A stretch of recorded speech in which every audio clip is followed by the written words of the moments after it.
A natural-born seed of cultivation, rising from a humble and frigid lineage, embarks upon the path of immortality, leaving indelible footprints until reaching the shores of eternal life. Diligence reaps its rewards, and for cultivators, what could be a more auspicious boon? Chapter 1. The Boy of the Bai Family. In Mijo, within the confines of Heishan County, the Heishan mountain range sprawls like a formidable dragon, stretching from east to west across the entire region. Deep within the mountains, it is said that a third-tier demon beast, comparable to a golden core great cultivator, resides in seclusion, in a place seldom trodden by human feet.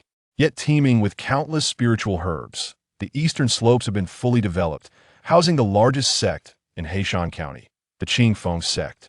Scattered across the mountainsides are over 50 cultivation families, each occupying their own peaks, collectively comprising more than 80% of the counties.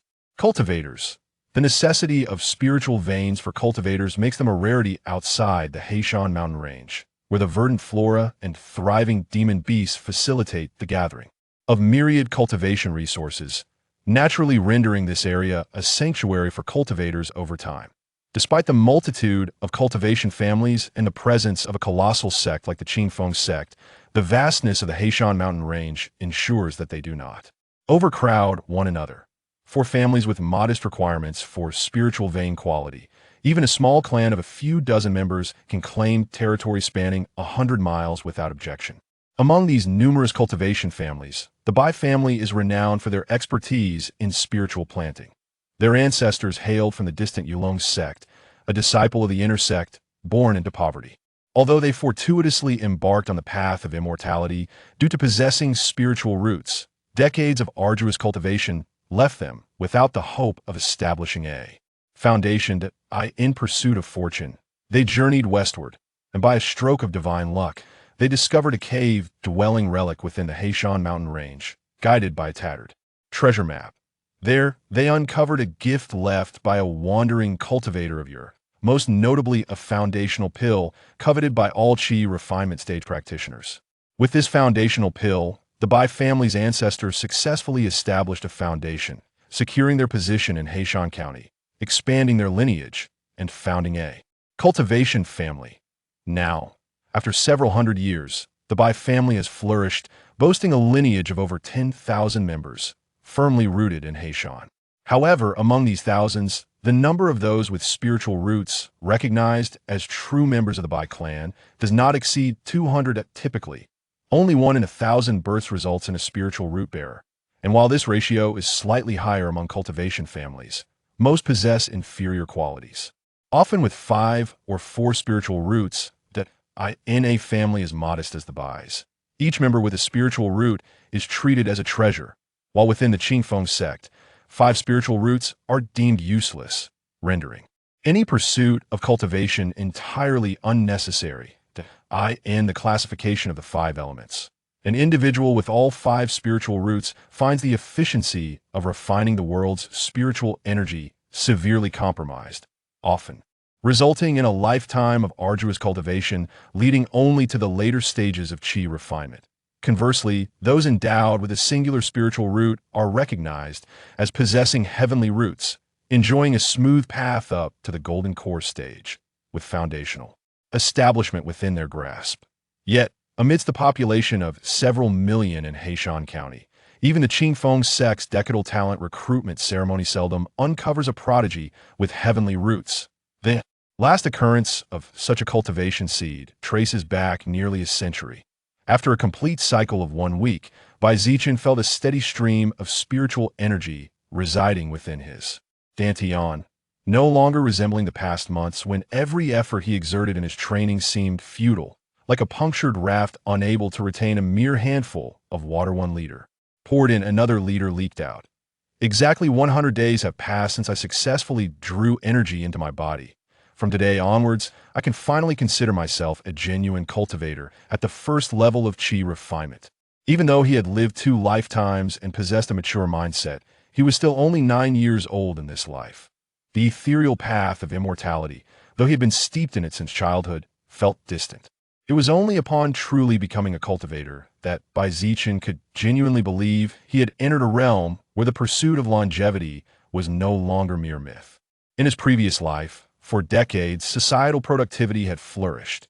After graduating from school, Zichen had become a civil servant, indulging in various virtual games, particularly those of the Xinxia genre, which held his heart captive.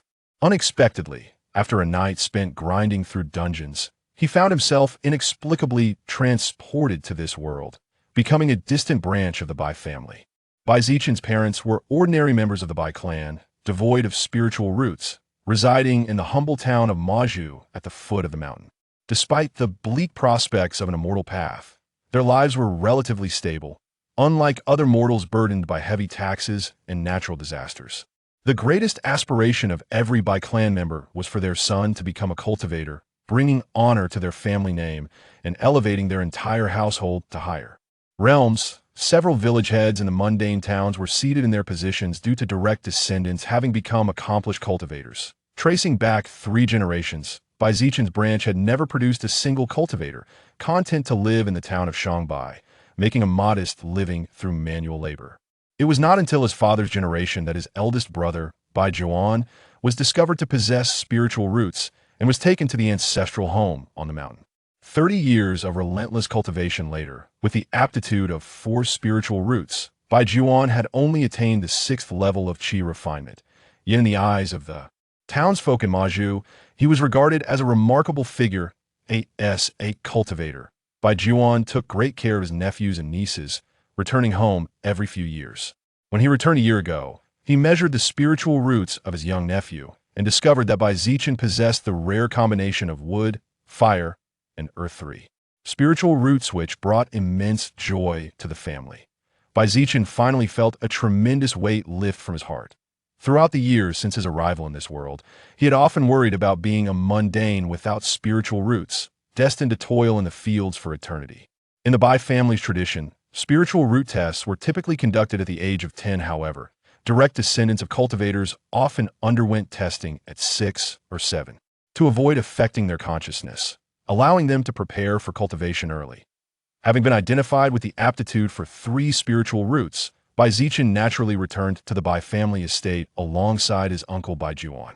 In the context of ancient sects with thousands of years of heritage, 3 spiritual roots might be considered mediocre, failing to make a splash among the elite. Yet, in the Bai family, which boasted only a little over 100 cultivators, such aptitude was regarded as above average. Moreover, Zichen's 3 spiritual roots were in a harmonious generative relationship, categorizing him among the superior quality of 3-root cultivators, rendering him even more exceptional. Bai Juan exhibited profound concern for his nephew, Zichen. After bringing him back to his bamboo dwelling, he dedicated time each day to impart various insights and knowledge regarding cultivation. Additionally, he invested spiritual stones to procure medicinal baths and spiritual cuisine, gradually enhancing Zichen's constitution. It took over half a year before he introduced the Changchun Gong, allowing Zichen to commence his foray into qi refinement. The Bai family boasted over 100 cultivators, all descendants of the same ancestral line. However, generations of separation had led to considerable dilution of their blood ties. Having a direct bloodline cultivator meant that, as Zichen embarked on his cultivation journey, their mutual support would be far more reliable than that of distant relatives. The initiation of qi refinement marks the first pivotal milestone for every cultivator, with the Changchun Gong's initial pages detailing 100 days of qi induction, a prelude to ascending the path of immortality. Of course, this time frame is merely indicative. Those with exceptional talent may accomplish it in a couple of months, while individuals with inferior aptitude, akin to those with wasted spiritual roots, might require a year or more. The disparities in spiritual roots become starkly evident right from the first step of the cultivation journey. Zichen, fortuitously, took 100 days, neither hurried nor sluggish, gaining clarity on his own aptitude, which, although not lacking, was incomparable to that of prodigies. After achieving a basic level of qi refinement, he experienced a profound transformation, lightly leaping from his bed, stretching languidly, and beginning to devise his grand cultivation strategy. While the Changchun Gong may lack advantages in combat, it excels in the stability of true essence and prolonged vitality. Practitioners of this technique seldom face the peril of losing their way. Prior to the foundation establishment stage, one need not worry excessively about the technique's intricacies. The foremost concern lies in the acquisition of cultivation resources and identifying my unique strength for survival. A mature expression belied by Zichen's tender face, reflecting wisdom beyond his years. Under the guidance of his uncle, he understood that aside from innate talent, the significance of cultivation resources was paramount. With an abundance of elixirs, even a cultivator with subpar spiritual roots could ascend to the foundation establishment stage through sheer resources. The head of the Bai family was a foundational stage cultivator, supported by 7 or 8 latest-stage qi refiners within the clan, maintaining the current stability of the Bai family. However, aspirations for growth seemed limited by their capabilities. The clan's yields, after distributing profits to the top-tier cultivators, left each remaining member with merely a few spiritual stones annually, necessitating self-reliance. It is often said that if one does not reach the foundation establishment stage by the age of 50, their path to cultivation is effectively severed. This adage, renowned throughout the Black Mountain Range, articulates that without achieving the peak of qi refinement and pushing toward foundation establishment before 50, the journey of cultivation may come to an abrupt end. Cultivators in the qi refinement stage possess bodies significantly stronger than those of ordinary mortals, free from ailments yet reaching a lifespan of 120 years is already a remarkable limit. After the age of 50, vitality wanes year by year, diminishing the likelihood of successfully challenging the foundation establishment stage. Bai Jiuan recounted tales of many who, in their 70s and 80s, attained qi perfection only to despair at the thought of becoming mere dust decades later, daring to make one last desperate effort. Yet, none survived the immense spiritual force required to breach the foundation establishment stage, leaving no remains behind. Immortals bless my crown, granting longevity with their teachings. Bai Zichen resolutely opened the tome of the Black Mountain Chronicles on the shelf. Without the guidance of immortals, I shall rely on myself. Chapter 2. The Spiritual Cultivator Chinner. At your age, you needn't fret over spirit stones. Spend more time playing with the clan's youngsters or practicing the basic 5-element spells. Bai Jiuan observed that his nephew was far too precocious for his years. At that age, he himself had been playing in the mud and snatching toys from the neighbor's child. Even after his spiritual roots were tested, what child could endure the tedium of cultivation? He had seized every opportunity to slack off. It wasn't until his mid-teens, when his temperament settled and he grasped the importance of cultivation, that he began to apply himself earnestly. Bai Zichen was clad in a pristine blue Taoist robe, its chest adorned with a cluster of lush, dark bamboo, a standard uniform and one of the benefits all Bai family cultivators could claim. Though the robe was of ordinary fabric, it bore silkworm silk runes that automatically cleansed and mended tears, a garment that would fetch at least 5 spirit stones in the market. A newly hung brocade pouch swayed at his waist, containing 2 spirit stones and a stack of talismans. The former was his annual stipend as a first-level qi refining cultivator, while the latter was a gift from his uncle, Bai Jiuan, to celebrate his spiritual awakening. Spirit stones, serving as the currency of the cultivation world and an indispensable resource for practice, held undeniable significance. Though Bai Zichen was still unfamiliar with the economic intricacies of the cultivation realm, the knowledge gleaned from miscellaneous records told him that 2 spirit stones were unlikely to suffice. Uncle, the texts say that among the 100 arts of cultivation, artifact forging, alchemy, and talisman crafting are the 3 most lucrative professions. Why did you become a spiritual cultivator instead? From a tender age, Bai Zichen had resolved to master a lucrative craft. His esteemed uncle was naturally the ideal mentor. Yet regrettably, the prestigious trades atop the social hierarchy remained beyond his uncle's expertise. Those 3 revered professions demanded exceptional innate talent and exorbitant early-stage investments, resources only institutions like the Verdant Maple sect could lavish upon their disciples. With paternal affection, Bai Jiuan gently tousled his young nephew's hair, unperturbed by the child's naive inquiry. Consider the alchemist's path, he mused, where even the most elementary elixir requires materials worth hundreds of spirit stones per attempt. A few dozen failed crucibles could cripple an entire minor clan's finances. Never underestimate the botanical cultivator's art, he continued, his voice carrying the weight of experience. Though it demands modest investment, should but 1 or 2 spiritual plants ascend in grade, the rewards prove substantial. Bai Zichen privately acknowledged that while herbal cultivation couldn't rival the prestige of alchemy or artifact forging, its accessibility made it prudent for his current circumstances. As a youth lacking connections to loftier professions, this path would serve as an appropriate foundation. Guiding his nephew to a bamboo grove, Bai Jiuan wove an esoteric hand seal. Emerald motes danced about his fingertips before dissolving into the stalks. The leaves whispered as vitality visibly surged through the plants, their foliage darkening, their posture straightening with renewed vigor. This is the verdant divine art of wood, he revealed with quiet pride, our ancestral secret technique unparalleled throughout the Black Mountain Prefecture. Beyond accelerating growth, it restores vitality, refines essence, and elevates the very nature of all flora. It is precisely through this cultivation technique that our Bai family has gained modest renown across Black Mountain County for nurturing spiritual plants, which constitute our clan's most vital produce. Bai Jiuan explained while performing the incantations, successfully blessing several acres of bamboo within moments. Isn't this the very same ink bamboo cultivated beyond the town? Could it possibly be a spiritual plant as well? Bai Zichen scrutinized the bamboo intently, finding little distinction from the vast bamboo forest of ink bamboo town, save for their deeper hue and more vibrant vitality. You guessed correctly, young man.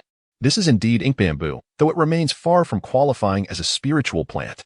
It turns out that when the Bai family ancestors first settled in the Black Mountain Range, they obtained a bag of first-grade low-tier spiritual plant seeds, the dark ink bamboo, from their predecessors' legacy. Later, they successfully cultivated and propagated them, gradually expanding the bamboo grove. However, over time, many of the newly sprouted dark ink bamboos degenerated into ordinary ink bamboos, merely tougher in texture than mundane varieties. Yet, with the attentive care of a spiritual cultivator and the cumulative effects of the verdant wood divine technique applied over thousands of repetitions, there remains a possibility for these bamboos to ascend once more and reclaim their status as dark ink bamboos. The mortal town's outskirts are dotted with ink bamboo plantations, naturally under the directive of the Bai family cultivators, ensuring an ample reserve. Within our family's domain, there are dozens of such unnamed hills. Once you reach the mid-stage of qi refinement, specifically the fourth layer, you may petition the family for one to establish spiritual fields and cultivate spiritual plants. For now, you may practice on my breeze ridge. Bai Zichen couldn't help but chuckle at this. The family benefits were rather generous. A small hill like this could comfortably accommodate over 100 mortals, a territory he wouldn't have dared dream of in his past life. About 200 to 300 ink bamboos occupied the most spiritually vibrant area of Breeze Ridge, backed by a sheer cliff draped in lush vines. Peering down revealed a small pool only a few meters wide. On the other side lay a leveled plot roughly 100 zhang in length and width, planted with fiery red crops, their slender stems and leaves reaching waist height. A gentle breeze sent them swaying in unison, resembling undulating waves of flame, leaving Bai Zichen momentarily entranced at the sight. At the edge of the clearing stood a low wall enclosing 3 solitary, ashen-gray huts. Bai Jiuan handled the red crops with far less care, casting a faint verdant wood divine technique over the vast spiritual field, its emerald glow so diluted it was barely discernible, before swiftly finishing the task. These were solar flame grasses, which, once matured, could be processed into low-tier fire attribute talisman paper, hardly valuable. This entire field might fetch a dozen or so spirit stones at best. However, they thrived with minimal spiritual energy requirements, were exceptionally easy to cultivate, and demanded little effort, making them a staple for low-level cultivators. Bai Jiuan had already discerned that his nephew was no ordinary child. Throughout the day, the boy had meticulously attended to every detail of spiritual plant care, persistently inquiring about anything unclear without the slightest hint of impatience or boredom. Thus, Bai Jiuan took the initiative to explain further. I usually only come here to tend the spiritual plants, staying no more than half a month each year, so the dwellings were built simply. In a few more years, once Uncle Bai reaches the late stage of qi refining cultivation, he will be permitted to bring several mortal servants into the mountains to attend to our daily needs and handle miscellaneous chores. Initially, the Bai family coexisted with mortals under the same roof. However, after several generations, as the clan's numbers grew, some cultivators voiced objections. The patriarch of that era decisively established a rule, relocating all Bai family mortals without spiritual roots to a small town at the foot of the nearby mountains. Only cultivators who reached the late stage of qi refining could apply to bring a limited number of mortals back up the mountain. This was done both for ease of management and to prevent excessive human presence from disrupting the mountain's spiritual energy. Yet this regulation proved burdensome for low-level cultivators. Those in the qi refining stage had not yet achieved the state of inedia, forcing them to prepare meals, wash clothes, and clean daily, much to the dismay of those who, upon discovering their spiritual roots, had fancied themselves elevated above mortal toil. Those with weak resolve and a penchant for idleness could hardly endure such drudgery, seizing any opportunity to escape to the town below for a few carefree days. Of course, Bai Jiwan did not reside on Fulling Mountain primarily due to his family duties, constantly traveling to accumulate cultivation resources. Otherwise, with his four-element spiritual roots, he would not have been just one step away from the late stage of qi refining. In the evening, after sharing a simple spiritual meal with his uncle, Bai Zichen returned to his room. The so-called spiritual meal consisted merely of ordinary rice and greens grown in a roughly tended acre of spiritual fields, occasionally nourished by the wooden vitality technique, hardly beneficial for cultivation, compounded by Bai Jiwan's lackluster culinary skills and the absence of quality ingredients. The meal was as tasteless as chewing wax for Bai Zichen, a carnivore in both lifetimes. He could only hope his uncle would advance in cultivation soon and bring back a skilled cook. Chapter 3. The ancient abode. Beyond what Uncle mentioned about the enormous initial investments required for artifact forging and pill refining, these arts demand guidance from renowned masters. Attempting to master them through mere personal exploration might consume 5 or 6 years without even achieving proper initiation. How could one possibly sustain a livelihood this way? However, today's observation of spiritual horticulture revealed immense potential. This shall be my starting point. Due to the significance of the dark ink bamboo, the Bai clan places exceptional emphasis on the cultivation of spiritual plants. Within their ancestral library, there are over 100 volumes dedicated to this art.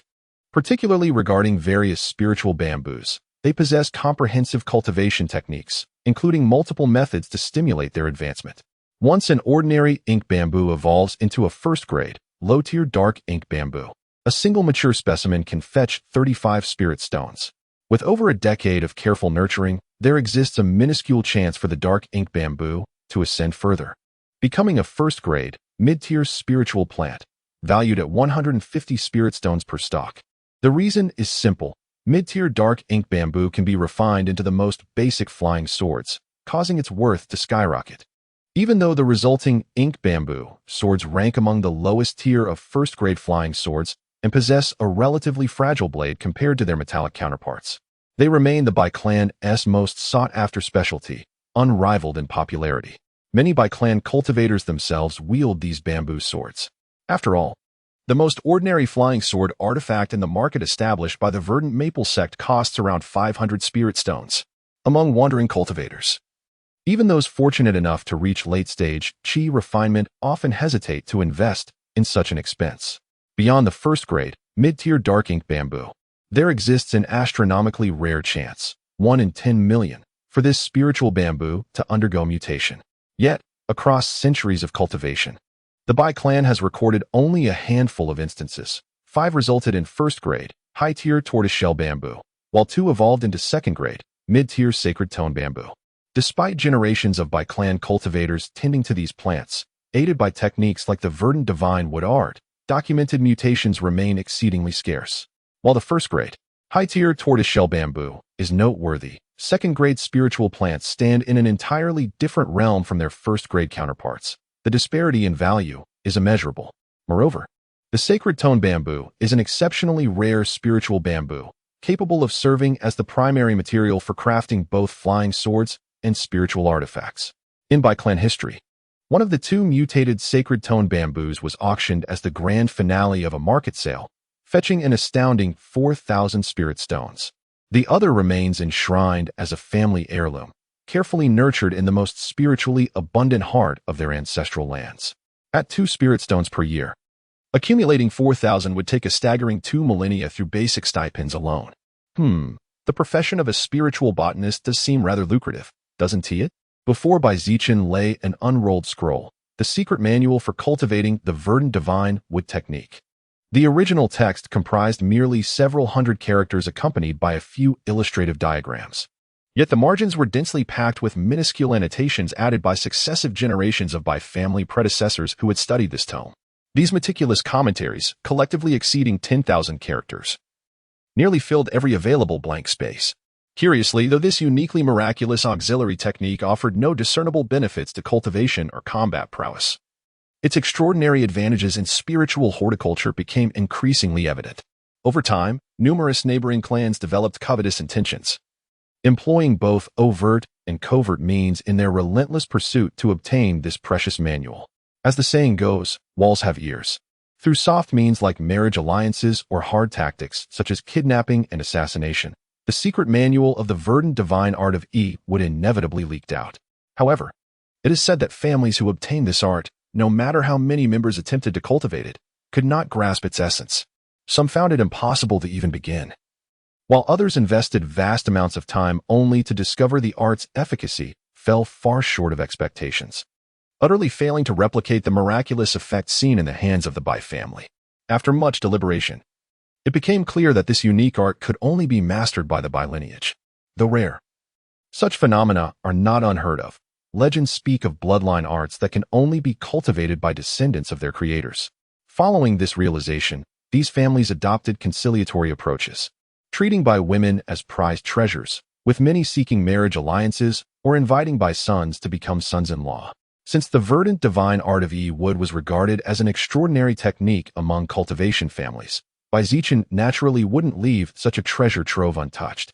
He immediately designated this art as the foundation of his path, dedicating the years before adulthood to its thorough study. This art is unranked, and according to Bai Juan, even early-stage qi refinement cultivators could perform it 3 to 5 times daily after mastering the basics, with its effects varying based on the depth of one's cultivation and proficiency in the technique. Holding the thick manual, Bai Zichen spent 3 to 5 days in deep study, progressing from utter confusion to a faint glimmer of understanding. Guided by the annotations in the manual, he began to grasp the flow of spiritual energy, his fingertips flickering with an elusive emerald light, though it vanished in an instant. Could it be that I possess a natural talent for cultivating arts? Bai Zichen's spirit soared. If he could master the Imu Qingshan technique within 7 days, he would rank among the top 3 in the Bai family's lineage, significantly increasing his chances of cultivating advanced spiritual plants. However, his elation was short-lived. The faint emerald glow persisted for over 10 days without progress, never quite crossing the threshold to fully master the technique. With each passing day, his expectations dwindled. By the 27th day, he began to suspect that perhaps his transmigration was the cause, that his soul, not truly descended from the Bai family's ancestors, rendered him incapable of mastering this spiritual plant technique. Brother Chun, come quickly. Something major has happened in the clan. Stop hiding at home. A chubby little boy dashed out of the house with thunderous footsteps, shouting at the top of his lungs. Bai Ying, what's all this racket about? Bai Zichen emerged from the house with a furrowed brow. Having failed to master the Imu Qingshan technique for over a month, he was suffocating with frustration, the initial excitement of achieving qi refinement having long dissipated. In his previous life, he had imagined cultivation to be about soaring through azure skies on flying swords, plucking stars and grasping the moon, not being vexed and confined by the struggles of mastering a mere auxiliary spell. Were it not for the mature soul dwelling within this youthful body, he would have long abandoned such tedious contemplation and, like the chubby Bai Ying, spent his days chasing dogs and catching fish in idle amusement. Bai Ying, a plump youth of similar age, had also taken up residence in the clan compound early after his spiritual roots were detected, his parents being mid-stage qi refinement cultivators themselves. The grand ceremony to test ordinary mortals for spiritual roots has yet to commence this year. With few peers of the same age in the clan, the vivacious Bai Ying frequently dashed to Fufeng Ridge, quickly blending in with the locals. Brother Chun, this is truly momentous. Come with me to the main peak to witness the spectacle. My father returned yesterday and mentioned that the clan leader will convene a full assembly within days. The rotund elder Bai oversaw a merchant caravan within the clan, primarily tasked with procuring vast quantities of mundane goods annually while facilitating trade between the Bai family's produce and other cultivation clans. Additionally, he frequently conducted business at the Qingfeng Sect's marketplace. His extensive external connections naturally afforded him early access to significant information. The Grand Clan Assembly? Could it be that an esteemed elder is attempting to break through to foundation establishment? Or has our noble clan been blessed with the birth of another sacred tortoise-shell bamboo? Upon hearing the announcement of the clan-wide assembly, Bai Zichen's expression turned solemn. It was common for qi refining cultivators to enter seclusion for months or even years at a time. Hence, such gatherings requiring over 80% of the clan's cultivators were exceedingly rare, occurring perhaps once every few years. From the personal journals of predecessors he'd perused on the bookshelves, he recalled these assemblies were typically convened only for matters that would shape the Bai clan's trajectory for decades to come.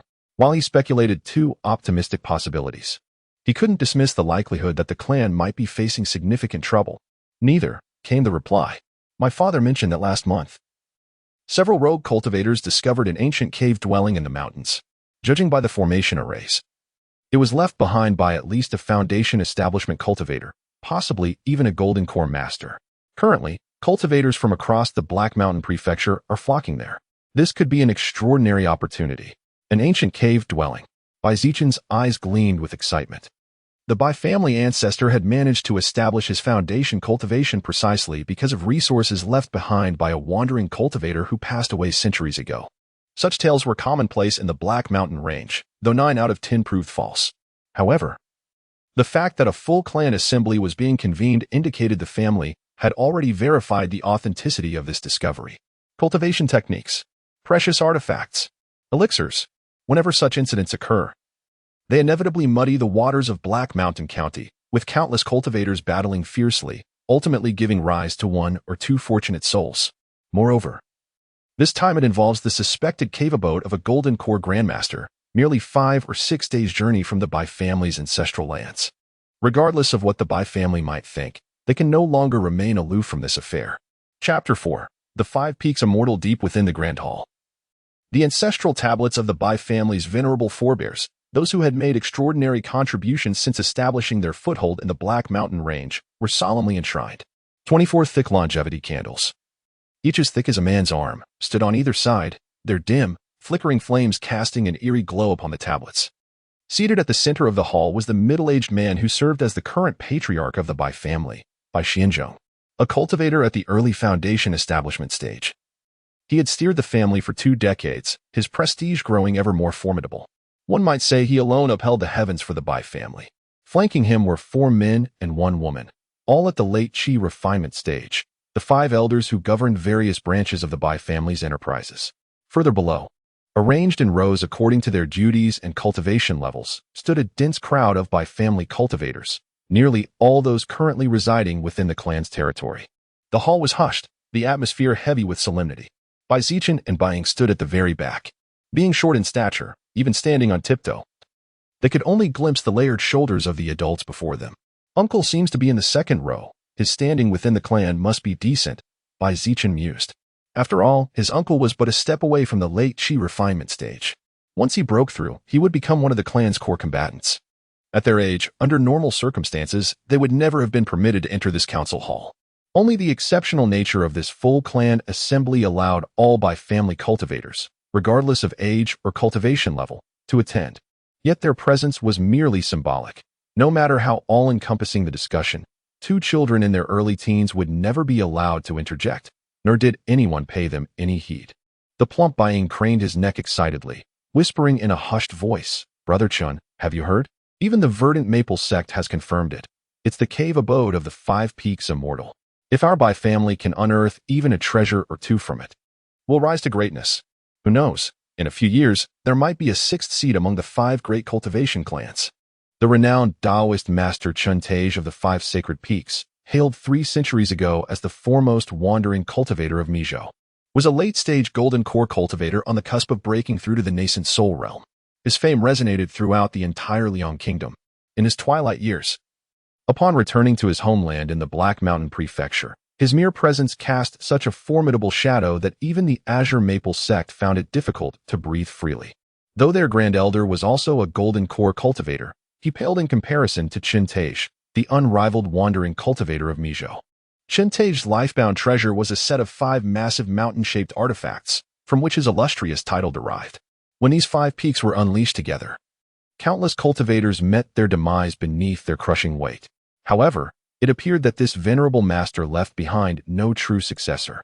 After his passing, the disciples who had once followed him swiftly scattered like startled birds and beasts, yet none of his treasures, including the legendary 5 Sacred Peaks, were ever recovered.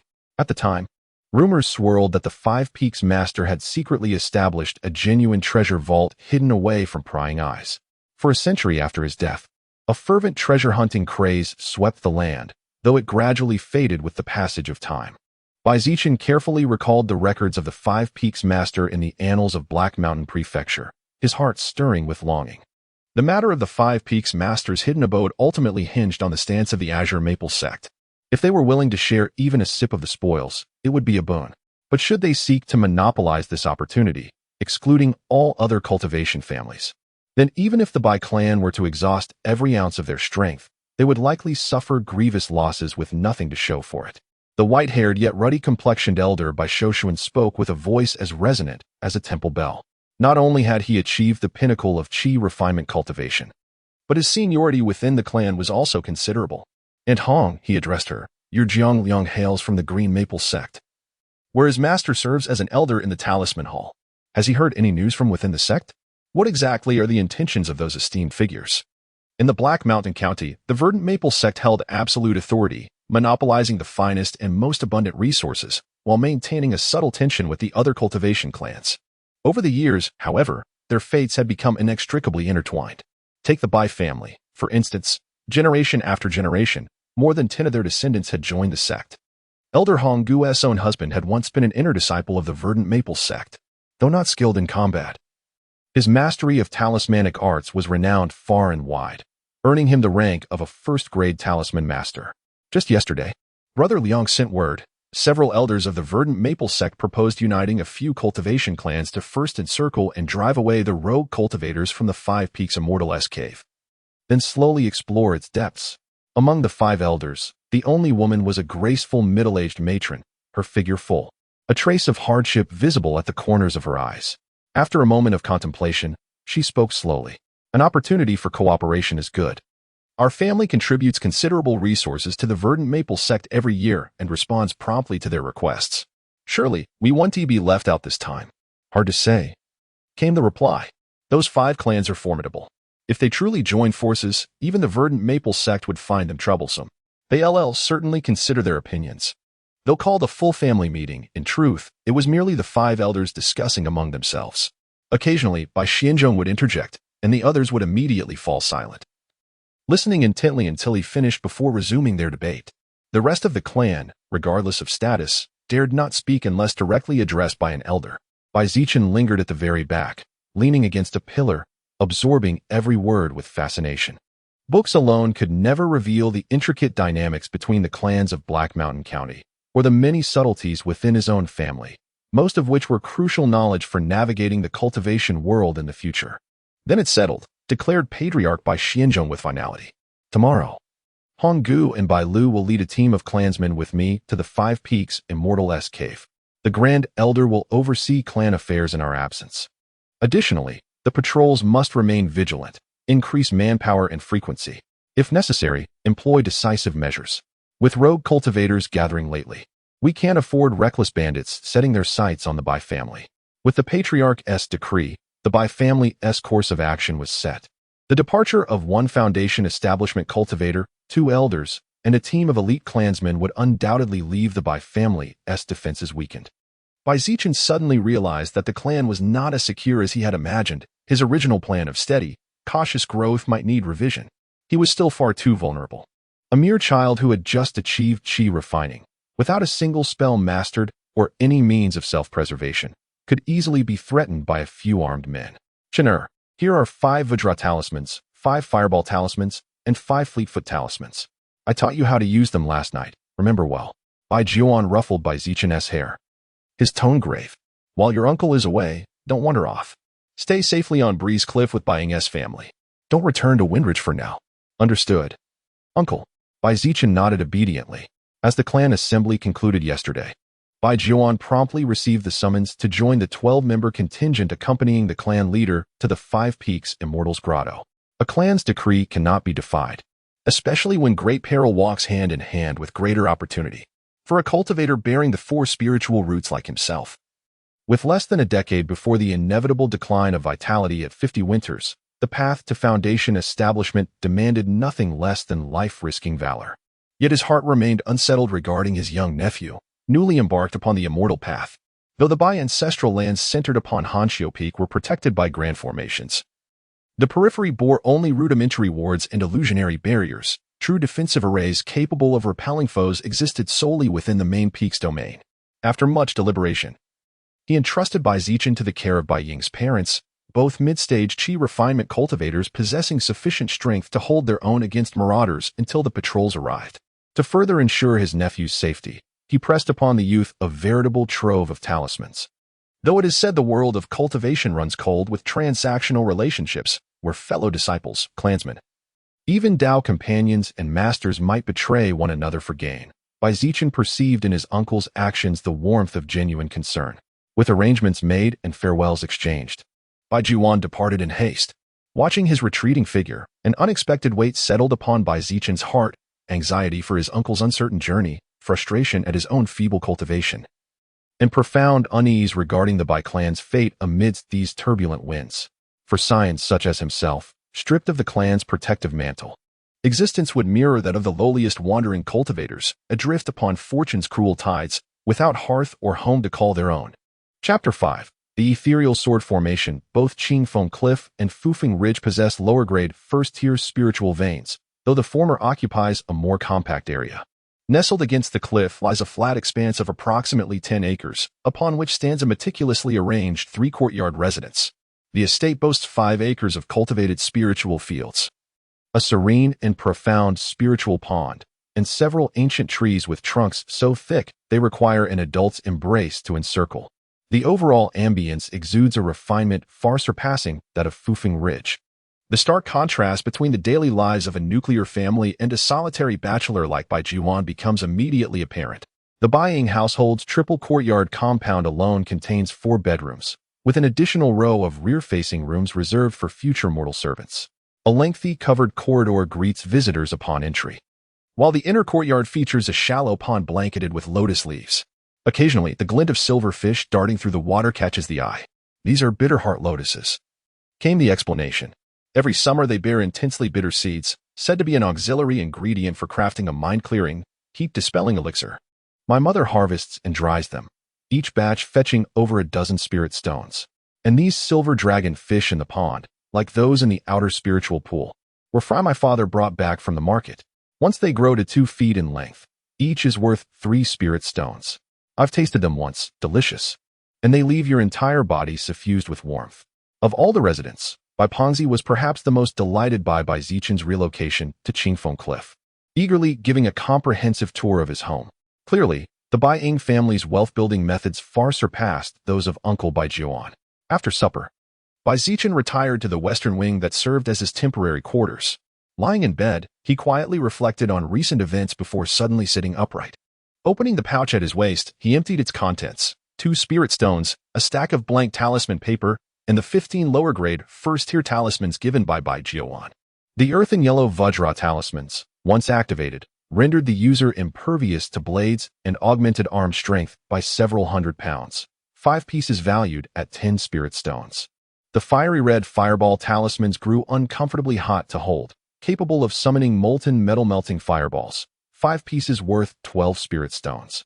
The pale green fleetfoot talismans granted feather-light agility and swift strides, 5 pieces valued at 8 spirit stones. These talismans represented Bai Zichen's sole reliance in times of peril. His small hands gently caressed each before reorganizing them with deliberate care and returning them to the brocade pouch at his waist. After a moment's thought, he withdrew several and carefully tucked them into his chest pocket. Having brought several volumes to Qingfeng Cliff, he now cradled one titled A Compendium of Talisman Combinations for Qi Refinement Practitioners, studying it intently while temporarily setting aside the verdant with divine technique. The Swift Movement Talisman paired with the Diamond Defense Talisman, supplemented by a few mundane martial arts techniques, can yield unexpectedly remarkable effects during the early stages of Qi refinement, akin to the prowess of body-refining cultivators. The Frostbite Talisman may have limited lethality, but if 3 or more are stacked and successfully strike the target, they can immobilize adversaries below the late Qi refinement stage for 10 breaths. The Thunderstrike Talisman, when utilized during a thunderstorm, has a chance to summon heavenly lightning, unleashing power comparable to a second-tier talisman. Though maintaining a safe casting distance is crucial, lest both foe and ally perish. Unbeknownst to himself, Bai Zichen spent over an hour engrossed in this manual, a guide to talisman combinations for Qi refinement cultivators. though the author may not have been a high-level practitioner. Their mastery and insight into low-tier talismans were undoubtedly of a grandmaster's caliber. In the following days, after completing his daily cultivation, Bai Zichen would wander aimlessly around Chi Feng Cliff with Bai Pengzi, mostly to prevent the latter from straying too far. They either hunted pheasants in the bamboo groves or fished for green carp in the streams, rediscovering fragments of childhood joy amidst their playful antics. The void-piercing sword formation. Fortunately, after centuries of erosion, the sword's energy has diminished to less than a third of its original formidable power. Countless sword auras crisscrossed the void, shearing off two distant mountain peaks. Several unfortunate cultivators who happened to be in their path were instantly bisected without resistance, their blood painting the earth crimson. The gaunt Taoist inhaled sharply, secretly grateful in his heart. Even a Foundation establishment cultivator facing such sword energy head-on would find survival unlikely. It seemed his decision to only drive away the rogue cultivators while retaining the clan disciples was wise. Otherwise, dismantling the Chongshu sword formation would have cost untold effort and countless sect members. Pass down my orders, he commanded. Divide 10 clans to patrol the perimeter and expel any bystanders. The remaining families shall form 5 teams and take turns assaulting the formation's core with spells. I want us inside the 3rd layer of Wuyue Temple within a week. Came the obedient reply. A group of Chi Feng sect cultivators stood respectfully behind a gaunt Taoist priest. The 3 leaders wore violet robes embroidered with 2 crossed small swords on their chests, clearly the insignia of Qing Feng sect elders. At their feet lay a centuries-old golden-threaded ebony plaque bearing 3 gilded characters, 5 Peaks Temple, once hanging for hundreds of years at the mountain cave dwelling below. It now lay fallen in the mud. The discovery of 5 Peaks Temple was made by 2 rogue cultivators who made their living gathering herbs in the Black Mountain Range. While digging for a mountain ginseng, they accidentally triggered some mechanism, causing a landslide that exposed the first level of the cave dwelling. Over time, the defensive formations on the first level had completely deteriorated, allowing the 2 rogue cultivators to sneak inside. They periodically smuggled out treasures and sold them in various markets. However, their frequent activities drew attention, and soon after leaving one such market, they were ambushed by a band of treasure-hunting cultivators. Under torture and soul-searching, they revealed everything. The band, driven solely by greed, could not keep such a monumental secret. Word quickly spread to the Chi Feng sect and other major cultivation families. Hundreds of cultivators swarmed the site like ants, scavenging every valuable item they could find. The first level of 5 Peaks Temple was filled with vast quantities of basic forging materials, iron essence, gold essence, star metal, ore, all weighing over 1,000 gene each. It remained a mystery why the 5 Peaks True Immortal had amassed such an enormous stockpile of fundamental materials. This material, capable only of forging ordinary magical artifacts, must be utterly useless to him. The second level of Mount Wuyue's sanctum was guarded by a 5-element barrier, which was shattered by the combined efforts of several Foundation establishment cultivators, revealing the true visage of the second layer, over a dozen secluded meditation chambers. It was on this level that the cultivators engaged in fierce combat, the paths to each meditation chamber strewn with corpses. Only when the verdant maple sect arrived did they impose order with overwhelming force, establishing a semblance of discipline. Yet, upon opening the chambers, the contents within left everyone bitterly disappointed, nothing but a meditation cushion and a jade bed imbued with warmth. The cushion, possessing mild tranquilizing properties, could barely qualify as a mid-grade artifact. As for the jade bed, its sole merit lay in its sheer size, capable of being carved into hundreds of jade pendants for warding off evil spirits. Such meager treasures were utterly unworthy of the legendary reputation of the 5 Peaks True Monarch, Chintage.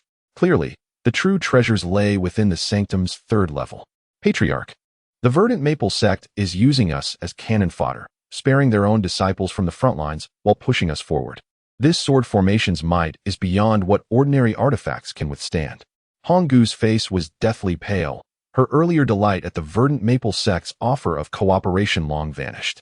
She had watched helplessly as an elder of the Huang clan, shielded by a bronze bell artifact, was cleaved in half, man and bell alike, by a single sword aura.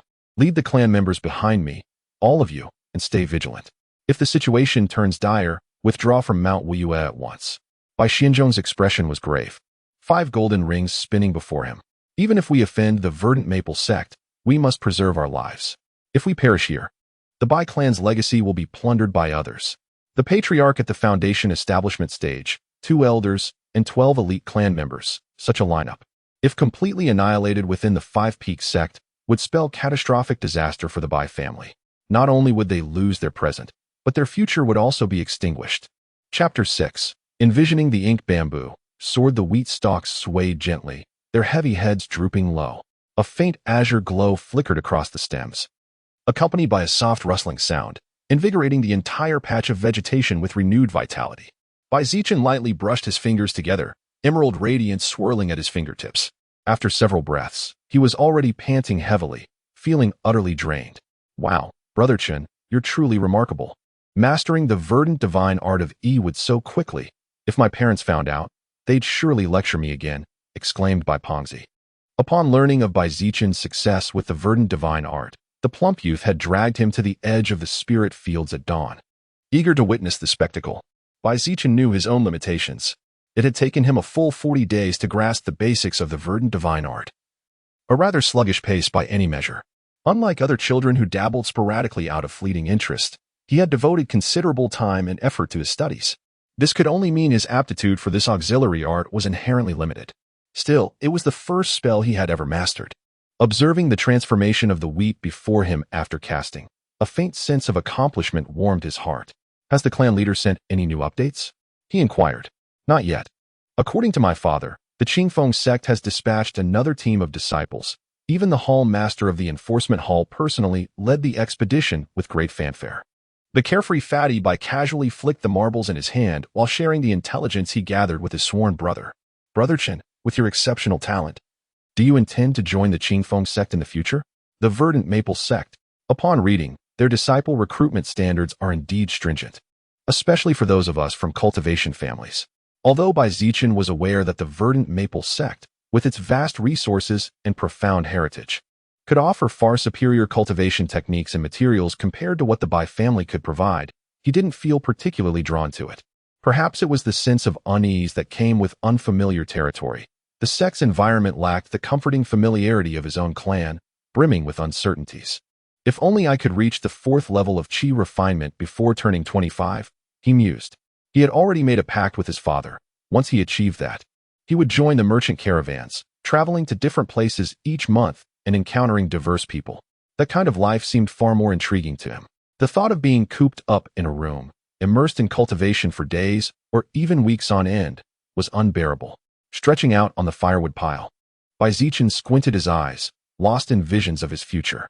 Of course, he added with a grin, if I were to stumble upon some miraculous opportunity and become a sword immortal, that would be even better. Ever since I was a child, my dream has been to soar through the heavens on a flying sword and become the most formidable sword immortal there ever was. There will be opportunities. Our clan possesses several methods for forging flying swords. When you come of age, the elders can assist you in crafting one. A faint smile tugged at the corner of Bai Zichen's lips. The price of a flying sword far exceeded that of other magical artifacts of the same tier, not only due to their formidable lethality and dual utility as flight instruments, but also because becoming a sword immortal was a childhood dream for many, and people were willing to pay for nostalgia. Enough. I would never qualify for a clan-issued flying sword. If I were to save spirit stones myself, I'd rather spend them on elixirs. The usually optimistic Bai Pengzi wore a rare, bitter smile. Young cultivators inevitably matured faster than their mundane peers. Brother Chun, with your triple spiritual roots, if fortune favors you, you might even have a chance at reaching foundation establishment. If you succeed, don't forget to lend me a hand.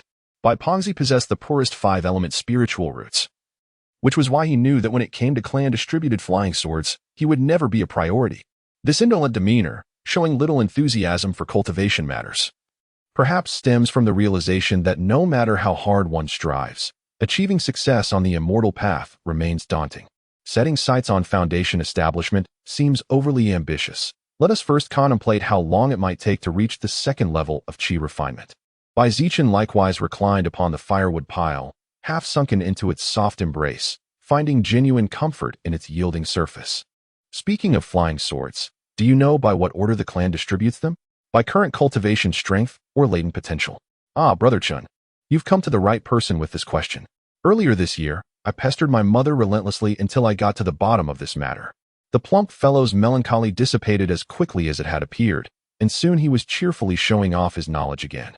Within our clan, there is only one type of flying sword, the ink bamboo sword, but it is further divided into two grades. The distinction lies in whether the primary material, the dark ink bamboo, is of mid-tier or high-tier first-grade quality. Naturally, the inferior grade is sold externally, while the superior ones are reserved for our own sect.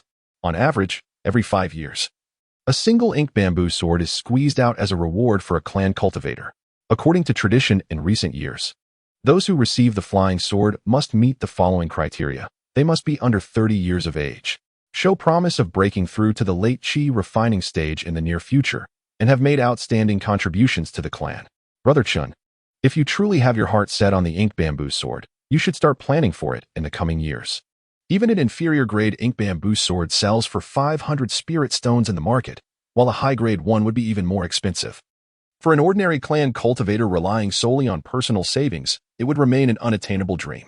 At the early chi refining stage, the clan provides an annual subsidy of 2 spirit stones. At the mid stage, 5 spirit stones. And only upon reaching the late stage does the allowance increase to 20 spirit stones. Relying solely on clan benefits makes the accumulation of wealth painfully slow. As I've always believed, mastering a profitable craft is the surest path to swift prosperity. If there truly comes an opportunity to obtain the ink bamboo sword, Zichen would undoubtedly strive for it. On the path of cultivation, seizing that sliver of hope for immortality is itself a struggle, a contest against others, against heaven, and against the great Tao itself. Mark my words, my stout friend, if I ever ascend to the foundation establishment stage, I shall purchase you the most central shopfront in the Maple Gate Market. You may sell whatever your heart desires, conducting business with joy and ease. The Qingfeng Gate Market gathered the largest flow of cultivators in the Black Mountain County, where every shop could be called a treasure trove, with countless goods flowing in and being purchased from here. The annual rent for any random shop would cost over 1,000 spirit stones, let alone the astronomical price of a permanent lease. Influenced by the emotions of the plump man, Zichen impulsively voiced his innermost thoughts. His greatest dream at the moment was to become a foundation establishment cultivator, to enjoy a lifespan of 200 years, to become a figure of influence in Black Mountain County, and to truly possess the ability to protect oneself. Break, break, break. The gaunt Taoist extended 3 fingers, unleashing 3 golden beams imbued with overwhelming force that pierced clean through the Chongshu sword formation. The once radiant swordplay abruptly stilled. Only then could one discern that these golden streaks were in fact 3 palm-length golden darts, which had struck the formation's vital points with precision, disrupting its very operation. After more than 10 days of relentless assault and continuous depletion of the Chongshu sword formation's energy, with the immortal cultivation clans sacrificing over 30 lives, the formation finally teetered on the brink of collapse. The thought of the treasures potentially hidden within the 3rd level of the 5 Peaks Temple ignited a fervent blaze in the gaunt Taoist's heart. With fingers forming mystic seals and his entire reservoir of spiritual power surging, he struck downward with such force that the entire mountain trembled. Whoosh, whoosh, whoosh. In an instant, over a dozen streaks of sword light erupted from the cave dwelling. The gaunt Taoist adeptly intercepted half with a sweeping motion of his hand. Yet 5 or 6 luminous blades proved too swift, darting past him with lethal grace.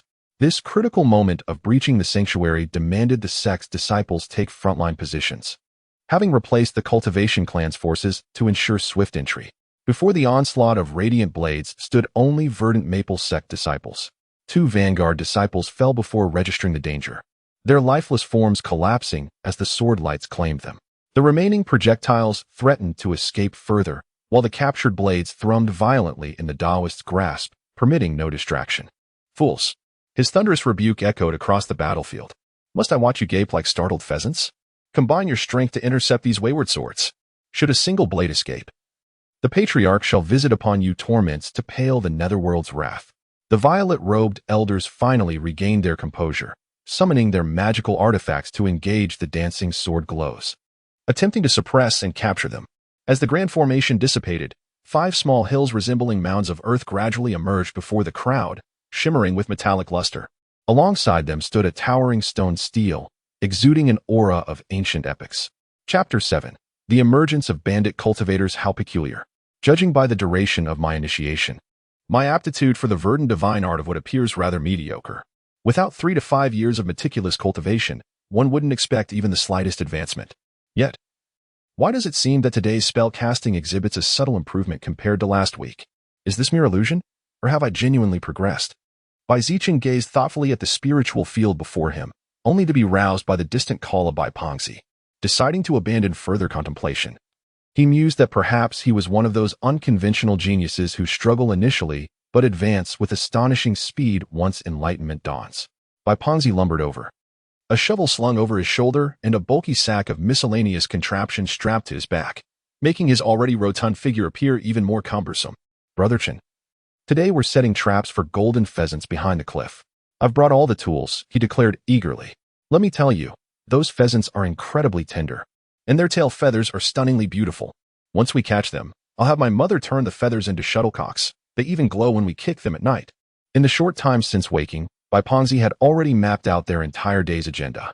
Zichen gave a slight nod. Given his young age and low cultivation level, he couldn't practice the evergreen technique for more than 2 hours a day without overtaxing his body. With his morning training complete, he had little else to do before sunset. Joining Pongzi for some leisure seemed harmless enough. Very well, but we mustn't wander too far, Zichen cautioned.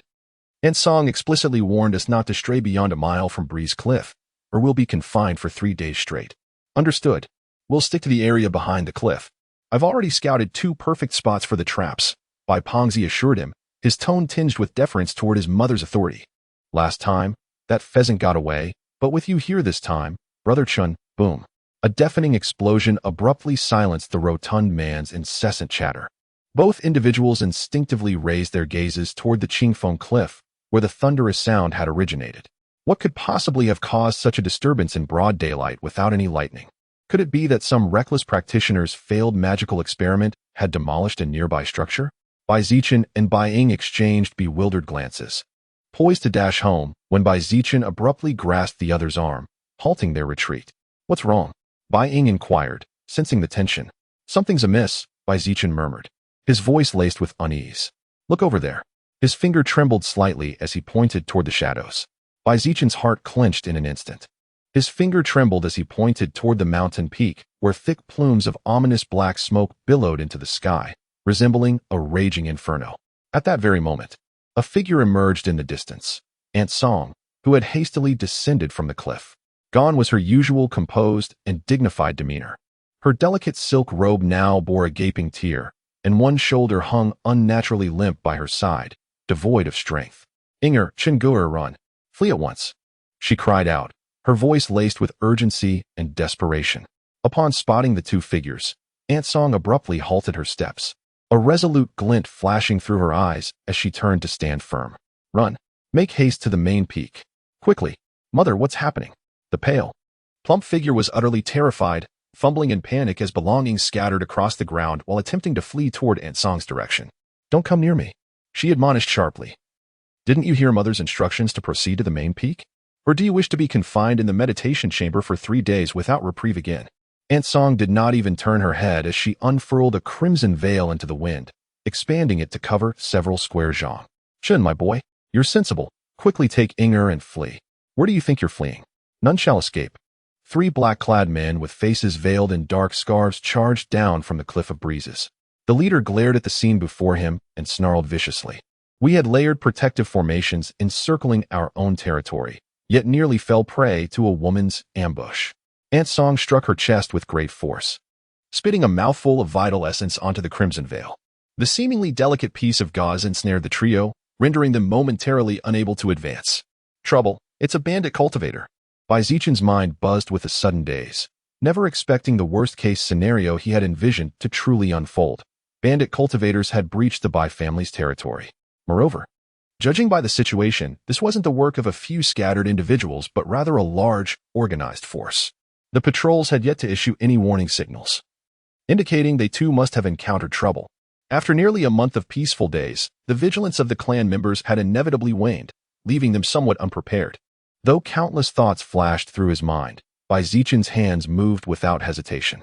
With a flick of his wrist, 2 swift movement talismans appeared in his grasp. He slapped one onto himself and another onto Pongzi, then grabbed the latter and sprinted toward Hanxiu Peak. 2 mere first-level chi-refining novices would be utterly useless here. If anything, they might only hinder Aunt Song and distract her. The wisest choice now was to heed their elders' instructions and head for the main peak. Hanshio Peak, a mid-grade second-tier spiritual vein, housed the ancestral hall, the council chamber, the library, and more, essentially, the very essence of the Bai family's heritage. Moreover, it was where the clan's defensive formations could be most effectively activated, if they sought survival. That was their only path. Bai Pengzi seemed paralyzed by terror, his expression vacant and dumbstruck. Dragged along by Zichen in a frantic dash, he ran purely on instinct, not uttering a single word.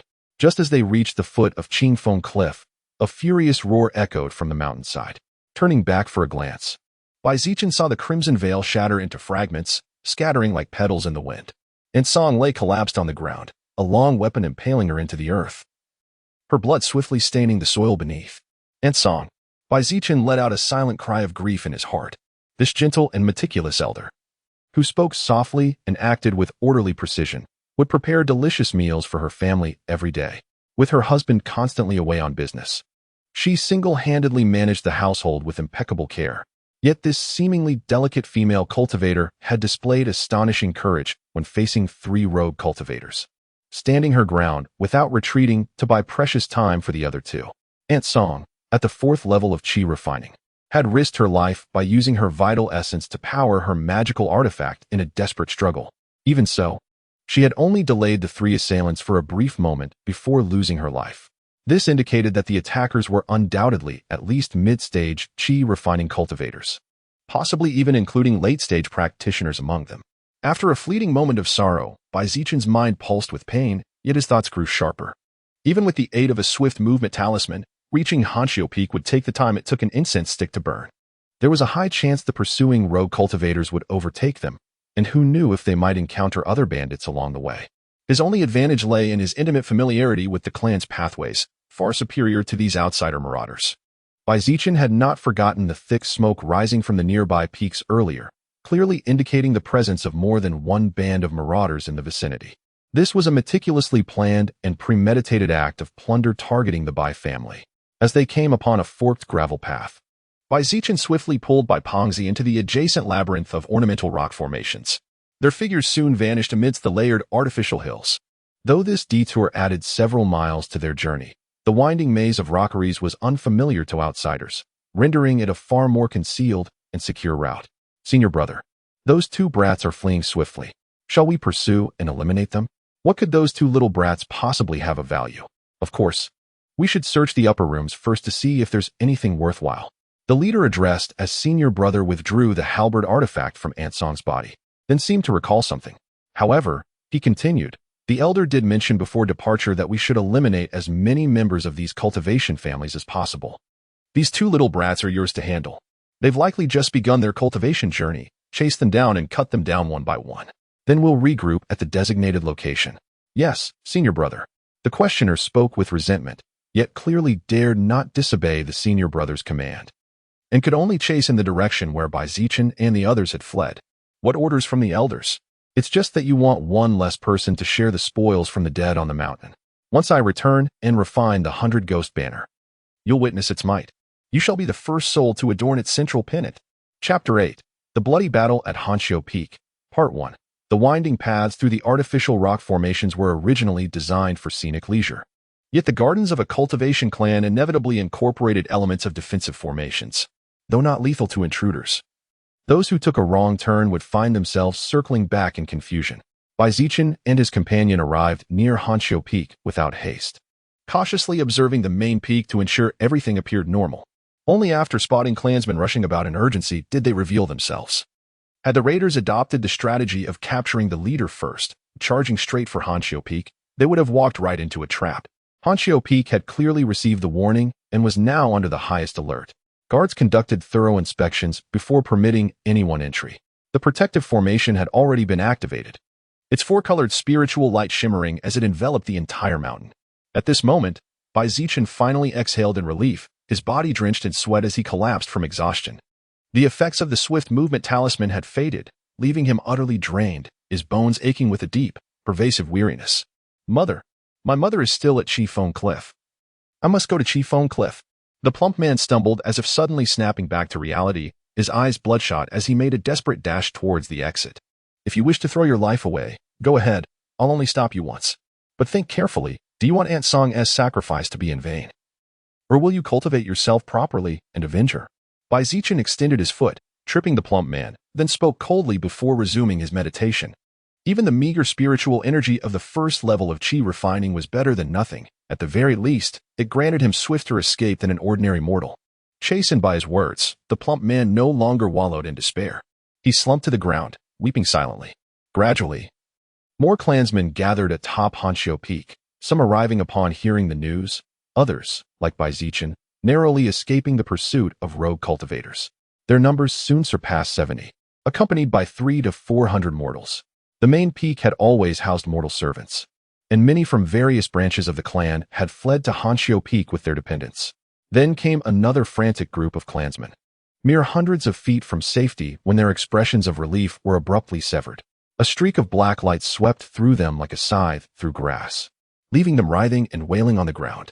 Audacious! How dare you slaughter members of the Bai clan? A furious roar echoed as a streak of azure sword light pierced forth, intertwining with the dark radiance.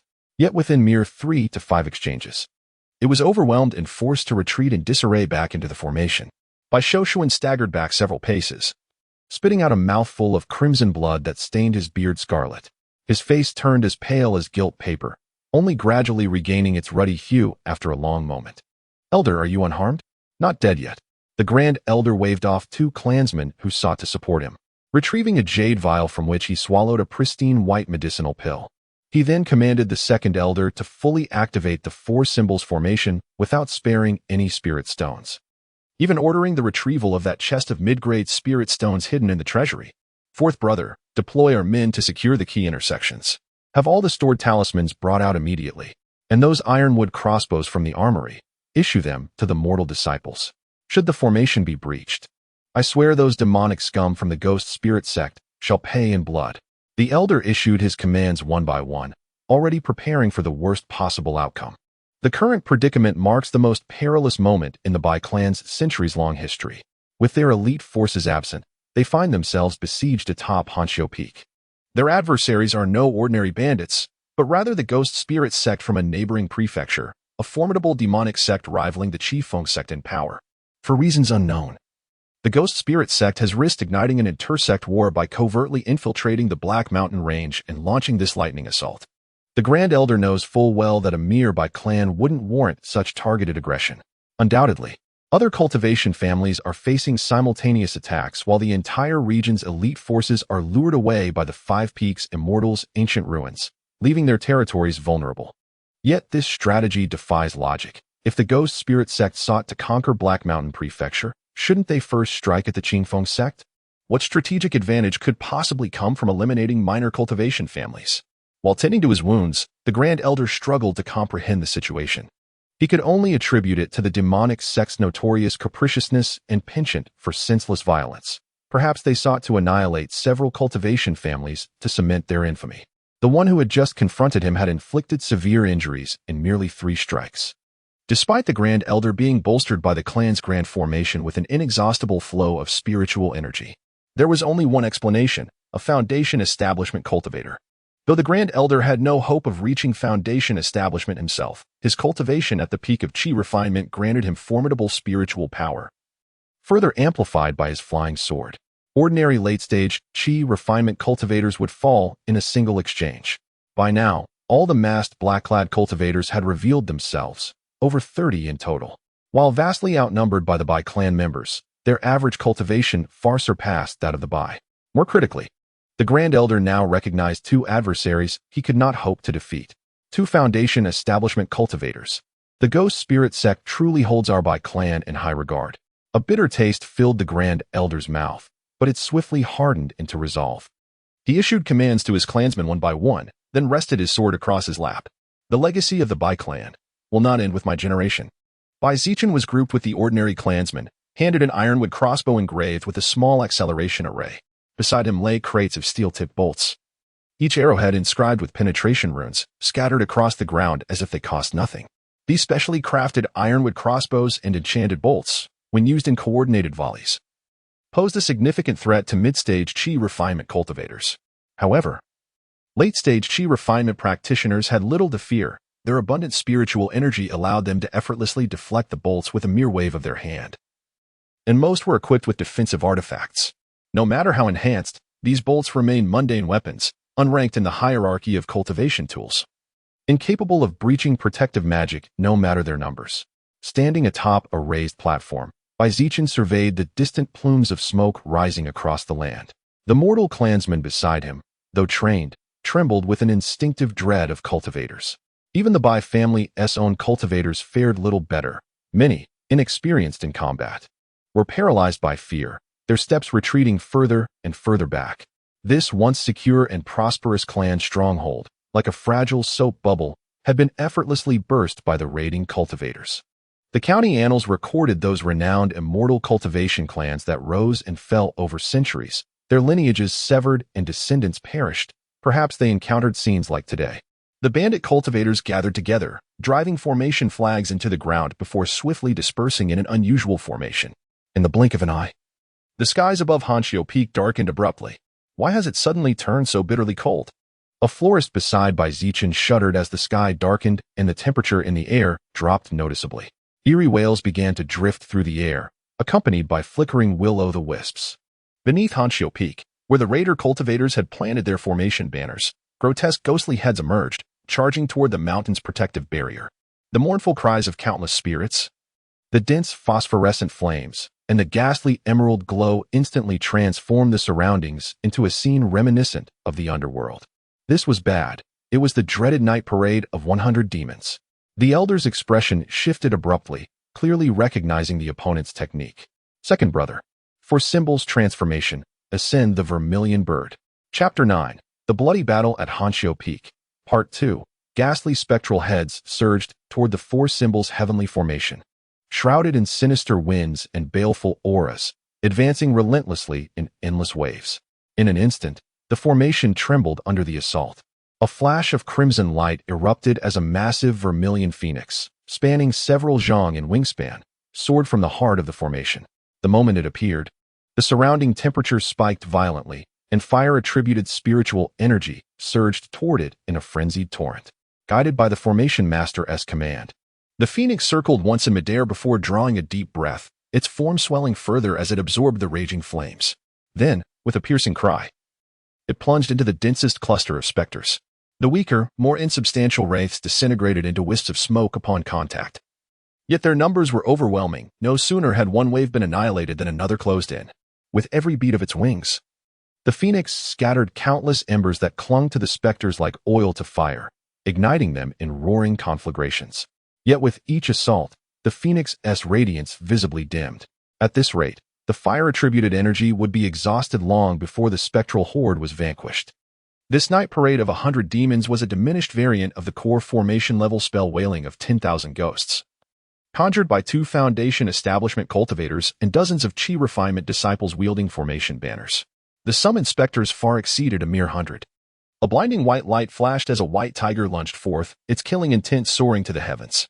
With a thunderous roar, razor-sharp beams erupted from its body, piercing countless specters, along with an unfortunate masked cultivator clad in black, who screamed as a gaping hole the size of a bowl was torn through his abdomen, sealing his fate. A complete 4 symbols heavenly formation. This Bai clan truly had wealth to spare. The elder of the 2 Foundation establishment cultivators snorted coldly at the sight before them. A second-grade upper-tier mountain protection array formation could serve as the facade for an entire minor sect. Junior Brother Chen. Did the sect's records mention anything particularly noteworthy about this Bai family? Ordinary and unremarkable, not among the few families one needs to avoid. These cultivation clans value their lives above all else, likely spending all their spirit stones on defensive formations. This Junior Brother Chun was rather short in stature, his voice grating like a broken gong. Senior Brother Shun, fortunately, I acted swiftly. After wiping out the neighboring clan, I still had time to come assist you. Otherwise, with just you alone, you'd never have broken this 4 symbols heavenly origin formation. You'd have surely faced punishment from the sect master upon returning. Enough chatter. Use the profound malice bestowed by the sect master before our departure to dismantle the formation. I'll split the souls of the cultivators here with you, half for each. Understood. Senior Brother's command is my duty to obey. This junior brother Chun had already harvested over a dozen cultivator souls during his extermination of another cultivation family. If he could replenish his collection here, he would be able to forge a new 100-ghost banner upon his return.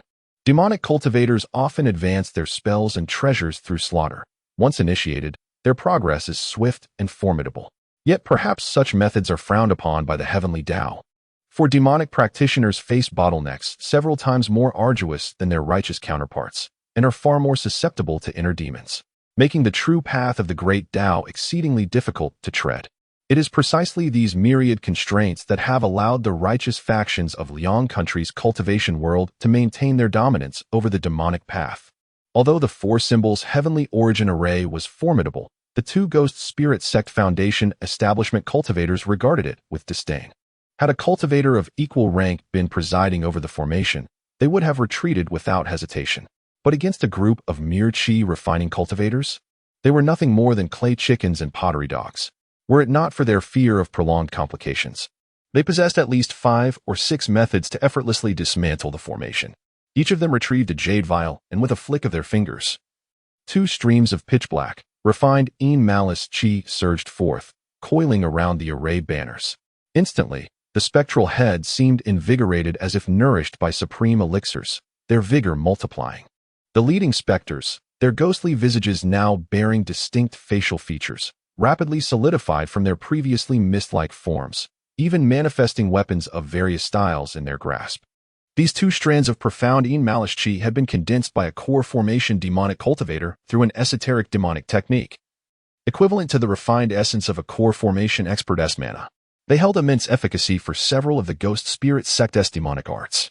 With this infusion, the night parade of 100 demons saw its power multiply several-fold. Under the command of the leading specters, the vermilion bird and white tiger were swiftly overwhelmed, their forms shrinking ever smaller. Fortunately, the Four Symbols Heavenly Origin Array flickered twice more. A black tortoise emerged at the northern corner, crawling forth with deliberate slowness, while a resounding dragon's roar heralded the arrival of the azure dragon, accompanied by the rumble of wind and thunder. With all 4 celestial beasts manifesting, the formation had been pushed to its absolute limit. At the core of the formation atop Honcho Peak, the second elder's eyes burned crimson as he replaced 12 depleted mid-grade spirit stones with fresh ones. In this brief span, the formation had devoured over 50 mid-grade spirit stones like a bottomless abyss. The second elder's heart bled for the fallen clansman, and for the century's worth of the clan's accumulated wealth vanishing in mere moments. The equivalent of over 5,000 low-grade spirit stones had already been consumed. Only 20 mid-grade spirit stones remained. Low-grade stones could never sustain the formation's voracious appetite. Listen well, all of you, the second elder bellowed. Once the spirit stones are exhausted, channel your own mana into the formation's core. Every extra second we hold is a victory. Yes, elder, came the unified response.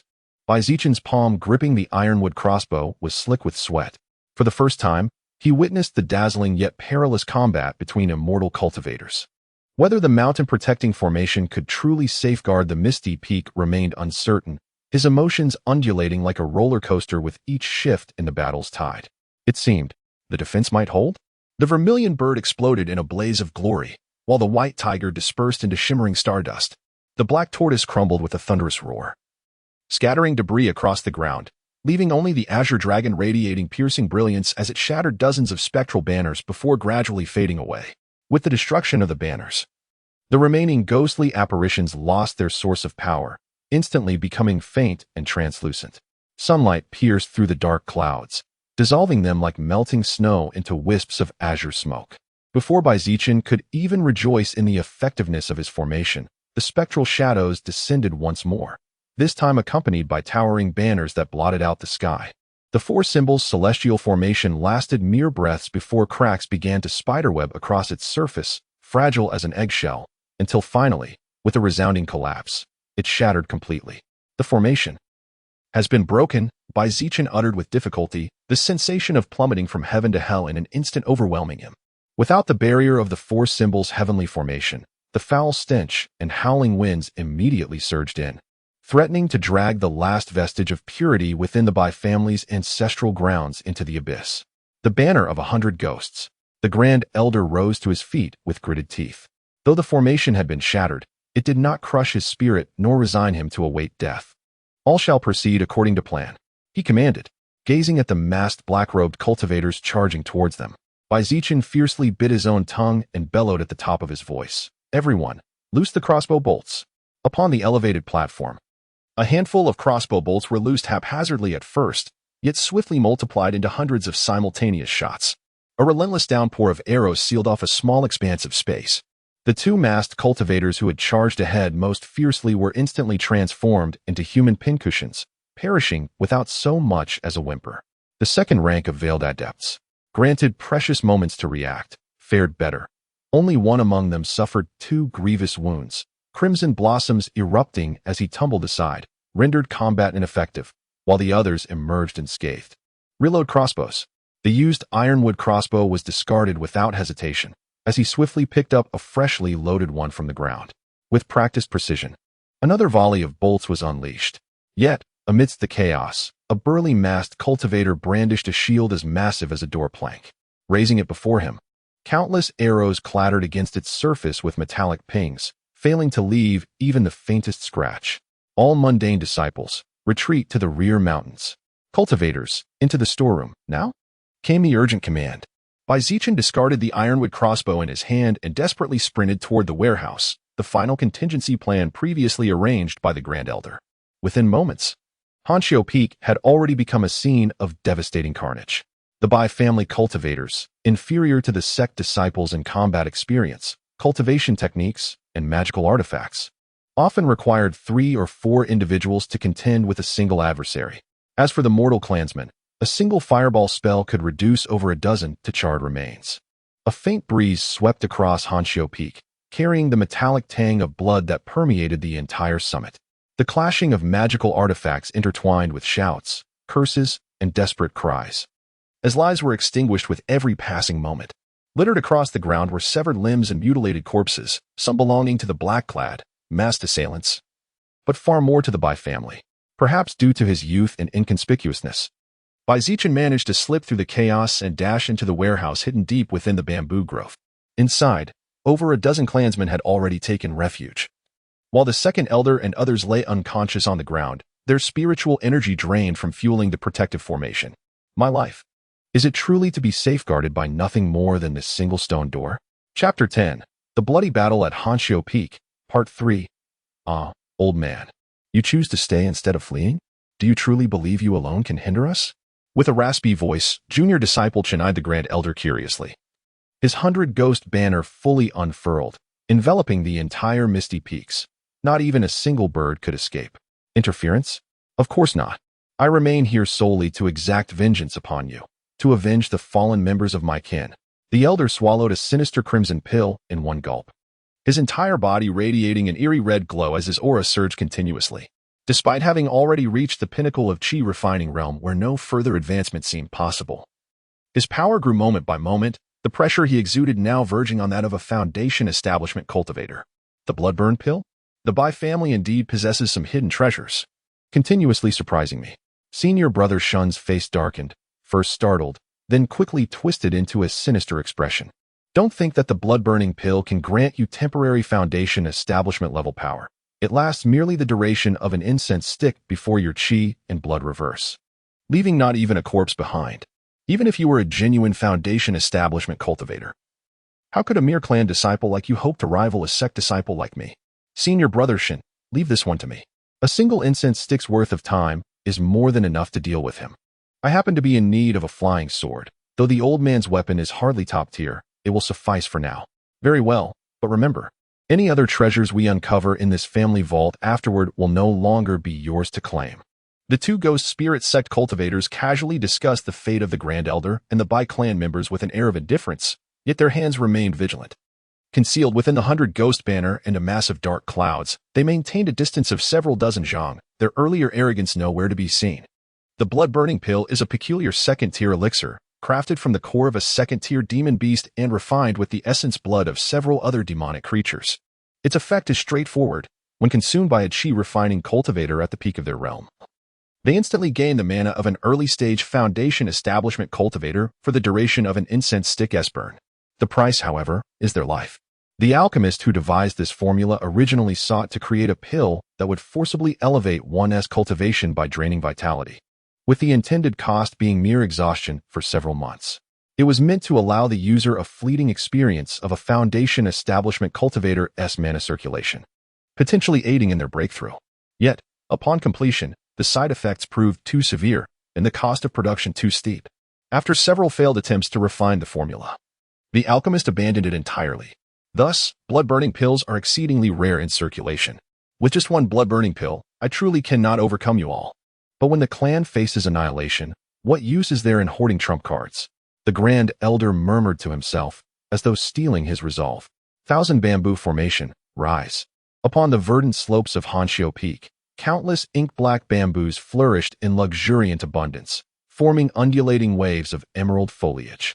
At the Elder's thunderous roar, boundless jade radiance erupted from the earth, causing the dark bamboos to rustle and surge skyward with astonishing vigor, weaving an impenetrable formation that rivaled the 100 Ghost banner without yielding an inch. Could this be an amplified version of the Imu technique? Zichen stood dumbfounded in the warehouse. That emerald radiance felt eerily familiar. It was the verdant divine art of what he practiced daily, only magnified hundreds of times over. As the ink-black bamboo surged wildly, countless subterranean roots and tendrils writhed and coiled with terrifying speed, ensnaring the 2 Ghost Spirit Sect cultivators at the Foundation establishment stage. Though their 100 Ghost banners shielded them from harm, the entanglement effectively imprisoned them within an impossibly confined space, rendering escape from the root-bound cage futile. The Grand Elder solemnly retrieved a cyan talisman from his chest, offering a reverent bow before drawing his wrist across the blade's edge. Blood sprayed onto the talisman, instantly transforming it into a resplendent jade-green, flying sword. A sword talisman. It is a talisman treasure. How could your family possibly possess such an artifact? That wretched junior brother Chen acted as if he had seen a ghost, frantically summoning 5 magical artifacts to shield himself. Without hesitation, he drew a dagger and severed his own wrist, hurling it toward the malevolent spirit upon the 100 Ghost banner.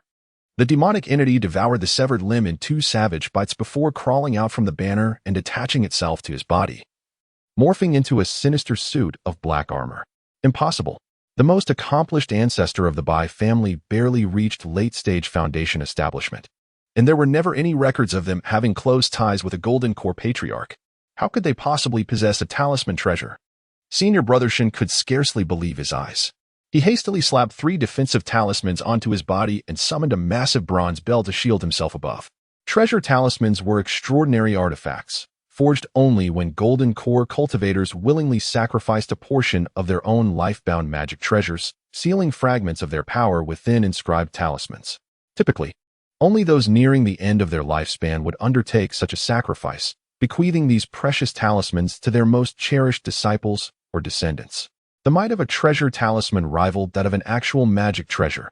How much more terrifying, then, was a sword talisman, renowned as the deadliest among them all.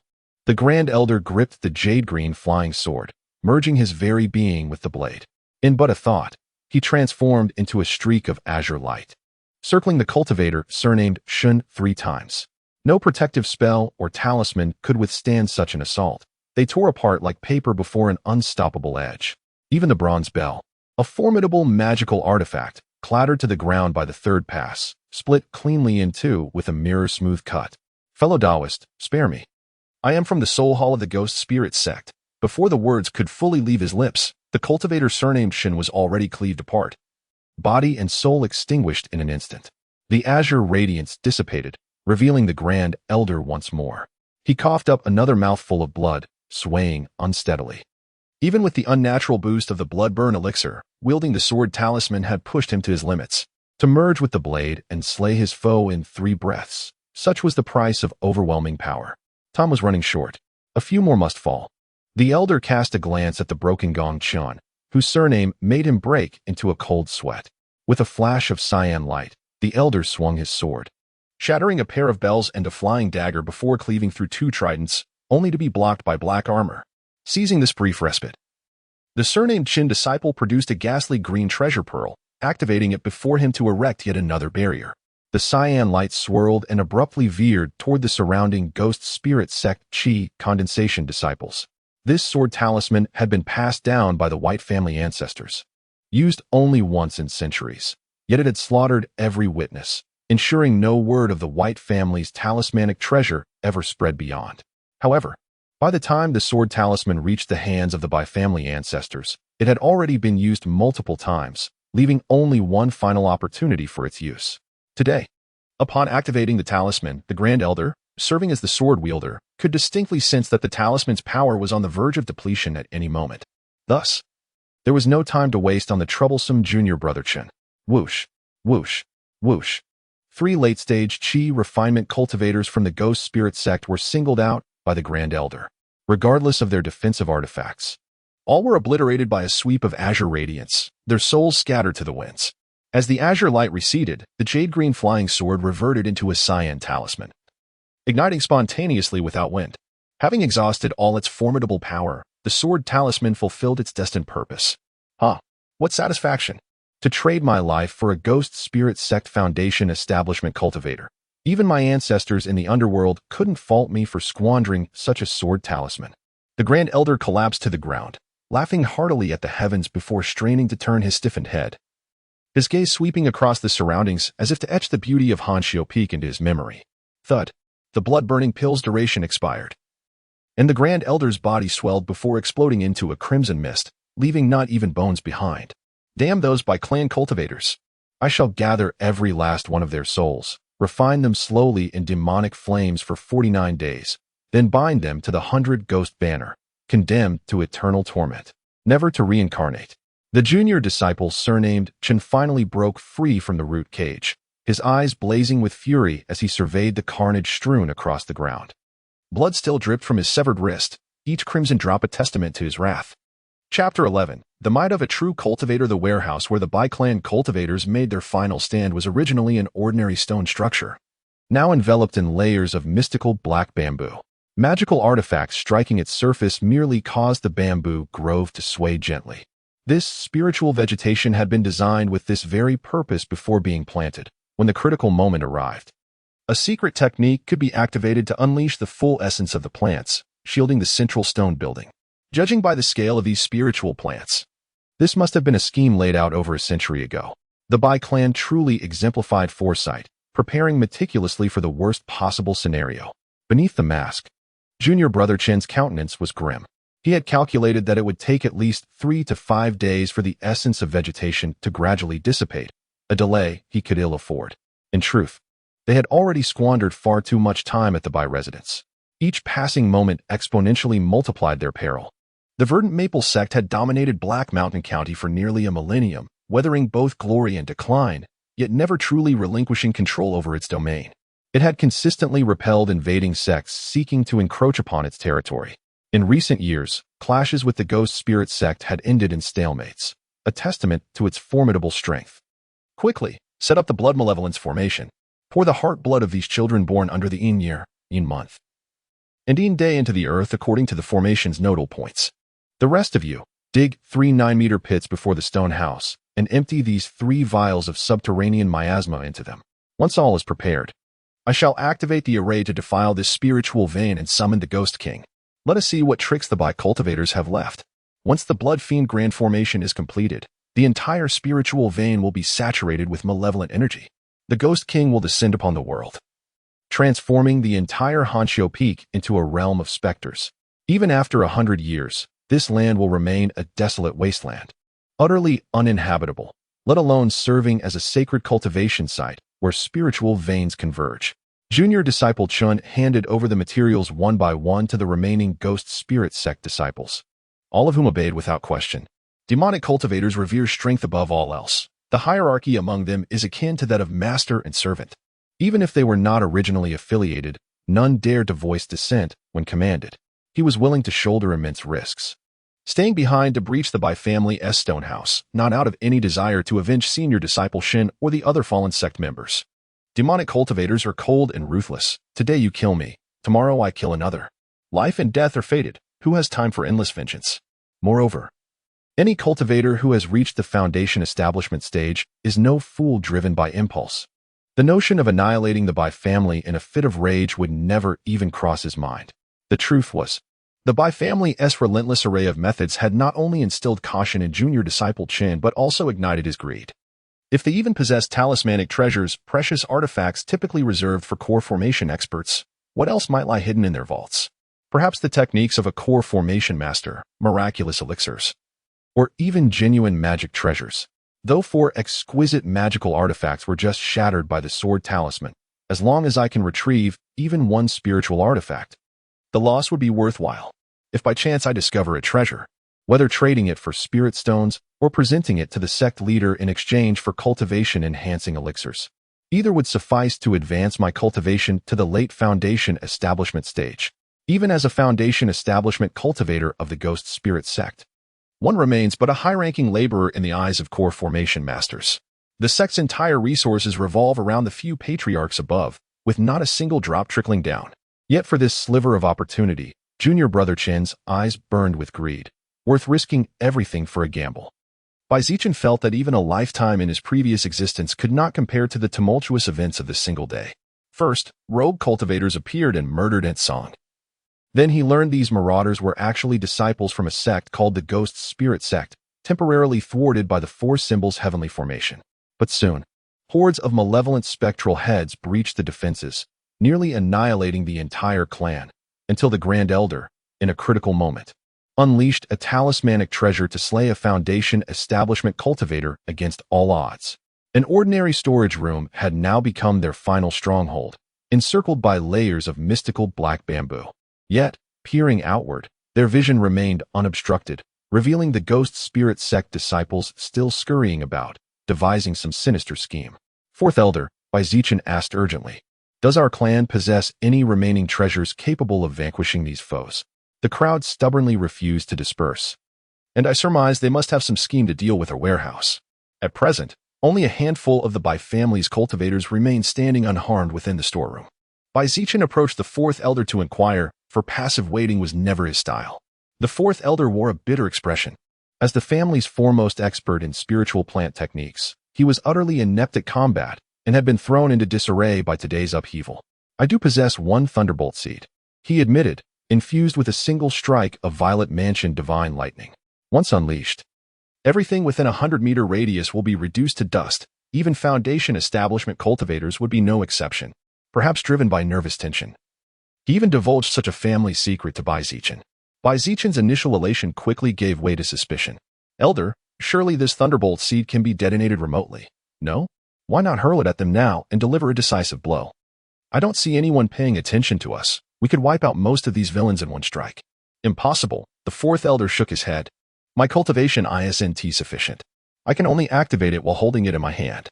As if to console Zichen, he added, "Rest assured, when the final moment comes, I will detonate it myself. You won't feel a thing, nor will your soul fall into the hands of demonic cultivators to suffer torment." Good news, the Bai family still had a trump card. Bad news, before this trump card could eliminate the enemy, everyone in the warehouse would have to die first. Zichen took a few silent steps back, realizing the 4th Elder was unreliable, and turned his attention back to the unfolding chaos outside the warehouse. Just then, junior brother Chen approached the stone hut. Raising the stump of his severed wrist, he swung his blade once more, this time cleaving off his entire arm. The malevolent ghost, having devoured the limb, abruptly swelled to a towering height and began pounding its chest furiously. Its gaze fixed greedily on the blood gushing from junior brother Chun's severed arm. Only after repeated urgings did it reluctantly lumber toward the warehouse, plunging its hands into the ground to summon the sinister energies of the earth's depths. Boom! A thunderclap resounded, and the air seemed to freeze for an instant before a terrifying golden tempest swept through, devouring everything in its path. As the dust settled, the warehouse returned to its former state. No trace remained of the ghastly demons or the ghostly sect cultivators. Only scattered fragments on the ground bore witness to their fleeting existence. Everyone inside the warehouse had collapsed, overwhelmed by a dreadful pressure that now loomed over Hanshio Peak. "I am Elder Good Song. The wicked have been vanquished.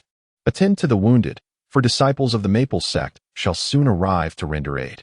An ancient voice resonated through the heavens, amplified by mystical arts, reaching every living soul within dozens of miles.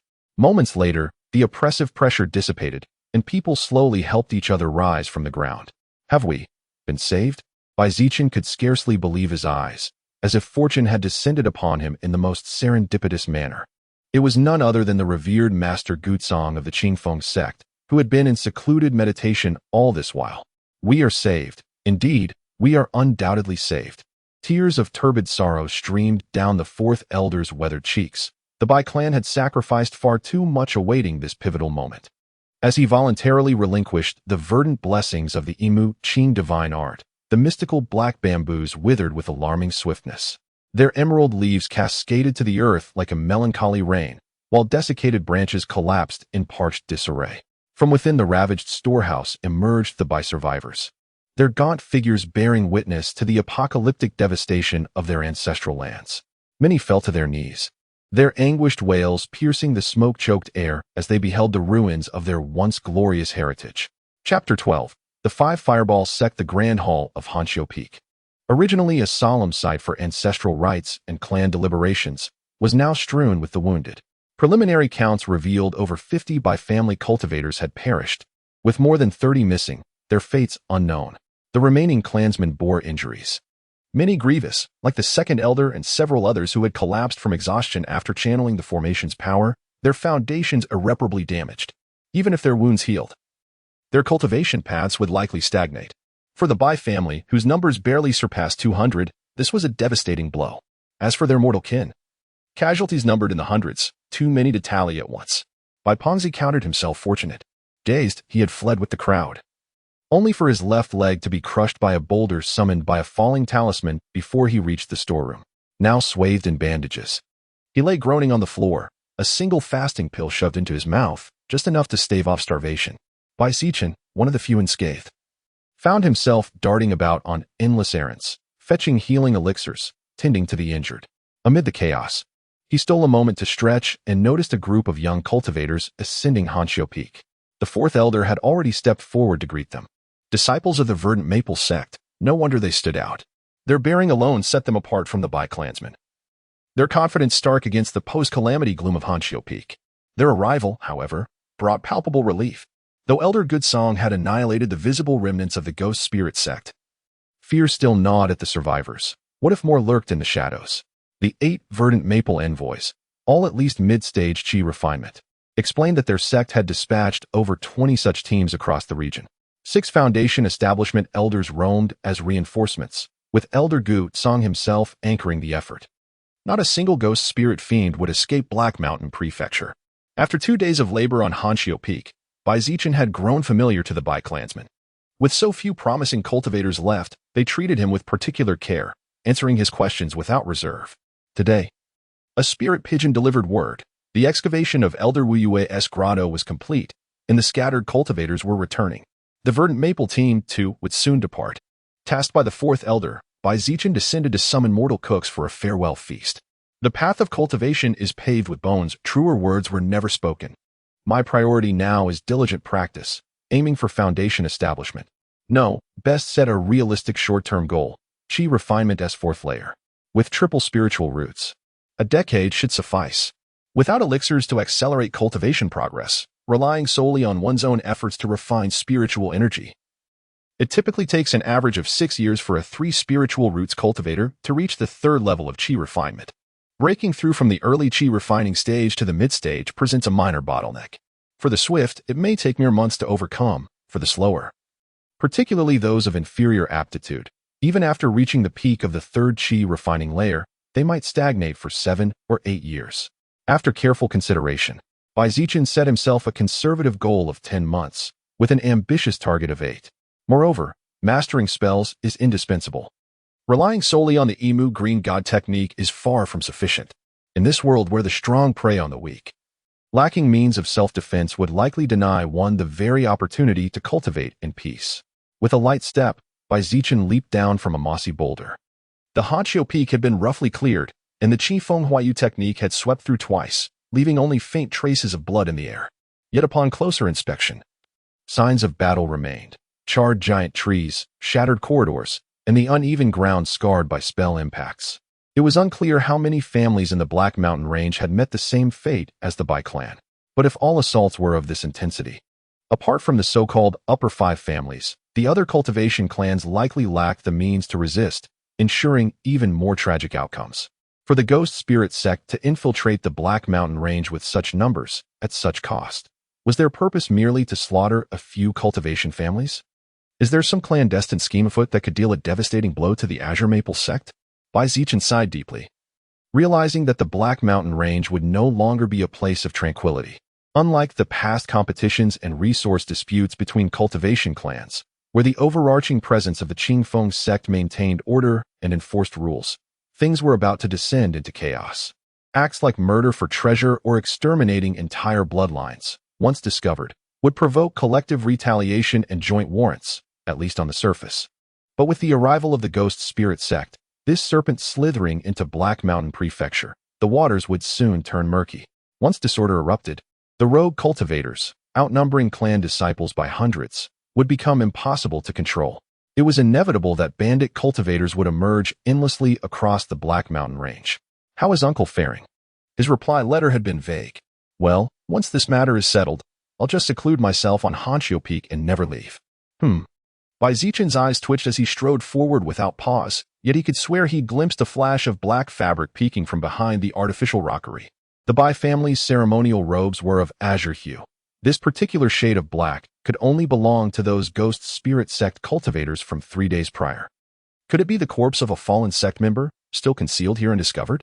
In recent days, the disciples of Qingfeng sect have been scouring the vicinity and managed to locate 2 isolated cultivators from the Ghost Spirit sect.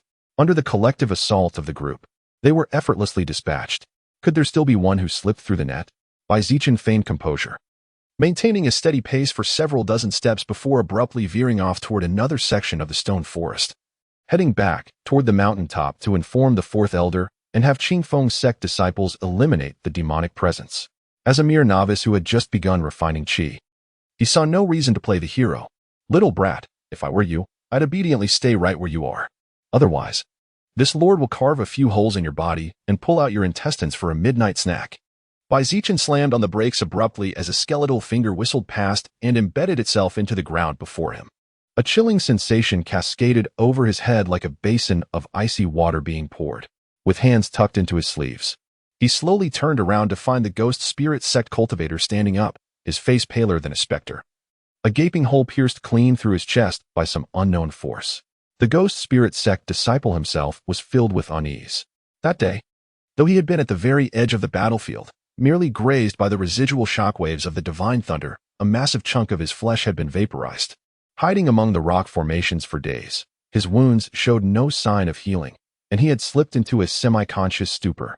Just now, startled awake by approaching footsteps, he mustered the last of his strength to rise and stagger forward, only to exhale in relief upon seeing it was just a child.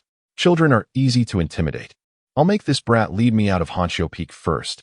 If I stay here, I'll be discovered sooner or later.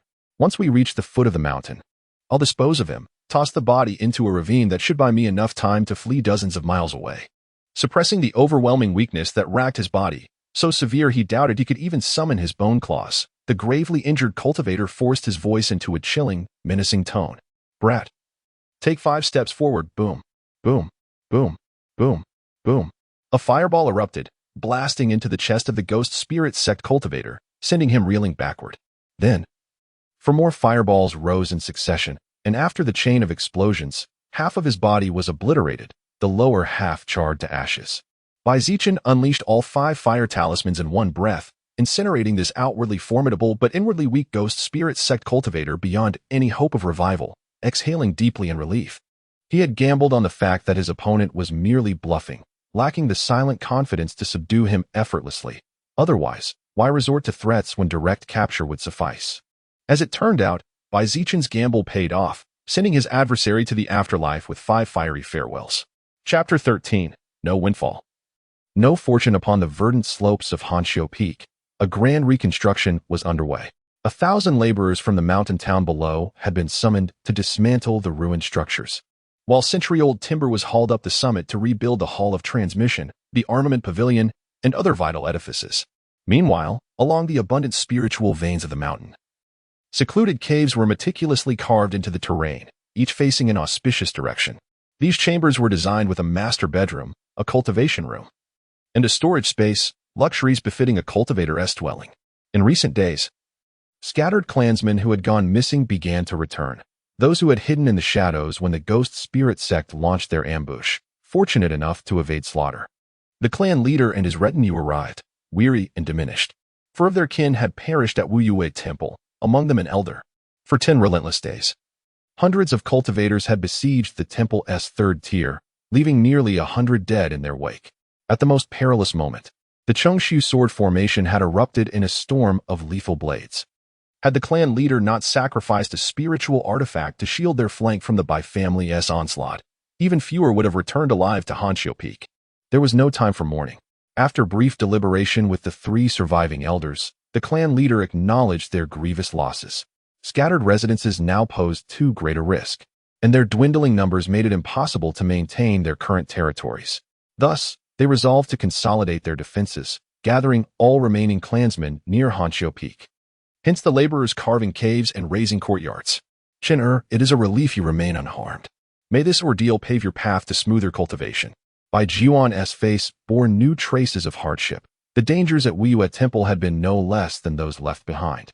A pity for Bai Yang, so young and already motherless. At least her father was away at the Qingfeng sect's market when it happened. The Ghost Spirit sect's invasion had struck at least 30 cultivation clans simultaneously, erasing entire bloodlines. The power balance across the Black Mountain range would shift irrevocably. Yet, in this chaos, only the Qingfeng sect possessed the strength to claim such vast territories. Uncle, what of Wuyue Temple? Upon opening the cavern, what treasures did you discover within? Bai Zichen was rather intrigued by the legendary cave abode of the renowned loose cultivator from Mizhou, the 5 Peaks true person, and inquired about it. Indeed, within the 3rd level of the 5 Peaks temple, the 5 Peaks divine summit, the life-bound treasure of the 5 Peaks true person was enshrined. 5 small, mountain-like metallic mounds in 5 distinct colors became visible the moment the Chongshu sword formation was shattered. However, they were swiftly claimed by Elder Yang of the Verdant Maple sect. Bai Jiuan sighed, his voice laced with resignation, reverence, and a faint, well-concealed yearning. The Elder Yang he spoke of had attained the Golden Core realm over 2 centuries prior, making him a senior even to the esteemed Good Song. Yet, in terms of cultivation, he had fallen behind his junior, rumored to have remained stagnant at the early Golden Core stage. Given his known history, it was speculated that Elder Yang's lifespan was nearing its end, which explained his increasingly aggressive demeanor in recent years. 5 years prior, he had clashed violently with an elder from the Ghost Spirit sect over a life-extending spiritual pill after an auction, sparking a series of conflicts between their sections. Curiously, aside from the 5 Peaks Divine Summit, the 3rd level of the cave abode contained only a towering stone stele, devoid of any other treasures.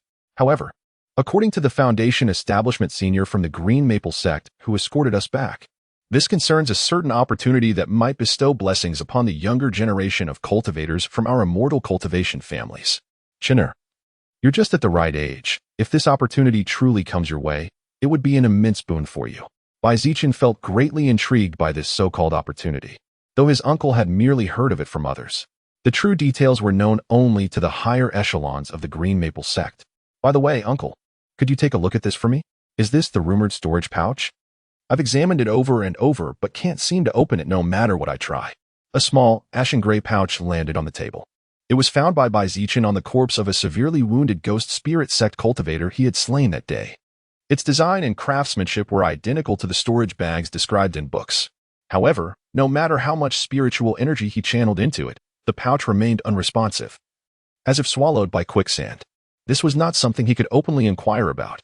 The belongings of other deceased Ghost Spirit sect disciples had been collected and handed over to the family treasury after the battlefield was cleared. But Bai Zichen felt that this storage bag, obtained at great personal risk, was rightfully his own spoils of war. So he had kept it hidden at his waist without mentioning it to anyone. His uncle, Bai Jiuan, was someone he could trust implicitly. So he decided to seek his advice. Bai Jiuan was visibly surprised.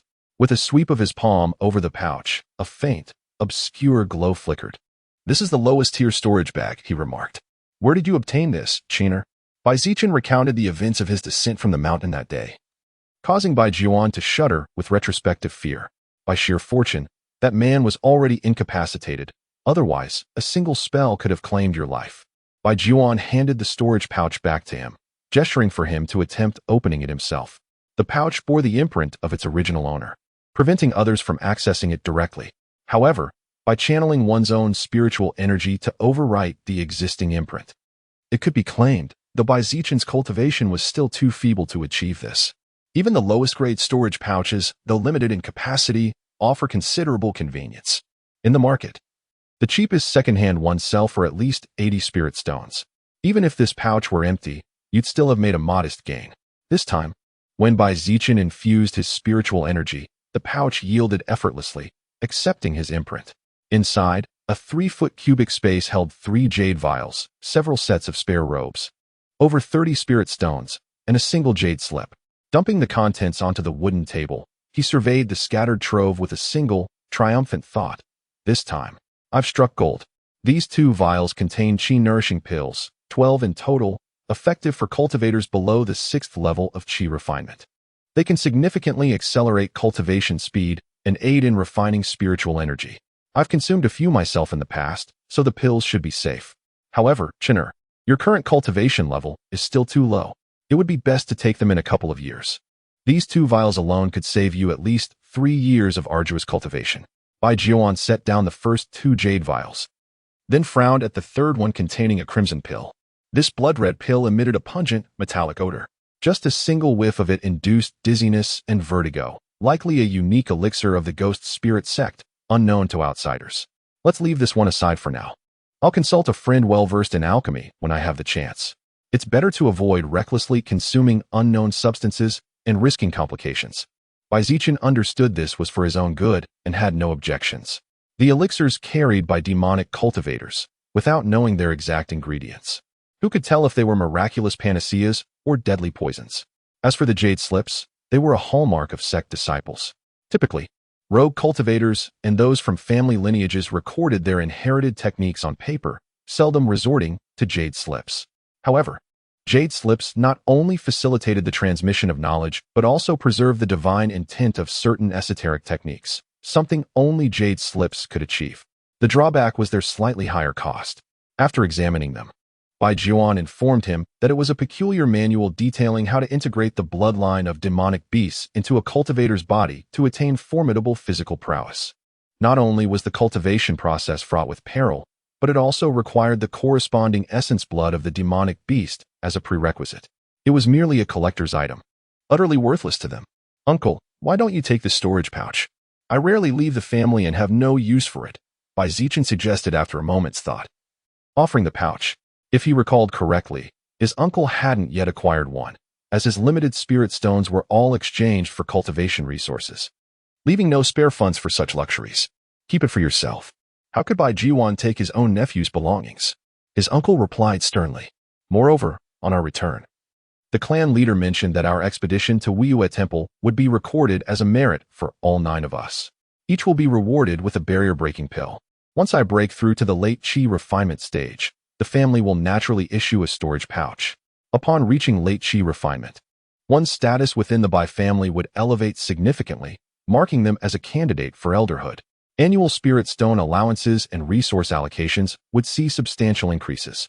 Bai Zichen naturally wished for his uncle's cultivation to soar ever higher, preferably straight to foundation establishment, so he might one day bask in the shelter of his influence. This nephew offers his early congratulations on uncle's breakthrough to late Qi refinement. May all your aspirations come to fruition. There is one more matter I must solemnly impart to you, Chinner. Do not let the bountiful gains from this endeavor plant in your heart the seed of murder and plunder. Not only are bandit cultivators reviled and shunned by mainstream society, but once you embrace such thoughts, your greed will grow without restraint, gradually eroding your self-control. In the end, you will either perish on the path of bloodshed and theft or meet your demise under the collective assault of others. There can be no escape. Remember this well. Mark my words." Bai Zichen felt a sudden chill in his heart, realizing he had indeed been dazzled by the storage pouch, entertaining thoughts of when another windfall might come his way. Fortunately, his uncle's timely admonition awakened him before it was too late. Chapter 14. Bai Juan's breakthrough 3 months later. The chaos in the Black Mountain Range finally subsided. With the vigorous suppression by the Qingfeng sect, The rogue cultivators who had taken advantage of the turmoil were mostly eradicated, restoring a semblance of peace. However, true recovery would likely take 2 to 3 decades. This was evident from the sharp decline in foot traffic at the Qingfeng sect's own marketplaces during this period. According to unofficial statistics, only about 20 or so properly established cultivation families remained in the Black Mountain Range. The missing ones had met various fates. Some were entirely slaughtered by the ghost spirit sect's disciples. Others saw their patriarchs return to find their clans devastated, leaving only a handful of survivors. Still others lost their core cultivators in battle, leading to the collapse of their households and the abandonment of their spiritual lands. For these reasons, many either scattered as rogue cultivators or sought refuge under the 5 major families as guest elders, resulting in the disappearance of numerous family names. For a time, the Black Mountain Range saw an unusual number of unclaimed spiritual veins, and opportunistic rogue cultivators quickly seized the opportunity, forming small groups to occupy the vacant peaks. The Bai family's primary income came from spiritual plants and rice, so the loss of a few mountain peaks had little impact. However, with many bamboo groves and spiritual fields now untended, it was inevitable that the family's income would decline sharply the following year. Amidst these gloomy circumstances, the only good news came 3 months prior, when the family had announced that 9 barrier-breaking pills would be awarded to clansmen returning from the Five Peaks Temple. He also declared that a new family system was being devised to allocate more resources to the younger generation, aiding their swift advancement. The barrier-breaking pill was considered a miraculous elixir for qi refinement cultivators, effective in surging spiritual power and loosening bottlenecks at both the mid and late stages. Naturally, its price was staggering, 150 spirit stones per pill. Over the past 3 months, the clansmen who received the pills underwent brief recuperation before consuming them to attempt breakthroughs to the late qi refinement stage. By yesterday, the results were in. 2 succeeded, while 6 failed. Bai Zichen gazed at the motionless door of the master bedroom, sighed, and picked up his bag before heading toward the study hall. The last remaining person was Bai Zhuan. Upon receiving the barrier-breaking pill, he had not rushed to take it. Instead, he continued refining his spiritual power as usual. When questioned, he merely stated that he felt one strand of his energy remained imperfect. Only 3 days ago did he suddenly announce his intention to seclude himself for a breakthrough attempt, and now, here they were, stepping out of his courtyard. Bai Zichen surveyed the modest yet well-equipped dwelling, complete with a master bedroom, side chambers, a meditation room, a sitting area, and a storage space centered around a newly transplanted peach tree. Finding the mountain caves too damp and dim, he had chosen one of the residences built near the study hall and moved in. Bai Zhuan had raised no objections, allowing him to proceed as he wished. Living near the study hall proved convenient, granting Bai Zichen ample time to immerse himself in books daily. While no cultivation techniques or spell manuals were kept there, the shelves were filled with miscellaneous works, local customs, biographies, and tales of strange occurrences from neighboring provinces. He devoured these accounts with fascination, treating them as fantastical stories while broadening his knowledge. Yesterday, he had perused the scenic records of Mizhou. Today, he would explore something different. At the heart of Liang Kingdom, atop the majestic Qishan Peak, lies the sacred Lotus Sect, a sanctuary of nascent soul cultivators. These venerable beings, blessed with millennia of life, witnessed the rise and fall of dynasties, their longevity surpassing the histories of many sections. Since its founding, the Lotus Sect has nurtured 5 nascent soul sovereigns, rightfully claiming its place as Liang Kingdom's paramount sect. In ancient times, before the advent of the foundation establishment pill, cultivators relied solely on their accumulated spiritual energy to break through this crucial barrier. Not only was the success rate abysmally low, but failure often resulted in shattered meridians, reducing aspirants to crippled shells. This miraculous elixir not only boosts breakthrough probability by 30%, but also safeguards the practitioner's meridians, ensuring one's cultivation remains intact even in failure, truly deserving its title as the most revolutionary alchemical formula in 10,000 years. Bai Zichen stretched languidly, realizing noon had arrived unnoticed. He returned the scroll to its original place on the shelf, his stomach already growling with hunger. The most delightful aspect of Hanxiu Peak was undoubtedly the hired cooks who prepared 3 sumptuous meals daily, available whenever desired. The culinary variety was so extensive that after over a month, he hadn't encountered a single repeated dish, finally experiencing the privileged treatment of a cultivator. Retrieving the food container, Zichen had just settled in his courtyard and was about to begin his meal when he sensed a sudden surge of spiritual energy rapidly converging toward the main chamber. Uncle is emerging from seclusion. Anticipation flickered across his face. This breakthrough represented Jiuan's final opportunity to pursue foundation establishment.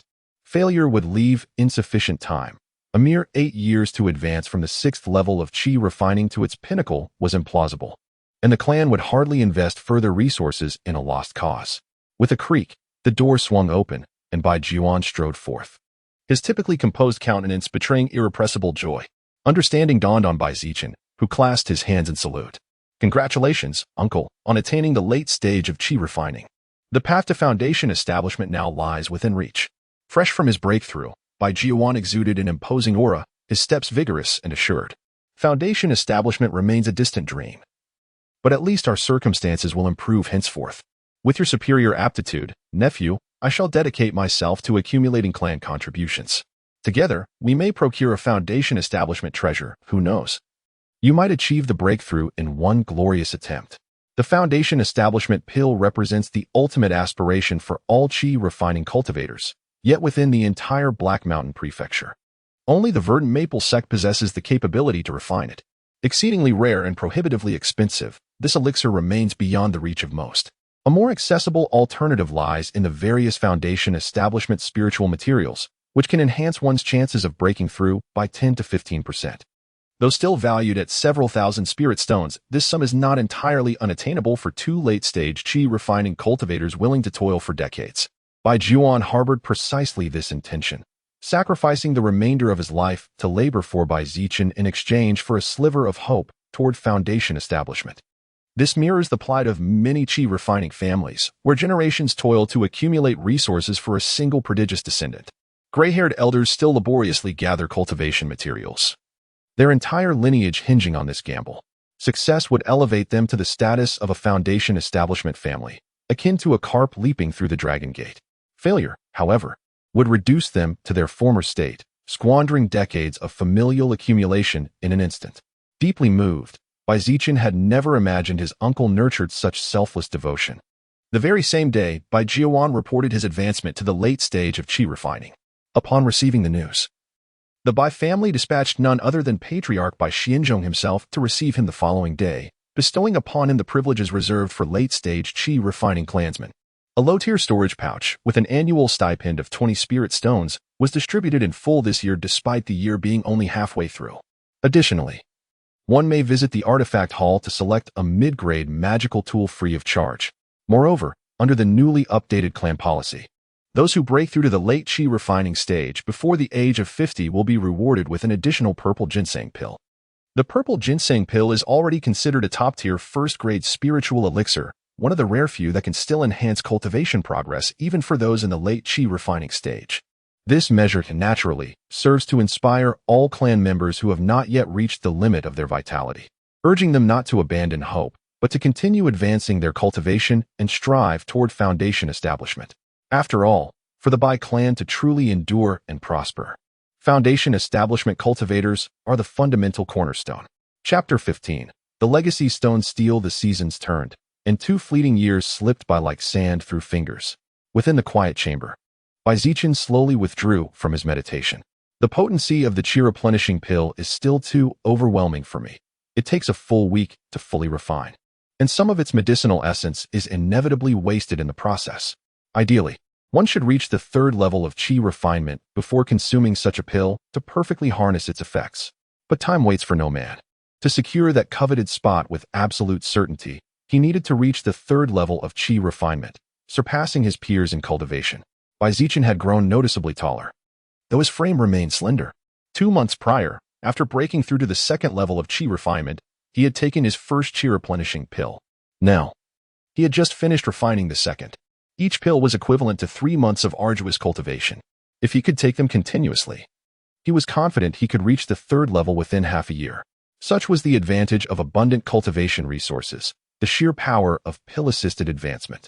The reason for Zichen's relentless pursuit of strength, even at the risk of hastening his foundation, lay in the matter of the 5 Peaks Temple opportunity his uncle had mentioned, now confirmed. It turned out that the towering stone stele on the 3rd floor of the 5 Peaks Temple was no ordinary artifact. It was a rare treasure, a legacy relic from the distant, frigid lands of the Helpless Sect. The Helpless Sect, a grand sect under the nascent soul stage, employed a unique method of nurturing disciples.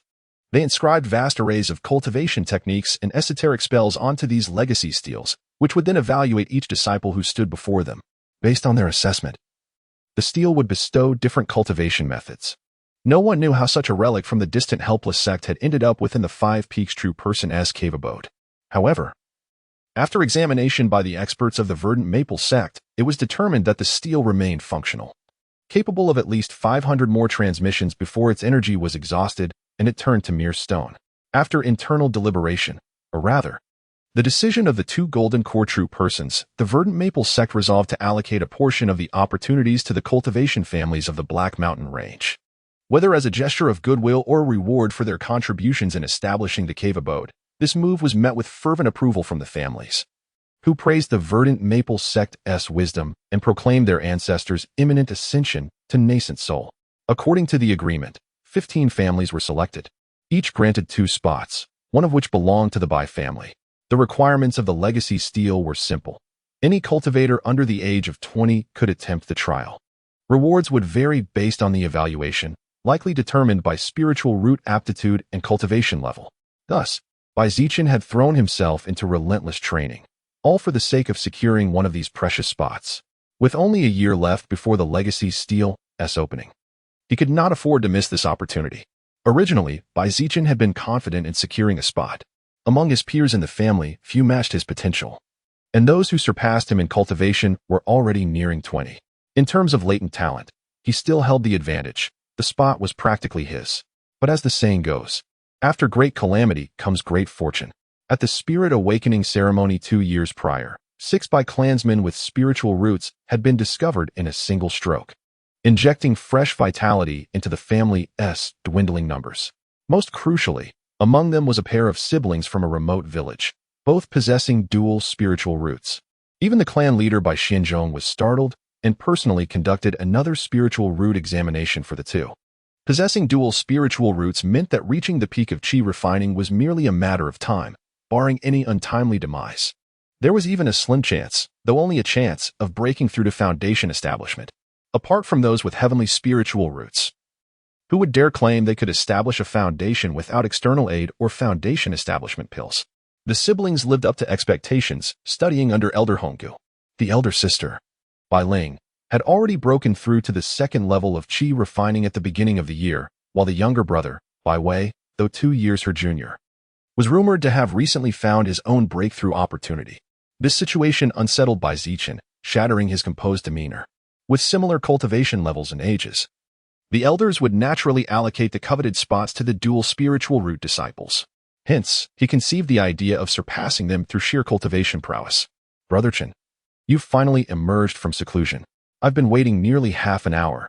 Emerging from his meditation chamber, Zichen caught sight of Bai Ying seated in the courtyard, popping a piece of pastry into his mouth. 3 empty plates already lay before him. Having emerged from the shadow of his mother's passing, Bai Ying had grown considerably plumper over the past 2 years, his greatest pleasure now being the study of various baked delicacies to satisfy his culinary desires. As he often said, since there was no hope of reaching the foundation establishment stage, why toil arduously in cultivation? Why not simply enjoy life? Decades of rigorous practice, if they failed to yield foundation establishment, would still culminate in becoming mere dust beneath the earth a century later. Far better, in his view, to indulge early in fine food, fine wine, and fine company, pleasures even mortal emperors coveted, yet which a cultivator could attain with ease. When the time came, he would take several wives and concubines, siring offspring early to fulfill his familial duty of continuing the lineage. It was unclear where this young, rotund Bai had cultivated such a complacent mindset, so at odds with the prevailing ethos of the Bai clan. Zichen lifted the purple clay teapot from the small brazier, pouring himself a cup of steaming tea. Didn't you mention recently that you and your father were to visit the Qingfeng Sect's market to broaden your horizons? What brings you here today? The plump man reverently unrolled a silk scroll upon the table and declared, I foresee fierce competition for next year's stone tablet inscriptions, likely to be decided through martial contests. Therefore, I propose preparing a magical artifact in advance, dear brother Chun, to catch those detestable siblings off guard and secure victory. The plump fellow's indolent demeanor had drawn Whiteway's sarcastic remarks on 2 occasions, thus sowing the seeds of discord between them. This is the catalog of magical artifacts and their prices from the treasure pavilion in the market district, which I begged my father to copy for you. Take a good look, brotherchin, and choose what suits you. In a couple of days, I'll fetch it for you, guaranteed to catch them off guard. If you're short on spirit stones, I can lend you some. You can repay me once you've prospered. Zichen couldn't help but find it both amusing and exasperating. The plump one's imagination was truly boundless, even envisioning a martial contest between them. Disputes among clansmen would naturally be settled by the elders. There was no need to escalate matters to a public duel. Besides, the legacy steel didn't evaluate one's combat prowess. Even if one triumphed over every cultivator from the Black Mountain clans in a duel, it wouldn't raise one's standing in the eyes of the steel. Yet, to outright dismiss, it would wound the plump one's earnest intentions. Thus, Zichen carefully examined the silk scroll. The upper section recorded over 30 inferior-grade magical artifacts, more than 10 mid-grade artifacts, and 5 superior-grade artifacts. In terms of variety, this collection far surpasses the Bai family's armament haul. The 2 artificers trained by the Bai family only possess intermediate first-tier proficiency, while they can craft inferior-grade artifacts with relative ease. Their success rate for mid-grade artifacts is disappointingly low. To minimize costs, both have opted to specialize in producing only a few types of artifacts they excel at, resulting in an extremely limited selection available to the clan members within the armament hall. In my opinion, martial contests are the fairest method. Strength and weakness are immediately apparent. Otherwise, each side clings stubbornly to their own arguments, and who could possibly persuade the other? In the end, it all depends on the clan leader's decision. Prompted by the pale, portly man, Zichen pondered for a moment before speaking slowly. Chapter 16. The competition for slots. The state of Liang was divided into 5 provinces and 72 counties. Among them, Mijo, located in the northern frontier, had long been regarded as a barren and desolate land, with sparse spiritual veins and few blessed cultivation sites. Heishan County, nestled against the Black Mountain Range, was relatively more abundant in resources, though most of its spiritual lands lay deep within the mountains, difficult to exploit, and thus could only sustain a limited number of cultivators. Who would have thought that the supreme authority looming over all the cultivation families and rogue cultivators of Heishan County was, in the broader context of Liang, merely an ordinary sect, nothing particularly remarkable. Zichen closed the book with a long sigh. Read 10,000 books, walk 10,000 miles. Over the years, he had nearly exhausted the library's collection, gaining a rudimentary understanding of the world beyond Heishan County. The 72 counties of Liang were vast beyond measure. Even traveling smoothly from the southernmost reaches to the northern border would take over a decade. And that was without accounting for bandits, natural disasters, and other perils along the way. Only cultivators could hope to traverse the entire nation unimpeded. And beyond Liang, an endless expanse of land stretched forth, with 4 or 5 kingdoms separating Liang from the frigid, desolate territories where the Naya sect resided. How wondrous it would be to explore such a magnificent world, but no, crossing borders was perilous even for Foundation establishment experts.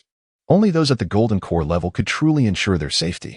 After indulging briefly in such wistful thoughts, Zichen swiftly reined in his imagination. Next month, the Five Peaks Temple would open its legacy stele, and today, the elders would decide which 2 individuals would represent the Bai family in securing these coveted slots. The Verdant Maple sect had already issued a decree. Whatever insights or inheritances family disciples obtained from the legacy stele would remain their personal fortunes, and the sect would not seize them. However, if the acquired knowledge, such as shared cultivation techniques, was willingly offered to the sect, they would compensate the contributing family at market value, with no upper limit. This included even Foundation establishment pills. The announcement sent shockwaves through the cultivation world of Heishan County. The rarity of Foundation establishment pills lay not only in their exorbitant price, tens of thousands of spirit stones per pill, but also in the difficulty of procurement.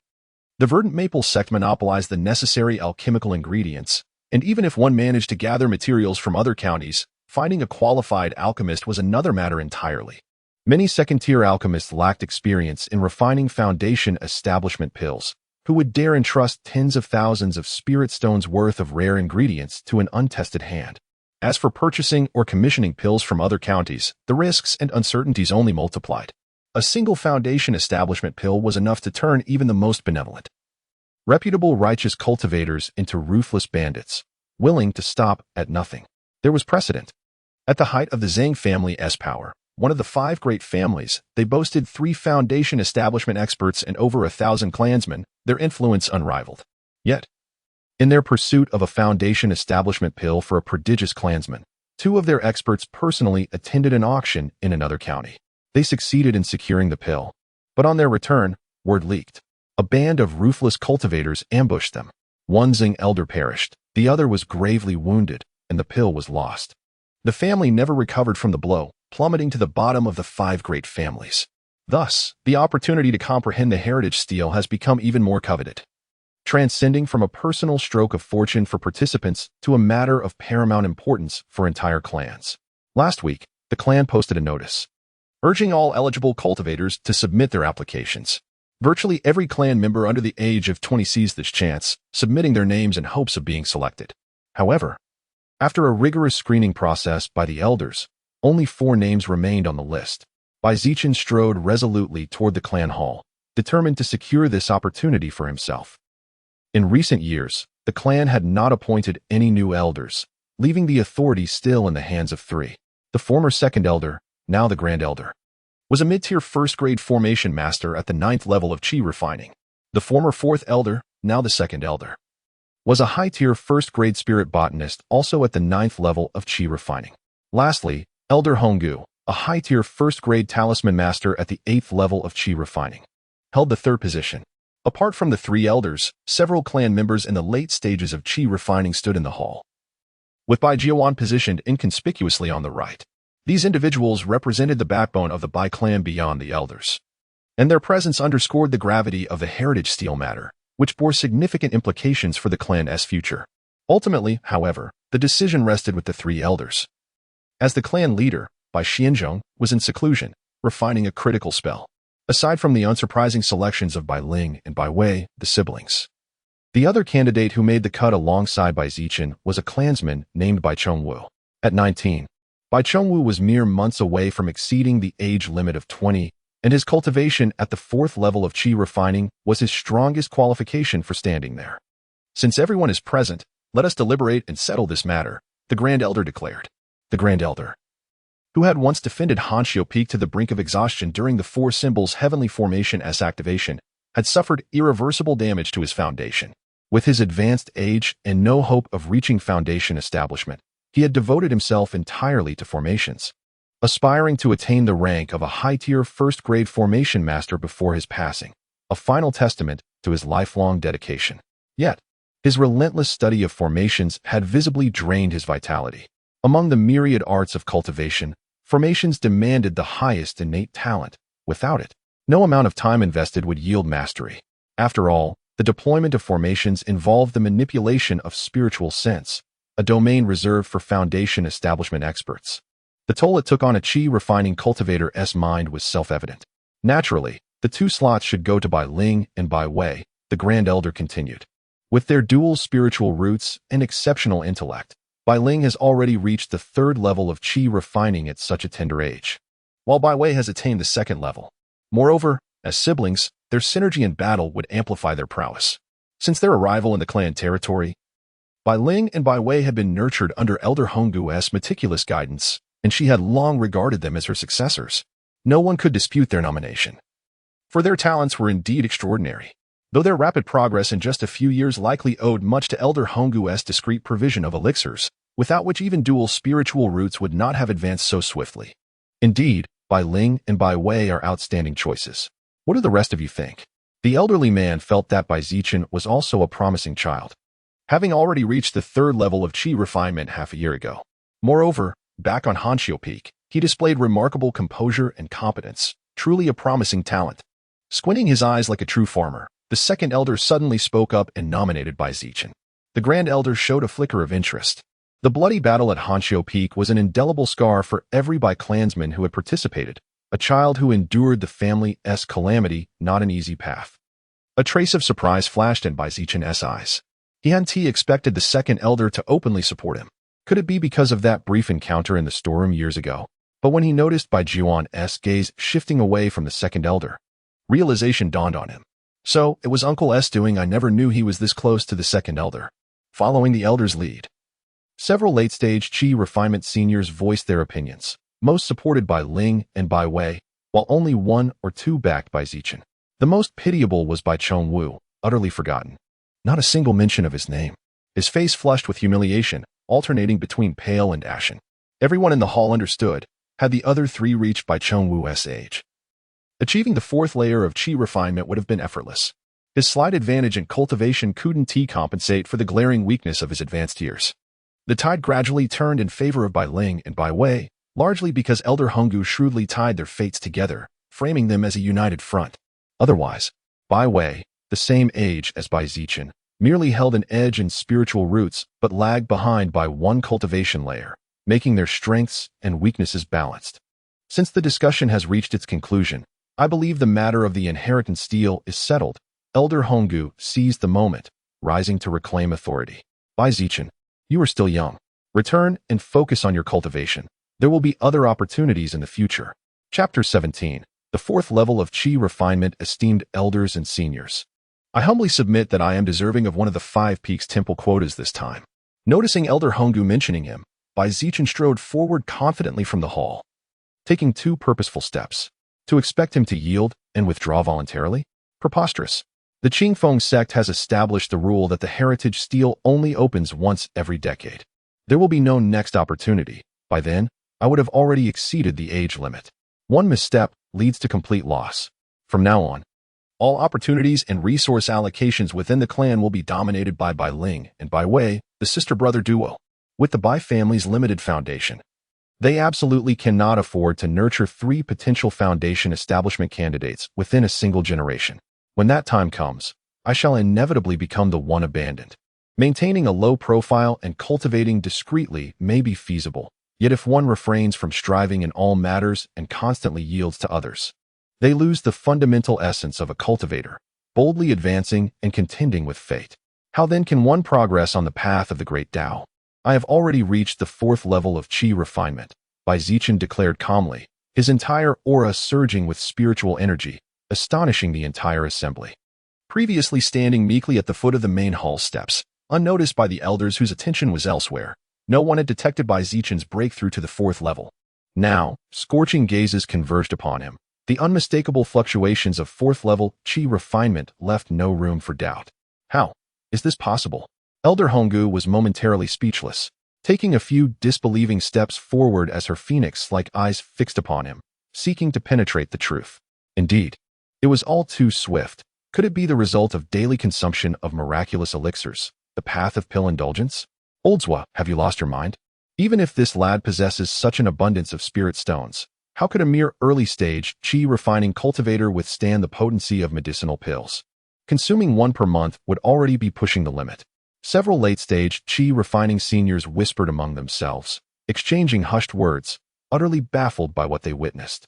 Could it be that this junior clansman possesses some extraordinary spiritual constitution, allowing his cultivation speed to defy all expectations?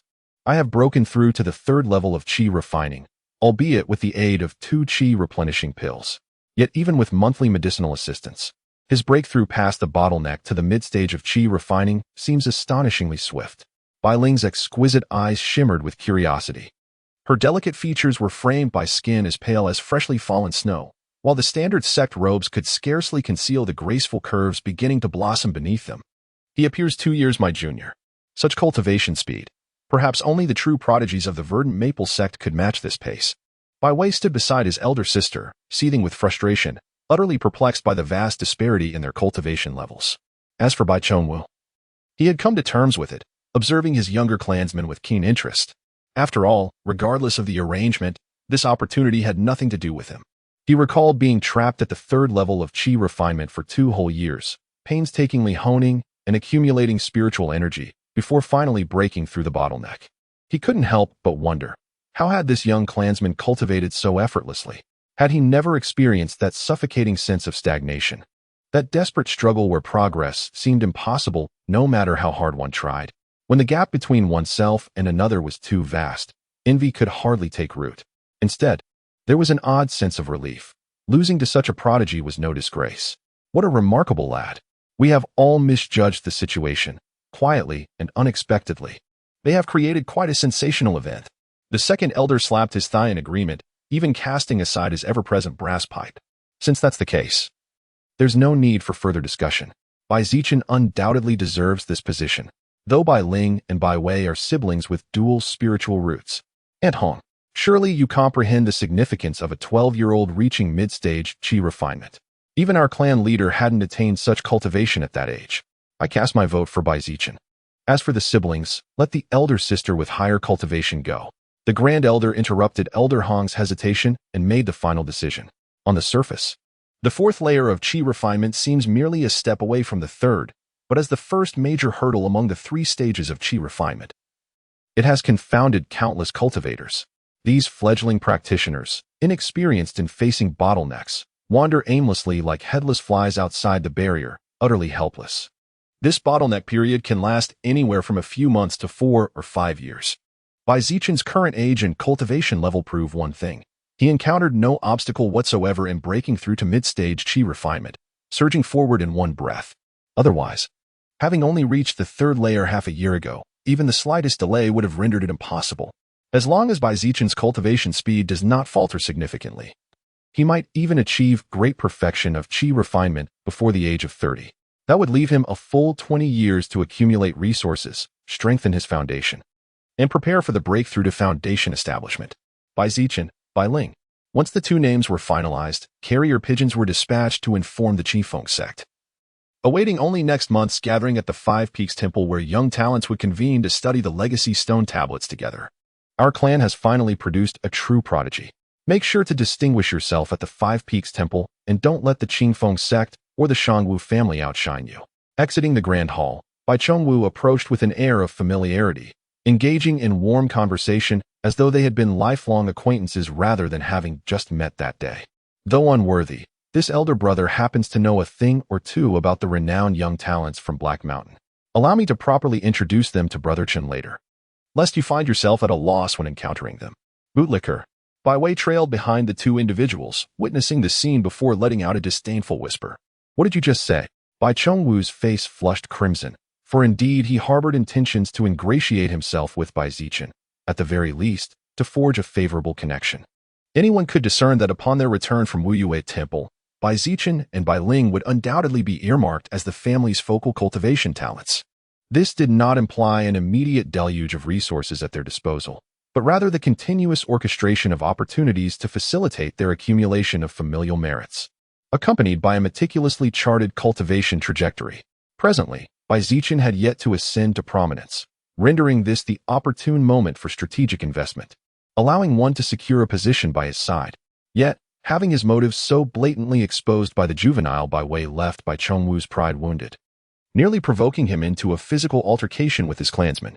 Swiftly intervening, Bai Zichen restrained Bai Chengwu and spoke with earnest sincerity. Brother Chengwu, your consideration for the family's reputation and willingness to share your insights are deeply appreciated. There's no need to engage in petty squabbles with mere children. Tomorrow, my humble abode shall be prepared with spiritual tea. I insist you honor me with your presence. Without fail, came the reply. Then tomorrow I shall impose upon your hospitality. With Bai Zichen stepping forward to speak, Bai Chengwu seized the opportunity to gracefully retreat, casting a fierce glare at Bai Wei before cupping his hands and departing. Ironically, Bai Wei was now the one labeled as a petulant child in Bai Zichen's words, leaving him fuming and eager to retort.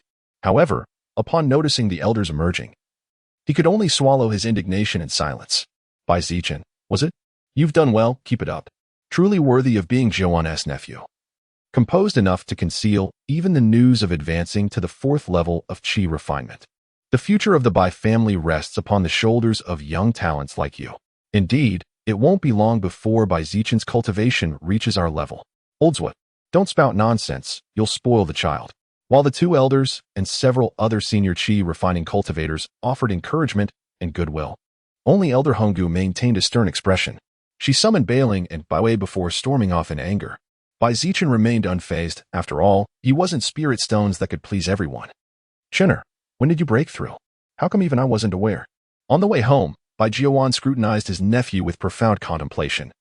For today had truly bestowed upon him an overwhelming blend of astonishment and trepidation.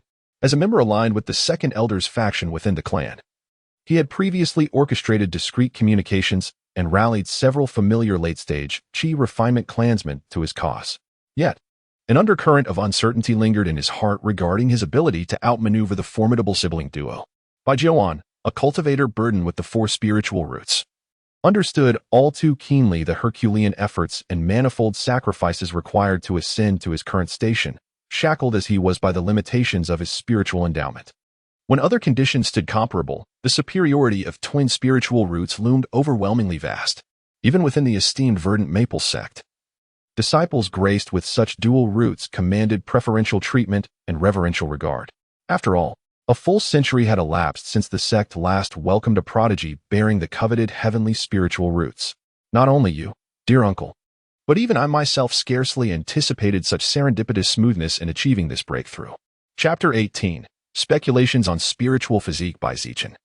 Having reached the second level of Qi refinement, consumed 6 Qi replenishing pills in succession, as if blessed by divine favor.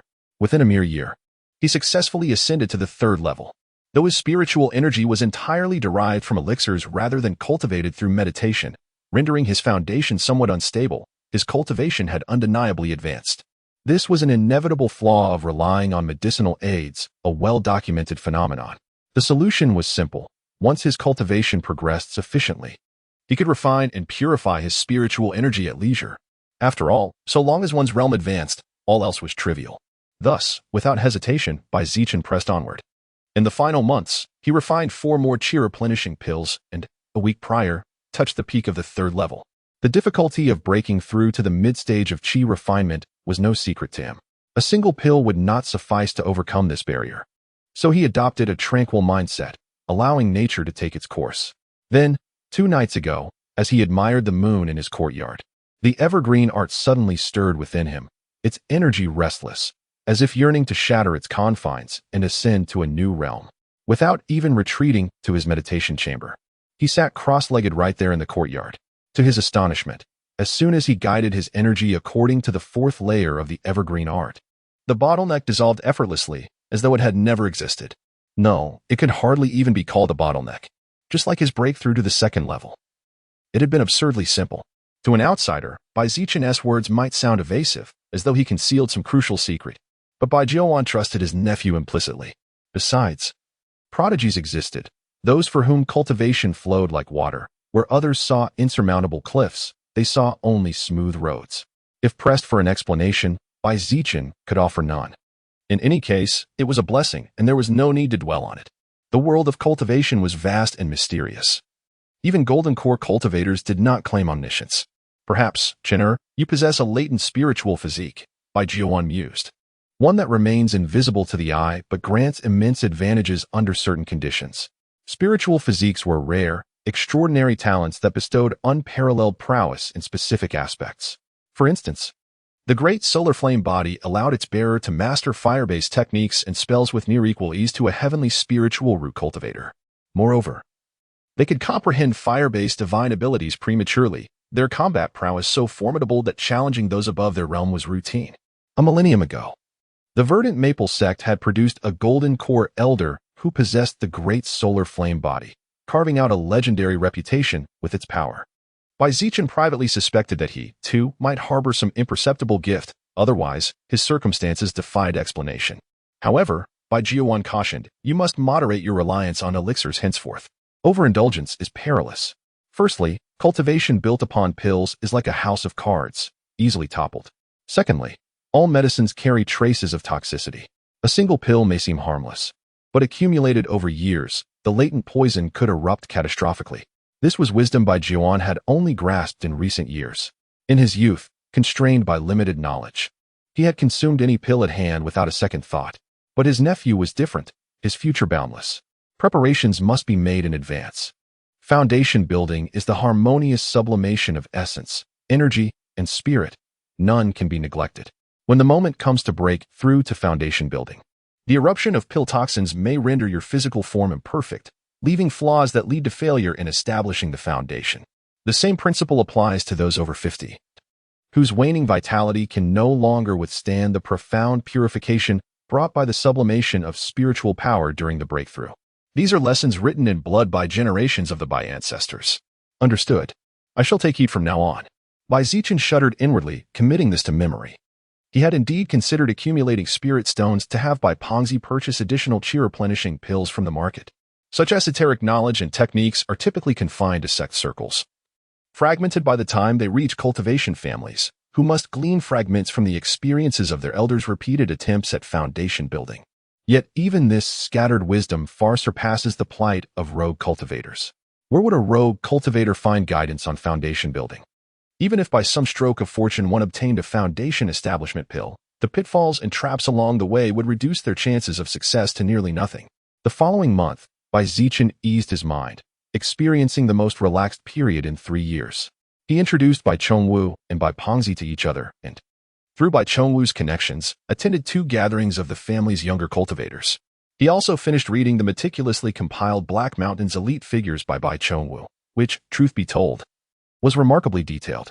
Among the upper-tier cultivation families, such as the Fire Phoenix Mo clan and the Clear Stream Huang family, each boasted 1 or 2 outstanding members, though the most exceptional were invariably disciples of the verdant maple sect, due to their youth. Zichen's peers in the sect had yet to venture far and establish their reputations. Only one name stood out: Su Li, a disciple who had demonstrated prodigious talent in talisman crafting from childhood. On the very day she joined the verdant maple sect, she was taken as a direct disciple by the hall master of the Talisman Pavilion. Rumors from Elder Honggu's partner suggested that Su Li had already mastered crafting mid-grade, first-tier talismans the previous year, with the potential to become a second-tier talisman master while still at Qi refinement. Her cultivation aptitude was no less impressive, dual spiritual roots of metal and fire, making her a strong candidate for the title of true disciple within the verdant maple sect. Beneath the lofty presence of the 2 core formation ancestors, the true governance lay in the hands of the sect master and the various foundation establishment elders. Disciples were categorized in ascending order as outer disciples, inner disciples, and true disciples. In the blink of an eye, the month passed, and the day of departure for Five Peaks Temple arrived. The family assigned Elder Honggu to escort the 2 juniors. Given the journey of several days, it was unwise to send inexperienced youths alone. Greetings, Third Elder. We shall trouble you greatly along the way. Bai Jiuan took time to personally see his nephew off. After waiting briefly, he finally caught sight of Elder Honggu and the graceful young maiden following behind her. Since all are present, let us depart at once. With a frosty expression, Elder Honggu showed no inclination for small talk. She summoned a peach blossom net artifact, which expanded to several zhang in size with a surge of spiritual power, and seated herself at its center. Gazing at the floating peach blossom net, Bai Zichen hesitated for a long moment before, under Bai Ling's teasing smile, gritting his teeth and leaping aboard. Soft and plush, akin to a luxurious sofa, Bai Zichen muttered under his breath, discreetly shifting his posture 2 inches inward. This was his maiden voyage upon a flying artifact, and nervousness was only natural, terrified of plummeting from the heavens into a mangled pulp. Among magical implements, flying artifacts command prices far exceeding other categories, where a single piece could rival 3. For what reason? The ability to soar through the sky's sheer audacity. The peach blossom canopy wobbled as it ascended, halting at 60 feet before a crimson flash propelled it forward. Chapter 19. The fragrant pig of the Chen family. The speed of the peach blossom canopy was not particularly swift. Bai Zichen estimated it to be roughly equivalent to his full sprint while enhanced by a divine movement talisman. However, soaring through the skies and gazing down upon the toiling travelers below instantly elevated his sense of grandeur. Moreover, the peach blossom canopy generated a luminous barrier that shielded him from the fierce winds.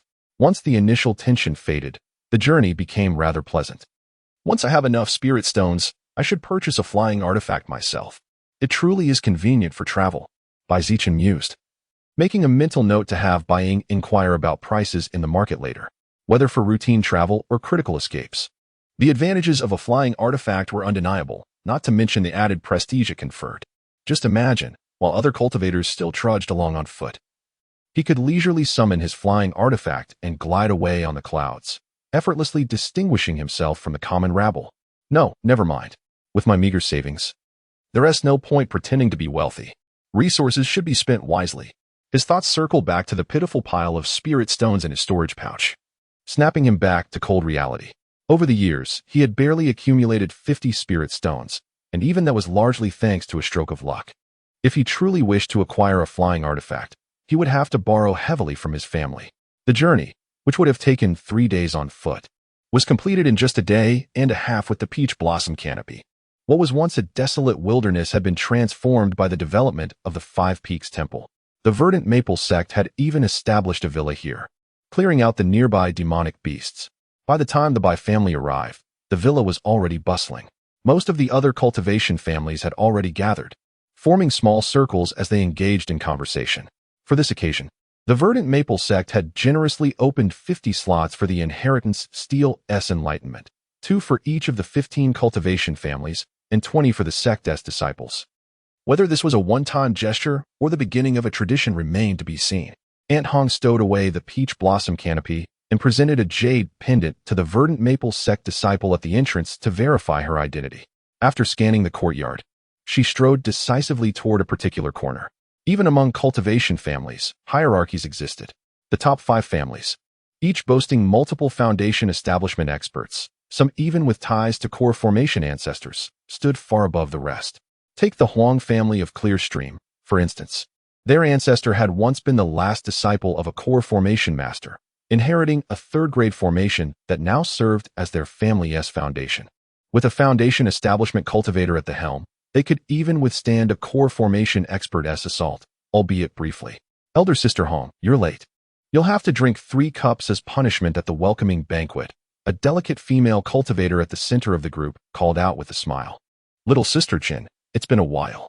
I hope your tolerance has improved, unless you'd prefer to be carried back to your room after a few cups again? Though Hong's tone was gentle, an undercurrent of tension crackled between them. The moment their eyes met, sparks seemed to fly. This is Senior Chin Ishue from the Fragrant Pig Chin clan. Back in the day, she and Master had some rivalry when choosing cultivation partners, leaving unresolved grievances between them. Bai Ling and Bai Zichen lingered slightly behind. She leaned in close, her soft whispers brushing against his ear, a few strands of her silken hair tickling his face. Of course, Bai Zichen knew of the Fragrant Pig Chin clan, one of the Bai family's closest allies, renowned for their expertise in raising spirit beasts. The clan nurtured hundreds of black-haired fragrant pigs, classified as low-tier, first-grade spirit beasts. Their meat was rich and succulent, and prolonged consumption could fortify one's vitality. Thanks to their mastery of pig rearing, the Chin clan ranked among the wealthiest of all cultivation families. Bai Zichen discreetly observed the Chin family as female cultivator, draped in a deep violet-red gown, her figure gracefully plump. He couldn't help but imagine the countless dramatic tales that must have unfolded between her and Elder Honggu when they once vied for the same cultivation partner. Leaving such lingering resentment even after all these years, Chin Ishue beckoned her 2 young disciples forward, both noticeably older than the Bai family's pair. Come greet Elder Honggu of the Bai family. These are the Chin clan's 2 most promising youths, one at the 4th level of Qi refinement, the other at the peak of the 3rd level. But your family, why have you chosen 2 so young? Linger, Zichen, come forward and pay your respects to Aunt Chen. Aunt Hong smiled with evident satisfaction. Even her gaze towards Bai Zichen softened considerably.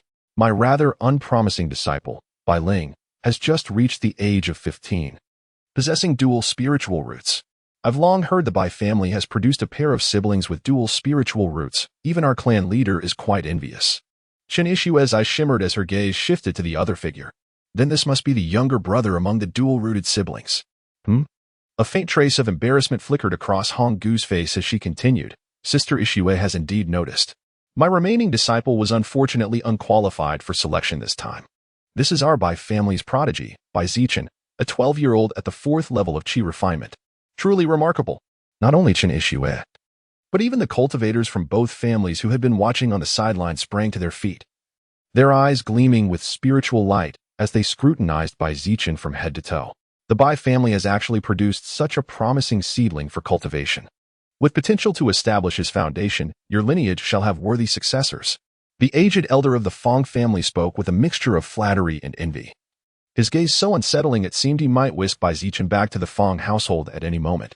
For minor cultivation clans like theirs, which relied solely on a single foundation establishment elder to maintain their standing, the greatest fear was the impending demise of their senior expert before the younger generation could rise to take their place. Without a foundation establishment cultivator, countless predators would set their sights on the riches they could no longer defend, while the verdant maple sect upheld decorum and refrained from direct interference. Other cultivation families and ruthless rogue cultivators were far less restrained. Without sufficient strength to match their ambitions, possessing treasures was akin to a child clutching gold, impossible to safeguard. Take the Redleaf Fong clan, for instance. The few second-grade spiritual tea trees in their valley had long attracted covetous eyes. Elders from the Verdant Maple sect and members of the Fire Phoenix Emo family had already come seeking cuttings, hoping to graft them onto their own spiritual plants. Should the Fong clan's patriarch pass tomorrow, those same visitors would no longer ask for mere branches, they would demand the entire tree. The reason why the 5 prominent families can be revered as immortal cultivation clans lies in their possession of multiple foundation establishment cultivators. Even if one passes away, the remaining ones can sustain the family until the next generation of prodigious disciples matures. Zichen felt somewhat unaccustomed to being surrounded by outsiders' praises, shrinking further into the shadows. The saying the outstanding tree in the forest will be toppled by the wind was not unknown to him. Yet with his cultivation at the 4th level of chi refinement, avoiding attention was impossible. With your Zichen present, the youths from our families pale in comparison. Young man, strive your best tomorrow, if not surpassing the sect disciples. At least to not lose to those so-called upper 5 families. Win some pride for your elder sister, and there shall be rewards awaiting you. Chinishue's voice, clear as silver chimes, was exceptionally pleasant, blending with the delicate demeanor on her face, a mingling of maidenly grace and womanly charm. This unworthy junior dares not accept such praise from esteemed elders. Every fellow cultivator here is a phoenix among men. The ancient steel is unfathomable, surely possessing its own mysterious method to discern talent. This humble one merely hopes not to disgrace the family name by ranking last. Zichen's words softened the sharp gazes of several watchful young cultivators nearby, who then stepped forward to introduce themselves. Chapter 20. The Commencement of Inheritance. The towering inheritance stele, standing approximately 30 meters tall, bore over 100 ancient characters meticulously inscribed in vertical columns, exuding an aura of profound antiquity and solemnity. Is this the legendary inheritance stele? It appears rather unassuming. Yet not a single character is decipherable.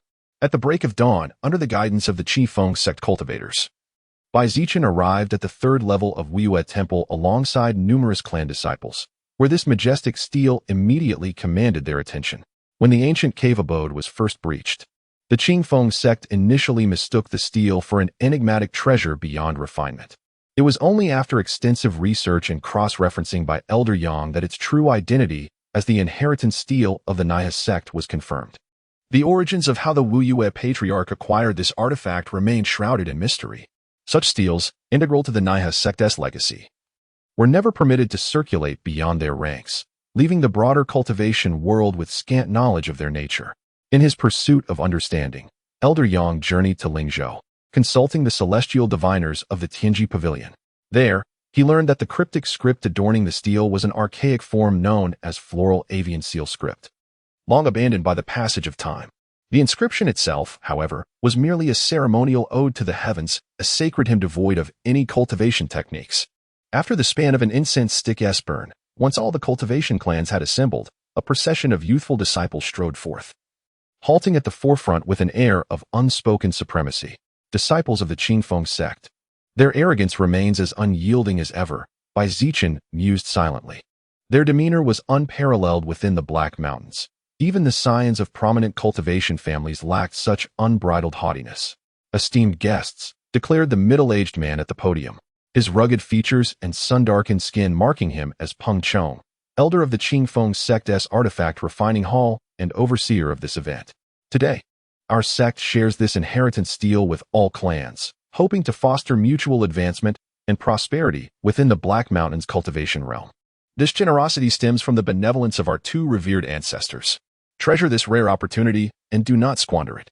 As previously stated, any insights your disciples glean may be exchanged with our sect without restriction, no limits, no conditions. Additionally, he continued, his tone grave, our ancestors have discerned that this stele can endure no more than 500 more uses before crumbling. To prevent squandering this invaluable chance, the Elder Council has decreed that participants will be ranked based on their comprehension. The 5 lowest-ranking clans shall forfeit their place in the next decade's gathering, lest they deplete this dwindling resource.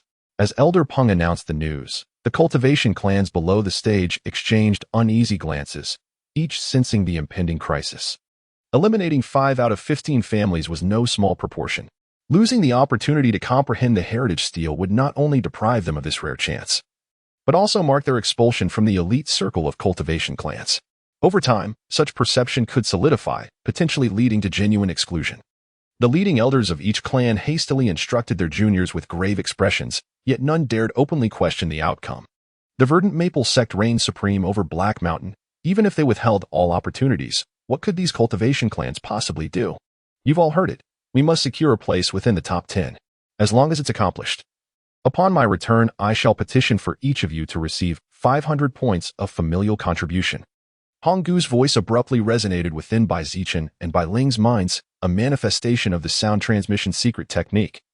A skill only cultivators at the late Qi refining stage could master. The two nodded fervently in acknowledgement. 500 clan contribution points. This was no trivial sum. By comparison, Old Man White Fatty, as the steward of the family's merchant caravan, could earn roughly 50 clan contribution points for a round trip to the Green Maple Sect's market. 500 points would require about 3 years of his labor. First, they released the quotas, and now they're reclaiming them. What scheme is the Green Maple Sect playing at? While Elder Peng continued his speech, Bai Zichen's mind wandered, pondering this very question. It couldn't be mere goodwill or reward for merit. Winning over the Black Mountain cultivation families might be a minor factor, but the true motive must lie in the legacy of the helpless sect. The legacy steel possesses its own evaluation system, guiding disciples onto suitable cultivation paths and bestowing varying rewards. In the first year, it encompasses all outstanding descendants of immortal cultivation families, inevitably revealing those with exceptional talents who receive special rewards to supplement the Qingfeng sect's techniques and divine abilities. By the second session, there is a high likelihood of encountering repeated techniques, rendering it unnecessary to squander opportunities on outsiders. If predictions hold true, the external quotas will diminish with each session until they are entirely absorbed by the Qingfeng sect. Bai Zichen pondered deeper, increasingly convinced that his conjecture was not far from the truth.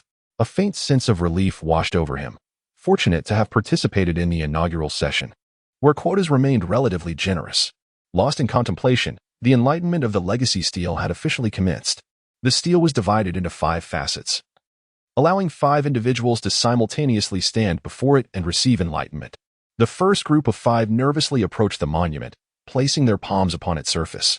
Following Elder Peng's instructions, they channeled their spiritual energy into the stone, awaiting its response. Bai Zichen watched unblinkingly, his gaze fixed intently upon the 5 figures. After approximately a quarter of an hour, all 5 were simultaneously repelled by the steel, returning with expressions of bewilderment. Well, what inheritances did you obtain? The elderly cultivator from the Fong family anxiously grasped his grandnephew's arm, urgently inquiring. Ancestor, my mind is utterly blank, as if I've gained nothing at all. The young man stammered nervously, on the verge of collapse under immense pressure, his eyes brimming with tears. How could this be? How is it possible to receive no inheritance whatsoever?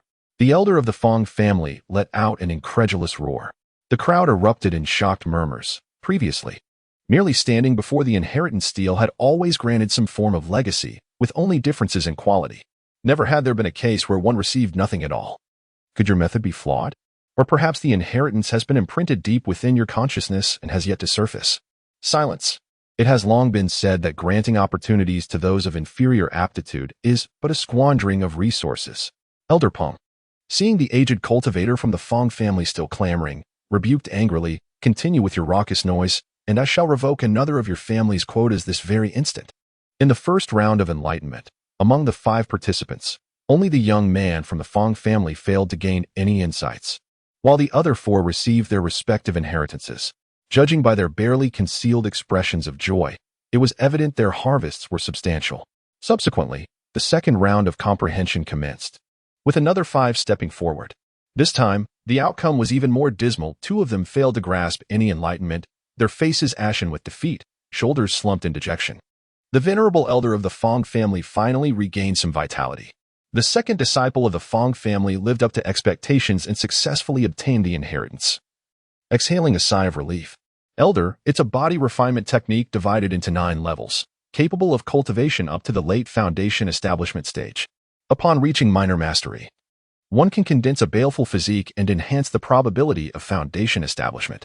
The young scion of the Fong family exclaimed excitedly before quickly realizing the impropriety of his outburst and biting his tongue. Yet his words had already drawn sidelong glances from the assembled crowd. A cultivation technique that could enhance the probability of foundation establishment, regardless of how slight the increase, was an object of fervent pursuit. As for the technique being incomplete beyond the late foundation establishment stage, that was hardly a concern. Such matters could be addressed once one actually attained that lofty realm of cultivation. Chapter 21. The Descending Thunder Divine Pearl. By Ling's breathing grew slightly labored. For the next turn would be hers to approach the legacy steel and seek enlightenment. Calm your heart. Neither of us should face much difficulty, Bai Zichen reassured her. His voice steady. Having observed all the cultivators who had failed to inherit the legacy from behind, he had discerned a pattern. Have you noticed? 4 have failed thus far. And all were among the older members of our group. If my conjecture holds true, the legacy steel favors the younger ones. That's a relief. I couldn't bear to see Master's disappointed gaze. Bai Ling pressed her small hands firmly against her chest, her cheeks flushed with determination as she strode toward the steel. Soon, she immersed herself in the state of enlightenment. Look, the steel is reacting. After the 5 individuals meditated for the duration of an incense stick, the long silent heritage steel suddenly flickered with lightning, accompanied by low rumbles of thunder. All eyes converged upon the coalescing radiance, revealing a female disciple from the verdant maple sect. Xinwei, how do you feel? What technique has been bestowed upon you? Elder Peng swiftly maneuvered from a distance of several dozen feet to the side of the female disciple. Among the multitude present, she alone had triggered an extraordinary phenomenon during her enlightenment. Without a doubt, this indicated something of superior quality compared to the others. It seemed not to be a cultivation technique. Xinwei possessed rather plain features, with a fair and plump complexion, and had always been inconspicuous within the sect. Originally, her name hadn't even been on the list for the enlightenment of the heritage steel. The foremost inner disciple on the list had recently experienced a sudden epiphany, secluding themselves to break through to the late chi refining stage, thus voluntarily withdrawing. Only then did the opportunity fortuitously fall upon her. There was a voice within the steel, claiming I possess a thunderfall constitution, inexplicably drawing the attraction of heavenly lightning. No wonder, in my childhood, every thunderstorm seemed to strike near my home. It appeared to be a method for refining a magical artifact, though its forging could only begin after reaching foundation establishment. It was called the postnatal Thunderfall Divine Pearl, capable of absorbing and refining heavenly lightning. At its initial refinement, it would merely be a rudimentary artifact, but when nurtured within the Dantian as a life-bound treasure, it would naturally evolve into a formidable artifact upon forming the golden core. Moreover, it held additional benefits for core formation cultivators. The other disciples, who had been listening intently, lost half their interest upon hearing life-bound treasure. Artifacts were concerns reserved for golden core adepts. For their current selves, even in their wildest dreams, the highest aspiration was achieving foundation establishment and basking in the reverence of thousands. As for core formation, not even ancestral graves emitting smoke would suffice. They do need to be ablaze. Even Xinwei herself, as she spoke further, grew somewhat disheartened, feeling that what she had comprehended was rather impractical. Good. Very good. Elder Peng burst into uncharacteristic laughter. Techniques and divine abilities are merely to enrich the green maple sect's foundation, offering more cultivation choices for future disciples. But magic treasures are different, though useless to everyone present here. They would serve our 2 golden core elders well. To Elder Ping, collecting 100 cultivation manuals paled in comparison to accomplishing a single task that might pique the elder's interest. Moreover, this postnatal Thunderfall Divine Pearl was rumored to hold special significance for golden core cultivators, clearly no ordinary artifact. Within the Green Maple sect, golden core elders held a status comparable to foundation establishment experts in prominent families, if not surpassing them entirely. 5 centuries of longevity, even without deliberate cultivation, have established an indomitable and supreme authority. Currently, over half of the foundation establishment elders within the Qifeng sect are disciples or descendants of the lineage of Elder Yang, who controls the most powerful positions throughout the sect. In contrast, Elder Gutsong attained enlightenment relatively recently and has devoted himself single-mindedly to cultivation. With only 1 disciple under his tutelage, he rarely intervenes in sect affairs. Upon returning to report to the sect, upon learning of a treasure refinement method related to heavenly thunder, there is a high probability that both venerable ancestors would personally attend. Especially Elder Gutsong, who is currently in his prime, there remains the possibility of glimpsing the nascent soul realm. In that case, The significance of the postnatal falling thunder divine pearl would be elevated yet another level. The greatest trial for a golden core cultivator ascending to the nascent soul realm is the inevitable descent of heavenly tribulation. Elder Ping immediately pondered whether the function of the falling thunder divine pearl might be related to resisting this celestial calamity. If such a connection indeed existed, then fortune had truly smiled upon him this time. Master Yang, with his limited remaining lifespan and mere early-stage golden core cultivation, naturally need not concern himself with heavenly tribulations. However, Master Gutsong, having reached mid-stage golden core cultivation before even 2 centuries of age, stood unparalleled in the entire history of the verdant maple sect as the fastest cultivator. Throughout the cultivation world, whispers abounded that Master Gutsong possessed the innate potential to achieve nascent soul. Yet Elder Gutsong, devoted to the great Tao, seldom made appearances within the sect, leaving no opportunity for others to seek his favor. This inherited method of refining the postnatal thunder pearl presented an excellent means to gain his attention. Later, he would need to strengthen ties with that plump girl, perhaps arrange a marriage alliance by selecting an outstanding junior from his family to bind her firmly to the Peng clan. Elder Peng resumed his composed demeanor, exuding the dignified aura of a master, while inwardly calculating which junior in his lineage possessed the right age, cultivation level, and striking appearance to be a suitable match. Once a cultivator caught the eye of a golden core master, ensuring their breakthrough to foundation establishment would hardly be difficult. In Elder Peng's view, Chen Wei's fate had already undergone a dramatic transformation. After Chen Wei, no further phenomena manifested from the inheritance stele. Master. It is a water attribute cultivation technique, the profound water true art of lunar mist and pristine clouds, capable of guiding one directly to the golden core path. Bai Ling waved her fists excitedly, her suppressed voice unable to conceal the genuine joy radiating from within. Not only had she seized this opportunity, but she had also fortuitously obtained a supreme cultivation technique perfectly suited to her. This stroke of serendipity was truly remarkable. A technique capable of guiding one all the way to the golden core stage was considered top tier even within the entire Black Mountain region. Even the esteemed verdant maple sect might not possess many such treasured manuals.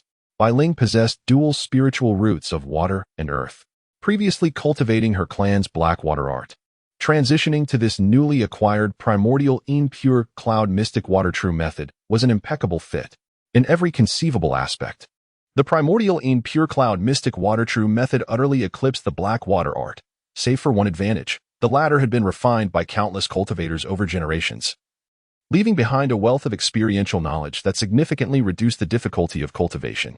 Much like by Zichen's evergreen technique, which lacked any supplementary mystical spells and offered no path forward beyond the foundation establishment stage, requiring practitioners to seek alternative methods for further advancement. The sole reason his uncle had chosen this technique for Bai Zichen's spiritual initiation was its unparalleled safety. Its essence was so tranquil that even the peril of chi deviation became a near impossibility. Soon, only 5 individuals remained who had yet to approach and comprehend the legacy. Bai Zichen took a deep breath, suppressing the unease in his heart. At this point, whatever the outcome, he was prepared to accept it. On the Qi Feng sect side, Elder Ping ceased his private musings and refocused his attention on the scene. Finally, it was the turn of the disciple he had been most keenly observing. Before Chen Wei's emergence, he had privately believed that this journey to Weiwei Temple would bring him only one pleasant surprise. This very disciple. If the intelligence from the Heavenly Secrets Pavilion was accurate, the legacy stele did not merely assess one's cultivation level. Otherwise, Chen Wei would not have triggered such extraordinary phenomena. Su Li, after all, possessed a rare spiritual constitution attuned to talismanic arts, a natural master of the arcane script. Such innate talent was precisely what could earn true recognition from the legacy stele. Chapter 22, The Open Inheritance. The sun-stealing technique of the desolate god to the nascent soul grandmasters. The definition of a genius vastly differs from that held by ordinary cultivation families. Even the Azure Maple sect falls far short of their exacting standards. Only those disciples who can truly surpass limits and achieve the impossible are deemed worthy of becoming true inheritors within the Naya sect. One of the primary functions of the inheritance stele is to discern a disciple's innate talent, conducting the initial screening based on evaluation scores. Bai Zichen placed his hand upon the ancient stele, and a wave of desolate energy washed over him. Closing his eyes, he felt as though he stood within the profound currents of history itself. As he channeled a strand of evergreen technique spiritual energy into the stele, An inexplicable connection formed between him and the monument, as if some unseen presence high above had shifted its gaze and settled its attention upon him. Bone age, 12 years. Meets inheritance requirements. Proceeding with assessment. A detached, ethereal voice resonated directly within by Zichen's consciousness, its icy tones slowing the very pace of his thoughts. Earth, fire. And with spiritual roots, inferior grade. Cultivation at the 4th level of Qi refinement, mediocre grade. Magical aptitude assessment, inferior grade. Comprehension evaluation, mediocre grade. Cross-referencing with the repository of 1,312 bloodlines. No exceptional lineage detected. Substandard. Comparing with the 52 spiritual entities in the repository. No distinctive spiritual essence detected, inferior quality. An ethereal voice resonated at regular intervals, issuing judgments from various perspectives. Just as Elder Ping had surmised. Mere cultivation prowess held little sway in the evaluation by the heritage stele. The astonishing achievement of reaching the 4th layer of Qi refinement at 12 years of age, which would shock ordinary observers, was merely graded as mediocre.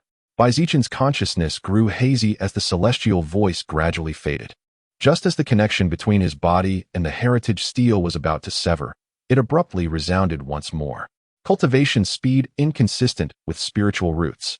Suspected unregistered spiritual constitution. Initiating secondary assessment. Comparison unsuccessful. Dissolves bottlenecks effortlessly. Effect akin to the golden body of merit.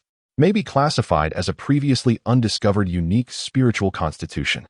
Pseudo-golden body of merit constitution, superior grade. This time, the ethereal voice ceased completely, followed by 2 crisp and melodious sounds that inexplicably conjured the image of succulent, juicy fruits being plucked from a tree. From afar, 2 golden beams of light streaked across the sky, piercing straight into Bai Zichen's mind. An overwhelming flood of information instantly overwhelmed his brain, sending waves of excruciating pain through his skull. Why were there 2 inheritances? Which tome should I commit to memory first? If I faint, will the legacy's contents be lost forever? While Bai Zichen was still hesitating, the waiting crowd widened their eyes in astonishment, witnessing the extraordinary phenomena unfolding upon the ancient stele of inheritance. At times, it resembled the undulating waves of an azure lake, then suddenly transformed into golden radiance darting about like celestial fireflies. Eventually, the manifestations divided into 2 distinct streams. The cerulean glow surged into Su Li of the Maple sect, while the golden luminescence condensed into minuscule particles, akin to celestial sand, permeating Bai Zichen's limbs. Against all expectations, the final trial had bestowed divine manifestations upon not one, but 2 chosen individuals. Elder Peng's eyes gleamed with a sharp light, darting between the 2. Su Li was one thing, but this young man from the Mo Zhubai clan actually triggered a phenomenon as well. Truly unexpected. How formidable. Bai Ling nervously clutched at her sleeves. The faint glimmer of pride from obtaining the Taiyin Siyun Xin Water True art instantly dissipating like smoke. Her beautiful eyes remained fixed upon Bai Zichen, never wavering for a moment. This young clansman of yours is truly a prodigy, outshining all his peers within the clan, even at the 5 Peaks Pavilion. Amidst the gathered talents from all cultivation families and the elite disciples of the verdant Maple sect, he managed to astonish the entire assembly. Sister Honggu, this youth from your Bai family is nothing short of extraordinary. Among the disciples of Qingfeng sect, he alone managed to stir the anomaly of the ancestral stele. Decades later, the Bai family would boast dual foundation establishment cultivators, flourishing in prosperity and poised to ascend as one of the new 5 great clans. The previous words might have carried a hint of jest, but Chen Yixue was now utterly sincere and thoroughly startled. Zichen, you're still unmarried, aren't you? I have a niece who just turned 8 this year, tested with triple spiritual roots. She's been a beauty since childhood. How about we arrange a betrothal? The dowry can be discussed. We'll follow the highest standards. Honggu smiled gently without responding. Time passed indeterminably before Bai Zichen finally managed to roughly absorb the 2 inheritances. Like swallowing dates whole, the connection severed, and he slowly returned to his original position. Chinner, are you feeling unwell? Honggu noticed his pale complexion and asked with anxious concern. Bai Zichen shook his head, about to speak when Elder Peng of the Qingfeng sect projected his voice across the gathering using sound transmission. Esteemed fellow cultivators, this session of comprehending the heritage stone tablets has now concluded.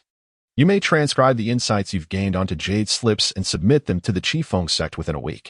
After evaluation by our sect leader, appropriate compensation will be determined. Naturally, should any choose not to share their findings, our sect will not insist. Furthermore, the 5 lowest-ranking families will be eliminated from participation. The list will be delivered to each family's residence in 1 week's time. These families need not return for the next decade. After a brief exchange, Elder Ping hastily departed with disciples Su Li and Qin Wei in tow. Among the 15 families, some rejoiced while others lamented. Particularly those clans whose disciples failed to comprehend the inheritance war ashen expressions. The 5 families to be eliminated would undoubtedly be chosen from among them. As expected, the Bai family became the focal point among the cultivation clans. Even cultivators from the upper 5 families approached to offer greetings, exchanging pleasantries and extending invitations to visit before taking their leave. Bai Zichen, dazed and disoriented, could only mechanically return the courtesies. Fortunately, Bai Ling supported him, preventing him from swaying unsteadily and making a spectacle of himself. Upon reaching the resting courtyard, he learned from Aunt Hong about the phenomena witnessed outside. Only then did Bai Zichen realize that, apart from himself, Su Li of the Qifeng sect had also triggered extraordinary manifestations. Chinner, what kind of inheritance did you receive?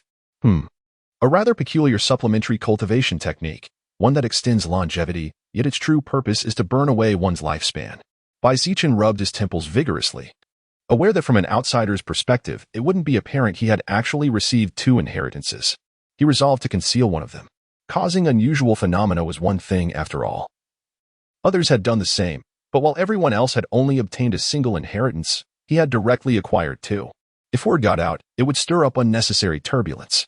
He had already demonstrated enough brilliance. Keeping a few hidden cards up his sleeve wouldn't hurt. The technique was called the Divine Plunderer of the Sun Art. Cultivable only by Foundation Establishment cultivators. Divided into 3 layers. Mastering each layer granted an additional decade to one's lifespan. And achieving full mastery extended it by half a cycle, 30 years in total. The most crucial point is that it can instantly combust the additional lifespan, transforming it into the fuel for forming the golden core, thereby increasing the probability of successful core formation by a full 10%.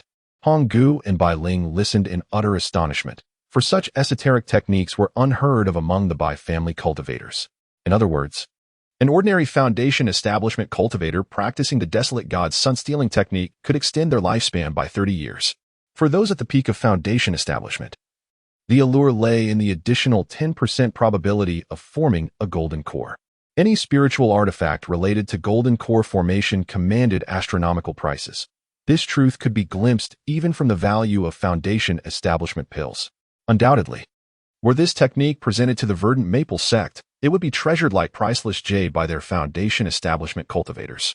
Chapter 23, The Secret Inheritance.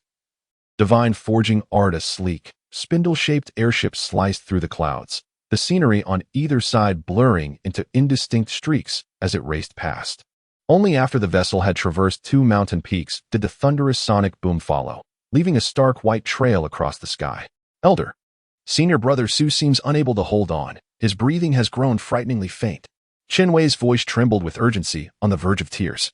Su Li, who had just received the inheritance, merely wore an ashen expression, complaining of discomfort and chest tightness.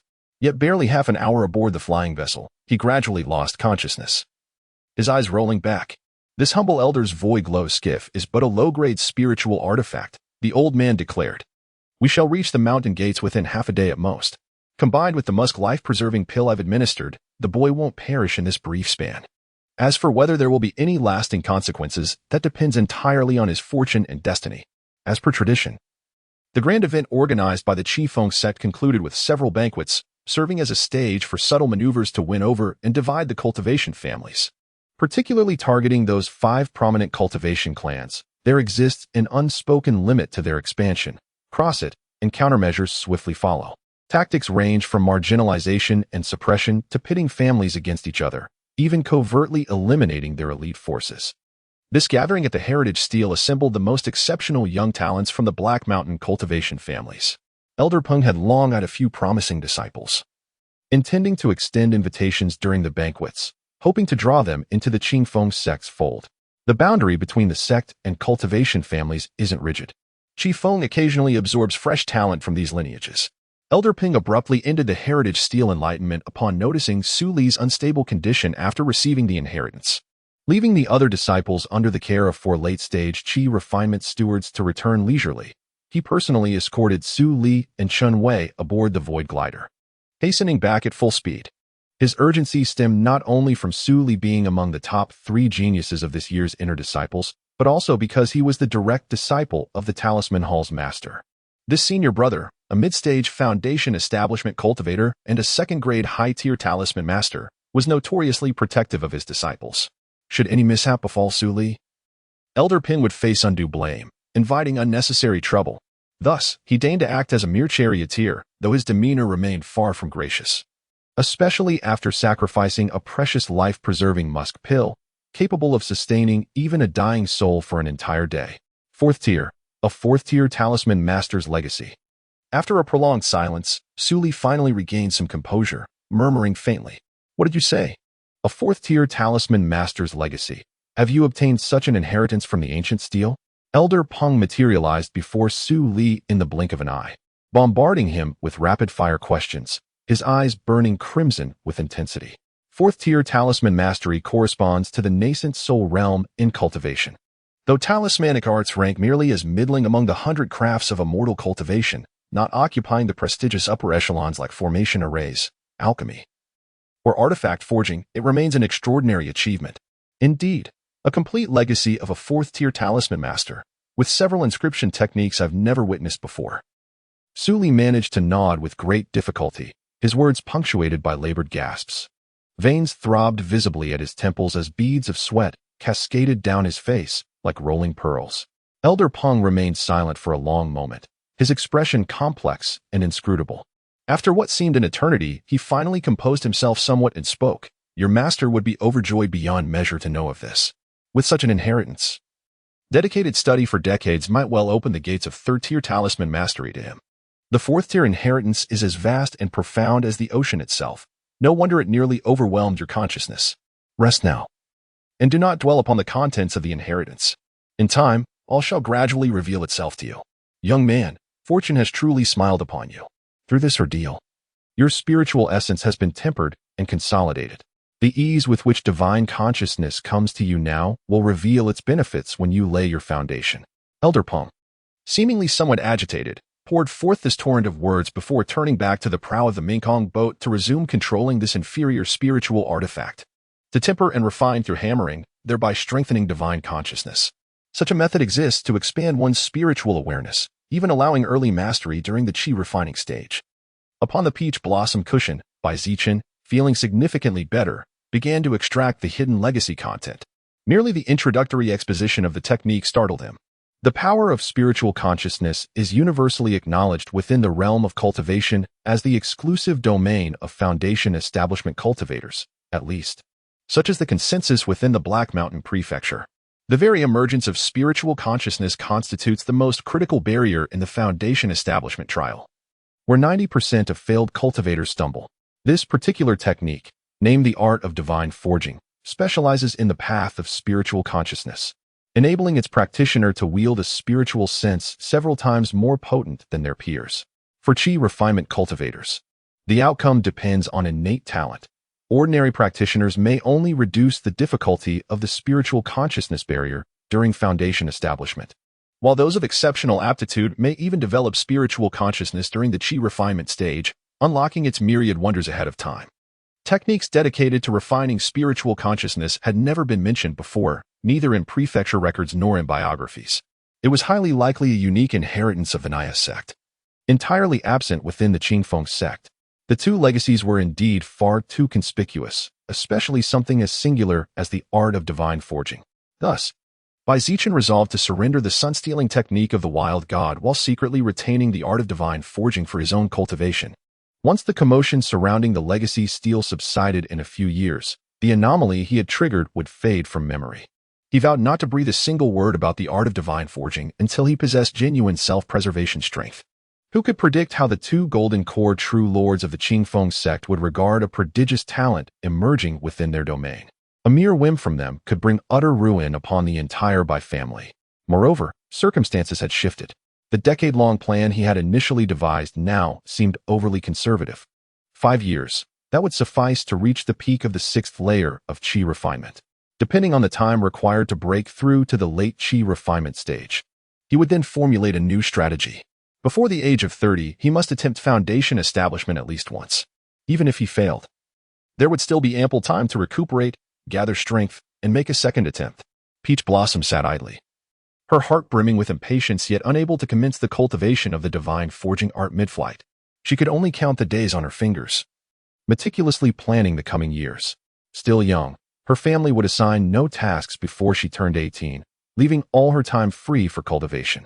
Upon returning, she resolved to refine her spiritual energy while delving into the mysteries of the divine forging art. As a scion of the family, having enjoyed its privileges, she knew duties would inevitably be allocated in due course. Of course, it will be completed, and there will be corresponding family contributions. Brother Chun, what were the various ratings you obtained under the stone tablet? Perhaps the journey was indeed tedious, for Bai Ling crossed her legs and shifted closer. Let me tell you first, she began. My spiritual roots are of mediocre grade, cultivation inferior, magical aptitude average, comprehension subpar. And as for other attributes like bloodline constitution, all utterly worthless. I truly cannot fathom how this stone tablet evaluates one's potential. Am I truly so deficient? It feels as though I'm nearly at the very bottom. Bai Ling's delicate brows furrowed tightly, her cheeks puffing with indignation. Perhaps in the eyes of nascent soul grandmasters, talents like ours truly seem like the dregs at the bottom. Bai Zichen compared Bai Ling's evaluation with his own, realizing that the key to triggering the steel's anomaly and even receiving dual inheritances still lay in that so-called pseudo-merit golden body spiritual constitution. My spiritual roots are of inferior grade, cultivation at medium grade, spellcasting aptitude mediocre, yet my comprehension reaches superior grade. The rest mirrors yours exactly. Chapter 24. Cultivating the divine forging technique. After returning to his clan and enjoying 2 full days of rest, Bai Zichen awoke refreshed and invigorated. Learning that Bai Ying and Bai Chengwu had visited during his absence, he decided to host them for a meal. With some reluctance, he spent a precious spirit stone to purchase 2 jars of spirit wine from a clan member skilled in brewing, inviting them both for a drink. Fatty, how are you still only at the first level of chi refinement? Even if you have no ambition for the immortal path and don't intend to fight others, you should at least reach mid-stage chi refinement, Bai Zichen remarked halfway through their drinks. Though others' cultivation was none of his concern, Bai Ying had been his childhood companion, and he couldn't help but offer advice. Cultivation is tedious, Bai Ying replied, gnawing on a chicken leg without a trace of shame. With my fake spiritual roots, no matter how hard I work, I can't refine even a third of the spiritual energy you do in a day.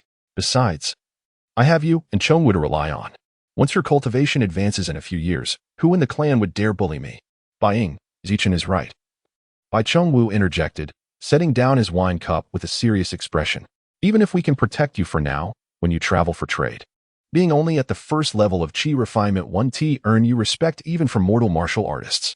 If refining spiritual energy truly bores you, consider studying a body forging technique. A few years of basic training could make you comparable to a peak innate expert among mortals, another viable path. Fine, Bai Ying relented. I'll dedicate an hour each day to cultivation from now on and aim for the second level of chi refinement by next year. Bai Zichen shook his head helplessly. Everyone chose their own path. If Bai Ying wished to live as a carefree wealthy man, who could force him to cultivate? After 2 days of rest, Bai Zichen began practicing the divine forging technique in earnest. Seated in his quiet chamber, his expression was solemn. The entire technique spanned only a few hundred characters, which he had long since memorized. Take heaven and earth as the furnace, merge one's divine sense within, and refine it with true fire. He frowned.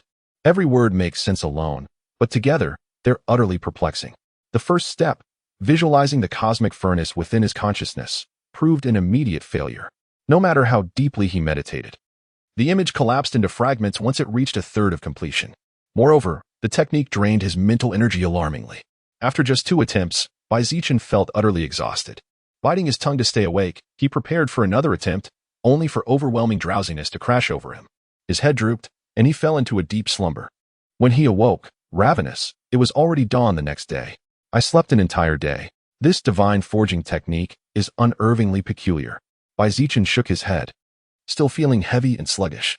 After taking a fasting pill and stepping outside for a brief respite, he returned with renewed determination to meditate and envision the celestial furnace. Yet within minutes, the barely conscious Bai Zichen succumbed once more to deep slumber. It must be that my mental endurance is insufficient, forcing my body into restorative sleep. But with each attempt at cultivation resulting in unconsciousness, the actual time spent practicing was pitifully brief. At this rate, when will I ever master the fundamentals? No wonder the manual warned that this technique demanded immense patience and advised against rash attempts by chi refinement cultivators. This time, Zichen indulged in an extra day of repose, even visiting his uncle to savor a cup of spiritual tea. The bitter infusion coursed through him, swiftly replenishing his depleted mental energy. Such exquisite treasures indeed bore only the flaw of exorbitance. A mere ounce of silver needle spiritual tea commanded 80 spirit stones. Only when his vitality was fully restored did he embark upon his third session of divine forging art cultivation. This time, he perceived tangible progress. An additional fragment of the celestial furnace took shape in his mind's eye. Should this advancement persist for hundreds more iterations, perhaps the complete vision would manifest. As the mental construct dissolved, exhaustion draped over him like a leaden shroud, yet his spiritual resilience had undeniably grown by a hair's breadth. This time, slumber claimed him for 2 full days. Unlike before, upon awakening, Zichen's thoughts flowed with crystalline clarity. His spirit serene as if layers of dust had been gently brushed away. Though the practice of the divine forging art was monotonous, repetitively sketching visions, exhausting his psyche. Then surrendering to restorative sleep, he found himself unwittingly ensnared by its rhythm. The gradual strengthening of his mental fortitude, that intoxicating sense of growth and fulfillment, rendered him powerless to resist. Just as he prepared to immerse himself anew, urgent knocking at his meditation chamber's door shattered his focus. Zichen emerged swiftly. The clan leader summons you and Bai Ling today. You depart for the verdant maple sect at dawn tomorrow. Understood, I'll be right there. As Zichen rose to his feet, his legs trembled weakly, nearly causing him to stumble. Calculating silently, he realized he had remained in the meditation chamber for 6 full days. Has it truly been 6 days? He hadn't perceived the passage of time at all. What terrifying divine forging technique! No wonder the path of divine consciousness is regarded as the most mysterious and elusive. Merely the introductory stage of a single divine consciousness cultivation technique nearly ensnared him completely, making it difficult to extricate himself. If one were to cultivate endlessly without external replenishment, the only outcome would be mental exhaustion, leading to a withered demise like an oil-deprived lamp. Practicing this art requires strict control over time. Or perhaps when my cultivation reaches a higher level, I might resist the allure of the divine forging technique more effectively. Though he nearly succumbed to the obsession of cultivating the divine forging technique, upon leaving the meditation chamber, Zichen noticed that his thoughts seemed to flow with greater swiftness. For instance, the mere thought of the fireball spell instantly summoned its complete cultivation method and the 12 fire-based runes that composed it. Even the adjustments and combinations of these runes to introduce variations in the spell were meticulously laid out in his mind. All distracting thoughts had dissipated, leaving his heart clear and tranquil. In the family hall, Patriarch Xianzhong, who had just mastered a formidable spell and emerged from seclusion, received several pieces of good news. Without delay, he summoned the 2 juniors. After reviewing the prepared copies of the divine plundering technique and the true art of the lunar mist and profound water, the corners of his lips curled upward, clearly satisfied with the gains from the 5 Peaks Temple's legacy steel. Honggu once stated that as long as you ranked within the top 10, each of you would be rewarded with 500 contribution points. Though the final rankings have yet to be announced, your positions are undoubtedly high. Therefore, I shall authorize the immediate allocation of these points to both of you in advance. Thank you, Patriarch. Zichen and Bai Ling exchanged a knowing smile. Contribution points within the clan were as valuable as spirit stones, and 500 was no insignificant amount. Moreover, Bai Ling's lunar mist profound water true art is an unparalleled cultivation technique of the water element, housed in the highest chamber of the family's treasured archives. Access is strictly reserved for the clan patriarch and a select few elders, with no borrowing privileges extended to others. Only those cultivators within our lineage who have earned our esteemed recognition are deemed worthy to practice this art. In recognition of Bai Ling's meritorious contribution in submitting this technique, an additional 500 merit points shall be bestowed upon her. As for Zichen's divine Thief of the Sun technique, the mere thought of this life-extending art set Xianzhong's heart ablaze with fervor. No cultivator would ever consider their lifespan too long, and gaining an additional 30 years of vitality was undoubtedly a blessing, should fortune truly smile upon him, allowing cultivation to the late foundation establishment stage.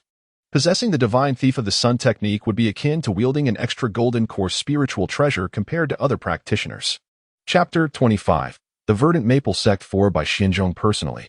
The significance of the desolate god's sun-stealing art far surpassed that of the lunar primordial cloud and profound water true method by tenfold, even 100-fold. No matter how exceptional the latter was, he could never switch cultivation techniques. Firstly, his spiritual roots were incompatible, and secondly, restarting cultivation would mean rebuilding all his foundational chi from scratch, wasting at least a decade or more. Though a foundation establishment cultivator enjoyed a lifespan of 2 centuries, mastering even a single second-tier technique required years of dedication. Advancing from the early to the peak stage of foundation establishment demanded decades of effort. Upon closer calculation, time was never sufficient. The desolate god's sun-stealing art, however, was different.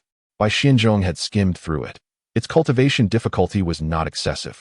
Divided into 3 layers, each progressively simpler. The first layer might be mastered within a year or so. Yet for the Bai family, a technique only cultivators at the foundation establishment stage could practice was far too advanced. Even without restrictions, it would remain shelved. Bai Zichen's submission of the desolate god's sun-stealing art was rewarded with 500 family contribution points. Additionally, 500 points from my personal account were transferred to him. While family rewards could not show favoritism, personal gifts were beyond reproach. At dawn tomorrow, I shall personally escort you to the Verdant Maple Sect to determine what resources these 2 techniques might exchange for the family. Should the sect accept them, further rewards await you both. In Bai Xinzhong's estimation, the Verdant Maple Sect might not offer a high price for the lunar primordial cloud and profound water true method. But the desolate god's sun-stealing art was another matter entirely. Within the sect's 5 halls and 7 chambers, over 30 foundation establishment cultivators existed, each of whom could benefit from this technique. Particularly the elderly and those at the late foundation establishment stage would covet it even more desperately. Regarding life extension, the most common method was the golden jade emerald heart pill. Consuming 1 pill granted 20 additional years of life, though only the first pill taken had any effect. In recent auctions, its price hovered around 3,000 spirit stones. As for core formation treasures, the most widely used in Mijo was the clear spirit jade marrow, discovered by a past core formation elder of the 10,000 Beasts sect within a secret realm. This substance condensed 100 droplets every 60 years. Refining a single droplet increased a cultivator's chance of core formation by 10%. Beyond supplying their own disciples, the sect occasionally sold limited quantities, typically only to allied factions. Even at preferential rates, a single droplet cost upwards of 20,000 spirit stones. It was precisely due to the clear spirit jade marrow that the 10,000 Beast sect had flourished over the past millennium, producing multiple core formation masters in succession. Its influence extended widely, with even neighboring provinces' sects deferring to its prestige, cementing its status as Mijo's foremost sect. The desolate god's sun-stealing art combined both life extension and enhanced core formation probability. Its value was self-evident. The following day, Bai Xinzhong, as clan patriarch, naturally possessed a flight artifact, a gourd-shaped top-grade magical tool. Once activated, it swelled hundreds of times in size, its hollowed surface providing seating. Flight artifacts truly came in bizarre forms, no 2 designs alike. One had to wonder whether those master craftsmen ever considered ergonomics during their forging. Bai Zichen sat atop the gourd, unable to suppress his inner grumblings, though he understood clearly in his heart that few artificers would dedicate their efforts to refining magical instruments for chi refinement cultivators. Only at the spiritual artifact stage would countless sparks of ingenuity and genius truly burst forth. Fortunately, though this gourd appeared peculiar, it soared far swifter than the peach blossom canopy. Soon, a towering verdant mountain emerged within his line of sight, its central peak thrusting skyward like a sharpened sword. Wisps of white clouds coiled around it, and faintly, the cries of cranes could be heard as several pure white immortal cranes glided gracefully between the ridges. Rolling hills and undulating peaks stretched endlessly, while ancient ravines echoed with the murmurs of rushing streams. A cascading waterfall draped across the mountains like a silken veil. What a magnificent scene of immortal splendor. Bai Xinzhong flicked his fingers, releasing a wisp of magical energy that gently rippled against the Qingfeng sect's mountain-protecting formation. In mere moments, 2 sect disciples appeared before them. Might this be Senior Bai Xinzhong, the current clan leader of the Ink Bamboo Bai clan? The mountain guardian elder has decreed that we shall welcome the esteemed guests of the Bai family to rest at Sunset Peak. Indeed, it is I, Bai. Might I inquire which revered senior cultivator from our sect currently holds the position of Mountain Guardian Elder? Bai Xianzhong carefully stowed away his gourd and inquired with a composed demeanor. He wasn't particularly surprised that the Qingfeng sect disciples had anticipated his arrival, as the sect's protective formations enveloped the surrounding 100-mile radius. Even when not fully activated, these arrays could detect the slightest disturbance. It was Senior Marshal Uncle Ma, the top-ranked true disciple of the previous generation, who had secluded himself in meditation 5 years prior. He had successfully achieved foundation establishment and had just assumed the prestigious position of Mountain Guardian Elder. The two disciples of the verdant maple sect spoke of this Elder Ma with evident pride and admiration, their reverence overflowing in their words. So it was fellow Taoist Ma. Several years had passed since our last meeting, and now he had already reached the foundation establishment stage. Bai Xianzhong's eyes flickered with recognition. Clearly, he remembered this once promising inner disciple surnamed Ma. Kindly guide us to Sunset Peak, he requested. Sunset Peak was the verdant maple sect's designated area for hosting external guests. Dozens of courtyards were nestled along the mountain's contours, each spaced far apart to ensure tranquility and seclusion. Such pure spiritual energy, one of them remarked. The speed of refining spiritual power here feels at least 30% faster than in the outside world. Zichen took a deep breath, distinctly sensing that the spiritual energy here far surpassed that of Hanqiu Peak by several degrees. If he could cultivate in such an environment, he wouldn't need a full 5 years to reach the peak of the 6th level of qi refinement. The Qifeng sect's headquarters was established upon a 3rd-grade spiritual vein, fortified with a 3rd-grade grand formation that connected to the Earth's veins and regulated the flow of spiritual energy, ensuring not a single wisp escaped beyond the formation. Moreover, this grand formation could, to a limited extent, alter the course of the spiritual vein. For instance, the outermost areas where outer sect disciples resided only had 2nd-grade lower-tier spiritual energy, while Luoxia Peak and the inner sect disciples' quarters enjoyed 2nd-grade upper-tier concentrations. Only the core regions of Qifeng sect reached the 3rd grade. Bai Zichen surmised that the sect must possess special methods to concentrate spiritual energy, refining the very heart of the spiritual vein into a small segment of 3rd-grade upper-tier purity, reserved for the 2 golden core cultivators. This wasn't Bai Xianzhong's first visit to Qifeng sect. In fact, this very courtyard on Luoxia Peak marked his 3rd stay. Removing the jade talisman hanging on the gate, he channeled a wisp of spiritual power, activating its simple warning and defensive functions. You two stay within the courtyard these next few days, he instructed. Don't wander around. I suspect we won't have to wait long. The verdant maple sect would not allow our cultivation clans to gather together for this matter. They would likely receive us in batches. However, when it comes to fulfilling rewards, ordinary elders lack the authority. It depends on when those esteemed figures are available. After a brief explanation, Bai Xianzhong retreated to his chamber, eager to delve into the study of the desolate god's sun-stealing technique. He had not a moment to spare. 3 days later, an attendant from the verdant maple sect finally arrived to announce that the Bai clan was to proceed to the ancestral hall to discuss the exchange of techniques obtained from the heritage steel. The ancestral hall was a 3-story pavilion, smaller in scale than the Bai clan's grand hall. As Bai Zichen ascended the steps, his gaze fell upon an ancient tortoise the size of a millstone, resting in the pond before the entrance, covered in moss and silt. The tortoise was nearly indistinguishable from a stone statue, save for the occasional flicker of its eyes. A peak 1st-tier demon beast. No, it should be called a spirit beast. As he passed by the pond, Bai Zichen sensed the ancient turtle's profound vitality, unmistakably a peak 1st-tier spiritual beast, equivalent to a human cultivator at the great perfection of qi refinement stage.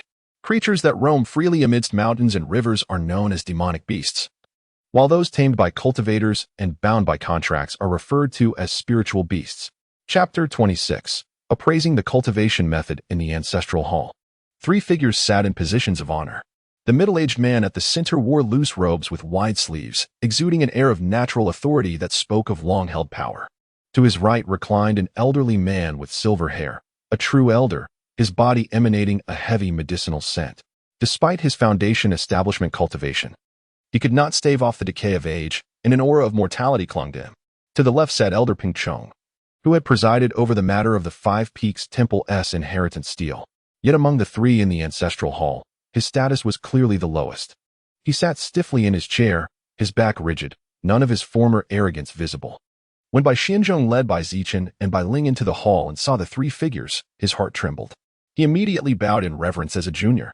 Bai Xianzhong of the Bai clan, along with these two juniors, pays his respects to sect leader Wei, Hall Master Tan, and Elder Peng. He had anticipated that the Green Maple sect would intervene, and those handling the matter would not be ordinary elders, since it involved appraising the value of an inherited artifact, bestowing rewards, and balancing the intricate power dynamics among cultivation families. Only the true upper echelons of the sect could make such decisions.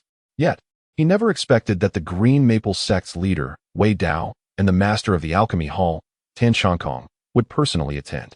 Beside these two figures, Elder Peng seemed almost insignificant. Presumably, Elder Peng was assigned to accompany them because he had personally witnessed the events at the Five Peaks Temple and was thus more familiar with the situation. Excluding the revered Golden Core ancestors who stood above worldly affairs, sect leader Wei was the most powerful figure in the Green Maple sect. Having held the position for over 40 years, he had subdued the various factions within the sect, opened new sources of wealth, and improved the treatment of disciples, earning him widespread acclaim. Even the two Golden Core ancestors had praised his exceptional leadership. As for Hall Master Tan, he was the most senior and oldest Foundation establishment cultivator in the Green Maple sect, now over 200 years of age. Were it not for his life-extending cultivation techniques and his status as a top-tier second-rank alchemist, having consumed several longevity-enhancing elixirs, he would have long since reached his natural lifespan. Yet time was merciless. Despite all his efforts, death crept closer with each passing day. Though he had reached the late stage of Foundation establishment, the chasm to Golden Core remained vast. By his own estimation, he would need at least another century before he could confidently take that step. The White family of Ink Bamboo. Elder Peng mentioned that your clan has produced an exceptional talent, one who stirred the ancient steel's resonance upon comprehending the legacy. Truly, the White family is blessed with great fortune. Sect Master Wei surveyed the three individuals with an inscrutable gaze, his tone devoid of any discernible emotion. Thanks to the Qifeng sect's suppression of the Black Mountains and the arduous efforts of our venerable ancestors, our cultivation clans have been able to thrive and multiply in this land. Though Bai Xianzhong's words carried a flattering tone, they were not entirely incorrect.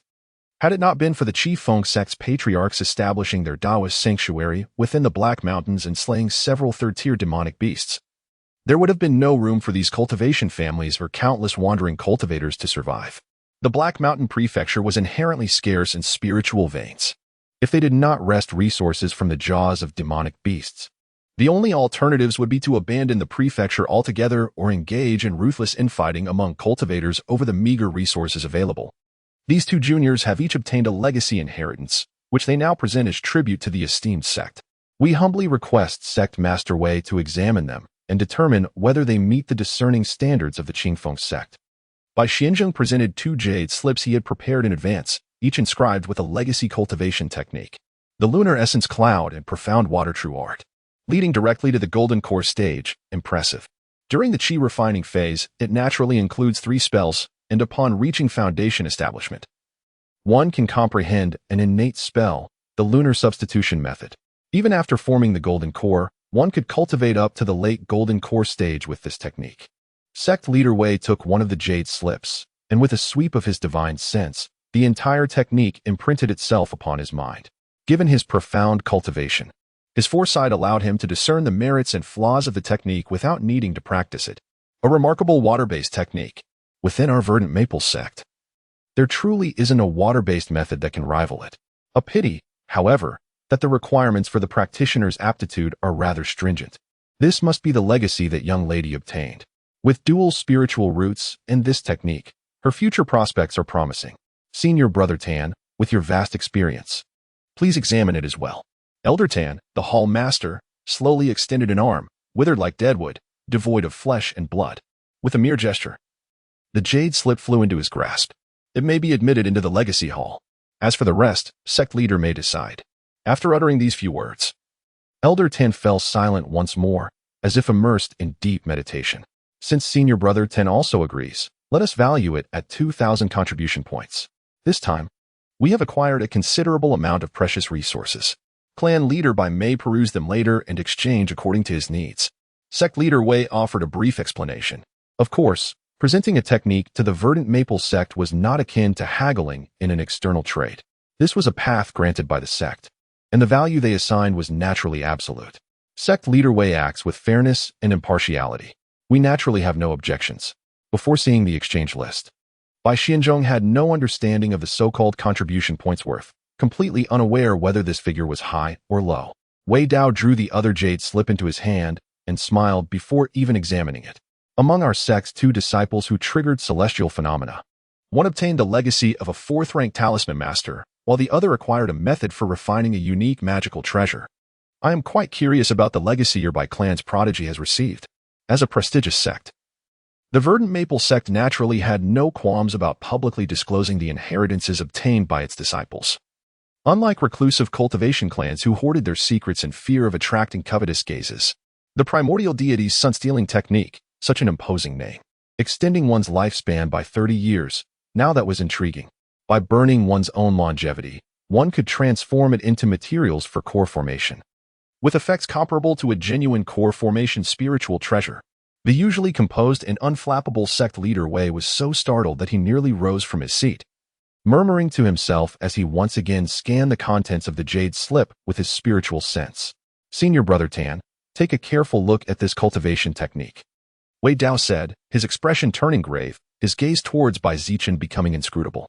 He had already tried to estimate the value of the inherited phenomenon as highly as possible. Yet it still delivered an immense surprise. The postnatal falling thunder divine pearl would benefit a golden core ancestor, while the 4th-rank talisman master inheritance would significantly elevate the entire sect's talisman-making prowess. However, this divine plunder of the sun technique could immediately benefit him personally. Wei Dao was also at the late foundation establishment stage. If all went smoothly, he would attempt to form his golden core in 30 to 40 years. Originally, his plan had been to beseech a golden core ancestor to purchase a drop of clear spirit jade marrow from the longevity sect. But the emergence of the divine plunder of the sun technique now presented him with another option. No, the golden core elixir must still be prepared. Even if it costs 20,000 spirit stones, or 40,000, 60,000, it absolutely must be acquired, when the 2 are combined. And if fate grants me the opportunity to obtain other golden core formation treasures, who knows? Perhaps one day, I too shall ascend to the rank of a golden core patriarch. Wei Dao was envisioning his preparations for forming the golden core after successfully cultivating the desolate god's sun-stealing technique. Beside him, Hall Master Ten abruptly stood up, his expression even more fervent. Divine arts. Truly divine arts. The withered, desiccated visage of Hall Master Ten flushed crimson with excitement as he clutched the jade slip, gesticulating wildly. Junior sect leader, he exclaimed with fervor, allow this aged Taoist to be the first to cultivate this technique. Let me pave the way for our fellow disciples and ascertain whether its miraculous effects hold true. Wei Dao pondered for a long while before nodding slowly. With only a year or 2 left in Tan Changkong's lifespan, this divine thief of the sun technique was like the last desperate grasp of a drowning man. No matter what, he would never let go. Though Wei Dao privately thought that even with this miraculous cultivation method, Tan Changkong would merely prolong his wretched existence by 30 years. Far from enough to take that final step forward. Yet there was no need to shatter his senior brother's fragile hope. After all, some hope was better than none. Indeed, he murmured, heaven never seals all exits. For senior brother Tan to obtain this technique at death's door, perhaps the heavens themselves are hinting that his path forward isn't yet closed. Chapter 27. The inner sect quota. This cultivation technique holds immense significance for our sect. We shall credit you with 10,000 contribution points and grant the Bai family one opportunity to purchase a foundation establishment pill. Patriarch Wei stood with his hands clasped behind his back, pacing back and forth, causing the very air within the ancestral hall to grow heavy with tension. Within 10 years, the Bai family may purchase a single foundation establishment pill from our sect at the price of 15,000 spirit stones. However, I demand that you swear a heart demon oath. The Bai family must never transmit the divine thief of the sun technique to any outsider. For those cultivators indifferent to the great Tao and unconcerned with advancing their cultivation, a heart demon oath is but meaningless words. They may swear carelessly without consequence. Yet, the more profound one's cultivation, the more solemnly they regard such an oath. To violate it invites calamity, ranging from demonic possession and stagnation in cultivation, to the gravest consequences of qi deviation, meridian collapse, and utter ruin. Let it be known, any Bai family cultivator who dares disclose the divine thief of the sun to outsiders shall suffer the backlash of the heart demon. severing their path to the great Tao. Upon learning that the reward included eligibility to purchase a foundation establishment pill, Bai Xianzhong felt a surge of fervor in his heart. The transaction price of a foundation establishment pill hovered around 15,000 spirit stones, yet beyond the monetary cost. What proved even more challenging for ordinary cultivators were the procurement channels and the secure possession of such a treasure. Being compelled to swear a heart demon oath was indeed somewhat distasteful, but circumstances dictated compliance. His original intention had been to designate the desolate god's sun-stealing technique as the clan's highest secret, accessible only to successive generations of clan leaders and foundation establishment cultivators. With gritted teeth, he uttered the oath. If one were truly determined to circumvent it, there were ample methods to bypass the vow. The simplest? Imparting the technique before one's demise. What could the heavenly Tao possibly do then? Thus, the heart demon oath served only as a limited restraint. What the verdant maple sect sought was, fundamentally, an attitude. Very well. Excellent. I believe the Bai family will become our sect's close partner in the future. Sect leader Wei clapped his hands, signaling Elder Peng to see the guests out. Master Bai, you may carefully review the exchange list. 12,000 contribution points. That is no small amount. The previous few families combined couldn't even reach such a figure. Elder Peng will explain the specific exchange details to you. Just as the three members of the Bai family were about to follow Elder Peng out of the ancestral hall, sect leader Wei, as if suddenly remembering something, added, Bai Zichen, was it? In 5 years, our sect will open its gates to recruit new disciples. If you are willing, you may directly join the sect. I grant you the status of an inner disciple. The same applies to that young girl. This humble one is overwhelmed by your favor. Many thanks for sect leader Wei's high regard. Bai Zichen, who had been merely an observer throughout the meeting, was startled at the sudden mention of his name. He quickly turned and bowed, though his response did not directly confirm his acceptance. Seeing that sect leader Wei had no further words, the three of them slowly withdrew. Elder Peng, the sect leader actually made an exception for the two of you. What fortune! Once you become disciples of our sect, your future promotion to true disciples is practically guaranteed. Elder Peng's gaze remained fixed upon Bai Zichen, although Wei Dao had mentioned both individuals. It was evident to any discerning observer who the primary subject was. The disciples of the verdant maple sect were divided into 4 distinct hierarchical ranks: laborers, outer sect, inner sect, and true inheritors, each stratum clearly demarcated in status and privilege. Every time the Maple Gate sect opens its doors to new disciples, it welcomes hundreds of aspirants, most of whom are wandering cultivators with some foundational training in the mystical arts. Even those with humble origins, unblemished pasts, meager spiritual roots, and negligible cultivation, yet harboring sincere devotion to the sect, are not turned away. Instead, they are accepted as the lowest tier of servant disciples. As the name implies, beyond the mere title of a Maple Gate disciple, these individuals enjoy few privileges and must undertake a multitude of tedious tasks. Patrolling mortal cities, charting mountain and river maps, tending to spirit beasts, nurturing spiritual plants, and mining spiritual veins, all are laborious and time-consuming duties. Yet for these wandering cultivators, the exchange of mere toil for a decent cultivation method, a safe and peaceful environment, and a place rich in spiritual energy is nothing short of divine fortune. To be accepted into the Maple Gate sect as a servant disciple is the greatest dream of many lowly wandering cultivators in the Black Mountains, often jestingly referred to as ascending the Dragon's Gate.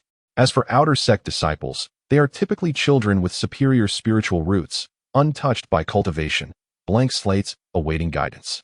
Should a wandering cultivator with prior training seek entry, they must at least possess mid-level qi refining cultivation and a respectable mastery of one of the 100 arts of immortality to qualify as an outer sect disciple. In the eyes of the Maple Gate sect's higher echelons, only at the level of outer sect disciples are they considered true disciples of the sect. They receive basic sect benefits, monthly lectures from qi refining grandmasters, and even the chance to be noticed by foundation establishment elders and taken under their wing. Once they pass the minor examinations, they may ascend to the status of inner sect disciples, the very rank mentioned by Sect Master Wei. Most Maple Gate disciples do not linger long at this stage, either breaking through to become core disciples or, upon reaching a certain age, transitioning into ordinary stewards before advancing toward the path of elderhood. As for core disciples, each generation numbers no more than 10, adhering to the principle of quality over quantity, often leaving vacancies unfilled. Each core disciple is regarded as a seed of foundation establishment, receiving the sect's focused nurturing. The Maple Gate sect's definition of a seed of foundation establishment differs vastly from the casual titles bestowed by cultivation clans here. It signifies a genuine and substantial chance of achieving foundation establishment. The first requirement to become a core disciple, attaining late-stage chi refining cultivation before the age of 25. Enough pleasantries, sect master Wei. Elder Peng, let us first review the exchange list. Bai Xianzhong redirected the conversation back to the matter of contribution exchanges.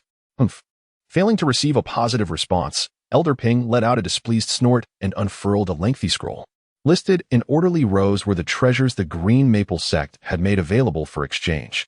At the very top of the scroll, the Foundation Establishment Pill was prominently displayed. The Foundation Establishment Pill requires a contribution of 10,000 points to exchange. The Verdant Maple sect truly honors its promises, even offering such a precious pill as a reward. What remarkable generosity! Bai Zichen's eyes gleamed with anticipation, yet upon reflection, he realized that even the Bai clan possessed only 12,000 contribution points. Other families could merely sigh in vain at the sight of this Foundation Establishment Pill, while their accumulated merits were sufficient to exchange for one such pill. Currently, there existed no clan member under 50 years of age who had attained the pinnacle of chi refinement. Moreover, sect leader Wei had already granted their family the privilege to purchase an additional Foundation Establishment Pill. Thus, they could afford to observe the proceedings with patience, without the urgency to make an immediate bid. Patriarch Bai Xianzhong likely harbored similar thoughts. After a brief moment of rapid breathing, his gaze descended to peruse the remaining contents on the list. Great Barrier Breaking Pill, contribution required for exchange, 1,500.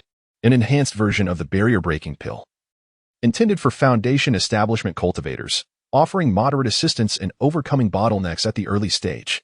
Spirit Enhancing Elixir, 1 vial, contribution required for exchange, 600. A second-tier medicinal pill that augments cultivation progress, effective until the late stage of Foundation establishment, highly sought after by cultivators at this level. Golden Scale Heavenly Dragon Slash, high-grade spiritual artifact, contribution required for exchange, 5,000. Ebony Violet Agarwood, third-tier spiritual wood, contribution required for exchange, 2,000. Crimson Fire Primordial Copper, third-tier ore, contribution required for exchange, 3,000. The exchange list boasted a diverse array of treasures, ranging from various elixirs to spiritual artifacts and rare materials, totaling no fewer than 100 items. A few entries were marked as out of stock, presumably claimed by earlier members of the clan. Chapter 28.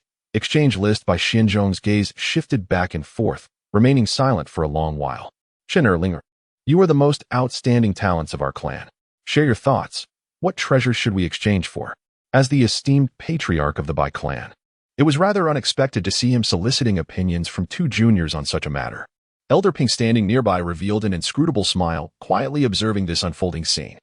I believe we should exchange for the Foundation Establishment Pill, Bai Ling uttered nervously, her timid voice barely above a whisper as she glanced around apprehensively. Since childhood, I've heard how rare and precious these pills are. Countless cultivation families are willing to pay exorbitant prices just to acquire one. Now that we have the opportunity right before us, I feel we shouldn't let it slip away. Bai Xianzhong's expression remained unreadable, betraying neither approval nor disapproval of her answer. He then turned and inquired, Chinner, what is your opinion? Had it not been for sect leader Wei's promise, the priority for exchanging the Foundation Establishment Pill would naturally be paramount. However, under the current circumstances, one's contributions could be utilized to greater effect. Bai Zichen harbored an intense longing for the Foundation Establishment Pill. His uncle's suggestion of relying on spiritual artifacts for a breakthrough had never truly been his preferred option. Given the opportunity, he would undoubtedly consume the pill to maximize his chances of success. A single failure, even without severe damage to his meridians, would equate to at least a decade of wasted time. Alas, even if exchanged, this Foundation Establishment Pill would not be his to claim. By the time Bai Zichen reached the peak of chi refinement, it would be at least a decade later. In the interim, other clan members would inevitably achieve the same level and accumulate sufficient contributions to claim the pill's usage rights. Thus, Bai Zichen's desire for the pill waned considerably. Moreover, he had an inkling of the clan leader's intentions.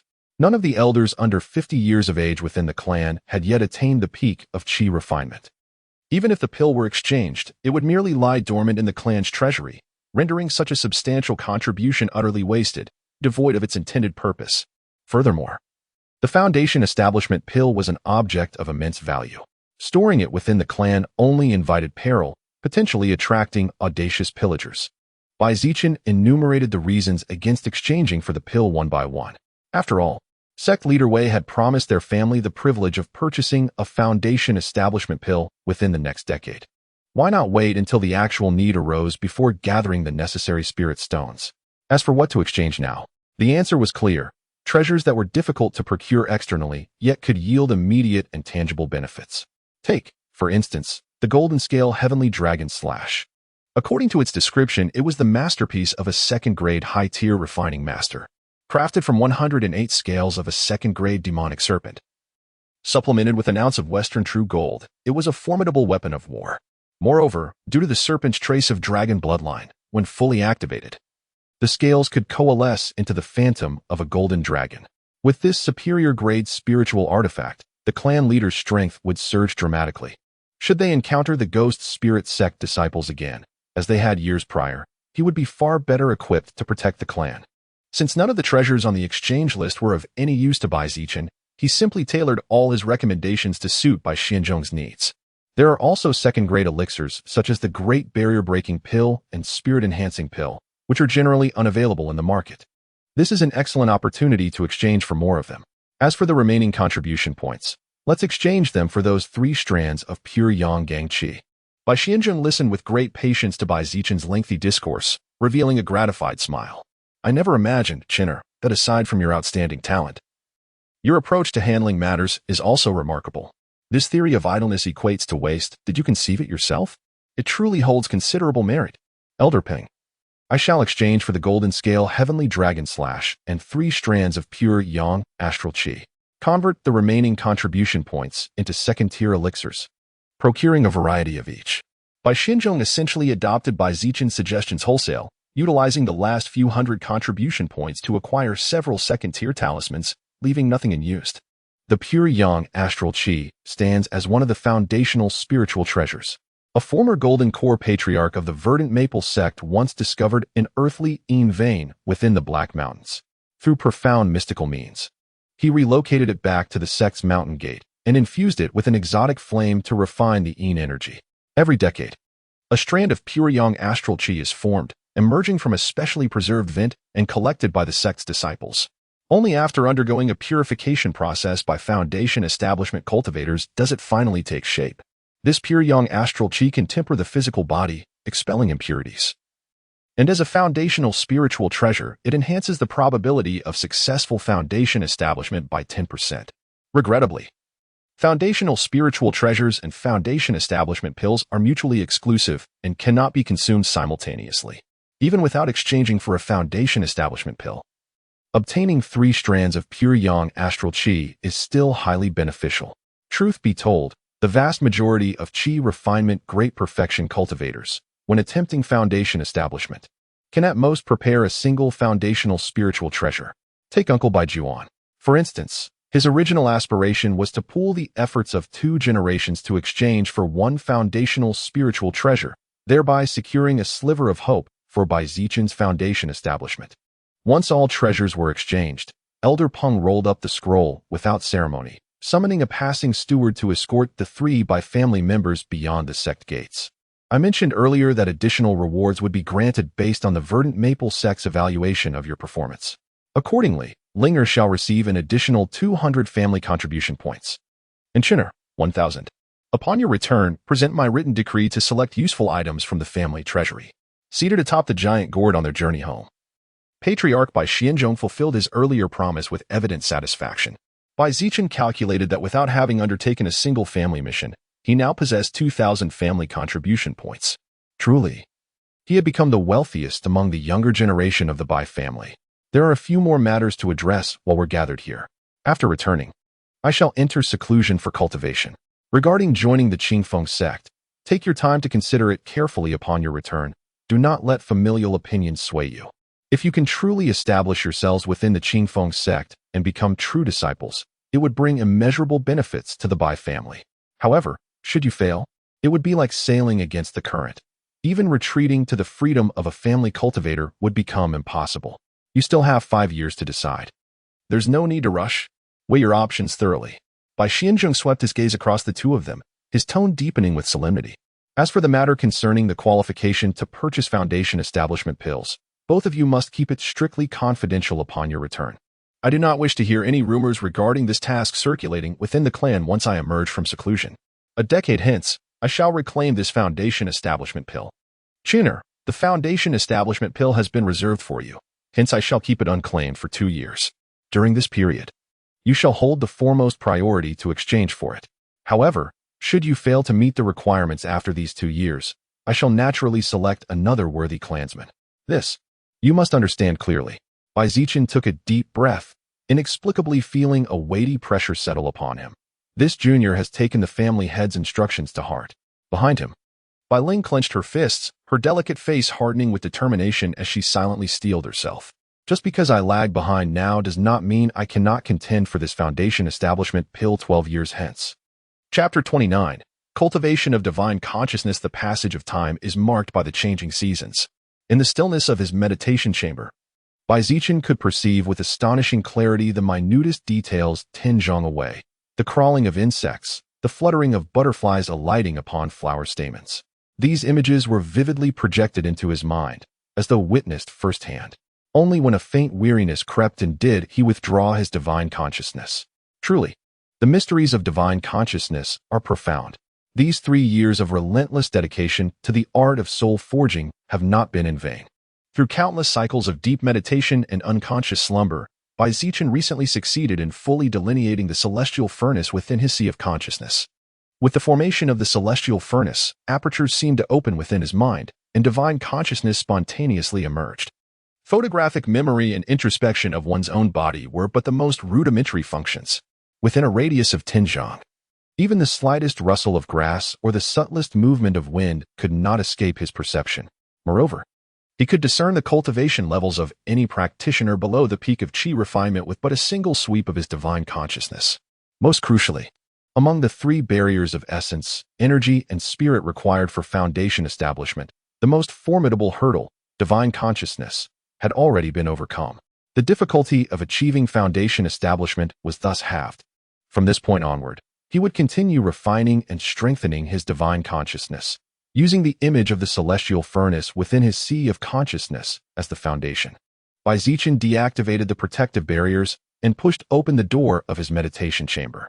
Though the art of soul forging was invaluable, he could no longer afford to invest such vast amounts of time in it. At the qi refinement stage, even the slightest enhancement of divine consciousness required years of effort, a pitiful return on investment. These years of near-constant slumber had caused his own cultivation to stagnate.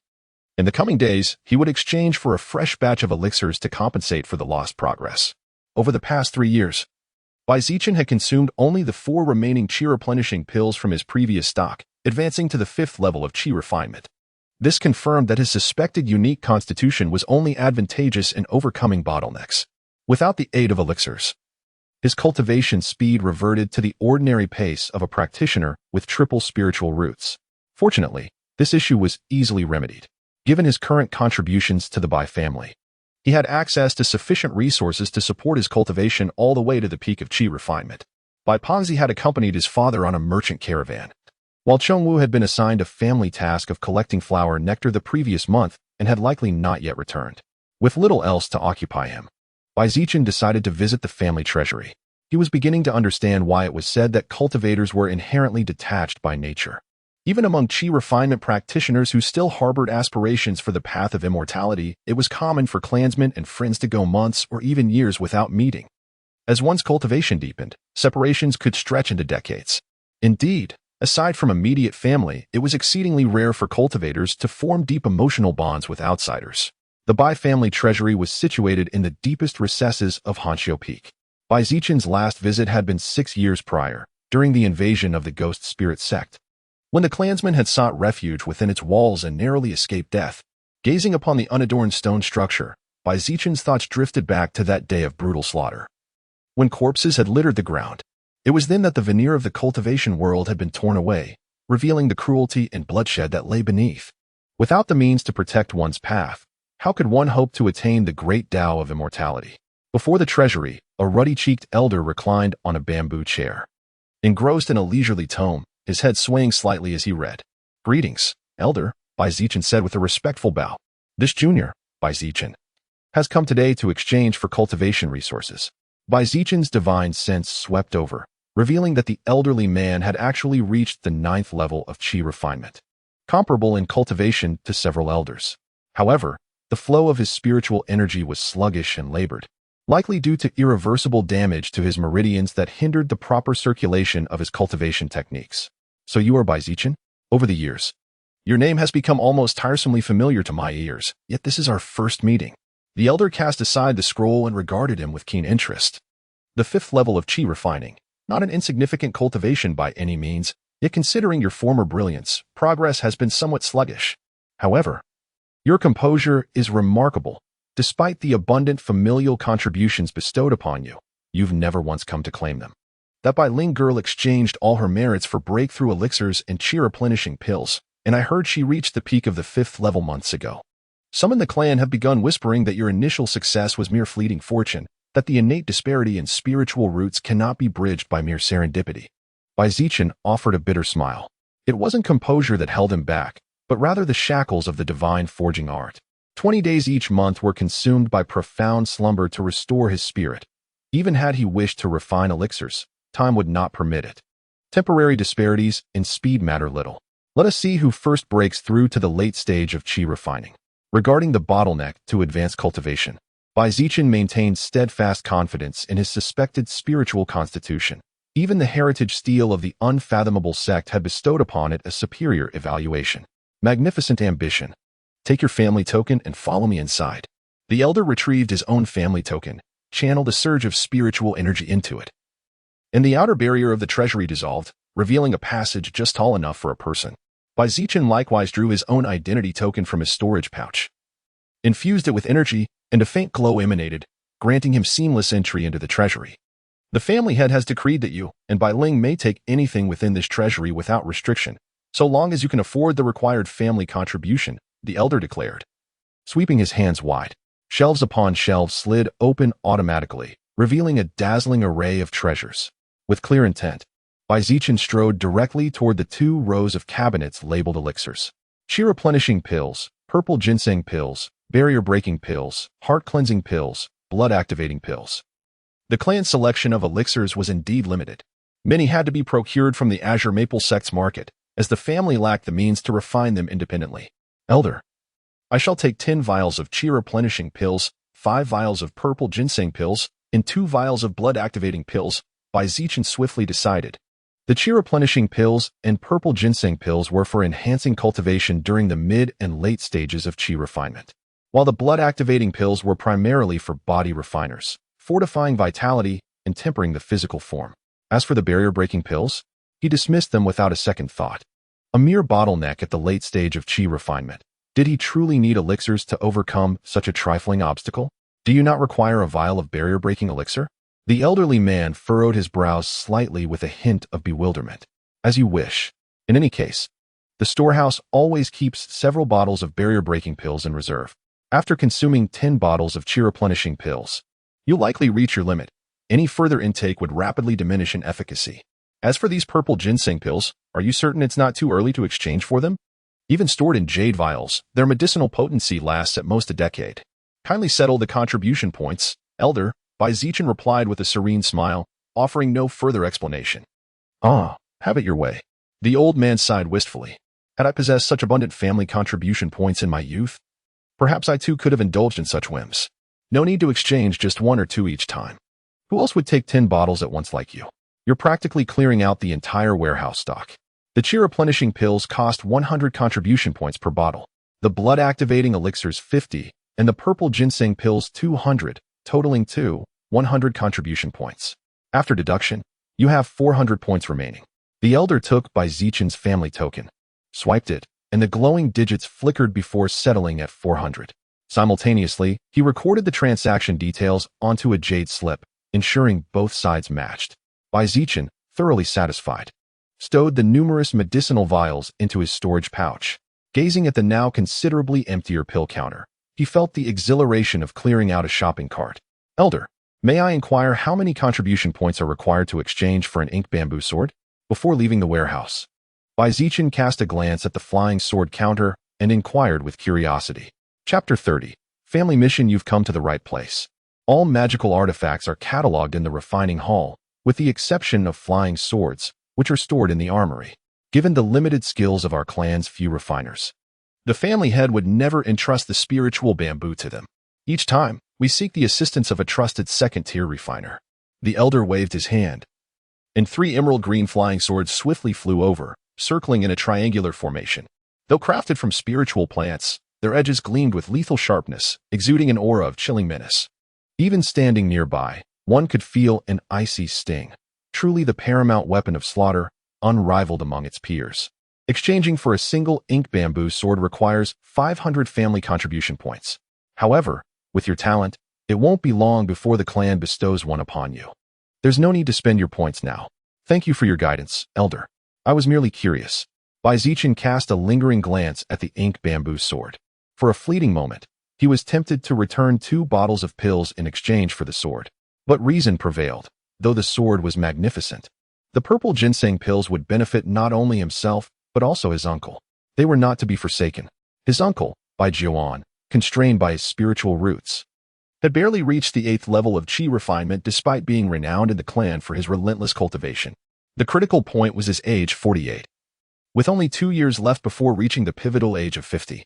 With the aid of purple ginseng pills, there was still a chance to elevate his cultivation further. I'll deliver 2 bottles to Uncle first. As for the chi replenishing pills, I'll consume 1 each month for now. Once acclimated, I can increase the absorption rate. Zichen estimated that by year's end, he could reach the peak of the 5th level of chi refinement. Ling's family contributions are less than half of mine. She must have exhausted her pills by now. Wait, why am I comparing myself to a girl? My goal is foundation establishment. Humming a tune, Zichen left the armory in search of Jiuan. If memory served, his uncle had taken up the role of overseeing the clan's mineral vein last year to accumulate cultivation resources. Aside from spiritual plant yields, this cold iron vein was the Bai family's primary source of income. As a mid-tier, first-grade mineral, cold iron could be refined into mid-grade magical artifacts or serve as supplementary material for higher-grade ones. Though not exceptionally valuable, the vein stretched dozens of miles, with abundant deposits exposed on the surface, making extraction relatively effortless. Monthly production exceeded 200 pounds. Roughly 500 to 600 mortal miners and 7 or 8 clansmen resided permanently at the site, the former excavating and transporting ore, the latter refining it to remove impurities, yielding cold iron suitable for sale in the cultivation world. As one of the few late-stage chi refinement cultivators in the Bai family, Jiuan's presence here served dual purposes, guarding against demonic beasts and deterring rogue cultivators. Sister, don't share your master's pills with me anymore. Had I not taken 2 of your chi replenishing pills, you might have already reached the 6th level of chi refinement. Back in the day, the chubby and spirited Bai Wei has now grown into a sturdy young man, his cultivation having reached the 4th level of chi refining. As for the 6th level of chi refining, how could it possibly be so easily attained? Over the years, Bai Ling had blossomed into an exquisite beauty. Her skin is smooth and lustrous as fine jade, her raven tresses gleaming with vitality. The cultivation speed of the Taiyin Suyan Xian water-true art far surpassed that of previous techniques. Alas, dear brother, your spiritual roots are incompatible, preventing you from switching to this method. Otherwise, I would have surely implored the clan leader to impart this art to you as well. A fleeting shadow of melancholy crossed Bai Wei's countenance before vanishing instantly. Sister, he continued, these past 2 months I've undertaken several clan missions in your name. With our master's guidance and fellow clansmen's assistance, they were swiftly completed. Combined with the 60 contribution points earned and those you left behind, we can now exchange for another bottle of chi replenishing pills. Family tasks inevitably vary in difficulty. Where human discretion is involved, there is always room for maneuvering. As an elder of the clan, Aunt Hong naturally extended certain privileges to her disciple Bai Ling, a foundational cultivation seed of the Bai family, when assigning missions. Though others might harbor discontent, their murmurs of dissent remained mere whispers in private, never swelling into waves of protest. Take Bai Chongwu's assignment of collecting nectar, an undeniably low-reward clan task, requiring him to traverse 5 different locations across Black Mountain County to gather 5 distinct types of floral nectar for refining a certain grade of sandalwood incense. The journey alone would consume over a month, yet the reward amounted to a meager 10 contribution points. In contrast, the missions assigned to Bai Ling were often situated near the clan's territory and with Aunt Hong arranging subordinates to assist. She could complete them within a month while securing no fewer than 20 contribution points. Well, it has been months since my last dose of chi replenishing pills. Today seems as good a day as any to procure a new vial. The siblings arrived side by side at the clan's repository, only to be denied when requesting an exchange for a bottle of chi replenishing pills. Grandfather Mo, why is this? I recall the clan leader mentioning that I am permitted to freely exchange for any items in the treasury without any restrictions on frequency. Bai Ling's clear spring-like eyes carried a trace of chill, perhaps due to her cultivation of the Taiyin Suyin Xin water true art. Despite her youth, she already exuded an aura of aloof elegance. Yet she frequented the storeroom and knew the elder was a cultivator of the same generation as the clan leader, thus maintaining restraint in her words. The elder had once harbored hopes of reaching foundation establishment, but during a hunt for demonic beasts deep within Black Mountain, he encountered a second-tier beast. Most of his companions perished, and though he barely escaped, his meridians were shattered, forever halting his cultivation progress. Thereafter, he guarded the Bai family's mineral veins with unwavering dedication, toiling tirelessly until last year, when his advanced age finally brought him back to the clan's ancestral grounds. "It's not that I refuse to exchange it for you," he said, "but you've arrived too late." The old man shook his head, his clouded eyes revealing a glimmer of sharpness. Someone had exchanged 10 bottles of chi replenishing pills in one go, leaving only 2 scattered pills remaining in the storeroom. Any more would have to wait until the merchant caravan replenished the stock from the market next month. Old man, surely you're not deceiving me. Who in their right mind would exchange 10 bottles at once? Even if one could accumulate such a vast amount of family contributions, what use would they have for mere chi replenishing pills? Bai Wei could no longer restrain himself and burst out shouting, "Little brother, mind your manners. 10 bottles of chi replenishment pills. Elder Mo, was the person who exchanged them by Zichen?" Bai Ling first restrained Bai Wei, lost in contemplation for a moment, then recalled someone who had been silent for a long time. Within the clan, there seemed to be only one cultivator who had made sufficient contributions while also having an urgent need for the chi replenishing pills. The old man paid no heed, unfolding his bamboo chair and reclining upon it of his own accord, draping the scroll over his face. "Sister, that Bai Zichen lad has exchanged for so many chi replenishing pills all at once. Could it be he seeks to rise with a vengeance? Yet observing his cultivation pace these past years, he has clearly overdrawn his potential prematurely. Perhaps in another 2 years, I shall have caught up to his level of cultivation." Bai Wei had always harbored a rather unfavorable impression of Bai Zichen, and now that the latter had preemptively claimed the chi replenishing pills, his resentment surged to new heights. How much of this animosity stemmed from Bai Ling, and how much was rooted in the gnawing jealousy over the opportunities he believed Bai Zichen had stolen from him in the past? Only Bai Wei himself could truly discern. A spirit dove fluttered its wings and alighted gracefully upon Bai Ling's shoulder. After feeding it a few grains of enchanted rice, she carefully untied a small note fastened to its delicate leg. "Sister, what is it?" The master wrote in the letter that the clan leader had sent a flying sword missive, appointing Bai Zichen and me as this year's spirit guides for the family. These two matters coinciding, both connected to Bai Zichen, stirred faint ripples in Bai Ling's usually tranquil heart. The somewhat blurred silhouette of that youth who had overshadowed young disciples from various sects and prominent families at Mount Weiyue Temple seemed to grow vivid and animated once more. Chapter 31. The Spirit Induction Ceremony at the foot of Hanxiu Peak. Bai Zichen had just returned from the mining veins when he received word that he would be responsible for this year's Spirit Induction Ceremony. A single assignment could earn him 50 points of family contribution, clearly a special favor, as in previous years. The most one could earn as a spirit guide was a mere 10 points. The duty of a spirit guide, as the name implied, was to seek out children of suitable age with spiritual roots among the mortal towns under the Bai family's domain. Though seemingly mundane, this task was vital to the Bai family's future. For a clan to thrive, it required a continuous influx of fresh talent. The search for young cultivators was a matter of utmost importance, not just for the Bai family, but for all cultivation clans and sections. Some ambitious families even implemented rewards, bestowing spirit stones upon members who bore children with spiritual roots to rapidly increase their numbers of promising seedlings. To think the family would assign the two of us together for this mission. It had been 3 years since their return from the Qingfeng sect. The young woman before him had changed considerably from his memories, now bearing traces of breathtaking elegance. Brother Chen is the Bai family's rising star, the seed of foundation establishment upon whom everyone places their hopes. Naturally, he must devote himself entirely to cultivation. Bai Ling smiled faintly, her beautiful eyes curving like crescent moons. My talent is nothing compared to Brother Chen's. After switching to the Taiyin Suyan Xian Shuizhen Gong, it took me nearly half a year just to grasp the basics of the water thunder spell inherent to the technique. If I had Brother Chen's superior comprehension, I suppose it would have taken only a month or two. Bai Zichen paused momentarily before realizing superior comprehension referred to the exaggerated figures he had fabricated upon leaving Weiyue Temple. Back then, to avoid exposing his suspected spiritual constitution, he had artificially inflated the assessment scores from the inheritance stele regarding his spell aptitude and comprehension. Is she mocking me? 3 years of dedicated cultivation. Yet his cultivation level had been matched, with his current spiritual sense nearing that of an early-stage foundation establishment cultivator. Bai Ling's true strength held no secrets from him.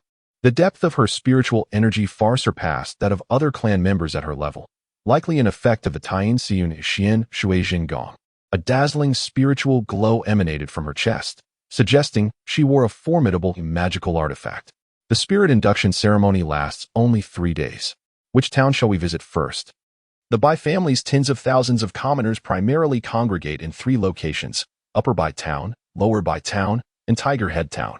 Additionally, scattered villages and manors dot the landscape, where the overseers will bring children of suitable age to these 3 towns for the spirit awakening ceremony. Tiger Head Town happens to be the nearest. With this artifact, we can reach it in at most half a day. With a flick of her sleeve, Bai Ling Gong released a cluster of pink peach blossoms that expanded to several zhang in size. The peach blossom palanquin. Bai Zichen recognized it at a glance. It was the very same flying artifact he had ridden to Weiyue Temple. Indeed, my master bestowed the peach blossom canopy upon me. With my current cultivation, controlling it to traverse several hundred miles poses no difficulty. The third elder truly dotes on you, even equipping you with a flying artifact. Seated upon the peach blossom canopy, Bai Zichen couldn't help but feel a twinge of envy. This was the very flying artifact he had long yearned for. But a town nestled between 2 mountain valleys. Blessed with fertile soil, the Bai family had cultivated tens of thousands of acres of farmland with the aid of their clan's cultivators, effortlessly sustaining their mortal kin. In the earliest days, the central area was home to merely 100 households. Gradually, it expanded in scale, and now it has taken on the rudimentary form of a town, with cobblestone roads stretching outward in concentric layers, free from exorbitant taxes and natural calamities. Aside from the occasional stray demonic beasts, the lives of the Bai clan's common folk were already quite blissful. As the peach blossom parasol glided into Huda town, the townspeople who caught sight of it bowed deeply, their faces alight with reverence and admiration. By the time Bai Zichen and Bai Ling descended at the town's administrative hall, a Bai family cultivator at the 4th level of Qi refinement, accompanied by several mortals, was already waiting. The moment they spotted the two, they hurried forward to pay their respects. I am Bai Youfu, humbly serving as this town's guardian immortal, he introduced. Bai Youfu appeared to be in his 50s, clad in a Taoist robe stained with grease and patched in several places, his entire demeanor exuding an air of destitution. The Bai family stationed one of their cultivators in each of their 3 small towns to oversee governance, primarily to fend off demonic beast attacks and prevent excessive mortal casualties. This duty lasted no less than 5 years at a time, and only those cultivators with no hope of advancement and the least influence within the clan would take on such a task. Might the 2 of you be this year's spirit guides? Her grace and beauty are truly divine, like a celestial being descended to the mortal realm.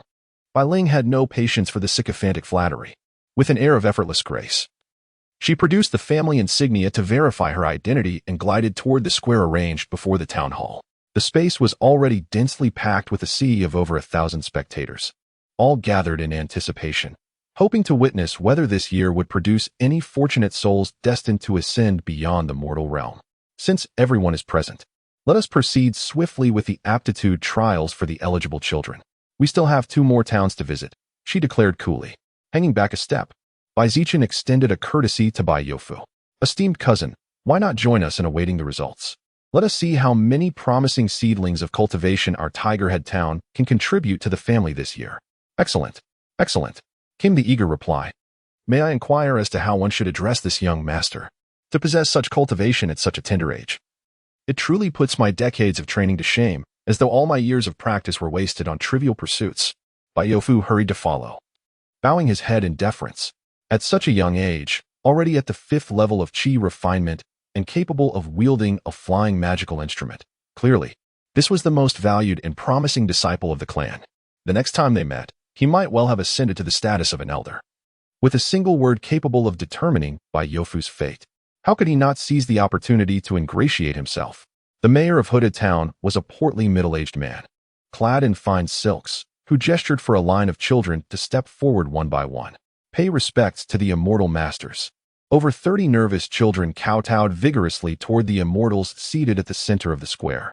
These were all children of about 10 years, just beginning to understand the ways of the world. They vaguely knew that everything in their town was bestowed by the immortal masters, and that if they passed the test, they too could become revered immortals, setting themselves and their families on a path of extraordinary fortune. Zichen produced an ancient, compass-like magical instrument and instructed the mayor to place it on the altar. As per tradition, prick your finger and let a drop of blood fall upon the compass. It will reveal whether you possess spiritual roots. Zichen stifled a yawn. In truth, with his spiritual sense rivaling that of an early-stage foundation establishment cultivator, merely standing before him would allow him to discern the spiritual roots of these children in mere moments. The first boy to step forward wore his hair in a child's topknot, his garments exquisitely handcrafted. Observing the mortal town mayor nervously slicing his finger with a small knife, squeezing out a drop of blood, then fixing his gaze unwaveringly upon the compass, not daring to look away for even a moment. It was evident this must be his direct descendant. No spiritual roots detected. Next, the crimson droplet swirled briefly before being absorbed by the compass without any visible change. Baiyofu, noticing the mortal town chief's reluctance to have the boy step down, cleared his throat with noticeably increased volume. Though normally well-served like a local emperor, should this town chief cause Baiyofu to lose face before the clan's distinguished guests, he wouldn't hesitate to arrange for a replacement next year.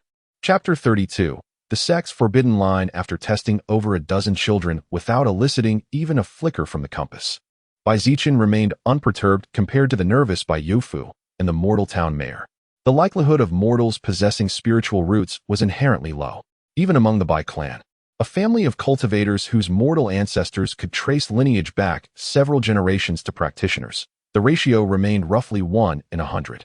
There had been instances where entire towns went years without producing a single seedling blessed with spiritual potential. The Black Mountains housed only the Fire Phoenix Emo clan, who boasted descent from the bloodline of an ancient immortal phoenix, though they displayed no extraordinary divine abilities. The Mo clan indeed exhibited an astonishingly high proportion of members with cultivation aptitude. Approximately 1 in 10 children possessed spiritual roots, predominantly of the fire element. This exceptional ratio cemented the Fire Phoenix Mo clan's position as the foremost cultivation family in the Black Mountains. With only 2 children left to test, Baiyofu sighed dejectedly, too disheartened even to muster his usual flattery.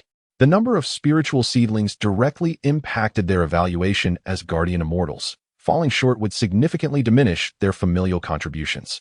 The second-to-last candidate was a tall, lanky youth who strode briskly to the compass. His sallow complexion and threadbare, faded clothing contrasted sharply with his striking features and resolute demeanor. As his blood droplet fell onto the compass, the dormant instrument finally emitted a low hum, accompanied by a faint, multicolored glow no longer than an inch. 5-element spiritual roots. At least it's something, Zichen remarked, perking up slightly before disappointment crept into his voice. Ideally, he would have preferred discovering higher-grade seedlings for the clan. 5-element roots effectively condemned the youth to the lowest echelons of the cultivation world, destined to become mere foundational labor. Baiyofu sighed initially, but soon found solace. Pseudo-spiritual roots still count toward my quota, he muttered. Esteemed immortal, this young man is named Bai Shu, the portly mayor explained obsequiously, hunched in deference. His mother is a Bai daughter, while his father was a wandering cultivator at the chi refining stage who lingered in Tiger Head Town for a few months before vanishing. Mother and son have relied on each other ever since, and he took the Bai surname. Bai Ling beckoned. Since you have spiritual roots, stand aside now. Bai Shu's fate had transformed within moments, his gaunt mother weeping joyfully at the square's edge. The final candidate was a cherubic little girl with rosy cheeks, her hair tied in perky twin buns. She hopped eagerly to the compass but burst into loud, pitiful sobs the instant the blade nicked her finger. tears streaming down her face. The moment her blood touched the compass, two crystalline chimes resonated, piercingly pure. Crimson and golden light erupted, the former exceeding 8 inches, the latter nearly a full foot, twining together in a dazzling ascent before gradually fading after dozens of breaths. Fire and earth dual spiritual roots. Zichen was utterly incredulous. With a swift movement, he grasped the little girl's arm, channeling a wisp of spiritual energy while meticulously scanning her with his divine sense. Truly a dual spiritual root constitution, he marveled. Our Bai family has been blessed with multiple dual-rooted descendants in recent years. Zichen turned his gaze back to Bailing, encountering yet another prodigy with spiritual roots equal to her own. With equal delight, Bailing approached and tenderly embraced the little girl, whose adorable demeanor and exceptional spiritual aptitude made her seem like a younger sister. Esteemed immortal master, this child, her name is Huafian, age 9, stammered the mortal town mayor under the celestial being's scrutiny. Huafian, a rather melodious name, Zichen mused, though a flicker of dissatisfaction crossed his mind. Why isn't her surname Bai? Zichen abruptly turned around, his aura suddenly surging forth, terrifying the mortal town magistrate into collapsing onto the ground. Replying to the immortal master, Huafian's parents were originally mundane martial artists from beyond the mountains. They fled into the Black Mountain Range to escape their pursuers. 5 years ago, they wandered near Hutong Town, where we took them in, and they have resided here ever since. The mortal magistrate trembled in fear, his plump cheeks quivering uncontrollably. Under that sudden oppressive might, he had truly believed the enraged immortal master would strike him dead. Regarding the search for immortal seedlings, what is the first ironclad rule of the verdant maple sect? Bai Yofu, as a mere mortal, may not recall, but you, a cultivator at the mid-stage of qi refinement, should surely comprehend the underlying issues here. Zichen spoke through gritted teeth, the previous demeanor of a gentle and courteous young master completely vanishing. Family spirit induction may only absorb members of one's own lineage.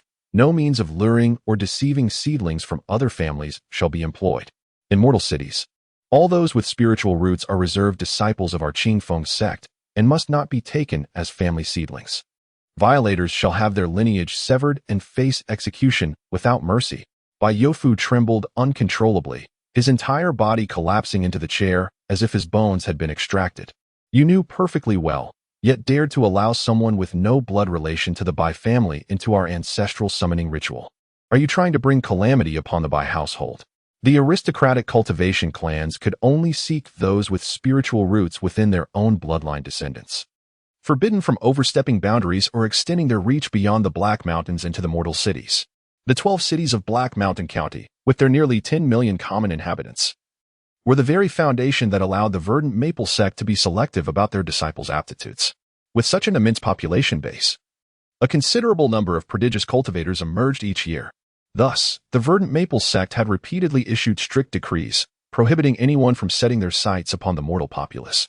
Yet, there were always 1 or 2 audacious clans that succumbed to the temptation of acquiring numerous spiritual seedlings, not only recruiting them as their own cultivators, but also ruthlessly testing and capturing these gifted children to sell to other cultivation families.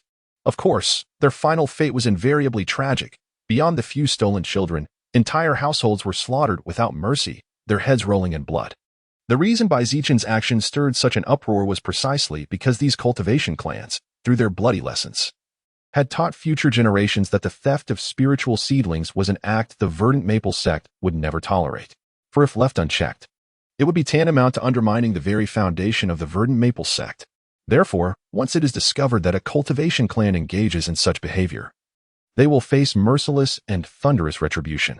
The lighter punishment involves confiscating their spiritual veins and expelling them from the Black Mountain Range. The more severe penalty, under the charge of stealing immortal seedlings, entails the complete annihilation of those clans that have long schemed in the shadows. This serves as a stark proclamation to all that the matter of immortal seedlings is the inviolable taboo of the Qifeng sect. To touch it is to court death. Zichen felt a chill creeping into his heart. He knew full well that Huafian bore not a single drop of Bai bloodline, merely residing as a guest in Huzhen Town, yet she was still allowed to participate in the awakening ceremony. If someone were to maliciously report this, the Bai clan would already find themselves entangled in suspicion, their explanations muddled and unconvincing. Brother Chun, I believe you're overcomplicating this matter, Bai Ling remarked as she undid Huafian's twin pigtails, swiftly weaving them into an elegant cloud-like bun instead. The more she admired her handiwork, the more pleased she became. Huafian has been with the Bai clan for 5 years now, no different from any other resident of Huzhen Town. As long as we firmly insist that her family are distant kin who sought refuge with us, outsiders would never uncover the truth. Chapter 33. Seize the day. Stealing immortal seedlings is a crime that pales in comparison to defying the upper sects and colluding with demonic factions. Do you truly comprehend the gravity of what this signifies? Zichen was seething with anger, wondering if this woman had been overly sheltered by Elder Honggu within her clan. Oblivious to the dire consequences of defying the Qifeng sect's decrees. Even in the desolate wilderness, where no prying eyes could witness, accepting a non-bloodline seedling posed immense risks. Moreover, the grand spectacle of the spirit attraction ceremony ensured that news of a dual spiritual-rooted seedling would spread like wildfire through nearby towns within days, impossible to conceal. 3 decades prior, a Chi-refining family had exploited merchant caravans as cover to traffic 5 seedlings from mortal cities, falsely claiming them as offspring of their clan's cultivators and mortal concubines. When exposed, the entire lineage, 23 cultivators, met their end by execution, while 1,000 mortals were forced to change their names and relocate. 50 years ago, a prominent family's foundation establishment cultivator, while wandering abroad, chanced upon a child with an extraordinary spiritual root. Enchanted by this rare discovery, he took the child as his personal disciple. For over a decade, this secret remained hidden until a disciple of the Qifeng sect detected the unusual spiritual root during a martial contest. Through relentless investigation, the truth came to light. The Foundation establishment cultivator was subjected to soul-searching interrogation, confirming this as his personal transgression without his clan's knowledge. Only the principal offender was punished, while his clansmen were spared. Zichen's expression turned solemn. The decrees of the Qifeng sect held the same authority as imperial edicts in the Black Mountain Prefecture, forged over centuries by the bones of countless skeptical cultivators. The entire Black Mountain Prefecture was regarded by the Qifeng sect as their own sacred training ground. While rogue cultivators might be tolerated, for aristocratic cultivation families to secretly recruit promising seedlings from outside their bloodlines was truly crossing an inviolable boundary. Need I enumerate further examples? Would you alone seek death, and in doing so, drag hundreds of your kin down with you? I suggest you thoroughly familiarize yourself with the taboos of Black Mountain during your cultivation practice, lest you commit errors while traveling abroad that might bring misfortune upon your family. Bai Ling was as if struck by lightning, her face deathly pale, her hands involuntarily releasing Huafian. Bai Zichen's words carried an innate authority, rendering Bai Ling speechless. Let alone Bai Youfu and the mortal town magistrate, who were even more discomposed. Brother Chen, what should we do in this situation? The terrifying phrases, extermination of the entire clan, soul-searching interrogations, exile to desolate lands, echoed relentlessly in Bai Youfu's mind. His body trembled like a sieve, and he felt his already bleak life teetering on the edge of ruin. It's merely a spiritual aptitude test. Why such panic? We haven't even taken this girl into the clan yet. Bai Zichen rebuked with exasperation, his tone laced with disappointment. No wonder he was relegated to guarding a mortal town as a so-called immortal master. Such feeble resolve. Let her live in Hooded Town. No, wait. In a few days, go to the nearest outpost of the Qifeng sect. Inform them that you've discovered a dual spiritual-rooted seedling and wish to recommend her to the upper sect. If all goes well, you might even earn a few spirit stones as reward. Initially, he had intended to abandon Huafian in Hooded Town, but upon reconsideration, he saw no need. The Qifeng sect disciples would inevitably learn of her and bring her to the mountains sooner or later. Why obstruct her path to immortality? Allowing her to embark on her cultivation journey 2 years earlier could be considered a virtuous deed. As for the Qifeng sect disciple scrutiny, Bai Youfu and the others had been thoroughly frightened by Bai Zichen's cautionary tales. Yet, recommending a dual spiritual-rooted prodigy to the sect would, in fact, be a significant contribution for any Qifeng disciple. After this unexpected incident, the spirit induction ceremony in Hooded Town concluded hastily. The trio, now accompanied by Bai Shu, hurried toward their next destination. Aboard the peach blossom canopy, Bai Ling remained silent, her delicate face cold as frost. Bai Zichen had no inclination to console her, preoccupied instead with calculating his uncle's cultivation progress. The spiritual energy of the cold iron mine was naturally inferior to that of Hanqiu Peak. Bai Juan had accepted the role of mine guardian largely for the generous family contributions it offered, but for a quad spiritual root cultivator like him, the path to foundation establishment had long seemed an impossible dream. At 48, Bai Jian had only reached the 8th level of qi refinement. With merely 2 years left to break through the 9th level and reach great perfection, the odds were vanishingly slim. Thus, when Bai Zichen presented him with 2 bottles of purple ginseng pills, though touched, Bai Jian adamantly refused, insisting his nephew keep them for his own use. It was only after Bai Zichen solemnly declared that his uncle's refusal would unsettle his Tao heart and hinder his own cultivation that Bai Jian reluctantly accepted. Plan for the worst, even in cultivation. One must never grow complacent. Thinking time is abundant. The sooner one reaches great perfection, the more preparation remains for foundation establishment. The thought of his uncle's dwindling chances, measured now in months, filled Bai Zichen with sorrow and a quiet resolve. He must never allow his current achievements to breed arrogance or dull his pursuit of the Tao. One brooded in silence, the other lost in thought, leaving Bai Shu, newly elevated in status, to endure his first flight on a magical artifact. Trembling at the 100-zhang height, the boy clenched his teeth and shut his eyes, not uttering a sound until they landed in Xiaobai town, where he stumbled off the canopy and vomited violently. Though a waste spiritual route, his temperament seems commendable. Bai Zichen observed Bai Shu briefly, committing the boy's appearance to memory. The spirit induction in Xiaobai town involved over 50 children, yet yielded even worse results than Hudu. Not a single spiritual seedling was found. As dusk fell, the trio rested overnight in the spacious courtyard of the mortal town chief before hastening to Xiaobai town at dawn. Bai Zichen had lived in Xiaobai town before his spiritual roots were discovered. Yet now, after years away, he realized his memories of the place had faded, including those of his mortal family. The bond of blood felt distant, perhaps because he had left too young, or perhaps because their reverence for him, now an esteemed immortal, was laced with palpable restraint. His family's home had expanded by 3 rooms since his departure, adorned now with the trappings of wealth. His father had taken a concubine 2 years prior, gifting Bai Zichen a younger brother.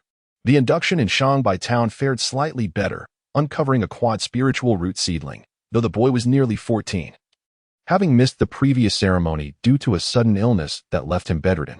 Accompanied by the 2 promising seedlings, Bai Zichen and Bai Ling, they returned to Hanxiu Peak. Handing them over to the second elder marked the completion of the spirit guidance mission, effortlessly earning 50 points of family contribution. Apart from the unexpected interlude with Huafian, this spirit guidance mission was rather ordinary. But that was to be expected. After all, dual spiritual-rooted seedlings like the Bai siblings were considered minor prodigies even within the Qingfeng sect. Encountering such talents every time would be anything but normal. Before departing, the second elder hinted at a backlog of family tasks under his jurisdiction, lacking capable hands to accomplish them. Bai Zichen expressed gratitude for the offer, but had no intention of devoting his time to such matters. Instead, he subtly requested the second elder to extend some favor to Bai Chongwu. To grasp the reins of power, one must seize the day. Gazing at the setting sun, Bai Zichen felt an inexplicable sense of urgency. Chapter 34. Devoted cultivation. Secluded cultivation, though essential for immortal practitioners, remains an arduous and monotonous endeavor, demanding unwavering perseverance to endure year after year. Without such resolve, many cultivators abandon the grand path upon realizing their dim prospects, opting instead to wed mortal beauties, sire descendants, and indulge in worldly pleasures. Since embarking on his journey, Bai Zichen had yet to encounter a true bottleneck. At most, his initial progress was sluggish. Even the mind-forging art, a technique discouraged for qi refinement disciples within the nascent soul-level Naya sect, was mastered by him in 3 years. By mid-qi refinement, he had already awakened his divine sense, a feat rarely achieved even within Naya sect, with each retreat yielding tangible progress. Bai Zichen possessed the patience to remain confined within his cell-like meditation chamber. Currently, refining a single qi replenishment pill required approximately half a month. Were he to disregard consequences, reaching the peak of the 5th qi refinement layer within 3 months was feasible.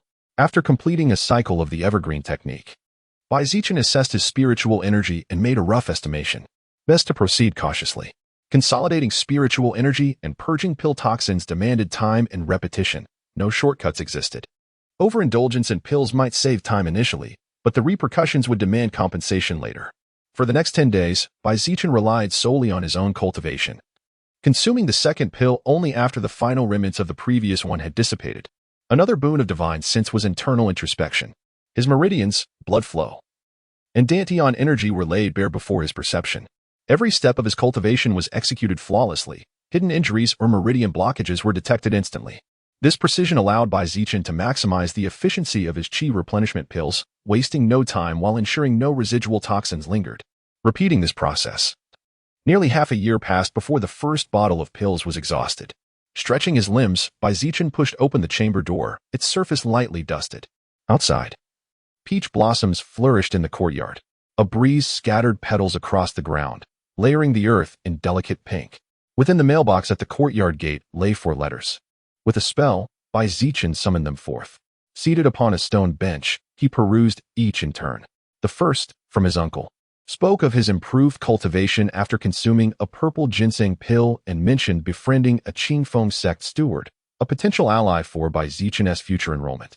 Zichen had previously informed his uncle of sect leader Wei's promise regarding an inner disciple position. Jiuan's stance was clear. Such an opportunity was not to be missed. In his view, achieving foundation establishment necessitated Qingfeng sect's support.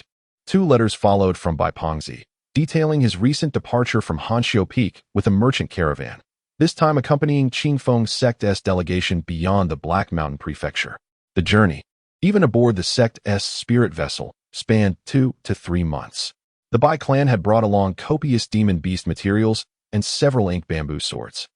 Led by Elder Honggu herself, apparently to procure a significant item. According to the portly gentleman's account, the merchant caravan carried goods worth dozens of times their usual value this time. Fortunately, traveling alongside the verdant maple sect alleviated any security concerns. The final letter was left by Chongwu. The second elder had indeed shown Zichen considerable face by offering several relatively undemanding clan missions for Chongwu to choose from when he claimed his family assignment this time.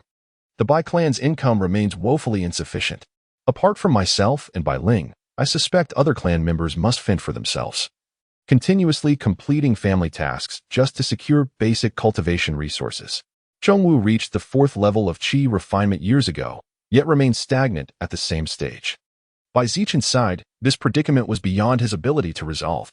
He himself had benefited from the clan system, relying on the abundant family contributions bestowed by the patriarch to focus entirely on cultivation. Otherwise, entangled in mundane affairs day after day. Where would he find the energy for proper cultivation? For instance, if sudden enlightenment struck, whether in refining techniques or breaking through in spell comprehension, he would need immediate seclusion to circulate his energy. But if caught in the wilderness on a mission without suitable conditions, such rare and fleeting opportunities would be wasted. The next chance might not come for months or even years. Recently, an influx of rogue cultivators has surged into Black Mountain County, with even entire cultivation families relocating here. To think such a thing would happen, I wonder what stance the verdant maple sect will take. In his letter, aside from expressing gratitude, Bai Chongwu mentioned that several months prior, fierce clashes erupted between the righteous and demonic factions in Mijo's cultivation world, embroiling over a dozen sects in the conflict. Black Mountain County, being a barren land, unexpectedly became a haven untouched by the turmoil. Fearing conscription as cannon fodder by either faction, swarms of rogue cultivators fled into the county, among them even a few cultivation clans and minor sects with foundation establishment cultivators. Given Black Mountain County's already scarce spiritual veins, this sudden influx of factions would inevitably spark disputes with the local cultivation families. Of course, this assumes the verdant maple sect permits them to settle here. Otherwise, the matter is moot. Zichen suddenly realized a significant flaw in his solitary, cultivation-focused lifestyle within the clan, his utter ignorance of external affairs. Major developments affecting Black Mountain County only reached him through Bai Chongwu's letters. My connections within the clan are sparse, my network lacking. This aspect of information exchange is sorely neglected. Unlike Bai Ling, who naturally commands loyalty from Elder Honggu's faction, ensuring she receives word of any developments the moment they occur. Setting the letter aside, Zichen paced the courtyard. If I were to spread word of my intentions, surely some would seek to align themselves with me. After all, I am one of the clan's potential candidates for foundation establishment. Moreover, if I were willing to lean toward the second elder, his faction's resources could also be leveraged. Having recognized this shortcoming, Zichen resolved to expand his network within the clan henceforth, not for petty power struggles or scheming, but simply to delegate trivial tasks like errands and information gathering, freeing himself for more pressing matters. Though the idea had taken root, Zichen allowed himself half a day's respite, indulging in an elaborate evening meal. After tidying the courtyard with a cleansing spell, he retreated once more into the quietude of his meditation chamber. There are still 2 elemental spells I haven't quite mastered yet. During this secluded meditation while taking chi replenishing pills, I shall dedicate the spare moments to practicing these incantations. The spiritual energy cultivated through the evergreen technique is rather mediocre, offering no particular advantage in magical combat. Zichen's strategy is to overwhelm opponents primarily through superior cultivation realm, planning to switch techniques only after achieving foundation establishment. For now, he must compensate by mastering additional spells. Ever since awakening his spiritual consciousness, his spell learning speed has accelerated remarkably. When combining elemental magics, new inspirations flow naturally during casting, as if the techniques were heaven-sent and perfectly harmonious. Chapter 35, the 6th layer of Qi. Refining. The flames of war between the righteous and demonic factions in Mijo did not wane with time. Instead, they burned fiercer than ever. Among the righteous forces, a Golden Core elder of the Righteous Alliance was ambushed by several demonic Golden Core cultivators in a secluded valley. His core shattered, and he was ruthlessly slain. This marked the escalation of the conflict to a new level. Golden Core cultivators now openly engaged in brutal duels, even disregarding decorum to strike at Foundation Establishment and Qi Refining Juniors. In mere days, the casualties surpassed the toll of the previous 3 months combined. Even the beast taming sect, long known for its neutrality, was dragged into the fray. 3 of their beast training bases had been ravaged by the relentless warfare. The sect's Grand Elder, who had once received a favor from the Righteous Alliance before attaining enlightenment, swiftly pledged allegiance to the righteous cause. With the support of Mijo's foremost sect, the tides of battle shifted instantly. The disciples of the beast-taming sect each wielded a bonded spirit beast, effectively doubling their combat prowess. Their Grand Elder, a late-stage Golden Core cultivator paired with his late Tier 3 spirit beast, the gold-devouring Earth Dragon, could even challenge a Golden Core perfection expert. The demonic path was swiftly pushed to the defensive, suffering consecutive defeats and barely holding their ground behind fortified formations. The bi-merchant caravan nearly fell victim to the chaos when a band of fleeing demonic cultivators stumbled upon the Black Maple sect's spirit vessel and turned to plundering. A fierce battle erupted, but thanks to the presence of 2 Black Maple Foundation Establishment elders and the vessel's fully activated defensive arrays, they narrowly escaped back to Black Mountain County. The sudden influx of cultivators sent the county's stability plummeting. The Black Maple sect could no longer remain passive, issuing an edict decreeing that all cultivators entering Black Mountain County must remain within designated zones, forbidden from wandering or engaging in reckless duels that might endanger mortals. Violators would be expelled without mercy. Elder Yang personally led a contingent of disciples to enforce order, and with these measures, the situation was barely contained. Then came the arduous negotiations, how to accommodate and manage the sudden surge of over 1,000 cultivators. Amidst the turmoil, even the local cultivation clans of Black Mountain grew uneasy. The most evident sign was the sudden increase in interactions between these families.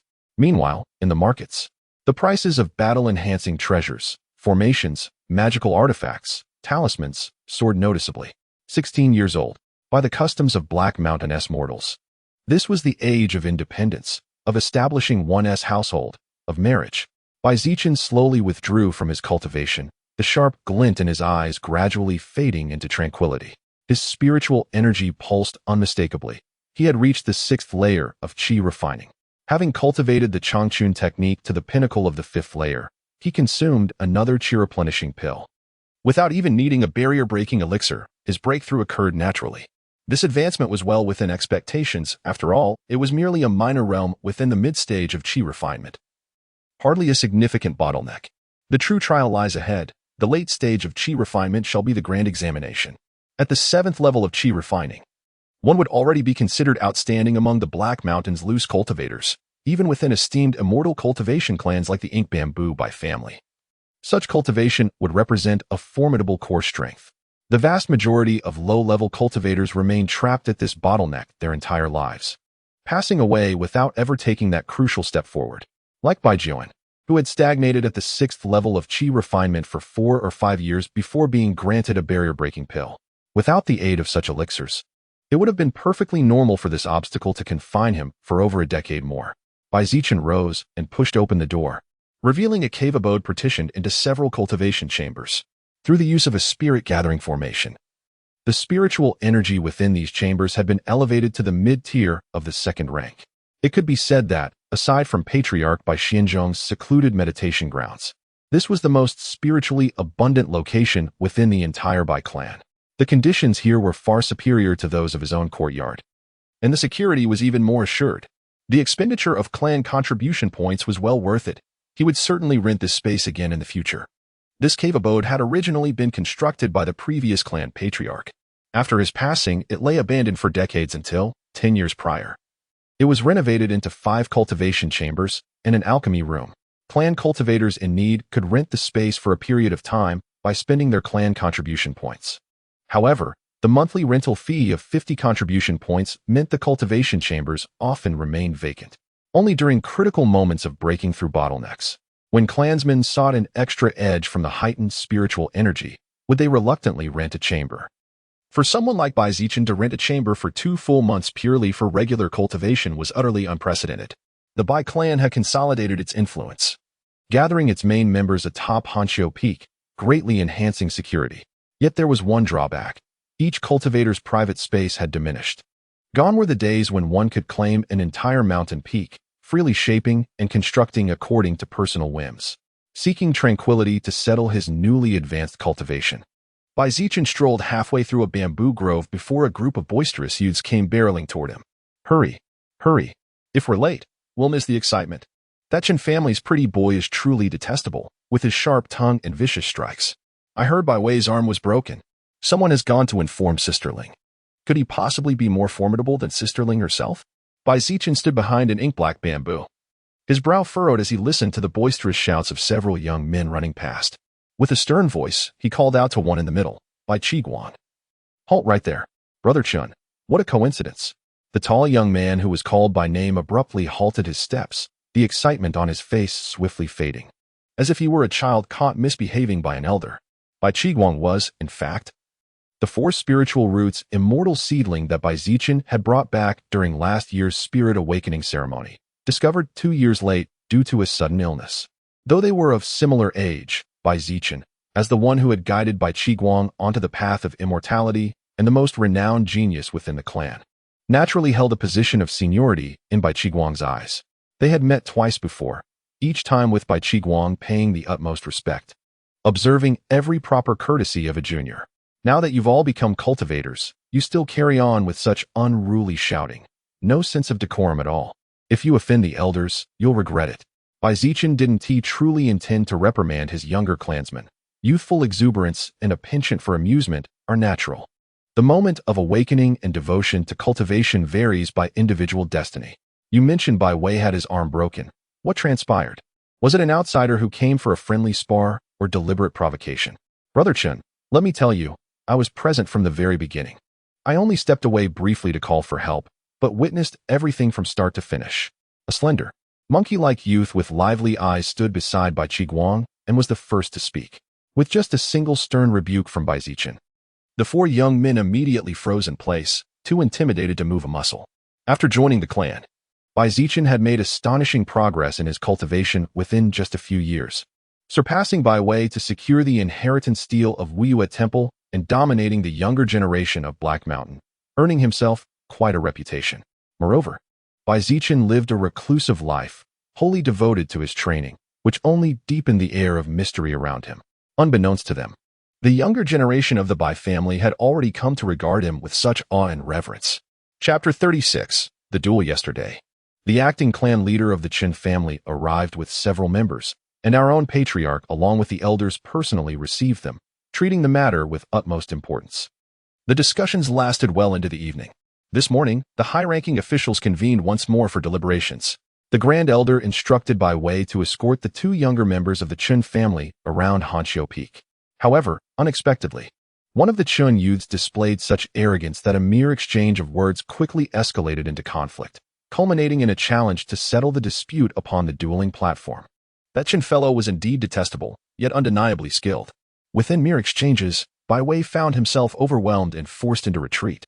Yet he stubbornly refused to concede defeat. In response, that pretty-faced opponent resorted to ruthless measures. With a viciously thrown stone, Bai Wei's arm was shattered.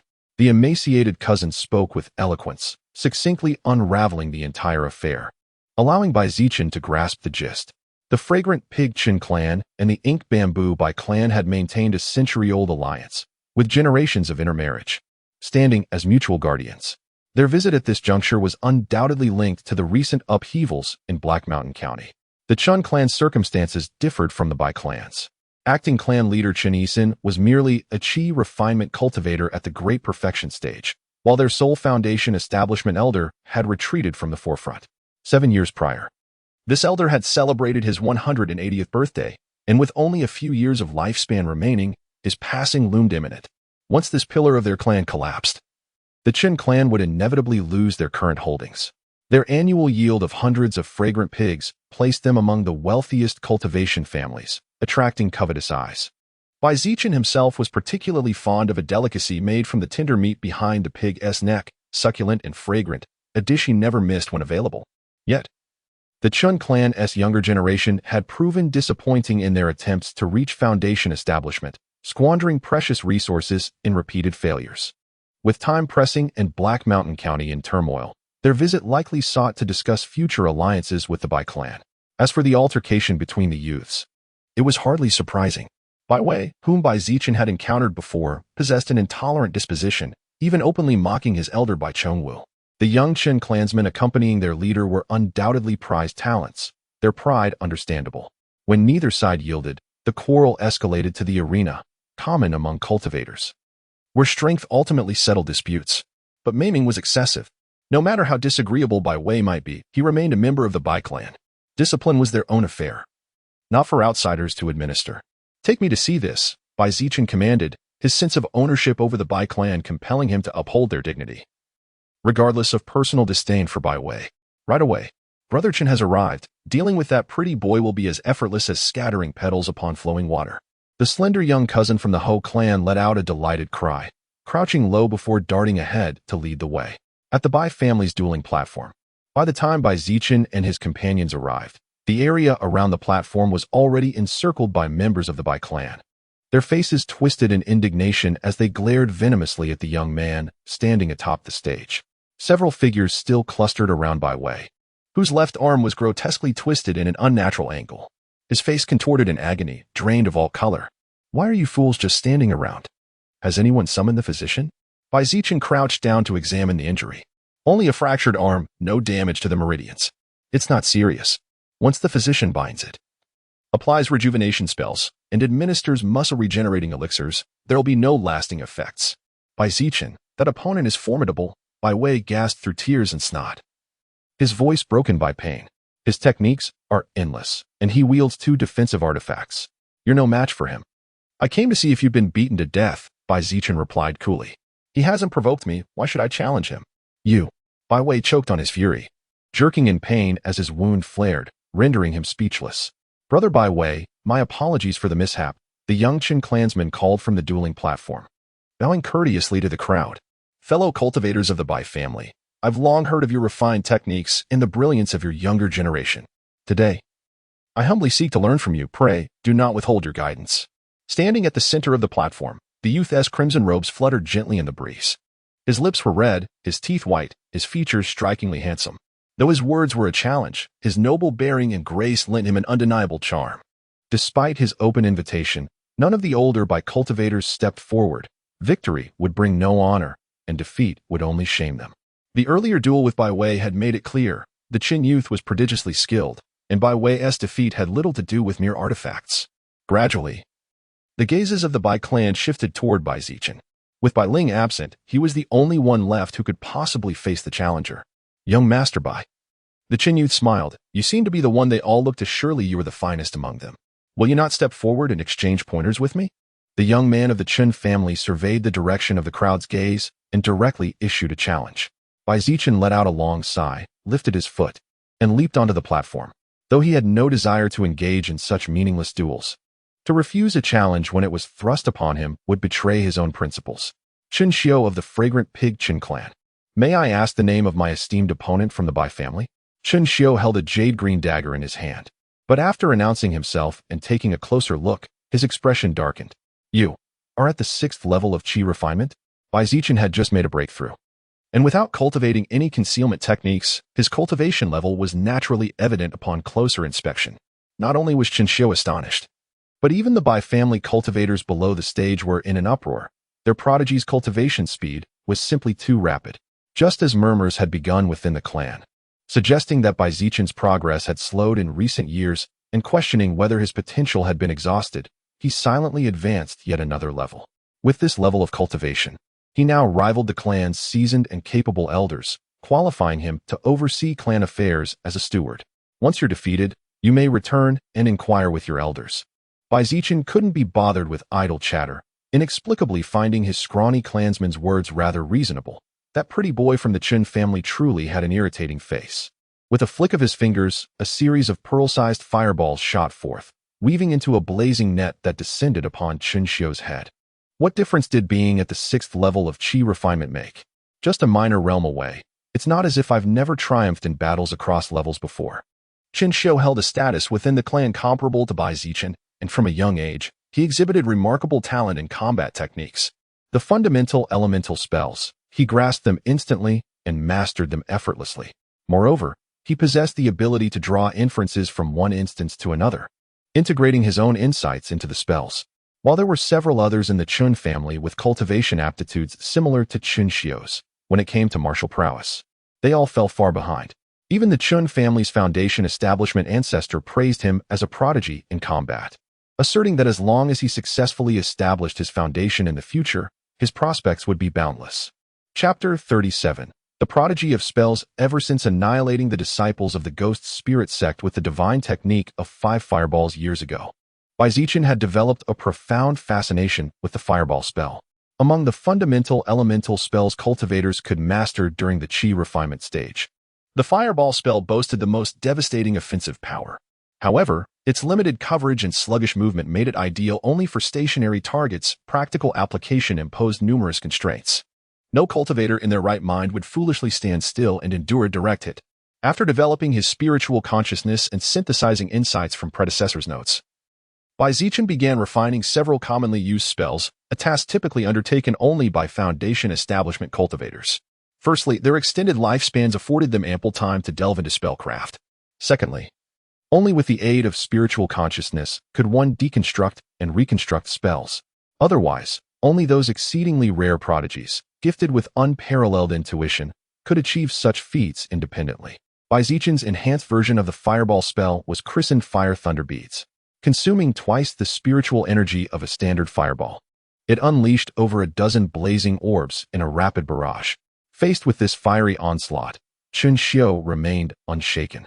With a swift tap on his wrist bracelet, a radiant golden barrier enveloped him.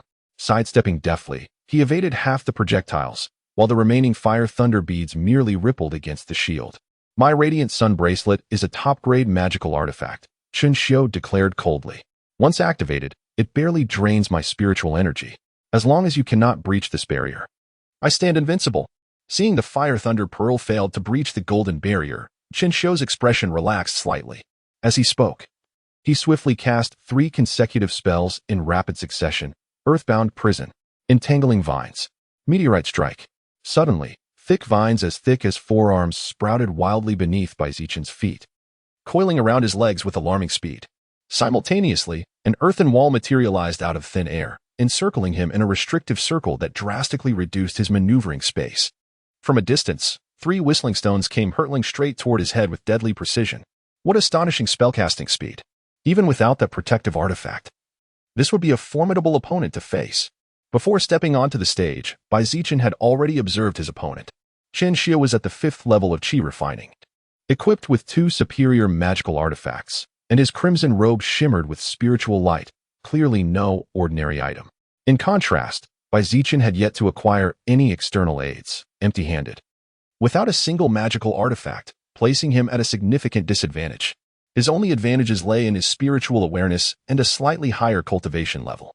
However, Chinshio displayed an extraordinary talent for spellcasting, capable of instantaneously executing basic elemental spells. Moreover, he was no rigid practitioner, blindly adhering to conventional techniques. Earthbound Prison, originally a defensive earth-based spell, summoned sturdy earthen walls around the target, excelling in protection. Yet Chinshio, with ingenious creativity, repurposed it into a flawless restraining technique. Had Zichen been watching from the sidelines, he might have applauded Chun Xiu's brilliance. But now, trapped within the arena, he found himself in a dire predicament. The fire thunder pearls detonated against the vines, only managing to sever half their length and sparking feeble flames. Yet the vines continued to regenerate, not just 10 or 20, but countless more, far beyond his ability to destroy in time. Zichen inwardly lamented his misfortune, thinking how much easier it would be if only he had a flying sword at hand. With such a weapon, he could effortlessly sever the vines. For now, he could only push his spiritual awareness to its limits, causing the once swiftly approaching stones to suddenly appear to slow in his vision. With nimble grace, he leaped backward, narrowly evading 2 of the projectiles. As for the remaining stone, Zichen summoned a wooden puppet through his wooden puppetry technique. The puppet materialized directly in the stone's trajectory, using its body as a shield. A dull thud resonated as the puppet's chest was utterly shattered, the stone's momentum spent as it clattered to the ground. Humph. I would rather recuperate for 2 months than let this man escape. If the alliance between the 2 clans is finalized, our Chen family cultivators will never be able to hold our heads high before the Bai family again.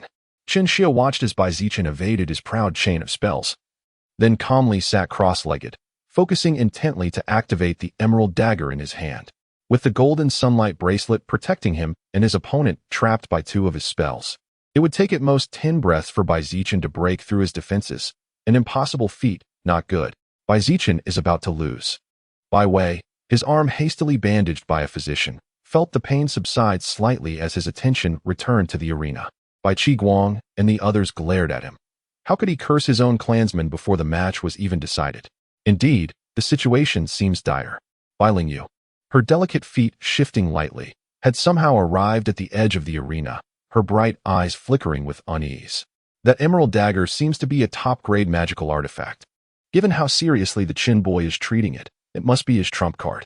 Although Brother Qin has a slight advantage in cultivation, the gap isn't substantial. Right now, he is overwhelmed by the barrage of spells. He likely won't be able to withstand this assault. Bai Ling's composed analysis drained the confidence of the Bai clansmen. Everyone knew that among the younger generation, only Bai Zichen and Bai Ling had any real hope of reaching foundation establishment. If even Bai Ling judged the situation this way, the odds on the arena must truly be grim. A 5th-level Qi refiner wielding both a top-grade and a high-grade magical artifact. How much spiritual energy could he possibly have left after such a battle? Once Bai Zichen falls, I'll step onto the stage and strike with a single thunder of lunar Yin, catching him off guard. If I win swiftly and decisively, few will bother to consider that the Qin boy was already drained of energy. Bai Ling mused inwardly. Qin Shou's combination spells were indeed troublesome, but without the support of his offensive and defensive artifacts, she was confident she could defeat him. Strange. Bai Zichen has high-grade spell talent, so modifying spells at this stage is understandable. But this Qin Xiu, I don't recall seeing him during the Stone Tablet inheritance. Yet he can cast combination spells instantly. Could he also possess high-grade talent? Bai Zichen stood upon the dueling platform, facing Qin Xiu directly, the pressure he felt far surpassing what the clansmen below could perceive. As Qin Xiu channeled his spiritual energy, the emerald dagger hovered midair, its hilt emanating a radiant glow that gradually advanced along the blade, now reaching halfway. Even without discerning the dagger's exact rank, the palpable waves of accumulating energy radiating from it made Bai Zichen acutely aware that confronting it barehanded would be utterly futile. There was no choice but to take a desperate gamble. Bai Zichen inwardly cursed in resentment. Once this ordeal was over, he would immediately begin preparing his own magical artifacts. Had he possessed even 1 or 2 functional magical tools, he wouldn't have been forced into such an embarrassing predicament by Qin Xiu. Wealth can move even the gods, as the ancient saying goes, with sufficiently powerful treasures. Fighting above one's level is commonplace indeed. The old adage does not deceive. Bai Zichen clenched his teeth sharply, a piercing pain surging through him as he visualized the grand image of the celestial furnace within his consciousness, only to shatter it instantly. At the moment the mental image fragmented, his spiritual awareness swelled to its zenith. Instinctively, Bai Zichen gathered all his psychic energy into a concentrated mass, envisioning it morphing into a razor-sharp awl that he thrust fiercely toward Qin Xiu's direction. Then, darkness enveloped his vision as his body collapsed to the ground. Chapter 38. Competing in magic arts pales before comparing cultivation. The jade dagger emitted a crystalline chime, signaling its imminent activation, bringing a wave of relief to Qin Xiu's heart. Having embarked on the path of qi refinement at the tender age of 8, he had devoted 12 arduous years to rigorous cultivation. From childhood, resources had never been scarce for him. Everything had been meticulously arranged. Several years prior, he had missed the opportunity to participate in the inheritance steal ceremony at Mount Wuyue's temple. At that time, he had been accompanying the clan's revered foundation establishment ancestor on a journey, paying respects to a master craftsman of second-tier superior grade. The Chen family's foundation establishment elder and the master craftsman shared a friendship spanning decades. Through earnest persuasion, the ancestor had secured the artisan's esteemed services to forge 2 spiritual artifacts, a dagger and a bracelet, tailored specifically to Chen Xiu's unique attributes. During their creation, drops of Chen Xiu's vital essence had been infused into the artifacts. As a result, activating them required only half the spiritual energy expenditure compared to ordinary artifacts of equivalent grade. Wielding these treasures, Chen Xiu's reputation had soared. He had even bested several cultivators at the late qi refinement stage. Thus, though he had initially lamented missing the inheritance steal expedition, he harbored no regrets. The reason the Chen family's foundation establishment ancestor had invested such immense resources in nurturing Chen Xiu, keeping him constantly by his side to provide meticulous guidance, was simple. Chen Xiu was his own great-grandson by direct bloodline. In esteemed cultivation clans like the Bai and Chen families, all members revere a common ancestor. However, after centuries of lineage expansion, many kin have drifted beyond the 5 degrees of mourning, rendering blood ties exceedingly tenuous. When a direct descendant with promising talent emerges, the Chen family's foundation establishment patriarch, nearing the end of his lifespan, naturally spares no expense to nurture him. At last, the jade dagger circled Chen Xiu once before transforming into a massive emerald blade, radiating terrifying pressure as it prepared to strike. Yet, in that instant, a searing pain erupted in his mind, as though a hammer and chisel were violently assaulting his consciousness. His spiritual focus shattered, his mana dispersed uncontrollably, and blood gushed from his nose and mouth as he collapsed to his knees. The emerald blade dissipated, the jade dagger clattering to the ground. The golden barrier flickered weakly before vanishing entirely. Even the vines and earthen walls restraining by Zichen, now bereft of sustaining mana, crumbled into limp roots and loose gravel. Clutching his mouth as he coughed violently, Zichen endured the relentless waves of agony in his sea of consciousness. He staggered toward the semi-conscious Chen Xiu and delivered a precise strike to the neck, rendering him fully unconscious. The spiritual assault had succeeded, an attack no qi refinement cultivator could withstand, nor could ordinary magical artifacts defend against. The art of forging the spirit had mentioned that cultivators with formidable spiritual power could suppress others with sheer will or even directly assail their consciousness. Yet such techniques were typically reserved for foundation establishment experts, and the manual itself contained only methods for tempering spiritual strength, not its offensive application. By sheer fortune, Zichen had stumbled upon a rudimentary method of spiritual assault, a mere glimpse of its potential, yet the results were astonishing. Chen Xiu, despite his formidable combat skills and superior artifacts, had been utterly defenseless. This was true suppression, a disparity of realms.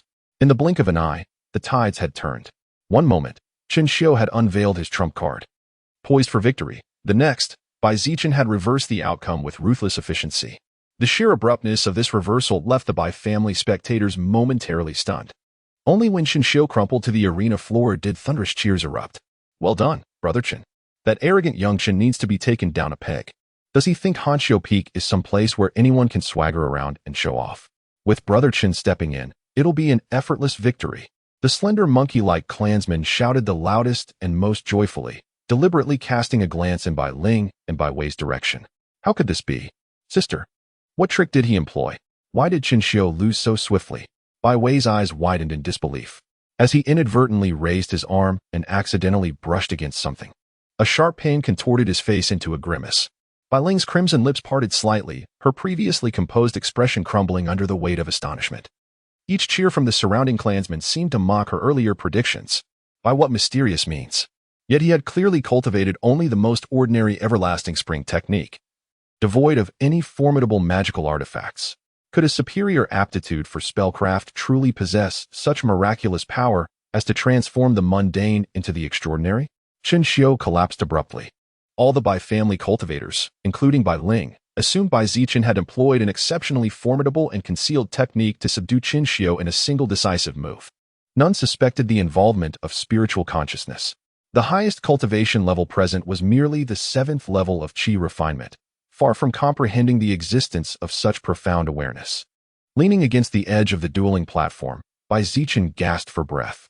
It was only after a prolonged moment that the senior members of both the Bai and Chen families arrived belatedly. Leading the group were Bai Xianzhong, the Bai family patriarch, and an unfamiliar middle-aged cultivator. Trailing behind them were several others, 3 Bai family elders and Chen Ishue, the female cultivator from the Chen family, whom Bai Zichen had once encountered at Wuyue Temple. Upon witnessing Bai Zichen standing somewhat disheveled on the platform, while Qin Xiu lay motionless, his condition uncertain, the assembly was startled and hastened forward. The group had originally been deliberating crucial matters between the two clans, negotiations having reached their most pivotal juncture with only a few minor details remaining to be finalized. At this very moment, the young Chen disciple accompanying Qin Xiu had rushed in, reporting the escalating conflict that had led to the duel on the platform. How Bai Wei had already been defeated and Bai Zichen had stepped forward for the second bout. The two patriarchs exchanged knowing smiles, mutually agreeing to temporarily suspend their discussions to observe the younger generation's martial prowess before proceeding together. Qin Xiu defeated? Patriarch Chen Yisin was momentarily stunned. On his way here, he had been worried that Qin Xiu's actions might be too ruthless, potentially damaging the relationship between the two families. He was well aware of how much favor their family's foundation establishment ancestor showed towards his direct descendant. The ancestor had spent an exorbitant amount of spirit stones and even pulled strings to craft 2 magical artifacts, all just to ensure Qin Xiu could wield them effortlessly during the qi refining middle stage. The total cost could rival that of a low-grade spiritual artifact. All cultivation resources within the clan were prioritized for Qin Xiu before being allocated to other young cultivators. Yet, despite such lavish provisions, Qin Xiu had actually been defeated by a young man from the Bai family. This unexpected outcome piqued his curiosity. Chen Ishue let out a soft gasp and rushed onto the platform, turning Qin Xiu over to examine him thoroughly before finally exhaling in relief. It appeared to be a backlash of spiritual energy. His body had been overwhelmed, leading to unconsciousness. With a few days of rest, he would recover without major consequences. As long as Qin Xiu wasn't seriously harmed, they could at least provide a reasonable explanation to their foundation establishment ancestor upon returning. Chen Ishue scrutinized Bai Zichen from head to toe for a long while before finally summoning 2 Chen family cultivators to carry Qin Xiu away. Good that they didn't detect it. His unconsciousness was caused by a divine sense attack. Chen Ishue was merely at the late stage of qi refining, equally oblivious to the concept of divine consciousness, which put Bai Zichen's mind at ease. His secret of cultivating divine consciousness would remain concealed. Uncle Bai. So this is the illustrious prodigy of the Bai family, Bai Zichen. What remarkable talent. The patriarch of the Chen family, Chen Yisin, received a message from his younger sister. Learning the name and background of the Bai family youth who had defeated Qin Xiu, he sighed with heartfelt admiration. Now this is what one calls a true genius. Our Qin Xiu, relying on his innate talent for magical duels and armed with formidable artifacts, had developed an arrogance beyond measure. This time, he finally witnessed the profound truth that beyond every master stands a greater master. However, Qin Xiu's innate talent in the 5-element sorcery is truly remarkable. With few peers at his tender age, even with the disadvantage of inferior magical artifacts, Zichen managed to emerge victorious in their duel. What a prodigious genius in the art of magical combat. Chen Yisin was certain that the Bai family would never invest heavily in crafting magical artifacts for a mere junior, putting Qin Xiu at a disadvantage in this regard. Little did he know, Bai Zichen didn't possess a single magical artifact at all. Had he known this truth, his astonishment would have been even greater. Your praise is too generous, clan leader Chen. This humble junior feels unworthy of such commendation. Bai Zichen noticed the Chen family patriarch smiling as he commented on him. Clearing his throat softly, he took a deliberate step forward. Rather than competing in mere magical techniques, let us instead compare the depth of our cultivation. We cultivators seek truth and immortality. No matter how formidable one's combat prowess may be, without attaining the great Tao, it all amounts to naught in the end. Chapter 39. The Aftermath of Magical Duel. Excellent. Splendid. Absolutely magnificent. Chen Yisin was momentarily taken aback, then burst into hearty laughter.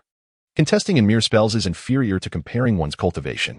Without establishing one's foundation, what does it matter to dominate among Qi refiners with a few tricks? Elder Bai, your young prodigy possesses such remarkable ambition and temperament at such a tender age. With such qualities, how could the Bai family not prosper splendidly? Bai Xianzhong's expression was serene, his gaze towards Bai Zichen brimming with contentment. Such excessive praise is unnecessary. Countless precedents demonstrate that early brilliance doesn't guarantee future excellence. What truly matters is subsequent development. Now that the contest between our juniors has concluded, shall we return to the council chamber to resume our substantive discussions? My nephew has the same intention. Chun Yisin cast a complicated glance at Bai Zichen, realizing that the Chun family was actually more eager for the alliance between the two clans. With such outstanding talents emerging in the Bai family's next generation, it remained uncertain whether the Qin family could maintain an equal standing decades from now. Though the full-force spiritual strike yielded remarkable effects, its aftermath was equally evident. Waves of exhaustion surged through Bai Zichen's mind, a sensation he hadn't experienced since mastering the divine arts. This was merely a sparring match. In a true life-or-death battle, such recklessness would be perilous. At best, it might result in mutual destruction, and if other adversaries were present, the situation would turn dire. True spiritual attack techniques were far more sophisticated than this crude, self-devised method. Compared to established cultivation methods, his current understanding likely only scratched the surface. Bai Zichen silently noted that he must seek out proper spiritual cultivation techniques in the future. Moreover, he couldn't afford to rely carelessly on spiritual force. If his opponent possessed superior spiritual power, the backlash could be devastating. Declining invitations from fellow clansmen along the way, he yearned only to return and rest. Yet, when passing by Qiguang and the others, he paused under their admiring gazes. Some of you have trained for a year. Others 3 or 4, yet all remain at the first level of Qi refinement. Such mediocrity tarnishes the Bai family's reputation. Starting next week, come to my courtyard. I'll inspect your progress and address any cultivation difficulties. Recognizing his own lack of reliable aides within the clan, Bai Zichen extended an olive branch. Bai Qiguang and the others, still new to cultivation and without influential elders to guide them, had struggled without proper mentorship. Precisely for this reason, they were easier to win over, loyal and efficient, if not yet powerful. For Bai Zichen, competence and diligence mattered more than raw strength. Wonderful, they exclaimed. Thank you, Brother Chen. We shall dedicate ourselves to diligent cultivation when the time comes, striving to live up to your esteemed expectations. The group was overwhelmed with excitement, nearly jumping for joy. After defeating Qinxiu, Bai Zichen's reputation soared to unprecedented heights. Previously, within the Bai family, there had been differing opinions on whether Bai Zichen or Bai Ling possessed greater potential. However, following this battle, at the very least, those clansmen who had witnessed the duel abandoned such comparisons, unanimously acknowledging Bai Zichen as the foremost talent among the younger generation of the Bai family. Such a prodigious talent actually deigned to speak, willing to enlighten a few on cultivation techniques. Bai Qiguang and his companions were so elated they nearly lost their bearings. The moment Bai Zichen departed, numerous impatient clansmen swarmed around them. Xiao Guang, how did you manage to forge a connection with Brother Chen? This individual has always secluded himself in diligent cultivation, never once attending any clan gatherings. Next time you visit, take me along. My Qi refinement third layer has stagnated for 5 years now, unable to break through no matter how I cultivate. If Brother Chen would be willing to share his insights, perhaps it might spark inspiration and grant me an opportunity for advancement. Xiao Ji, we hail from the same village. You mustn't leave me behind when such a splendid opportunity arises.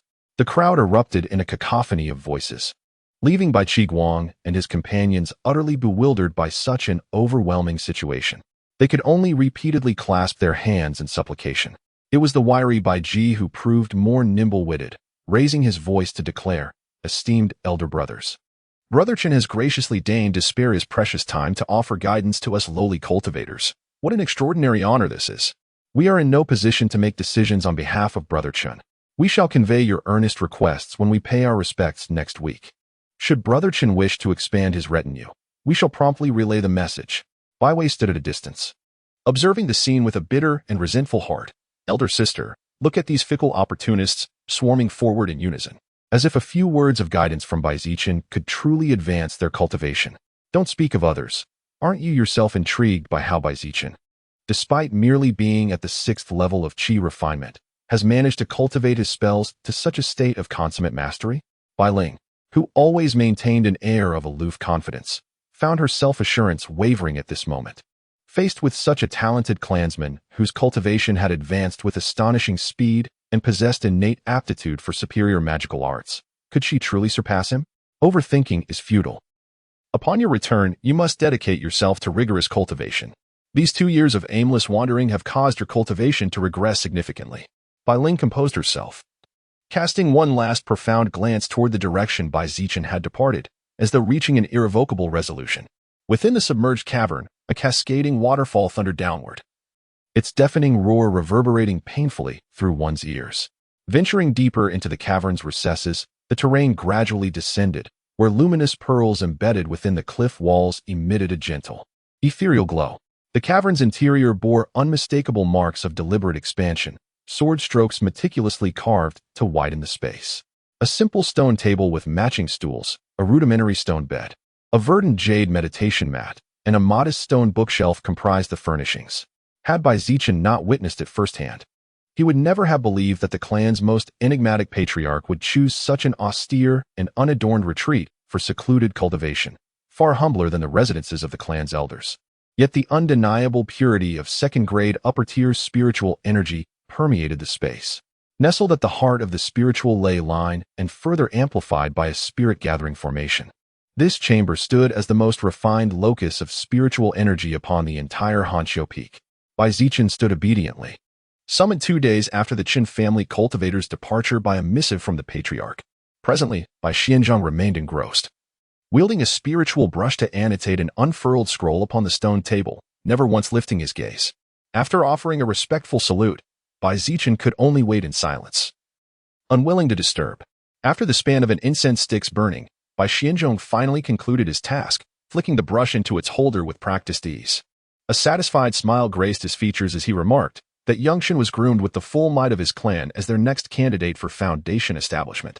For you to best him, excellent. More importantly, you did not become intoxicated by the triumph of magical duels, understanding that cultivation is the true foundation. How many youths are blinded by hollow fame and glory, sinking deep into its illusion? By the time they truly awaken to reality, it is already too late. With the guidance of the clan leader and esteemed elders, Zichen naturally comprehends that spells are but trivial branches and leaves. Bai Zichen knew these words were merely a prelude. The true essence lay ahead. 2 months later, the centennial birthday celebration of Sect Master Wei Dao of the Qifeng sect would take place, and the invitation had already arrived. Bai Xianzhong shifted the conversation abruptly, bringing up an entirely unrelated matter. When the time comes, you shall accompany me to the Qifeng sect to offer our congratulations to Sect Master Wei. Chapter 40. The Shifting Tides of Black Mountain, the Centennial Celebration. So the esteemed Sect Master Wei had just reached 100 years of age. Though uncertain why the clan patriarch had insisted on his attendance, the imposing figure of the Qifeng sect's leader, draped in flowing robes, exuding solemn dignity, had left an indelible impression upon Bai Zichen. As the Qifeng sect's master, a single word from him could determine the fate of the Bai clan. Even the patriarch spoke with cautious deference in his presence. The offer of an inner-disciple position had left Bai Zichen torn between joining the sect or remaining within the clan to cultivate. 100-year-old late-stage foundation establishment cultivator. Bai Xianzhong sighed with profound admiration. In all of Black Mountain, he stands as the most promising candidate for core formation. Wei Dao, bearing the rare wind spiritual root, had ascended smoothly through the ranks since joining Qifeng's sect, achieving foundation establishment at 30. His cultivation progressed unimpeded, breaking through realms every 2 decades on average. For those with variant spiritual roots, reaching the pinnacle of foundation establishment posed little difficulty. The true trial lay in forming the golden core. Such innate gifts granted cultivation speeds only marginally inferior to heavenly spiritual roots, with immense affinity for elemental arts of their alignment. Though Bai Xianzhong trailed Wei Dao by mere years and had leveraged ancestral steel contributions to procure elixirs from Qifeng's sect, loosening his early-stage foundation establishment, the gulf between them remained insurmountable. Moreover, the resources Qifeng's sect commanded dwarfed the Bai clans entirely. This disparity would only widen with time. Rumors whispered that Sect Master Wei sought one final personal disciple before attempting his foundation establishment perfection. Thus, this centennial celebration presents a pivotal opportunity for you. The patriarch intends for me to join Qifeng's sect, and vie to become Sect Master Wei's direct disciple. Bai Zichen's heart stirred slightly. The sect master of Qifeng's sect, possessing late-stage foundation establishment cultivation, was seeking to take in a personal disciple. Undoubtedly, every eligible cultivator would fiercely compete for this coveted position. Indeed, with your innate talent, remaining within the clan would be a waste. Joining Qingfeng's sect is undoubtedly the optimal path. Clan leader Bai Xianzhong spoke calmly, clearly having contemplated this matter thoroughly. Few clan cultivators enter Qingfeng's sect.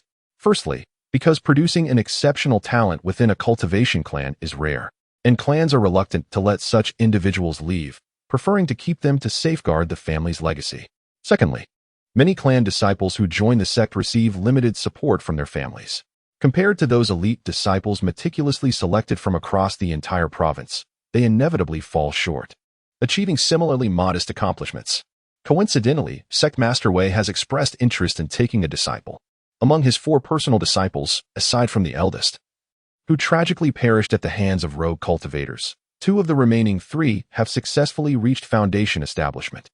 This demonstrates that Sect Master Wei is not only a profound cultivator himself but also an exceptional mentor. Sect Master Wei already holds a favorable impression of you. Combined with your innate aptitude, this matter holds great promise. As if discerning Bai Zichen's thoughts, Bai Xianzhong continued, once you attain foundation establishment, even if you do not reside within the clan, your status as an elder of Qifeng's sect would still bring substantial benefits to our family. Since the clan leader has spoken thus, Zichen is willing to give it a try. The cultivation conditions and resources within the Azure Maple sect far surpass those of the Bai family. To put it most straightforwardly, Bai Zichen would undoubtedly need to switch his cultivation technique after reaching foundation establishment. Given the Bai family's limited resources, there were scarcely any suitable techniques to choose from. However, within the Qingfeng sect, tailored to different disciples and spiritual roots, there were no fewer than 100 techniques befitting a foundation establishment cultivator. Bai Zichen had hesitated previously, primarily concerned over whether the sect might discriminate against disciples from cultivation families. If he were to face restrictions at every turn, he might as well remain with the Bai family, cultivating in relative stability. Achieving foundation establishment was still within reach, though the path beyond would undoubtedly be more arduous. Yet, after hearing the clan leader's words, it indeed seemed like a promising opportunity. The Qin family had recently arrived to finalize future collaborations. Starting next year, they would deliver 50 young fragrant pigs and dispatch a specialized beast tamer to instruct the Bai family on proper breeding techniques. Bai Xianzhong had already recognized Bai Zichen as the future pillar of the Bai family, even if he were to be sent to the Qifeng sect for broader prospects. He was gradually being acquainted with crucial family affairs. Of course, all the young fragrant pigs provided were castrated.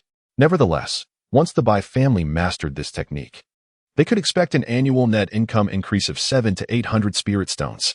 In the coming years, as their proficiency grew, the number of delivered piglets would rise further. Beyond sales, the entire clan would benefit from regular meals of spirit beast meat, which, over time, would confer subtle physical enhancements to cultivators. But why would the Qin family willingly share their golden goose, allowing others to partake in their prosperity? Bai Zichen asked in bewilderment. Such behavior was as inconceivable as the Bai family uprooting the dark ink bamboo from their ancestral lands and claiming they would transplant it to the Qin family. If foundation establishment cultivators were the foundation of a cultivation clan's existence, then unique inherited skills like the cultivation of dark ink bamboo and fragrant pigs served as the clan's main pillars. Without these exclusive products to earn spirit stones, these cultivation families would lack sufficient resources to sustain themselves. Last month, Elder Yang summoned the leaders of the cultivation clans, rogue cultivator groups, and minor sects at the foundation establishment level who had entered Black Mountain County to Dragonwatch City, where he established the new rules. Bai Xianzhong approached the stone table where the map lay and circled a vast area of Black Mountain with his hand. 5 cultivation clans in total were granted permission to enter the Black Mountain range, securing spiritual veins to establish their roots, while those deemed unqualified were scattered across the county's inferior spiritual veins. However, this region only possessed a single second-grade, lower-tier spiritual vein, which branched into a few first-grade spiritual peaks. Accommodating all 5 families would inevitably lead to overcrowding. According to intelligence gathered by the Qin family, Elder Yang had promised these clans that within 10 years, he would issue a pioneering decree to open up new spiritual veins. A pioneering decree, a term that both terrifies and fascinates the monks of Montenegro. When the Qingfeng sect first established its sacred grounds, The entire Black Mountain Range was a dominion of demonic beasts, with all spiritual lands suitable for cultivation occupied by these creatures. It was the Golden Core true masters of Qifeng sect who issued the pioneering decree, leading both their disciples and countless wandering cultivators through arduous trials. Countless lives were sacrificed to slay the demon kings and beasts, gradually bringing each mountain peak under the control of cultivators. Most of the cultivation clans in the Black Mountain Range trace their origins to outstanding wandering cultivators who heeded Qifeng sect's call. These pioneers made monumental contributions during the reclamation, thus earning the privilege of inheriting spiritual veins that have been passed down through generations. As the demonic beasts on the outskirts of the Black Mountain Range were nearly eradicated through encirclement and suppression, the remaining creatures retreated deep into the mountains. Among them lurked several formidable demon kings, posing a significant challenge. The Verdant Maple sect had not issued a land reclamation decree for centuries. For newly relocated cultivation clans and rogue cultivators, such a decree presented a golden opportunity to establish their own spiritual veins and legacies. However, for the established local families who sought only stability and the peaceful continuation of their lineage, it was far from welcome. Each land reclamation campaign claimed the lives of hundreds of cultivators. Even Foundation establishment experts could perish with a single misstep. The deeper one ventured into the Black Mountains, the deadlier the journey became. Take the fragrant Pigchin clan, for instance. By the time the decree was enacted, even if their ancestral Foundation establishment elder had not yet passed, they would lack the strength to traverse thousands of miles and engage in fierce battles with the demonic beasts. Without the protection of a Foundation establishment expert, they would inevitably become mere cannon fodder in the reclamation effort. Though the Qin clan now basked in prosperity, appearing as radiant as blooming flowers and as vigorous as a roaring flame, a single misstep could reduce them to ashes, vanishing into the annals of history. Thus, the Qin family was compelled to relinquish such substantial benefits in order to forge an alliance with the Emojubai family, striving together for a chance at survival. Chapter 41. The first magical artifact, the proclamation of reclamation orders, brought joy to one household, while sowing sorrow in 10 others. Bai Xianzhong had never participated in the Black Mountain reclamation himself, but as a child, he had heard tales from the elders of his clan. As for that Foundation establishment ancestor of the Qin family, he had personally taken part in such endeavors, not once, but twice. Naturally, he understood all too well the bloodshed and peril concealed behind the reclamation decree. For every nascent cultivation family that rises, several others inevitably crumble and fade into obscurity. Every cultivator within Black Mountain, whether a lone wanderer or a scion of an aristocratic lineage, was bound to obey the commands of the Verdant Maple sect without question. Under the righteous banner of expanding human territory and seizing spiritual veins for cultivators, who would dare defy the reclamation order? The entire Black Mountain cultivation community could unite to crush any dissent. Since escape was impossible, the only recourse was to strengthen oneself. Among the 3 minor sects, one was willing to forsake its traditions, surrender its foundational inheritance, and merge directly into the Verdant Maple sect.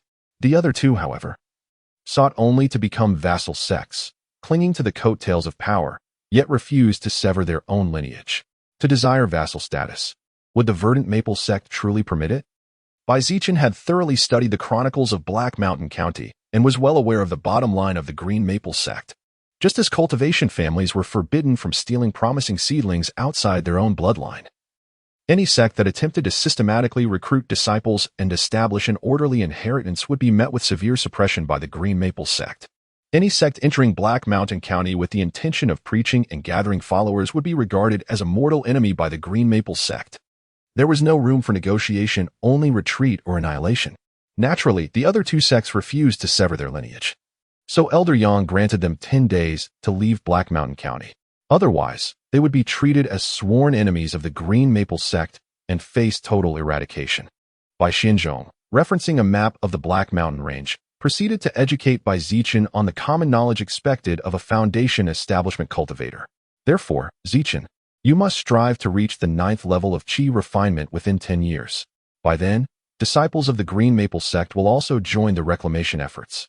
With sufficient self-preservation abilities, you will have the opportunity to reap considerable benefits during the expedition.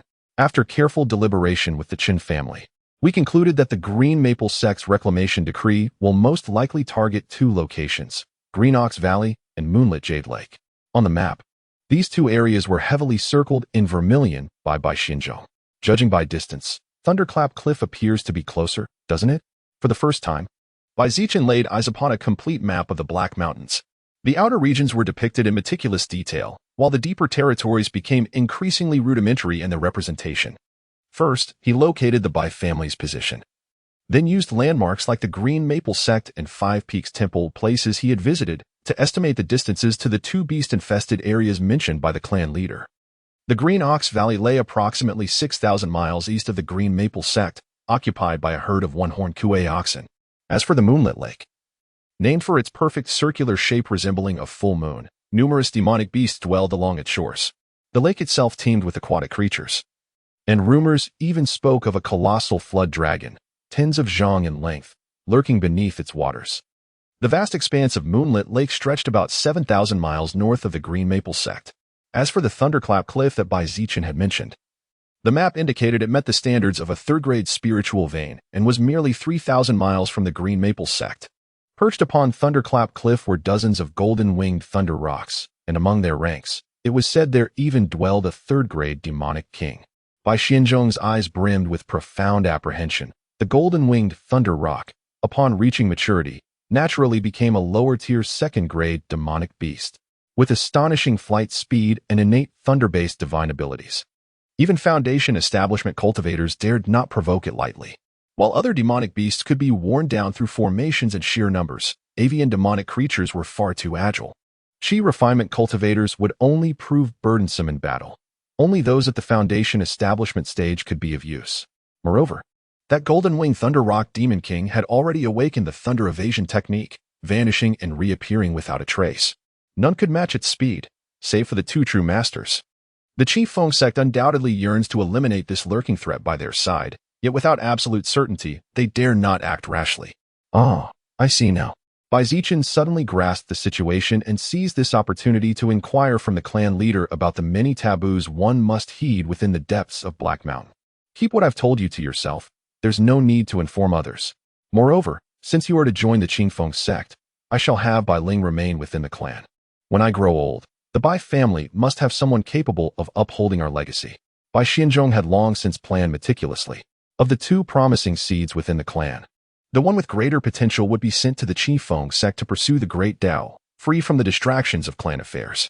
Bai Ling, though slightly less gifted, would remain within the clan, receiving full support to reach Foundation establishment and serve as the Bai family's foundation for the next century.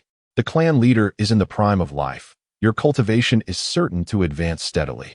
Zichen took a step back and bowed deeply, having discerned the unspoken implications in Bai Xianzhong's words. If I succeed in establishing my foundation within the Qifeng sect, I will surely assist Bai Ling to the best of my ability. By the way, I heard you lack even a single magical artifact. Remember to retrieve an ink bamboo sword from the treasury tomorrow. Consider it my personal gift to you. Just as Zichen prepared to take his leave, clan leader Bai Xianzhong casually mentioned this, prompting Zichen to turn back and bow once more in gratitude. Within the quiet chamber, a 3-foot-long emerald green flying sword hung suspended, exuding a chilling aura of killing intent. Success. For 3 full days, Zichen devoted himself to refining the bamboo ink sword, tirelessly channeling his spiritual energy to forge a profound connection with the blade. At last, he achieved a state of spiritual resonance, signifying the successful refinement and true ownership of this treasured sword.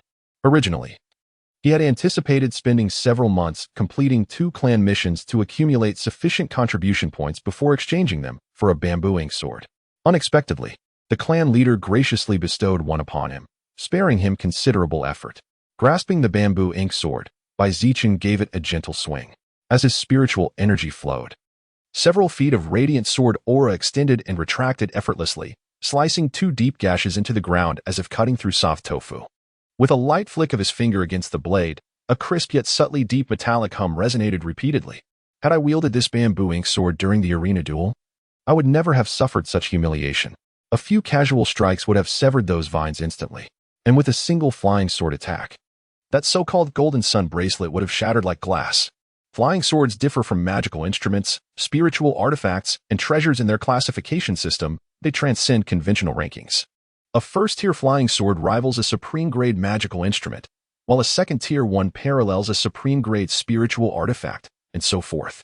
Consequently, The value of flying swords soars above their counterparts. An exceptional first-tier flying sword with superb attributes may even command the exchange of 2 or 3 supreme-grade magical instruments.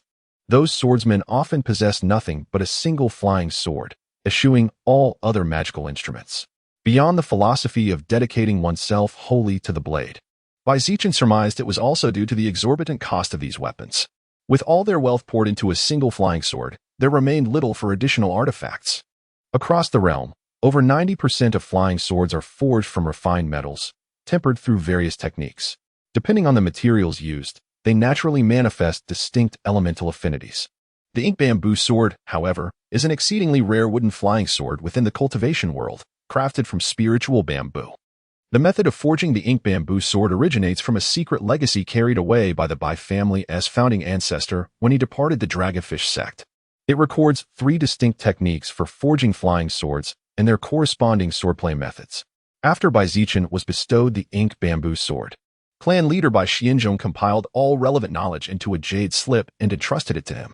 Compared to conventional flying swords of the same tier, forged from refined metals, the ink bamboo sword is somewhat inferior in hardness and lethality, hardly surprising, given its market price being 20 to 30% lower than its counterparts.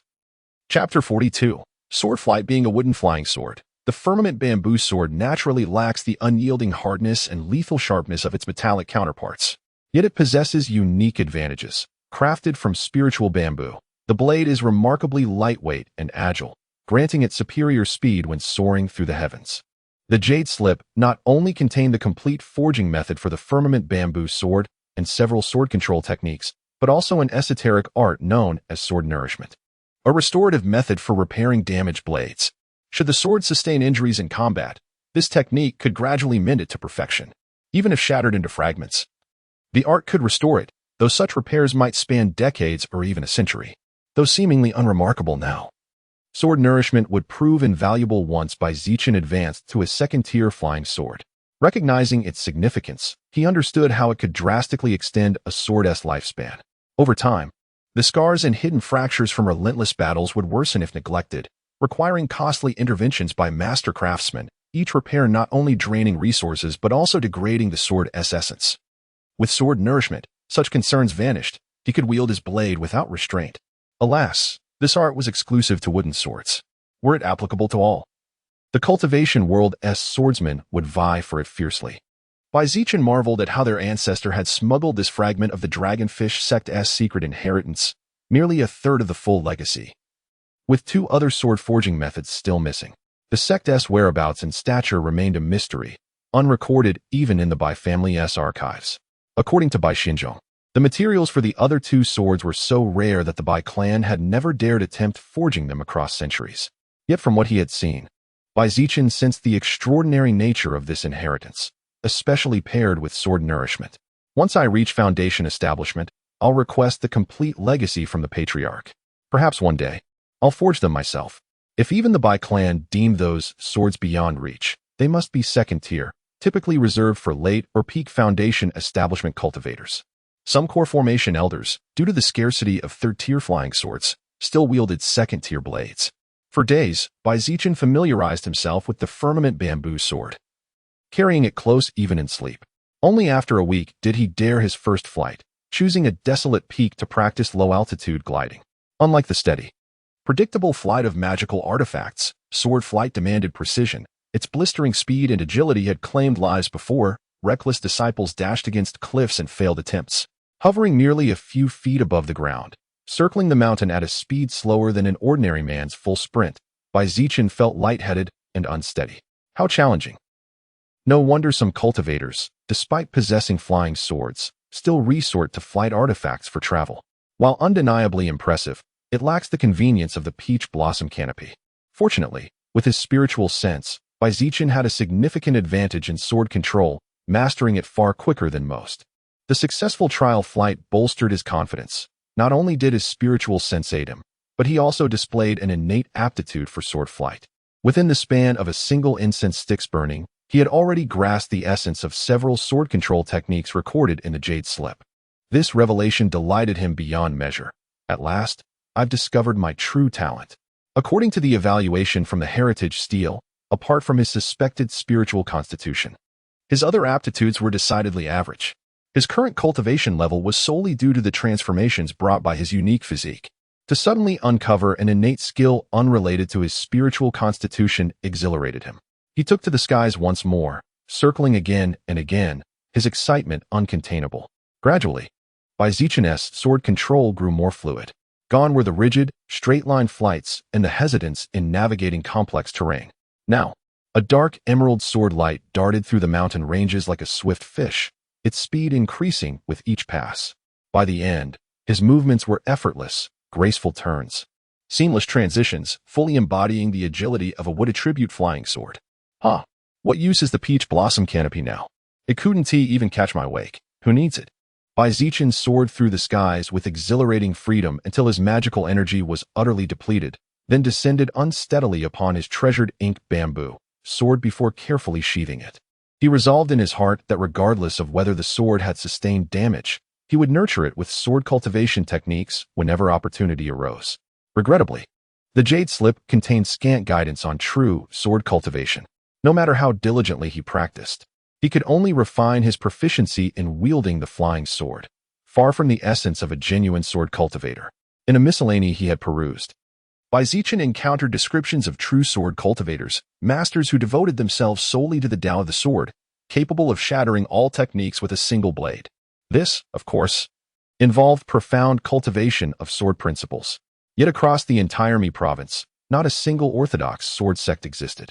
Those few renowned for their flying swords were, strictly speaking, mere enthusiasts rather than true sword adepts. His only recourse was to await entry into the verdant maple sect and explore whether their archives housed any authentic sword cultivation techniques. Should they prove lacking, he would have to postpone his search until after achieving foundation establishment. Given that the verdant maple sect had never produced a disciple famed for swordsmanship across its long history, the likelihood of possessing genuine sword inheritance seemed slim. With no alternatives, Zichen could only continue his solitary contemplation during this interim period. Amidst his studies, he spared half a day to honor his promise of guiding Bai Qiguang and the others in their cultivation. The group treated this occasion with utmost solemnity, pooling their resources to present him with a mid-grade Thunderstrike talisman as tribute. Though the talisman's value, approaching 5 spirit stones, was negligible in Bai Zichen's eyes, he recognized it likely represented the entirety of Bai Qiguang's meager savings.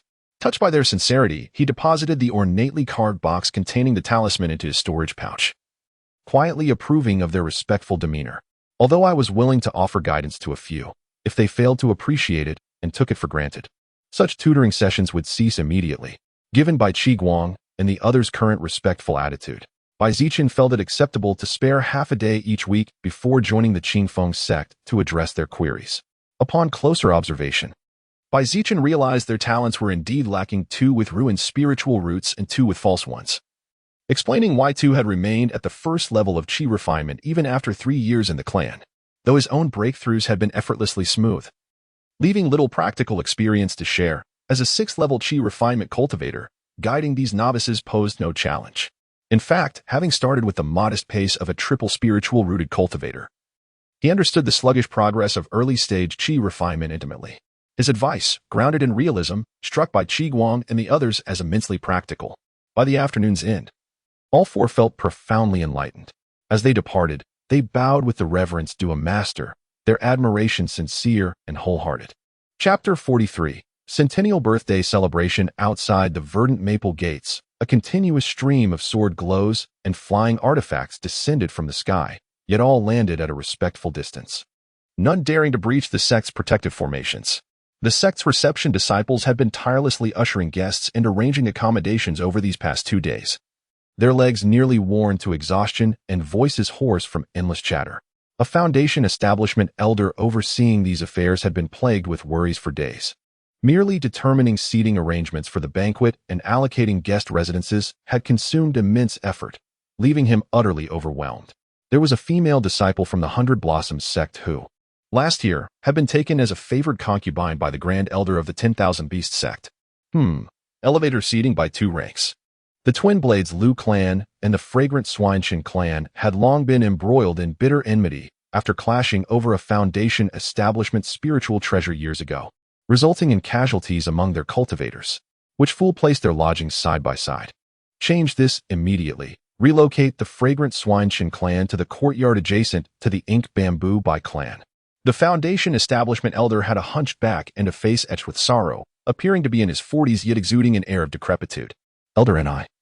The patriarch and elders of the Fire Phoenix MO clan have arrived and have already sent their visiting card at the mountain gate, a disciple reported. Disciples scurried about the hall, picking up the wooden plaque Elder Enai had tossed aside, swiftly adjusting arrangements.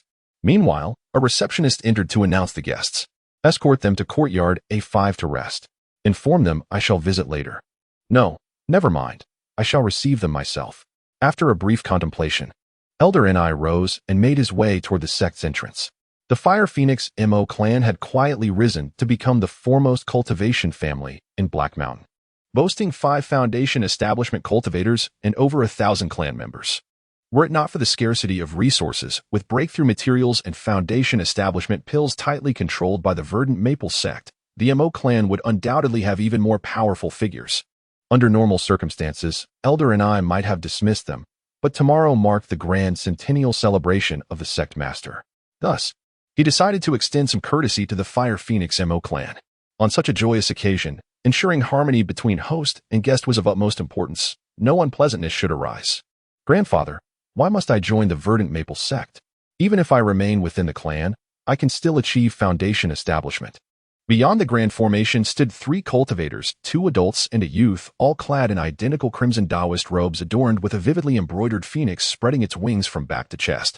The young man, no more than 16 or 17, possessed an elegant and striking demeanor. His pair of scarlet irises unmistakably declaring his lineage, a direct descendant of the Vermilion Phoenix MO clan. The current patriarch of the MO clan, Mo Qinyuan, bore a rugged and imposing visage, his arms, exposed beneath the crimson robes, appearing thicker than those of ordinary men. Narrowing his eyes, he spoke, "If your ambition, Changfei, is merely to reach Foundation establishment, then remain within the clan. Your grandfather guarantees you a 50% chance of success." He paused, his voice deepening with solemnity. "But remember this, the greatest aspiration of our MO clan for millennia has been to produce a golden core true one. For over a decade, my grandfather has remained at the late Foundation establishment stage, never daring to take that final step towards perfection. For once he does, the thunderous retribution of the Green Maple sect shall surely descend. They would never permit a nascent core formation power to emerge right beside their domain. Yet if I were to become a disciple under the esteemed sect leader Wei and join the Qingfeng sect, would that truly ensure my successful formation of the Golden Core? Even the sect leader Wei himself possesses a cultivation level merely on par with yours, grandfather." Mo Changfei's pair of crimson pupils, complementing his handsome and elegant countenance, did not appear peculiar in the slightest. On the contrary, they exuded an unconventional yet mesmerizing allure. "Changfei, your bloodline has been refined once through the ancestral steel, reaching a purity comparable to that of a Foundation establishment cultivator. Once you successfully establish your foundation and your bloodline ascends further, it will awaken more of the Phoenix's essence within you. By then, it shall be equivalent to possessing an additional Golden Core spiritual treasure. Nothing in this world is absolutely certain, but the status of a direct disciple under the Qifeng sect's leader offers far greater opportunities than being the young master of the Huifeng Mo clan. Moreover, the true hope of our Mo family still lies there." Mo Qinyuan's resolute face unexpectedly revealed a trace of distraction, his voice growing increasingly faint until the latter half became inaudible even to those beside him. "Clan leader Mo, fellow Taoist Mo Haixin, it has been a long time. We deeply appreciate your presence at our sect leader's centennial birthday celebration." Elder and I emerged from the protective mountain formation, greeting them from a distance with a respectful cupped fist. After all, Mo Qianyuan was one of the few late-stage Foundation establishment cultivators in Black Mountain. While both Elder Mo Haixin and Elder and I were at the early-stage Foundation establishment level, neither daring to act arrogantly. "Elder and I, you are too courteous. How could we not arrive early for sect leader Wei's grand celebration?" Mo Qianyuan grinned broadly and laughed heartily, his demeanor exuding a bold and heroic aura that matched his imposing appearance. "This is the most outstanding among my otherwise unremarkable descendants, my grandson. After the new year, we plan to send him to the Qingfeng sect. I hope Elder and I will take good care of him then." Elder Ni's eyelids twitched slightly. The Fire Phoenix Mo clan had always prided themselves on their unique bloodline, rarely allowing their members to join the Qifeng sect. Yet today, The clan leader's own grandson was being presented for the sect's grand selection. Clearly, they had ulterior motives. It seemed they had also heard the rumors. These people are all indulging in wishful thinking. If sect leader Wei truly intends to take a disciple, he would choose from the sect's own pure-blooded disciples. Why would he ever select the young heir of the Mo clan? Suppressing his thoughts, Elder and I personally escorted the Fire Phoenix Mo clan delegation to Courtyard No. 5 on Luoxia Peak. For sect leader Wei's centennial birthday celebration, representatives from every influential force within Black Mountain Prefecture had gathered without exception. Even factions from beyond the prefecture, such as the 100 Flowers sect and the Divine Farmer Valley, had sent envoys to offer congratulations. The primary reason for such a grand turnout was Wei Dao himself, having cultivated to the late foundation establishment stage before the age of 100. He was widely regarded as having the potential to reach core formation. A core formation cultivator was a true heavyweight within the entire Mijo region, capable of shaking the earth with a single step and wielding immense authority. Streams of cultivators descended upon the Chi Feng sect, arriving on sword glows and flying artifacts like an unending tide. By nightfall, when all guests had been accounted for, the reception disciples were astonished to find that the number of attendees had exceeded 200, far surpassing initial estimates. This necessitated hasty rearrangements of the banquet hall and additional preparations for the celebratory feast, resulting in a flurry of tedious tasks. At dawn the next day, guests began filing into the banquet hall. Zichen followed clan leader by Xianzhong amidst the crowd. Marking the first time in his life he had ever seen so many foundation establishment cultivators gathered in one place. Every leading figure he passed radiated the unmistakable aura of a foundation establishment cultivator, compelling him to tightly restrain his spiritual sense to avoid revealing his own secrets. Chinner, the banquet won't begin for a while yet. Feel free to explore the surroundings. I must converse with a few fellow Taoists. After locating the Bai Clan's designated seating, Bai Xianzhong spotted 2 familiar foundation establishment cultivators and moved to engage them in conversation. Yes, Bai Zichen replied obediently. Bai Zichen refrained from wandering aimlessly, lest he inadvertently offend some foundation establishment grandmaster, for the banquet hall was presently teeming with formidable figures. He remained near his designated seat, gazing absent-mindedly at a jade pillar as thick as a man's embrace. Bai Zichen was lost in reverie when suddenly he sensed a gust of wind rushing toward his back. Swiftly pressing himself against the jade pillar, he narrowly evaded a shadowy figure. Who are you, and why do you deliberately charge at me?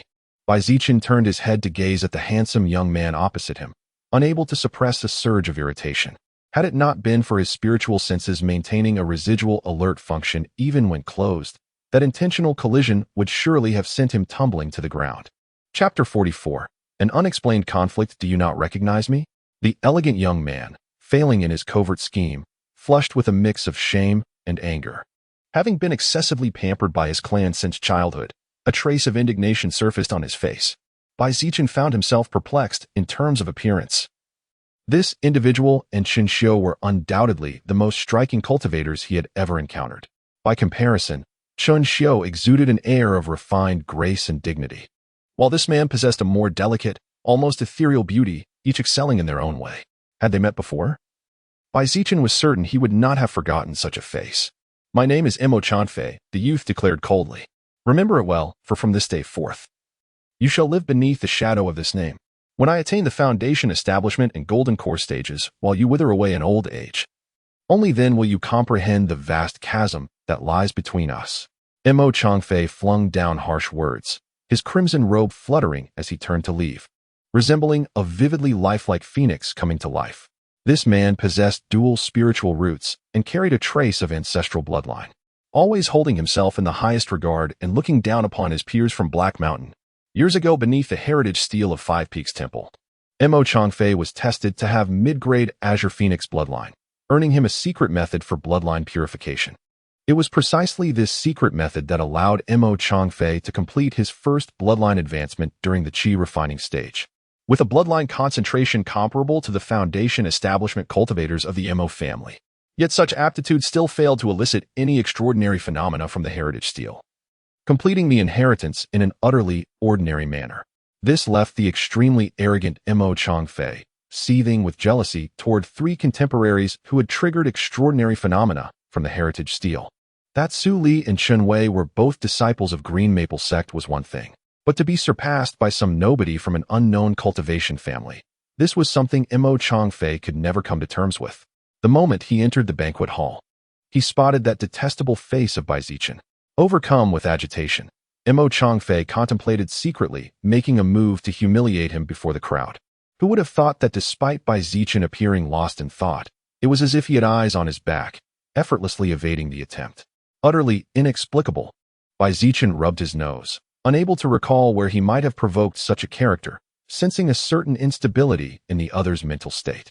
However, the origins of this individual became clear upon glimpsing the dazzling fire phoenix emblazoned on their attire. A scion of the fire phoenix Mo clan indeed possessed the capital for arrogance, though one wonders how many foundation establishment cultivators your family will retain after the reclamation decree is issued and the frontier wars conclude. With a cold gaze, Bai Zichen watched Mo Changfei's retreating figure as the young master followed a lion-like elder of imposing stature to take their seats in the front rows. 5 foundation establishment experts and 2,000 qi refinement cultivators, even among the upper 5 great families. The Fire Phoenix Mo clan had begun demonstrating a tendency to overshadow its peers. This substantial cultivation foundation granted them an abundance of late-stage qi refinement disciples, enabling them to monopolize all spiritual resources within their territory. The Verdant Maple sect would never permit such an aristocratic cultivation family to expand further. The upcoming reclamation campaign presented a perfect opportunity to weaken the Mo clan's influence. Historical records indicate that depending on the strength of the demonic beasts, such reclamation wars could reasonably last anywhere from half a year to several years. During these conflicts, vast quantities of spirit stones and innumerable resources would be poured into the front lines, with countless cultivators perishing in the grinding machinery of war. Having already shown signs of suppressing the Mo clan, the Verdant Maple sect would undoubtedly assign perilous missions during the campaign, seizing this chance to deplete the family's strength. The cultivators in the hall engaged in lively conversations, exchanging insights on their cultivation practices. Bai Zichen even witnessed 2 foundation establishment cultivators completing a transaction right before his eyes. As a junior, Bai Zichen trailed behind Bai Xinzhong, introducing himself and bowing to each person they met. After greeting just a couple, he found the formalities tedious and decided to take a seat instead, pouring himself a cup of spiritual wine. Plum flavor, quite delightful. Even the dried fruits on the table were infused with spiritual essence. The Verdant Maple sect truly spared no expense. Bai Zichen sipped his wine leisurely, sensing 2 streams of warmth coursing through his body as the spiritual liquor descended, stimulating his Changchun technique to circulate spontaneously. After refinement, the energy gained actually equaled 10 days of arduous cultivation. The dried fruits arranged on the banquet table also contained faint traces of spiritual energy with every bite. Just the spiritual wine and fruits placed before each guest were worth dozens of spirit stones. Not to mention the lavish decorations of the hall and the spiritual delicacies served later. A centennial birthday would naturally be a grand celebration for mortals. But for a late-stage foundation establishment cultivator with hopes of forming a golden core, it was merely a commemorative milestone. However, given the honored status of the celebrant and the recent influx of new factions into Black Mountain, the Verdant Maple sect seized the opportunity to host this grand banquet, providing a setting for the integration of these newly arrived cultivation families. Among the attending cultivators, some remained reserved, dutifully staying within their designated seats without straying. Others, like the enchanting female cultivators from the 100 Blossoms sect, were social butterflies, effortlessly drawing crowds around them with their coquettish laughter, becoming the center of attention. A few, conscious of their noble status, disdained idle chatter, such as the representative from the 10,000 Beast sect seated at the head table, quietly stroking a large golden dog in his lap. Those eager to curry favor with the influential sect were sternly intercepted by 2 serious qi refinement disciples standing behind him. There were also several foundation establishment cultivators whose demeanor and attire starkly contrasted with the local Black Mountain practitioners, yet they wore warm smiles and greeted everyone with kindness. Clearly, they were representatives of cultivation families who had migrated from other regions to escape the ravages of the conflict between the righteous and demonic factions. These foundation establishment cultivators humbled themselves, even engaging in polite conversation with mere qi refinement cultivators, their demeanor exceedingly modest. They proactively sought out local Black Mountain family representatives, arranging future visits with earnest words. Jade Vase, a mid-grade magical artifact, capable of storing lake water and serving both offensive and defensive purposes. This man is quite generous. You may keep it. Bai Xianzhong tossed over a delicate jade vial. A dark-faced foundation establishment cultivator from one of the 5 newly arrived cultivation families had approached the Bai family, expressing their desire for peaceful settlement without encroaching on Bai family interests. Before leaving, he lavished praise on Bai Zichen and casually gifted the mid-grade artifact as a token of goodwill for the junior generation. Bai Zichen held the jade vase in his palm. Though barely the size of his hand, it weighed over 100 pounds. A gentle shake produced the faint sound of sloshing water within. With only his ink bamboo sword as his sole magical artifact, he gladly accepted the gift, storing it away in his spatial pouch with delight. Black Mountain already had its upper 5 families, and now the verdant maple sect has admitted 5 more cultivation families. If this wasn't deliberate, I wouldn't believe it. Things are bound to get lively from now on. Bai Xianzhong spoke softly, offering guidance to Bai Zichen. These 5 families, in order to gain the trust of Qifeng sect, will undoubtedly send their most talented members into the sect to strengthen ties between both sides. However, their true adversaries will only be the upper 5 families. As for mid-tier clans like ours, they will merely seek to win us over with goodwill. Once you enter the sect, do not hesitate. Engage with them as you normally would. I understand. Bai Zichen recalled how, during the previous visits from the 5 cultivation families, none had extended their courtesies to the Fire Phoenix Mo clan or the Clearstream Huang family, the upper 5. Realizing the intentions of these families, he nodded faintly in comprehension. Grandmaster Wei has arrived. At that moment, a resounding announcement echoed through the grand hall. As the melodious chime of jade chimes filled the air, the long-awaited protagonist of the evening finally made their entrance before the assembled guests. Chapter 45, The Mountain Gate opens wide clad in plain, unadorned Taoist robes. Wei Dao took his seat at the central position of honor. Having idled away a century of my fleeting existence with little to show for it, he began. I am profoundly honored that so many fellow cultivators have graced this humble gathering with your esteemed presence today. For 4 decades, Wei Dao has presided over the Qingfeng sect as its venerable leader, wielding absolute authority with unwavering command that none within the sect dare challenge, his majestic presence deeply revered. At this moment, he raises a jade goblet in a solemn toast to the assembled guests, draining its contents in one resolute motion. May the grand path of sect leader Wei flourish eternally, his longevity rivaling the heavens themselves. The guests in the hall promptly rose to their feet, lifting their goblets in unison to offer their congratulations. Even the aloof foundation establishment cultivator from the 10,000 Beasts sect, who had maintained an indifferent demeanor throughout, raised his cup in a toast after the others. Let the banquet commence. Amidst the clinking of goblets in the lively banquet, Wei Dao clapped his hands, signaling the arrival of an array of exquisitely prepared spiritual delicacies.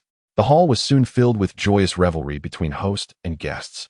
As the birthday feast drew to a close, Wei Dao ascended the platform once more to share insights from his cultivation journey. It was a centuries-old tradition in Mizhou for cultivators to impart their wisdom during longevity banquets, offering enlightenment as a gesture of gratitude to attendees. His discourse, however, touched not upon techniques or spells, but rather his profound, and often inscrutable, interpretations of the great Tao. While most listeners found themselves bewildered, only the foundation establishment cultivators from the beast taming sect and a few late-stage foundation establishment experts remained solemn and attentive.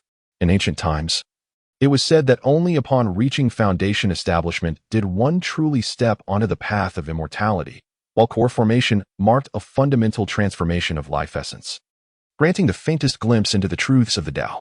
Wei Dao's elucidations were fragments of his personal comprehension. Those lacking the requisite cultivation realm naturally found his words as cryptic as celestial scripture. Time flowed swiftly, and in the blink of an eye, 4 months had passed since the centennial birthday celebration of the verdant maple sect as patriarch. For the rogue cultivators of Black Mountain Prefecture, these days were the ones that could alter the course of their lives. The verdant maple sect opened its gates once every decade, and the time for recruiting disciples from across the prefecture was now at hand. So long as one's background was clean and free of criminal deeds, all were eligible to participate. Each year, nearly 100 fortunate rogue cultivators would ascend to the status of outer disciples, completing what they reverently termed the Leaping Dragon Gate transformation. Outside the verdant maple sect's mountain gates, clusters of rogue cultivators could be seen atop every hill, their numbers easily surpassing 1,000. The more enterprising among them had already claimed prominent spots to set up stalls, peddling their wares. The sheer volume of visitors soon gave rise to dozens of makeshift market stalls. Bustling with activity as cultivators bartered goods, few had the luxury of spare spirit stones for direct trade. Rumors circulated that this year's applicant pool had swelled by several hundred compared to previous years. With my meager cultivation, I wonder if the verdant maple sect will even glance my way, fretted one cultivator. Opposite this impromptu marketplace, a simple tea stall had been erected. At one of its wooden tables sat 4 individuals, all drawn by the sect's recruitment in hopes of securing a place among its disciples. The speaker appeared to be in his 30s, his features unremarkable save for a pair of strikingly thick eyebrows. He wore a slightly worn Taoist robe, meticulously cleaned, yet betraying his financial straits through frayed embroidery where cleansing talismans had once been stitched. Brother Liu, there's no need for concern, reassured another. Though many cultivators from neighboring prefectures have migrated here this year, I trust the esteemed sect will take into account the hardships endured by us native Black Mountain cultivators when allocating spots. A silver-haired elder seated across scoffed disdainfully, curling his lips in contempt as he gestured toward the opposite direction. Outsiders, he muttered derisively, daring to vie for our rightful quotas. Outside the tea shed, a group of over 10 wandering cultivators passed by, each holding magical artifacts, their bodies exuding a bloody aura of slaughter. These were the rogue cultivators who had migrated from other regions. Old Man Tong, you needn't worry at all. With your expertise in spiritual plant cultivation and experience managing 10 acres of spiritual fields for cultivation families, you're practically guaranteed to become a menial disciple of the verdant maple sect. Lu Song sighed deeply, his thick brows nearly knitting together from anxiety. Skilled wandering cultivators like you are most welcomed by the verdant maple sect. Unlike me, over 30 years old with only the 4th level of chi refinement, possessing no specialized skills. If I were an immortal master of the sect, I wouldn't recruit such a useless person either. The newly arrived wandering cultivators from afar mostly possessed mid-stage chi refining cultivation, with even a few experts at the late stage. Within half an hour at the tea shed, 2 such formidable figures had already been spotted. Those with lower cultivation had perished along the treacherous journey, unable to persevere to Heishan County. Lu Song's cultivation was unremarkable, and his age offered no advantage. In previous years with less competition, he might have scraped by as a menial disciple, but in this year's sect recruitment ceremony, he proved less competitive than Old Man Tong, who had only reached the 3rd level of chi refining. Cultivators like Lu Song could scarcely contribute value to the verdant maple sect, and at his age, his potential was negligible. Unlike Old Man Tong, who could immediately tend to spirit fields upon joining the sect. Haha, this old man is nearly 60. If I can truly become an outer sect menial disciple, this lifetime would be worth it. Old Man Tong stroked his sparse goatee, savoring a fleeting sense of superiority. The 4 of them had only met 3 days prior while journeying towards the verdant maple sect, amidst the chaotic gathering of rogue cultivators. Despite the sect's intimidating reputation and its disciples patrolling on flying swords, audacious bandits still lurked, prompting their temporary alliance. For the past 2 days, Lu Song had flaunted his mid-stage chi refining cultivation, looking down upon Old Man Tong with thinly veiled contempt. In previous years, such cultivation would have easily secured him at least a menial disciple position. Yet upon arriving near the mountain gates and witnessing the sea of cultivators, countless rogue practitioners at mid-stage chi refining like himself, Lu Song's arrogance withered like frostbitten eggplants. Even for the lowest-ranking positions, the verdant maple sect seemed spoiled for superior choices. However, when Old Man Tong's gaze shifted sideways, his fragile pride dissolved instantly. Of course, the most secure among us remains young Master Bai, a mere 17 years old, yet already at the 4th level of chi refinement. How on earth did you cultivate to such heights, young master? Could it be that you began your training while still in your mother's womb? The elderly man, surnamed Tong, exaggeratedly exclaimed, his beard bristling and eyes bulging in theatrical dismay. The young man bearing the surname possessed refined features and a slender frame. Though not strikingly handsome, his demeanor exuded an effortless grace, and his speech and conduct carried an innate elegance that put others at ease. Gazing at the youth, Lu Song sighed with profound admiration. Indeed, he murmured, young Master Bai has already attained cultivation equal to mine at such a tender age. He may very well ascend directly to the status of an outer sect disciple, should fortune favor him in the future. We must hope he remembers to extend his benevolence to us.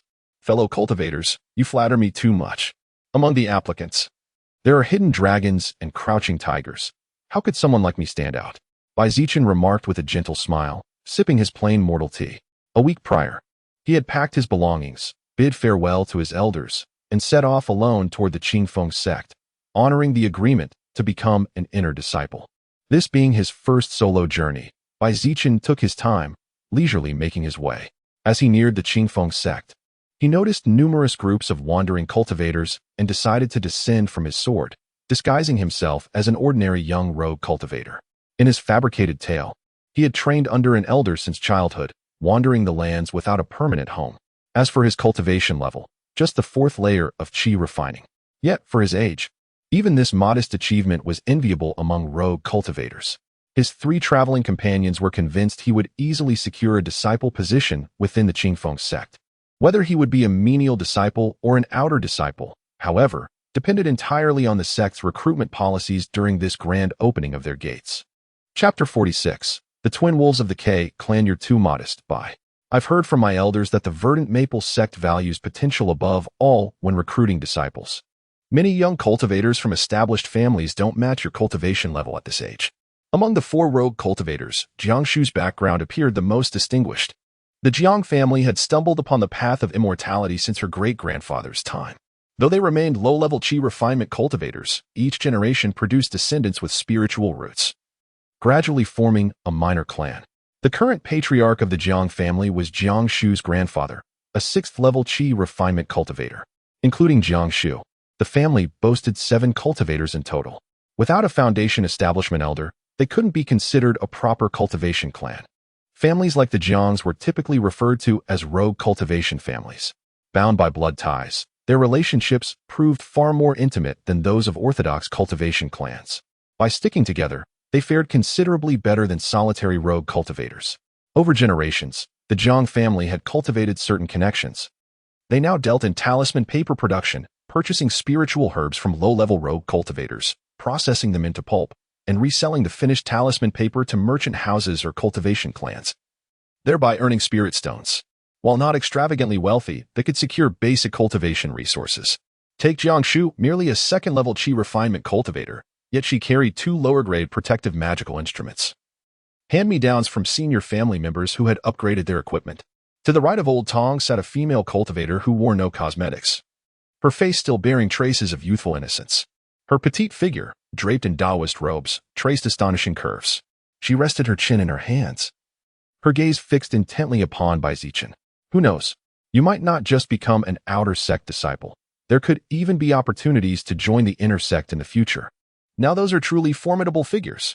Jiangshu, merely at the 2nd level of qi refining, harbored no illusions of becoming a disciple of the Verdant Maple sect. Her primary purpose in attending was to broaden her horizons. As she spoke with fervor, her delicate face flushed crimson at the thought of Zichen ascending to the status of an inner disciple. Filled with vicarious pride, she waved her fists enthusiastically, her voice rising with excitement. Humph! Several young men were spouting nonsense, completely unaware of the prestige of being an inner disciple of the Qingfeng sect. Even if one fails to become a true inheritor upon being dispatched outside, they immediately starred as overseers, with high chances of rising to sect stewards managing various affairs. At the neighboring table sat 2 rugged cultivators draped in beast hides, one with a scar running from his forehead down to the corner of his eye. The other slightly younger but equally fierce-looking, his face twisted in disdain. Their resemblance suggested they were brothers, likely seasoned hunters frequently venturing into the Black Mountains to battle demonic beasts. The younger one had been the one speaking to rogue cultivators of the Black Mountain County. A Qingfeng sect steward was indeed a figure of great influence, capable of altering their fates with a single word. Now even every stray dog and alley cat dares to take the entrance exam. No wonder the nearby mountains can't hold the crowds. They don't even weigh their own worth. Look, even half-dead old men are lining up. Ah, fellow cultivators, why must tempers flare? Young Miss Jiang is venturing beyond her sect for the first time and knows not the preciousness of inner disciples. We all seek admission to the upper sect. Should nearby sect elders witness this quarrel and revoke our qualification for the entrance trials, would that not be regrettable? Old man Tong, wise with years, swiftly stepped forth to mediate, his countenance utterly devoid of anger. The 2 brutish brothers appeared formidable at first glance, seasoned cultivators forged in real combat. Old Tong, who had spent his entire life dealing with spirit rice, even carried a spiritual hoe as his personal artifact for tilling soil. Having scarcely engaged in martial confrontations with others, a trace of timidity flickered in his heart. Though he held little optimism for Zichen becoming an inner sect disciple, the prospects of an outer sect membership seemed plausible enough to warrant cultivating goodwill. Even as a sect disciple, one might escape the mortal perils of the outside world. Yet the undercurrents of scheming and ostracism among lowly servants would persist unabated. The patronage of an outer sect disciple could render life considerably more bearable. At Old Tong's words, the savage brothers glowered fiercely but refrained from further comment, turning instead to whisper among themselves. Jiangshu, startled by their menacing demeanor, trembled like a frightened rabbit, her eyes glistening with unshed tears as she shrank into herself. Unfazed, Old Tong deftly shifted the mood by recounting two amusing anecdotes he had heard about the last grand recruitment of the verdant maple sect, narrating with such vivid flair that the table's tension eased somewhat. Zichen feigned attentiveness, though his gaze discreetly swept over the brothers, committing their visages to memory. His acute spiritual senses had detected a surge of murderous intent from them earlier. Through covert spiritual observation, he had eavesdropped on their hushed exchange, a plot to abduct Jiangshu and slay him amidst the chaos of the sect's recruitment conclusion. When rejected cultivators would disperse, their tone suggested this was not their first foray into banditry. Mere displeasure at a remark had sufficed to kindle their homicidal greed. A 6th level and a 5th level chi refiner, both hardened by frequent battles against demonic beasts. On the surface, overpowering a 4th level novice like him should have been effortless. Yet as rogue cultivators daring to participate in the verdant maple sect's trials, one wondered whether to commend their ambition or scorn their recklessness. The subsequent information gleaned by his divine sense proved rather trivial, gossip about a newly arrived female cultivator in the marketplace who specialized in the flesh trade. Renowned for her beguiling techniques, with some vowing to sample her wares, or the brothers' vengeful fantasies of retaliating against certain foes should they ever join the Chi-Feng sect. Eager to teach them the dire consequences of crossing the notorious K-brothers. The K-brothers? Soon they shall be known as the K-ghosts. Zichen withdrew his divine sense and engaged in idle chatter with Old Man Tong. Though the elderly man's cultivation was meager, his decades of survival in the cutthroat world of immortal cultivation had endowed him with a wealth of hearsay. He even knew the details of the recent conflict between the newly arrived Lu clan and the Fire Phoenix Mo clan in Black Mountain County. Before leaving his own clan, Zichen had heard the patriarch mention this matter. The Lu clan had originally sustained themselves through the art of artifact forging, boasting several second-tier master craftsmen. Upon relocating to Black Mountain County, they naturally sought to resume their trade. However, the flames used in forging were of utmost importance. Ideal earth fire needed to be both fierce and stable, and such locations were exceedingly rare. After much searching, they finally discovered a volcanic cavern in the mountains. With minimal modifications, they could harness the earth fire and establish a proper forging hall. Unexpectedly, the Fire Phoenix Mo clan emerged, declaring this mountain peak fell within their spiritual territory and forbidding outsiders from encroaching. As this concerned the very survival of the Lu family, they refused to back down and violence erupted immediately. The conflict has now escalated into open hostilities between the two clans, with numerous casualties on both sides over multiple skirmishes. Elder Tong adopted a knowing demeanor, boasting that had he served as the Mo clan strategist, he would have long since expelled the Lu family and seized the volcanic lands. Zichen listened with amusement to the old man's bravado, offering casual flattery that delighted Elder Tong like meeting a kindred spirit. The elder proceeded to pour forth his patchwork collection of rumors and hearsay. 2 days later, the gates of the green maple sect swung open as continuous azure light surged skyward, dyeing the entire heavens in verdant hues. Sect disciples filed out in orderly procession, organizing the 1,000 or so rogue cultivators into several formations in preparation for the trials. Simultaneously, a cultivator ascended slowly into the lofty skies, radiating the formidable pressure unique to Foundation establishment experts. The Green Maple sect now commences its recruitment. The cultivator proclaimed, "All who deem themselves qualified shall step forward as instructed. Those who pass the trials shall be welcomed as sect disciples." The spell-enhanced voice resonated far and wide, sending a tremor through the hearts of all wandering cultivators. The pivotal trial that would determine the course of their remaining years had finally arrived. Chapter 47. The profound art of cultivation. Each formation of rogue cultivators was overseen by a Qingfeng sect steward accompanied by several disciples, who announced the assessment criteria and precautions. Zichen lingered at the rear, absorbing the general gist. The essence was singular. those harboring ulterior motives or attempting to conceal their identities to infiltrate the Qingfeng sect would face annihilation of both body and soul upon discovery. At the steward's command, the assessment commenced. The first to be evaluated were the numerous candidates for menial discipleship. As for the outer sect disciples, many had already been preordained, either promising seedlings of superior aptitude recommended by existing Qifeng sect disciples or young scions dispatched by various cultivation families. For these individuals, the outer sect assessment was but a perfunctory ritual. For rogue cultivators aspiring to become outer sect disciples, opportunities that might have existed in previous years had dwindled. This year, the number of applicants had doubled, and the average caliber of the new candidates was notably higher. For the rogue cultivators of Black Mountain, ascending to outer sect discipleship would prove no facile endeavor. The first to step forward was a stout, diminutive youth, trembling as he approached the bronze mirror for cultivation assessment. As he stood before it, the Qingfeng sect steward channeled a surge of spiritual energy, and the mirror promptly illuminated his details. Age, 26. Spiritual roots, 4 element. Cultivation, Qi refinement. 3rd layer. Among the 100 arts of cultivation, do you possess any proficiencies? This bronze mirror was forged by the elder of the Qifeng sect's artifact refining hall. Classified as a low-grade spiritual artifact. However, it possesses no offensive or defensive capabilities whatsoever. Its sole function is to swiftly determine one's age, cultivation level. In spiritual roots, though it only proves effective for practitioners at the Qi refining stage. Reporting to the steward, I have been diligently practicing cultivation techniques and have never dabbled in the 100 arts. The short, stout young man stammered nervously under the Qingfeng sect steward's questioning, beads of sweat forming on his forehead. Very well, you may step aside. The middle-aged steward waved dismissively, uninterested in further discussion, and gestured for the next candidate to approach. Before the sect's gates opened, Elder and I had instructed the stewards to significantly raise the admission standards this year, with only 120 spots available for outer disciples. The middle-aged steward took a leisurely sip of spiritual tea as he glanced at the dense crowd of rogue cultivators in the distance. Several candidates in a row were eliminated during the first test, the bronze mirror assessment, leaving Lu Song so tense that his hands twisted together in restless agitation. Young friend Lu, there's no need for such anxiety.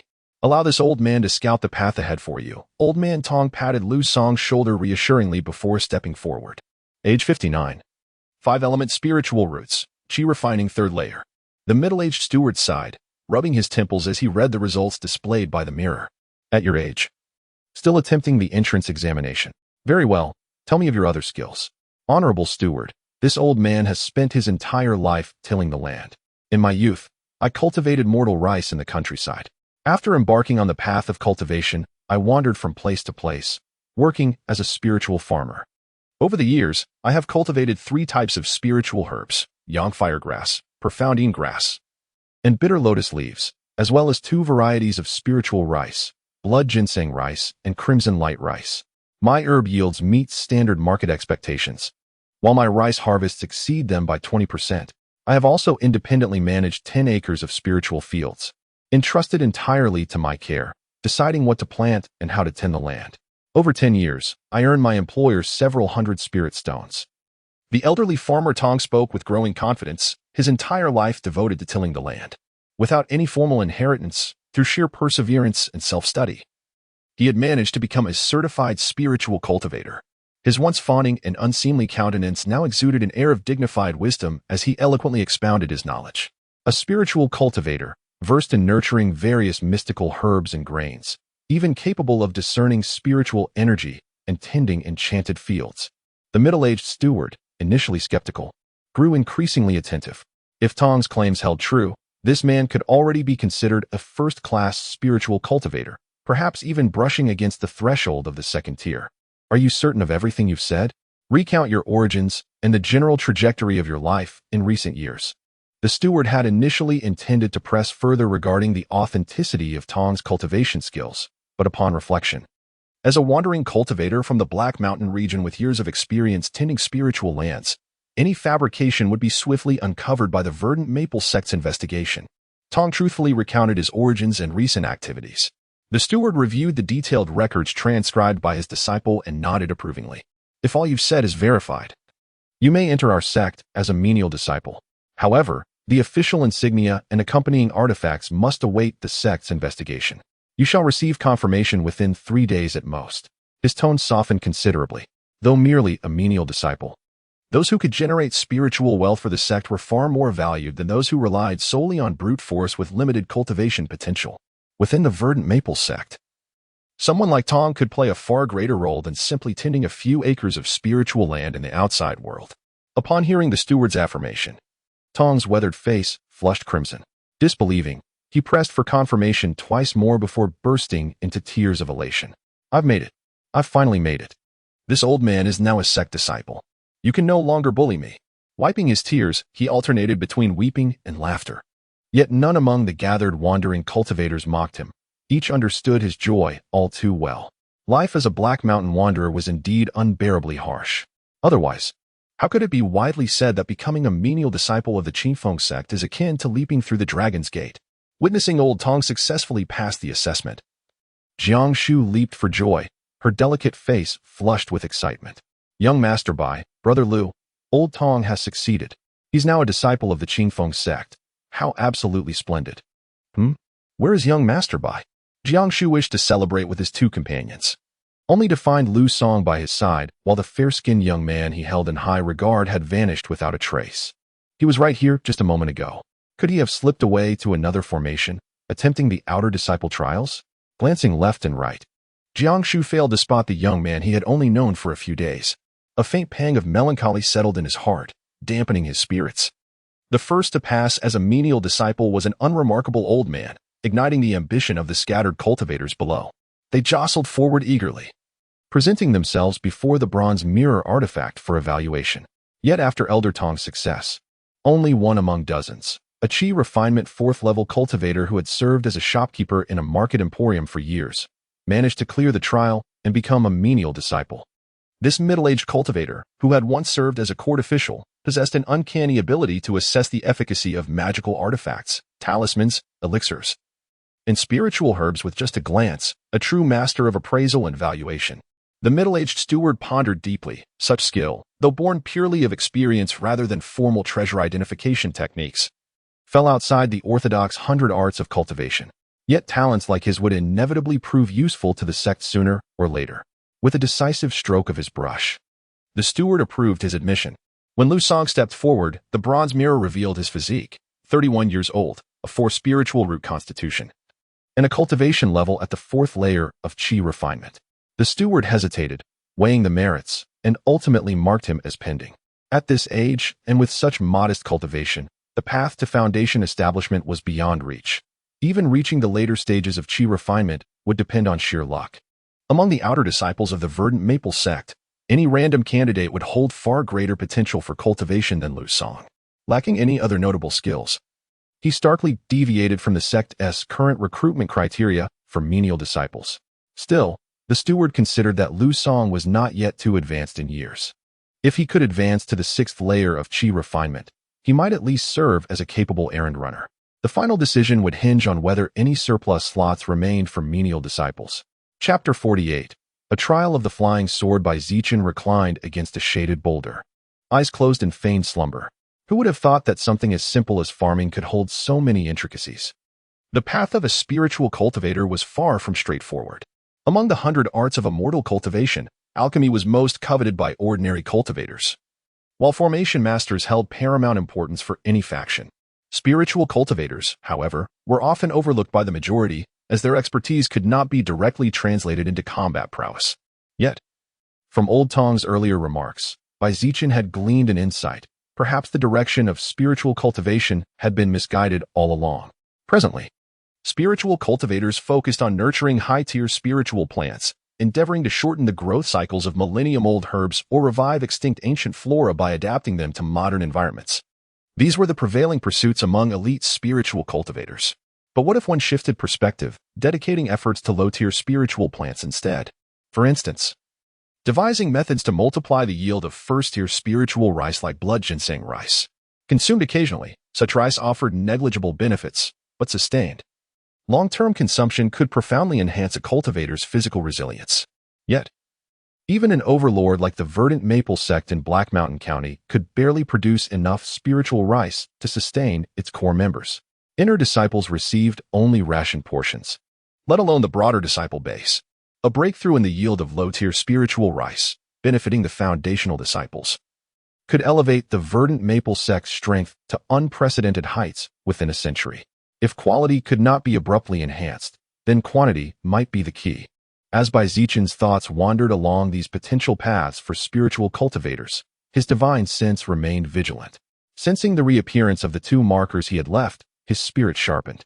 Damn it, even our cultivation ranks are left undecided. Elder brother, why bother with being mere labor disciples? Isn't freedom preferable? The second son of the K family spoke with deep resentment.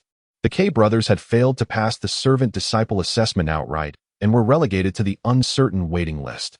On ordinary days, hunting a couple of demonic beasts, spreading a few rumors, and luring those witless novices into the mountains, just one successful scheme could sustain them for half a year. Why should they endure humiliation in the Qifeng sect? The task is becoming increasingly arduous. Last time, we nearly capsized. The eldest of the K family gingerly touched the scar on his forehead, suppressing his impatience as he explained to his younger brother. Now that so many formidable outsiders have arrived all at once, with our limited skills, if we choose the wrong target and bump into someone truly tough, we'll be done for. Once accepted as a disciple of the Qifeng sect, even as a mere menial disciple, one could at least sleep soundly every night henceforth. Before departing, I discreetly slipped 5 spirit stones to the steward and gleaned some inside information. Our provisional status stemmed solely from the ambiguity in our backgrounds and the lack of corroboration for our claimed professions. Yet the fabricated histories we brothers concocted were 90% truth with but a sliver of falsehood. The Qifeng sect would never uncover any discrepancies. In a few days' time, we shall shed our old skins and savor the experience of being sect disciples. The second son of the K family was well aware that his elder brother always believed a life of banditry was unsustainable. Unable to persuade him otherwise, he could only nod helplessly in resignation. We'll follow your lead, elder brother. It's just a pity that now that we've become disciples of the Qifeng sect, our additional income streams have been severed. Who says there won't be unexpected fortunes in the future? The eldest of the K family revealed a trace of ferocity, the scar on his face writhing like an earthworm. Disciples from the sect are far wealthier than those wandering cultivators outside. Who goes there? Show yourself. A pebble clattered and bounced twice before coming to rest at the feet of the K brothers. Daring to continue your banditry even after entering Qifeng sect, I should commend your professional dedication, truly loving what you do. Zichen stood atop the massive boulder, speaking with composed nonchalance. I wonder how the Qifeng sect would deal with 2 rogue cultivators attempting to infiltrate their ranks, should I report this information. So it's you, young man. The second son of the K family recognized him instantly. It was one of those rogue cultivators who had provoked his fury at the tea stall just days ago. Don't waste words with him, he muttered. Kill this brat and leave at once. We're too close to the Qifeng sect. Someone could pass by any moment. The eldest of the K brothers was momentarily stunned. Encountering someone in such a desolate wilderness was indeed unsettling. However, this lad was merely at the 4th level of Qi refinement. Even if he wielded formidable magical artifacts, there was no way he could overturn the situation against the infamous K twin wolves. The K brothers, seasoned in the art of plundering, moved with seamless coordination. With a swift motion, the elder brother retrieved a palm-sized gourd from his waist, unleashing a noxious smoke that billowed outward in an instant, enveloping Zichen. Meanwhile, the younger brother summoned a massive shield the size of a door panel, gripping 2 talismans in his hand before charging forward with ferocious momentum. Fireball technique, ice spike technique, golden needle technique. A barrage of offensive talismans was unleashed, their trajectories meticulously calculated to ensure Zichen would be struck no matter which direction he dodged. The K brothers had weathered countless life and death battles, real, ruthless struggles, not the staged duels of an arena. Even a 7th-level Qi refinement expert had once fallen to their coordinated ambush. Even a lion uses its full strength to hunt a rabbit. This was the simplest truth their years of banditry had taught them. Thus, even when facing a lone novice at the 4th level of Qi refinement, the K twin wolves attacked with relentless precision, devoid of any mockery or hesitation. Impressive tactics, truly leaving no room for escape. Zichen appeared relaxed, yet his divine consciousness extended outward, keenly observing every movement of the K brothers. With a flick of his finger, a flying sword shot from his sleeve transforming into an emerald green radiance that arced through the air, effortlessly dissipating several incoming spells. In a flash, it darted like lightning, arriving beside the second K brother. A single strike caused the heavy shield to emit a mournful wail as its protective glow shattered. The second slash reduced the shield to splinters, the emerald green light continuing its relentless path, coiling around the younger Quebec. The devastating force left a crimson line across his waist, before his body cleaved in two with a dull thud as both halves collapsed to the ground. Second brother. The eldest of the K family let out a startled cry. Everything happened too swiftly. One moment, they were following their usual routine of eliminating those weak, scattered cultivators. And the next, his second brother lay dead before his very eyes. A shiver of icy dread crawled up his spine as he instinctively reached into his chest and retrieved a bone whistle, swiftly bringing it to his lips. Boom. Before he could react, the eldest of the K family felt a sharp pain in his chest. Looking down, he saw his entire torso hollowed out. The emerald sword light had already pierced through him. So fast. His hands slackened. The bone whistle and gourd artifacts clattering to the ground. His body collapsed heavily, blood immediately staining the grass crimson. Zichen guided his sword light, sweeping up the storage pouches from the K brothers' bodies and the scattered artifacts without a second glance. Sheathing his blade, he affixed a swift movement talisman to himself and vanished into the forest with a few swift leaps, roughly the time it takes for a stick of incense to burn. A leaf-shaped flying vessel descended upon the mountain peak. Several disciples of the Green Maple sect disembarked. At the sight before them, they swiftly lit a smoke tube, releasing a warning signal. The leading disciple remained composed, stepping forward to examine the two corpses at close range. He lingered for a long while, even sifting through the mangled flesh with his fingers. Such devastating force, such blinding speed. Both slain almost simultaneously. Could this be the work of a chi condensation Grandmaster bandit? Chapter 49. Unboxing a desolate cave, overgrown with moss. Its interior barely spacious enough to accommodate 2 or 3 individuals. Among peers of the same cultivation realm, sword cultivators reign supreme. No wonder the ancient texts depict these sword masters as brimming with unyielding arrogance. They possess the very prowess to justify such pride.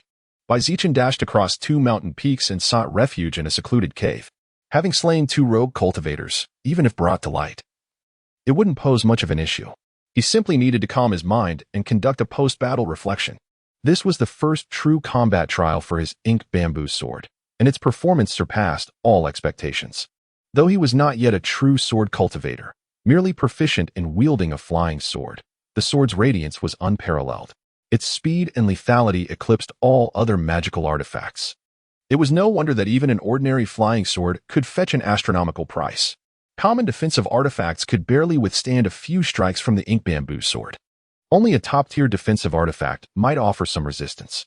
Zichen laid the sword across his lap, meticulously inspecting its blade for any damage from clashing against the heavy shield artifact. After several thorough examinations, he sighed in relief. The blade remained flawless, smooth as new. One more session of sword nurturing techniques tonight, and all would be secure. But above all, what mattered most was speed. Most chi-refining cultivators have never even laid eyes on a flying sword. Engaging in combat with merely a few magical artifacts clashing against each other, how could they possibly react in time? Therefore, one must not exaggerate the achievements of this battle. Were it a sect disciple who had prepared defenses against flying swords, at least 5 strikes would be required. Moreover, when fully unleashing the flying sword, the spiritual energy flows out like a breached river. If victory isn't swiftly achieved, one risks complete depletion of power, a perilous situation, especially against cultivators who practice endurance-based techniques. Additionally, I lack a defensive artifact, though I prefer something more refined than cumbersome shields. That golden sunlight bangle chinchilla wielded last time would suit me well. However, any defensive artifact worthy of Zichen's consideration must at least be of superior grade. Anything lesser would prove ineffective or quickly become obsolete. Take the purification vase gifted to him at Sect Leader Wei's centennial celebration. After just 2 uses, it could drain a small 3-zhang white pool, storing the water within and increasing the artifact's weight by several hundred jing. In battle, tipping the vase unleashed torrential currents to sweep away foes or form watery shields for protection. For most chi refinement cultivators, such a vase would be a decent mid-grade artifact. Yet for Zichen, it feels underwhelming. Truly exceptional superior grade defensive artifacts, however, come at a steep price. Zichen's storage pouch holds barely 70 spirit stones, painstakingly accumulated through clan allowances. You chose the path of banditry. Did you not foresee this end? He recalls his uncle's warning. Those who lose themselves in plunder and slaughter will inevitably meet their reckoning. Against bandits who bear their fangs, Zichen shows no mercy. This also resolves a lingering threat for that girl Jiangshu. Had the K brothers survived, her beauty might have endangered her journey home. This gourd should be classified as a mid-grade magical artifact, capable of releasing toxic fumes that can incapacitate late-stage Qi refinement cultivators within a 10-foot radius. However, expanding the range to 100 feet renders it effective only against ordinary mortals. Zichen held the small gourd, swinging it lightly in his hand. With the aid of his spiritual sense and appraising treasures, the functions of artifacts at this level could hardly escape his discerning eyes. A brief examination sufficed to reveal their secrets. As for this bone whistle, it was rather peculiar. Its spiritual energy reached the level of a high-grade magical artifact, yet the materials used were clearly insufficient. When blown, it could transform into skeletal arrows, striking down enemies. Zichen shook his head, acknowledging his limited knowledge. Relying solely on the wondrous utility of his spiritual sense, he could only partially replicate the effects of specialized treasure appraisal techniques. To ascertain its true grade, he would need to consult an appraiser in the marketplace. Now, what else lay within these two storage pouches? Before departing, Zichen had swept up the storage pouches from the bodies of the K brothers with a flick of his sword light. Now, with a surge of his mana, he erased the previous owner's imprints in mere moments. The first storage pouch was of the same modest dimensions as the one he carried, merely 3 cubic feet in capacity. Upon opening it, his gaze immediately fell upon a neatly stacked pile of spirit stones. A sweep of his spiritual sense confirmed a total of 233 stones. Beyond these, there were only spare garments, scattered talismans, and a single noteworthy item, a blood-streaked ore. This was no mere stain. The crimson veins were intrinsic to the ore itself, as though it possessed its own network of blood vessels and meridians. Zichen had never encountered such an ore in any tome. Yet his instincts whispered that this was no ordinary first-grade mineral. When he attempted to probe it with his spiritual sense, a cacophony of dissonant noise assaulted his mind, forcing him to withdraw immediately. At the very least, this was a second-grade ore. Once he reached the Qingfeng sect, his first task would be to peruse texts on mineralogy. Second-grade ores could serve as primary materials for spiritual artifacts. Given its eerie nature, this blood-veined ore might even be third-grade, a material fit for crafting supreme spiritual artifacts or even magical treasures. Good heavens! No wonder one could become so addicted to the life of a bandit cultivator. The riches are truly staggering. Zichen carefully stored away his spoils before picking up another storage pouch.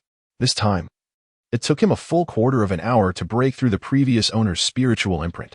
The former owner was likely the eldest of the K family, also at the 6th level of Qi refining. Naturally, dismantling his spiritual imprint required more effort. Inside the pouch were 3 blood-stained low-grade magical artifacts, a bottle of Qi replenishing pills, 2 jade slips, and around 30 spirit stones, the entirety of the K family elders' belongings, excluding miscellaneous items. The artifacts were probably looted and not yet resold. As for the jade slips, they recorded 2 cultivation techniques. One was the thick earth method, suitable for cultivators with earth spiritual roots, allowing advancement to the mid-stage of foundation establishment. The other was the pure young metal technique, ideal for those with metal or fire spiritual roots, capable of reaching the peak of foundation establishment. Both techniques far surpassed the long spring method in quality, while the thick earth method was decent. The pure young metal technique was particularly impressive, cultivating a righteous and luminous spiritual energy with the power to suppress demons and ward off evil. Moreover, Zichen met its cultivation requirements. Holding the jade slip of the pure young metal technique, Zichen hesitated. I'll set this aside for now and deliberate carefully later. Switching cultivation techniques is no trivial matter. After meticulously tallying all the gains, the total amounted to 265 spirit stones, 3 low-grade magical artifacts, 2 mid-grade magical artifacts, 1 bottle of elixirs, what appeared to be a second-tier mineral or 2 cultivation manuals, and an assortment of miscellaneous items. Fortune has smiled upon me. This windfall is truly substantial. The bandits of cultivation are truly wealthy.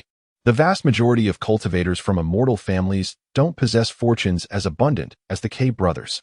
Engaging in this cost-free business of plundering cultivators, wealth accumulates with astonishing speed. Zichen sighed with emotion, meticulously organizing and storing all the items. He tucked the 2 storage pouches into his Taoist robe. After emerging from the cave, he discerned the direction and set off directly towards the Qifeng sect. Chapter 50, Inner Sect Disciples Elder and I. During this grand opening of our mountain gates, we have recruited 8 outer sect disciples and 120 servant disciples. All candidates' backgrounds have been thoroughly investigated and deemed clean and suitable. The middle-aged steward bowed as he presented a meticulously compiled roster detailing each disciple's personal information. The number of outer sect disciples admitted each cycle was naturally not so meager. Those with promising spiritual roots discovered in ordinary times had long been sent directly to the sect, rather than foolishly awaiting the once-in-a-decade grand recruitment. Elder and I accepted the scroll without scrutiny, tucking it into his sleeve. In truth, barely past 50 years of age, he had once been a promising foundation establishment cultivator within the verdant maple sect. Yet shortly after his breakthrough, during an excursion, he fell into an ambush laid by a seductress of the demonic Joy sect. Outmatched in cultivation, he was captured and tormented for 3 days and nights. Though the demonic enchantress spared his life, his vital essence was drained to exhaustion, damaging his very foundation and even shortening his lifespan by decades. After careful examination, Elder Yang declared that unless he could obtain one of the exceedingly rare heavenly spiritual fruits, his path to greater cultivation was irrevocably severed. This ordeal transformed Elder Ni's demeanor entirely, leaving him with an air of premature agedness, now relegated to overseeing ceremonial affairs and mundane sect matters. Has the investigation into those 2 slain rogue cultivators been concluded? After thorough investigation, it was discovered that the duo were infamously known as the K brothers, twin wolves who frequented the marketplaces peddling monster beast materials. Though the casualty rate among rogue cultivators who joined their expeditions wasn't alarmingly high, several mysteriously vanished in the mountains half a year later. The deaths of 2 rogue cultivators near the Qifeng sect's gates caused quite a stir. Further inquiries revealed strong suspicions that the brothers were involved in robbery and murder. The middle-aged steward felt a wave of relief. Fortunately, they perished before formal induction. Had they become outer disciples and caused trouble, he, as the examiner who approved their evaluation, would have been implicated. It was nearly confirmed as a vendetta. Elder Ma inspected the scene, but found no traces left by the perpetrator, who had slain both swiftly with a single flying sword. Elder Ma deduced the assailant to be a late-stage Qi refinement cultivator with ruthless and refined swordsmanship. The attacker's cultivation couldn't have been higher. Otherwise, the younger K's defensive artifact would have shattered instantly. The most plausible scenario was that the K brothers targeted a rogue cultivator for robbery, only to be effortlessly slain when the victim retaliated with a flying sword. The steward relayed Elder Ma's exact assessment. After all, a foundation establishment elder had already concluded the matter. As for apprehending the killer, that fell under the enforcement hall's jurisdiction. Case records were filed, 1 copy for the enforcement hall, another retained for potential inquiries during the sect leader's debriefing. Elder and I dusted off his robes and rose leisurely. There's a newly promoted inner disciple awaiting my attention. An inner disciple at this time? The sect's competition hadn't even commenced. Could it be someone specially elevated by the sect leader's decree? The middle-aged steward bowed deeply, a thought stirring within him. Ordinary inner disciples were of little consequence, but being personally elevated by the sect leader carried an entirely different implication. On his previous visits to the verdant maple sect, Zichen had been merely a guest. This time, upon announcing his identity and purpose, he was promptly escorted to the Hall of Transmitted Arts. After waiting a full hour in a side chamber, the sound of footsteps finally echoed through the hall. 3 Foundation establishment elders arrived together. Greetings to the esteemed elders, Zichen said, bowing respectfully. His gaze flickered over them, recognizing 2 familiar faces. To the left stood Elder Peng Chong, his skin darkened by the sun, his demeanor rough and unrestrained, the same elder who had overseen the matter of the heritage steal years ago. To the right was Elder Ni Quan, his back slightly hunched, his face perpetually etched with weariness and sorrow, the elder who had presided over the recent sect recruitment trials. The man in the center carried an air of subtle superiority, his presence more imposing than the others. I am Pei Dongyong of the Hall of Transmitted Arts, the elder said. His frame was wiry and diminutive, resembling a withered old man, yet his eyes gleamed with sharp intelligence. The sect leader entrusted your matter to me before his seclusion. It seems you have made the right choice. With your talent, only by becoming a disciple of our sect can your potential be fully realized. Elder Pei flatters me. Zichen replied humbly. The heritage steel was a gift from the sect, and it was mere fortune that allowed me to obtain its secret technique. In his mind, Zichen swiftly matched this gaunt elder with the names he had memorized. His clan leader, Xianzhong, had briefed him on the most powerful and influential figures within the verdant maple sect. Pei Dongyong, elder of the Hall of Transmitted Arts, was among them. Pei Dongyong, a mid-stage foundation establishment cultivator, was renowned for his mastery of the five elements grasping hand, a technique with which he had once defeated a fellow cultivator from the Ghost Spirit sect. What made him extraordinary was his background. Unlike most elders, he had not risen through the ranks as a true disciple. Instead, he had clawed his way up from obscurity, born with only a 4 spiritual roots aptitude. His cultivation progress had always lagged behind his peers, barely qualifying him as an inner disciple. Within a few years, his stagnant advancement relegated him to the role of an outer sect steward. Yet his comprehension was unparalleled. Any spell or technique he studied, he mastered effortlessly. At the age of 45, he finally reached the peak of chi refinement. The following year, he discovered a vein of spirit stones, an achievement of monumental merit. Rewarded with a foundation establishment pill, he succeeded in breaking through, astonishing the entire sect. His story and aging. For spiritual roots, outer sect steward ascending to such heights made him an idol among the verdant maple sect's ordinary disciples. Each hoped to emulate his path of silent accumulation and sudden ascension. That Pei Dongyong now held the position of Hall of Transmitted Arts elder was testament to his profound understanding of cultivation techniques and spells. As an inner disciple, you are the foundation of our sect, Elder Pei continued. All benefits and privileges are detailed within this jade slip. The first and second floors of the Hall of Transmitted Arts are fully accessible to you. You may borrow and study any text at will. Moreover, upon the second-grade upper-tier spirit vein, you may select a personal cave abode. 2 outer sect disciples will be assigned to attend to your needs, ensuring your focus remains undisturbed by trivial matters. As for cultivation guidance, every 3 months, an elder will host a lecture in the Hall of Transmitted Arts, addressing doubts and sharing insights, exclusively for inner disciples like yourself. Meanwhile, unlike outer sect disciples and servant disciples, inner sect disciples bear no compulsory sect duties. Your sole obligation is to devote yourselves to cultivation and vie for the coveted position of a true disciple. 5 years, each inner sect disciple has but 5 years. Fail to attain true disciple status, and you shall be relegated to the outer sect as a mere steward, forfeiting all these privileges. Ordinary inner sect disciples would have long memorized these regulations by heart. Only due to Zichen's exceptional circumstance, being directly admitted as an inner sect disciple upon entry, did Elder Pei need to explain in detail. Elder Pei retrieved a grand seal and pressed it firmly onto a dossier bearing Zichen's name, a faint golden light sinking into the imprint. The other 2 elders likewise affixed their seals afterward. Thus, Zichen's status as an inner sect disciple of the verdant maple sect was formally established. Understood. Accepting the jade slip and an identity token signifying his position, Zichen bowed respectfully to the 3 elders. It seems he must now devise yet another 5-year plan. Chapter 51. Blissful here, forgetting home the white dots indicate vacant locations. You may freely choose any cave abode.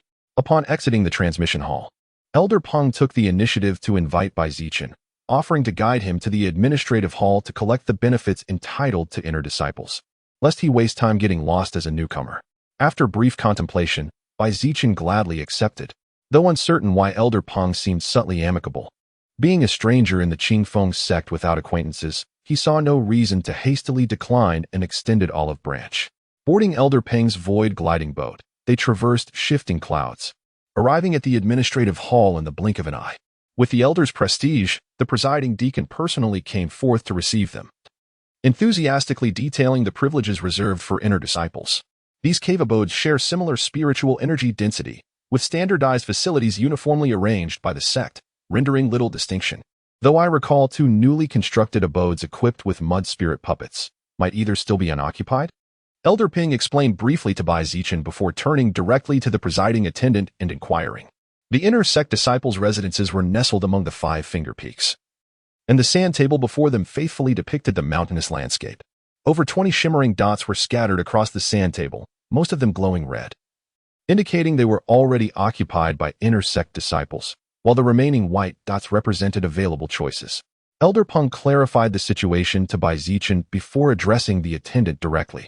There is one currently unoccupied, but in 3 months, the sect's minor competition will be held. Elder Ma instructed me to reserve one residence for his arrangements at that time. The attendant hesitated, his expression troubled. Humph. In the General Affairs Hall. Only Ma Ming's words carried weight, while my own voice, Peng Chang's, seemed to hold no sway. Peng Chang's eyes blazed with fury as the imposing aura of a Foundation establishment cultivator erupted from him. Of course not.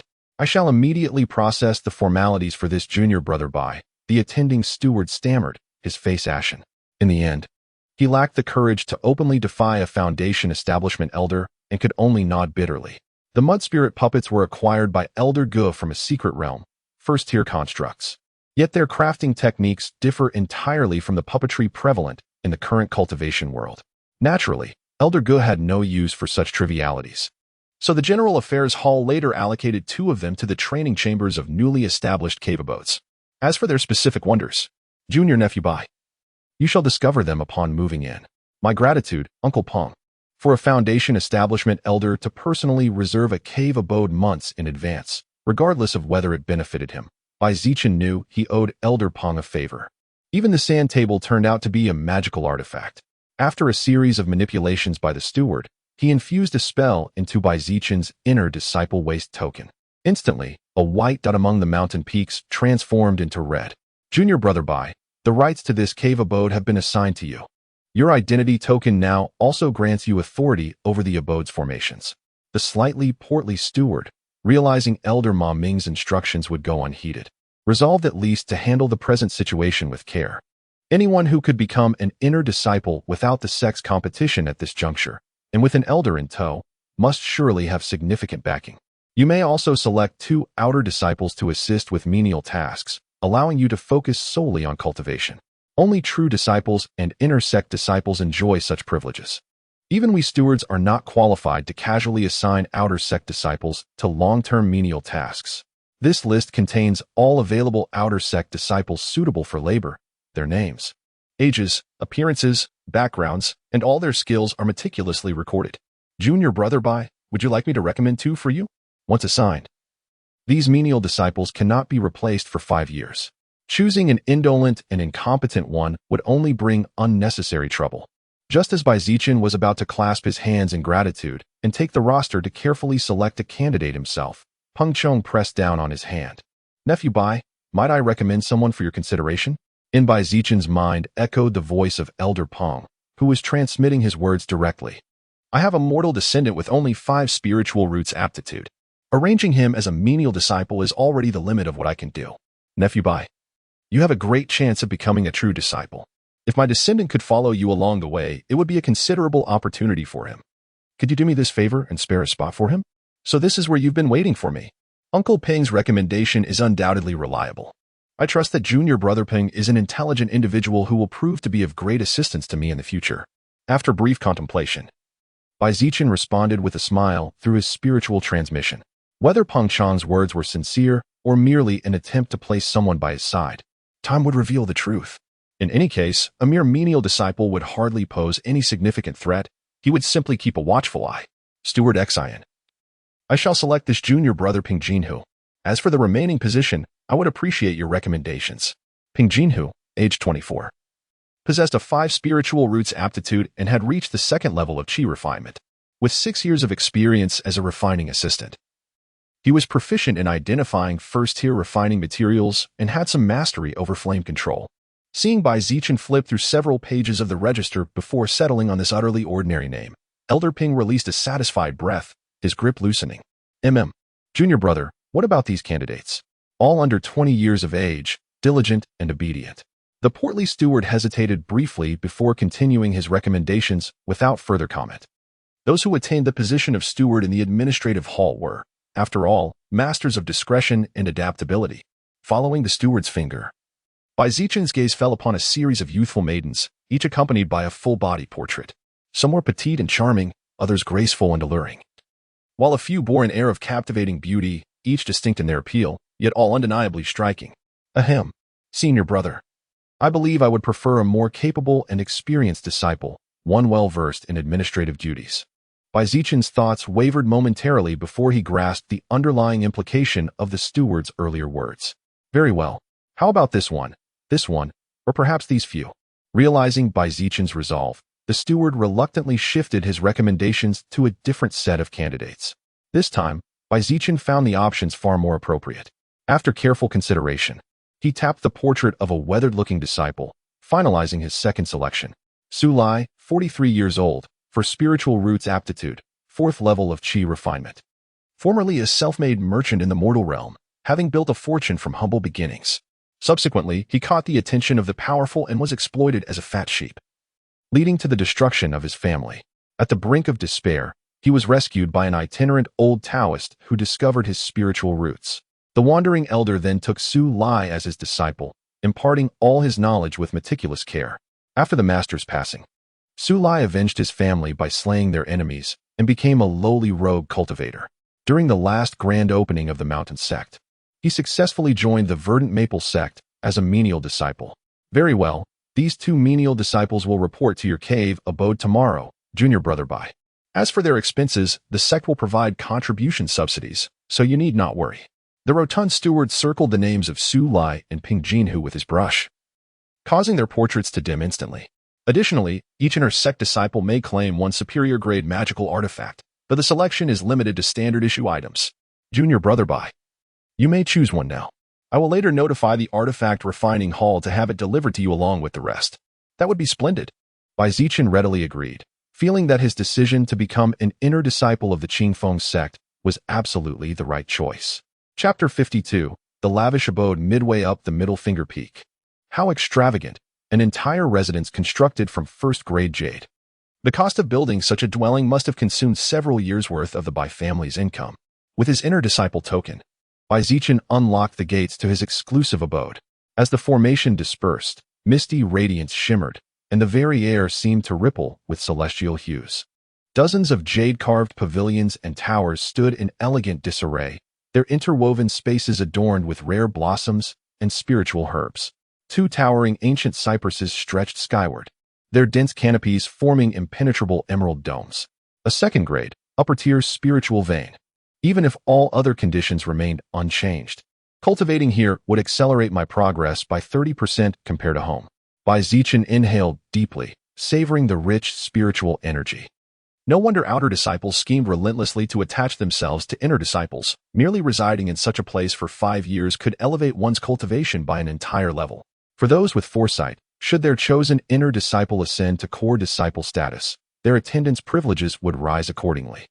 The annals of the verdant maple sect recorded instances where core disciples, upon achieving foundation establishment, elevated their serving attendance directly to steward positions, a true case of when a man attains the Tao, even his pets ascend to heaven. Thus, this path became known among the vast, fiercely competitive outer disciples as the Southern Mountain Shortcut. Even this identity token was crafted as a superior grade magical artifact. Beyond verifying status and recording contributions, it contained a soul-steadying chime, a safeguard that would automatically activate against soul-disrupting enchantments, preserving mental clarity.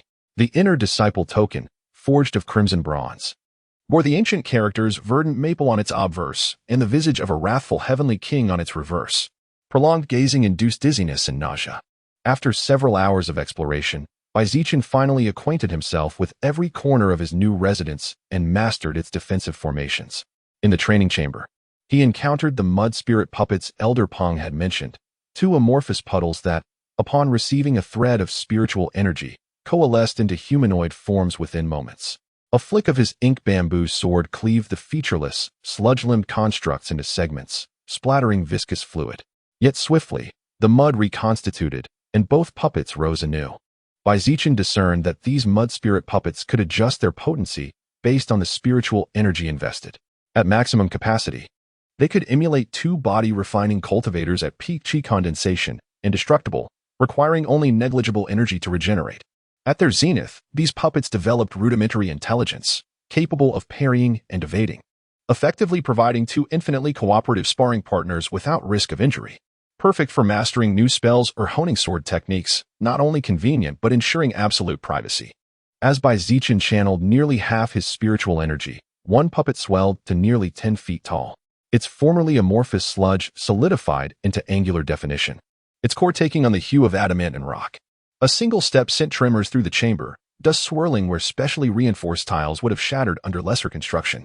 Zichen flashed his identity token, and the visually striking mud spirit puppet collapsed instantly like a deflated skeleton, dissolving back into sludge. 5 years, a threshold for inner disciples, where one must advance or regress. Seated upon a jade bed, Zichen reflected on his new status as an inner disciple of the Qingfeng sect. The cultivation resources here far surpassed those of his clan, yet the expectations were equally demanding. Within the Bai family, he had been the most dazzling seed of foundation establishment, outshining even Bai Ling. But in the Qingfeng sect, every inner disciple had once been a prodigy in their own right, each possessing remarkable strengths. From Elder Pei Dongyong's introduction and the Jade Slip's contents, the sect's intent was clear: to ruthlessly hone the potential of its inner disciples, ensuring that every true inheritor not only possessed extraordinary talent, but also an unwavering passion and perseverance for the Tao. A mere 5 years were granted to inner disciples, weeding out those who, despite their gifts, lacked diligence or progressed sluggishly. As for the matter of the sect master's personal disciple, though no further news had come, it was evident that without becoming a true inheritor, one would never catch that esteemed figure's attention. Time was pressing. There could be no slackening in the days ahead. Swallowing a chi-replenishing pill, Zichen crossed his legs and began his first cultivation session since arriving at the sect.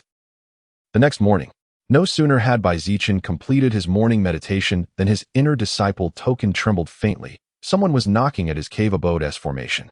With a wave of his left hand, a watery mirror materialized before him, projecting a flawless reflection of the scene outside. 3 figures stood beyond the barrier. "What matter brings you to my humble abode?" As Zichen spoke, his voice resonated simultaneously outside the formation. This was the ingenious function of the cave abode's array. Though its defensive capabilities were modest, it combined practical features such as spirit gathering, water mirror spells, and voice transmission. Yusan, the steward of the artifact refining hall, has come to deliver a magical artifact to junior brother Bai, and incidentally brought along the 2 attendant disciples assigned to you, announced the burly young man at the forefront. With a shaved head and clad in a practical short outfit rather than Taoist robes, his dark, sinewy arms were exposed. "Ah, it's senior brother Yu. Please wait a moment." Zichen lifted the restriction, and the white mist surrounding the cave dispersed, revealing the main gate and pavilion. As one of the 5 halls of the sect, the artifact refining hall clearly held far greater authority than the miscellaneous affairs hall. After presenting a jade box and exchanging a few polite words, Yusan mentioned that he still had refining tasks to attend to that day and took his leave. Before departing, however, he deliberately brought up the attendant disciple Ping Jinhu waiting outside, which immediately made Zichen realize where Yusan's familiar demeanor originated. Yusan and Elder Ping, their temperaments and mannerisms were as if cast from the same mold. One was a hall elder of the artifact refining hall, the other its steward. No doubt this man was Elder Ping's trusted subordinate. No wonder he had personally delivered the magical artifact early in the morning.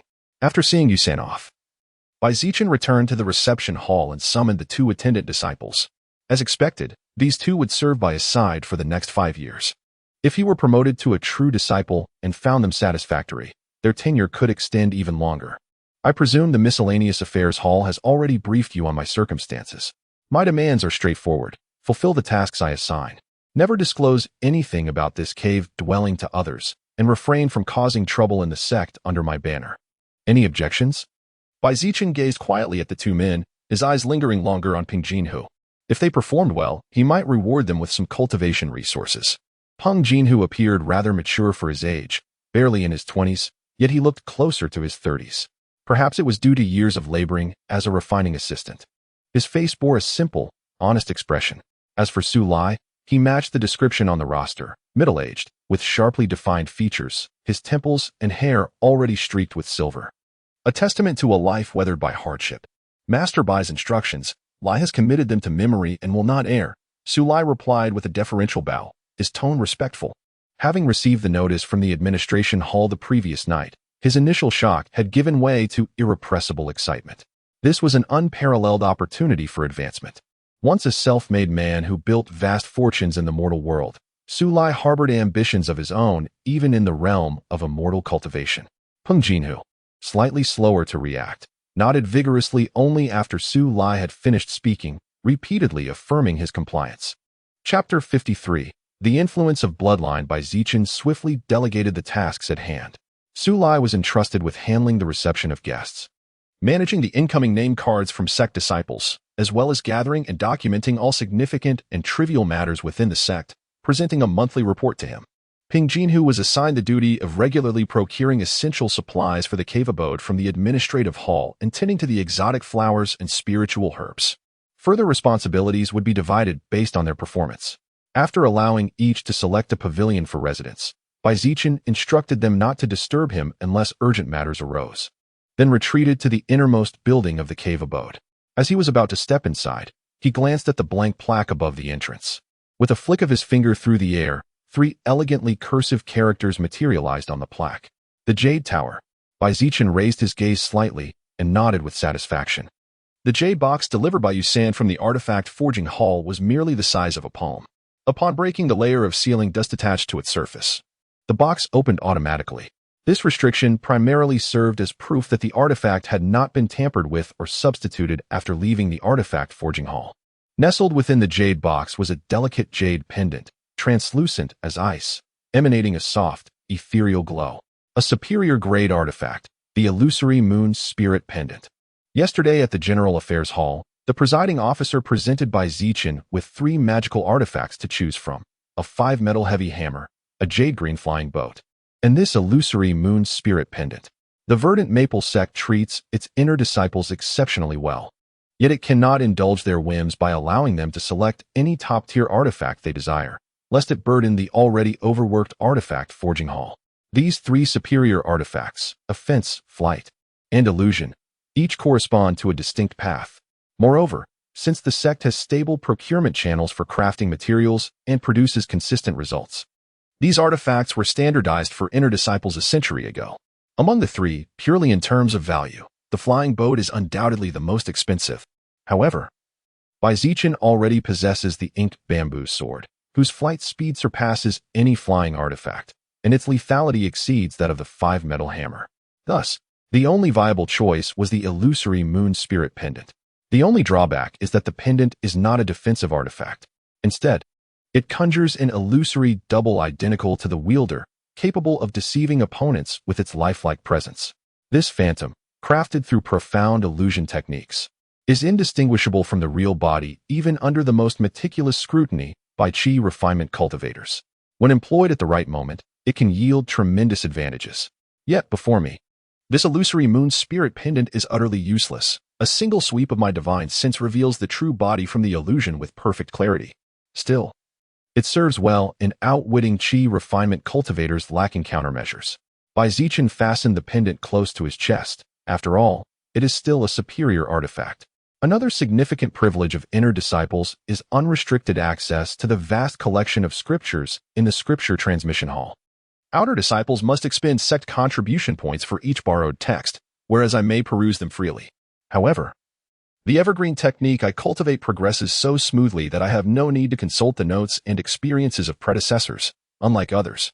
After brief consideration, he suppressed his scholarly curiosity and resolved to focus on secluded cultivation within his cave abode. His immediate goal was to advance unhindered to the peak of chi refinement's 6th layer. Yesterday's cultivation results surpassed those at home by 30%, with even the refinement time for chi replenishing pills shortened to merely 10 days. With ample spiritual pills at my disposal, I could save considerable time otherwise spent meditating to refine spiritual energy. Possessing divine consciousness, Zichen could effortlessly perceive the subtle transformations during the refinement process after consuming a chi replenishing pill. Before departing his clan, he exchanged all surplus familial contributions for elixirs effective during the late chi refinement stage, leaving them for his uncle Baijuan. Yet, the reserves he carried would suffice for an extended period. Even within the verdant maple sect, lacking additional income sources, he remained far from panic. Several days had passed since the grand opening of the mountain gates, and the once bustling verdant maple sect settled into tranquility. The sudden influx of over 100 new disciples barely caused a ripple. Newly inducted servant disciples underwent 3 months of unified instruction before being assigned roles based on individual aptitudes. The fortunate remained at the main mountain, while the unlucky were dispatched to remote branches, places not only scarce in spiritual energy but occasionally perilous, with roaming demonic beasts threatening life itself. The outer sect disciples, fewer in number, whether those arduously promoted from servant ranks discovered exceptional seedlings, or science sent by cultivation families, all clung to aspirations of the Great Tao. Their primary focus naturally centered on the upcoming sect competition in 3 months. For outer disciples to ascend to inner status, only 3 paths existed, placing within the competition's top 3, being accepted as personal disciples by one of the 5 hall masters, or receiving extraordinary promotion by the sect leader or either of the 2 core formation elders. The Verdant Maple sect's 5 halls, teaching, law enforcement, artifact refining, alchemy, and talisman, each led by at least mid-stage foundation establishment experts. These hall masters represented entire factional powers within the sect. Becoming their personal disciples remained an unattainable dream for most outer disciples. Cases like Su Li, a talisman body genius accepted young by the talisman hall master, represented such rare exceptions they became legendary tales.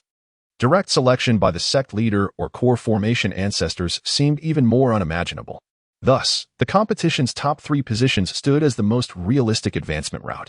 Yet these days, another matter overshadowed the impending sect competition. Junior brother Mo, came the provocative words, with your noble lineage and extraordinary bloodline, to be surpassed by some nameless upstart. This senior brother finds it utterly unacceptable. Amidst the pavilions and corridors, 7 or 8 young men gathered in a circle, all uniformly dressed as outer sect disciples. The speaking youth, unremarkable in appearance, raised his wine cup with a smile toward Mo Changfei. Among these outer sect disciples, apart from Mo Changfei who had just joined the sect this year, the others had been lingering in the ranks of outer disciples for many years.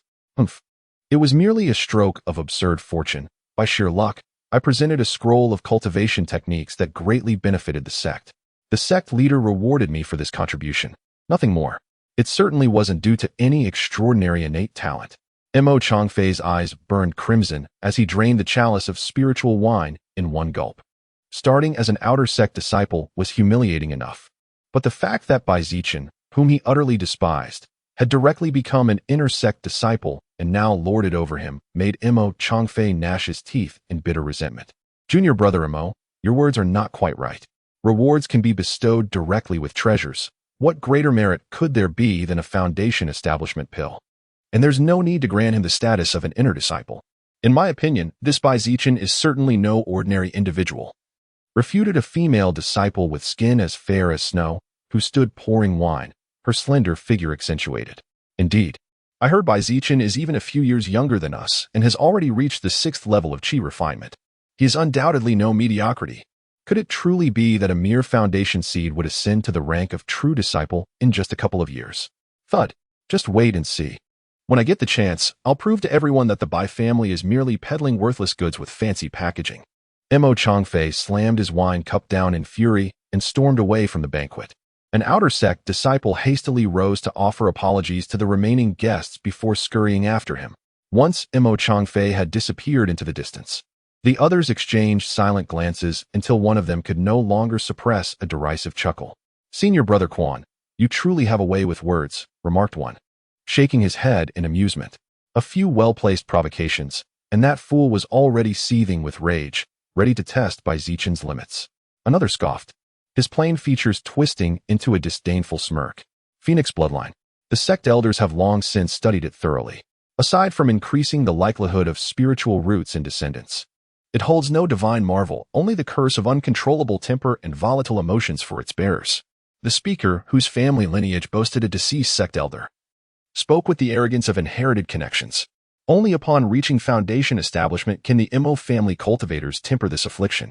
Even then, their only advantage is a marginally quicker mastery of fire tribute techniques.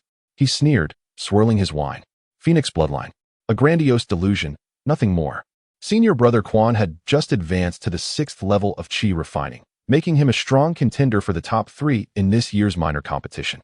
By subtly orchestrating a conflict between Mo Changfei and Bai Zichen, he stood to gain everything with no drawbacks. Chapter 54, The Marketplace White Jade Tower, Main Hall. During my period of secluded cultivation, have there been any significant events within the sect?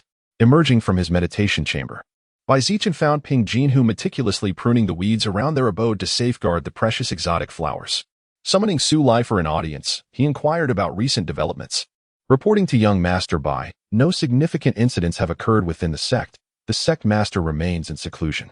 However, word is spread that the conflict between the righteous and demonic factions has ceased. A nascent soul true monarch intervened, compelling both sides to lay down their arms. Sulai, evidently well prepared, produced a silk scroll inscribed with detailed records from his sleeve and presented it respectfully. A nascent soul true monarch? Zichen furrowed his brows and inquired. How could there possibly be a nascent soul true monarch within Mijo's borders?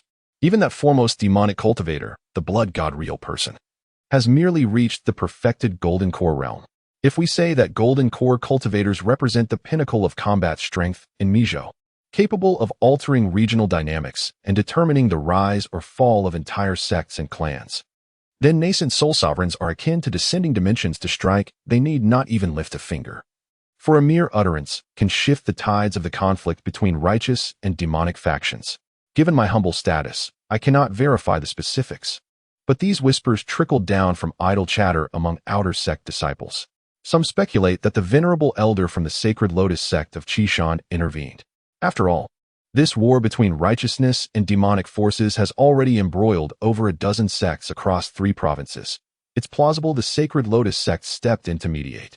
Zichen tapped the table lightly with his fingers, lost in contemplation. The ripple effects of a nascent soul sovereign's fleeting thought could alter the fates of countless cultivators. Yet such heights remain far beyond his reach. The rumors circulating are but the conjectures of low-ranking disciples. Let us discuss other matters, he murmured. At present, the sect disciples are most preoccupied with the upcoming internal competition. Underground betting pools have already emerged, and I've noted the names of the top 5 outer sect disciples with the highest odds. Last month, a menial disciple stumbled upon a 1,000-year-old golden crown lingji while gathering herbs.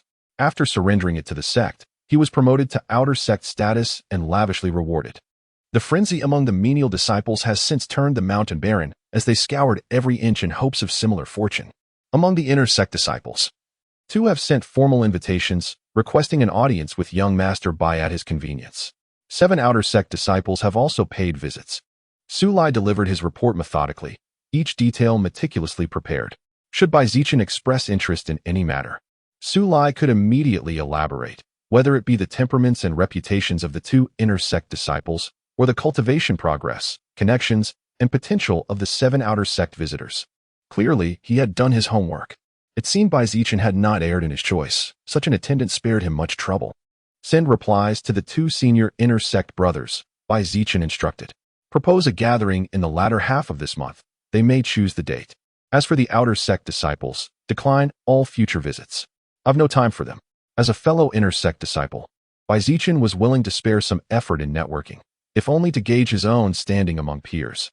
But outer sect disciples? They were beneath his notice. In the end, the world of cultivation reveres personal might above all. Those who rely on charm and diplomacy find their influence sorely limited. Even if you've gathered a group of outer disciples to cheer for you, it provides no assistance in advancing to become an inner disciple. Well done. From now on, collect information following this template, with the focus remaining within the sect. It's not that external information is unimportant, but it's Sulai's level. The intelligence gathered is difficult to verify for authenticity. Sect information, on the other hand, always leaves traces to follow. By the way, how much do you know about the sect's marketplace? Zichen deftly shifted the conversation to the market he had long been curious about.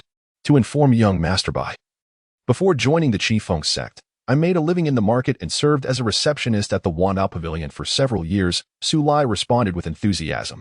As an attendant, the more value he demonstrated, the more trust he could earn from the inner sect disciple he followed. The Qifeng sect market. Located approximately 500 miles from the Qifeng sect's main mountain, it stood at a crucial pass leading into the Black Mountains. Though named a market after centuries of development, it had grown to resemble a small town. What once consisted of merely a dozen buildings had now expanded into 4 orderly streets and an ever-sprawling open-air bazaar. Even rogue cultivators had erected dwellings on the outskirts, and the Qifeng sect turned a blind eye. Gradually, the population swelled, gathering over half of the rogue cultivators in the Black Mountains. Those without spiritual roots, descendants of these cultivators, also settled nearby, their lives entirely dependent on the thriving community of practitioners. Thus, when Zichen arrived by sword flight, the sight before him starkly contrasted with his expectations. A chaotic, densely packed cluster of buildings stretched endlessly, resembling countless stacked matchboxes from above. Closer to the center lay a narrow, ring-shaped plaza where swarms of rogue cultivators, unable to afford shops within the market, hawked their wares from makeshift stalls. The plaza teemed with crowds bartering for goods, often exchanging items directly rather than using spirit stones. At the heart of it all stood the four meticulously arranged streets, the true Qingfeng sect market. A faint mist enveloped the entire area, the protective formation of the market. The sect stationed 2 foundation establishment elders here, a testament to its importance. By controlling this market, the Qingfeng sect indirectly harnessed the labor of all cultivators in the Black Mountain region. Countless spirit stones and cultivation resources converged here, enriching the sect. The market's annual profits continued to soar. The Wanbao Pavilion and the Five Elements Sect Trading House both occupied prime locations. Zichen wondered where his family's shop stood. Though from the fat merchant's tone, it likely occupied a less favorable corner. At the market's entrance, several Qingfeng sect disciples stood guard but did not interrogate passers-by. According to Su Lai, after nightfall, only 3 types of people could remain: Qingfeng sect disciples, those employed by shops, and those who paid handsomely to stay in the sect's official lodgings. All others were required to leave. Contrary to Zichen's initial assumption, not all shops in the market belonged to the Qingfeng sect. In addition to the exclusively operated inns, the Azure Maple sect also established 7 or 8 shops in prominent locations, covering nearly every industry. The remaining storefronts were sold to major cultivation families. Some independent cultivators even pooled their lifelong savings with others to purchase modest shops.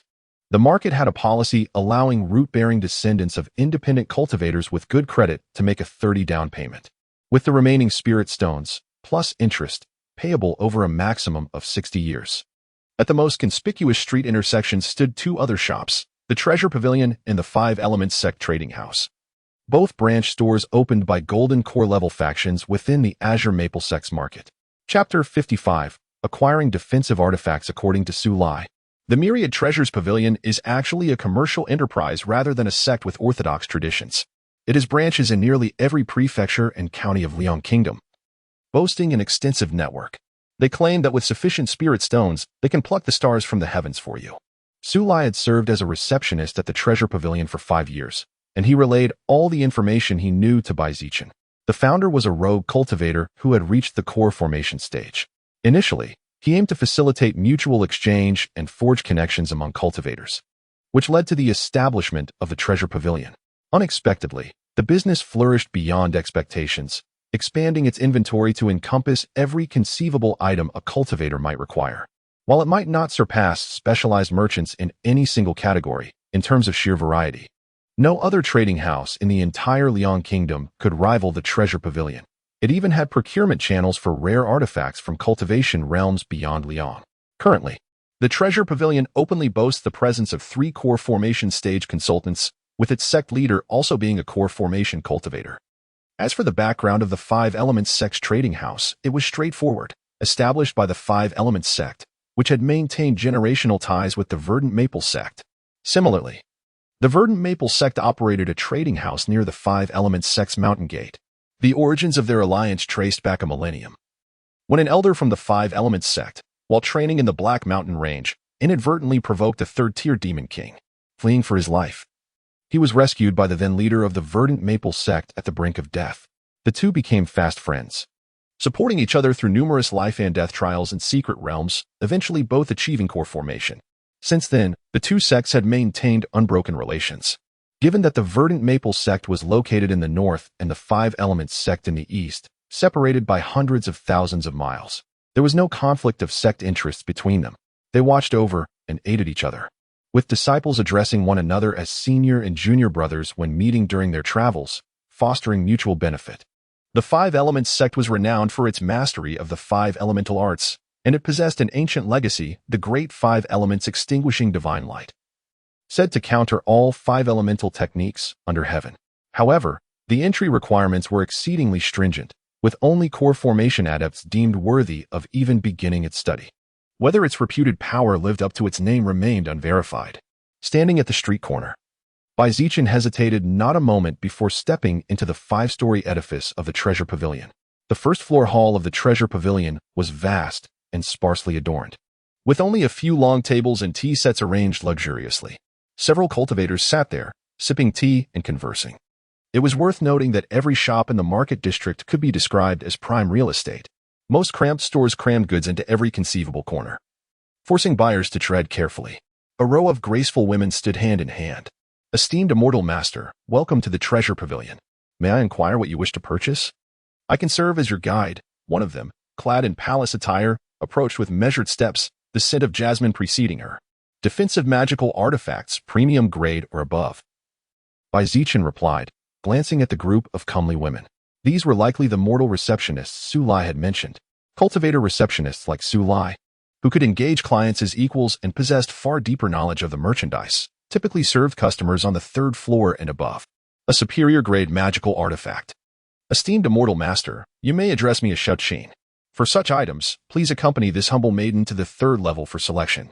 The palace-attired lady's eyes gleamed as she turned to lead the way, her slender waist cinched by a pink silk sash that accentuated her mature, pear-shaped silhouette.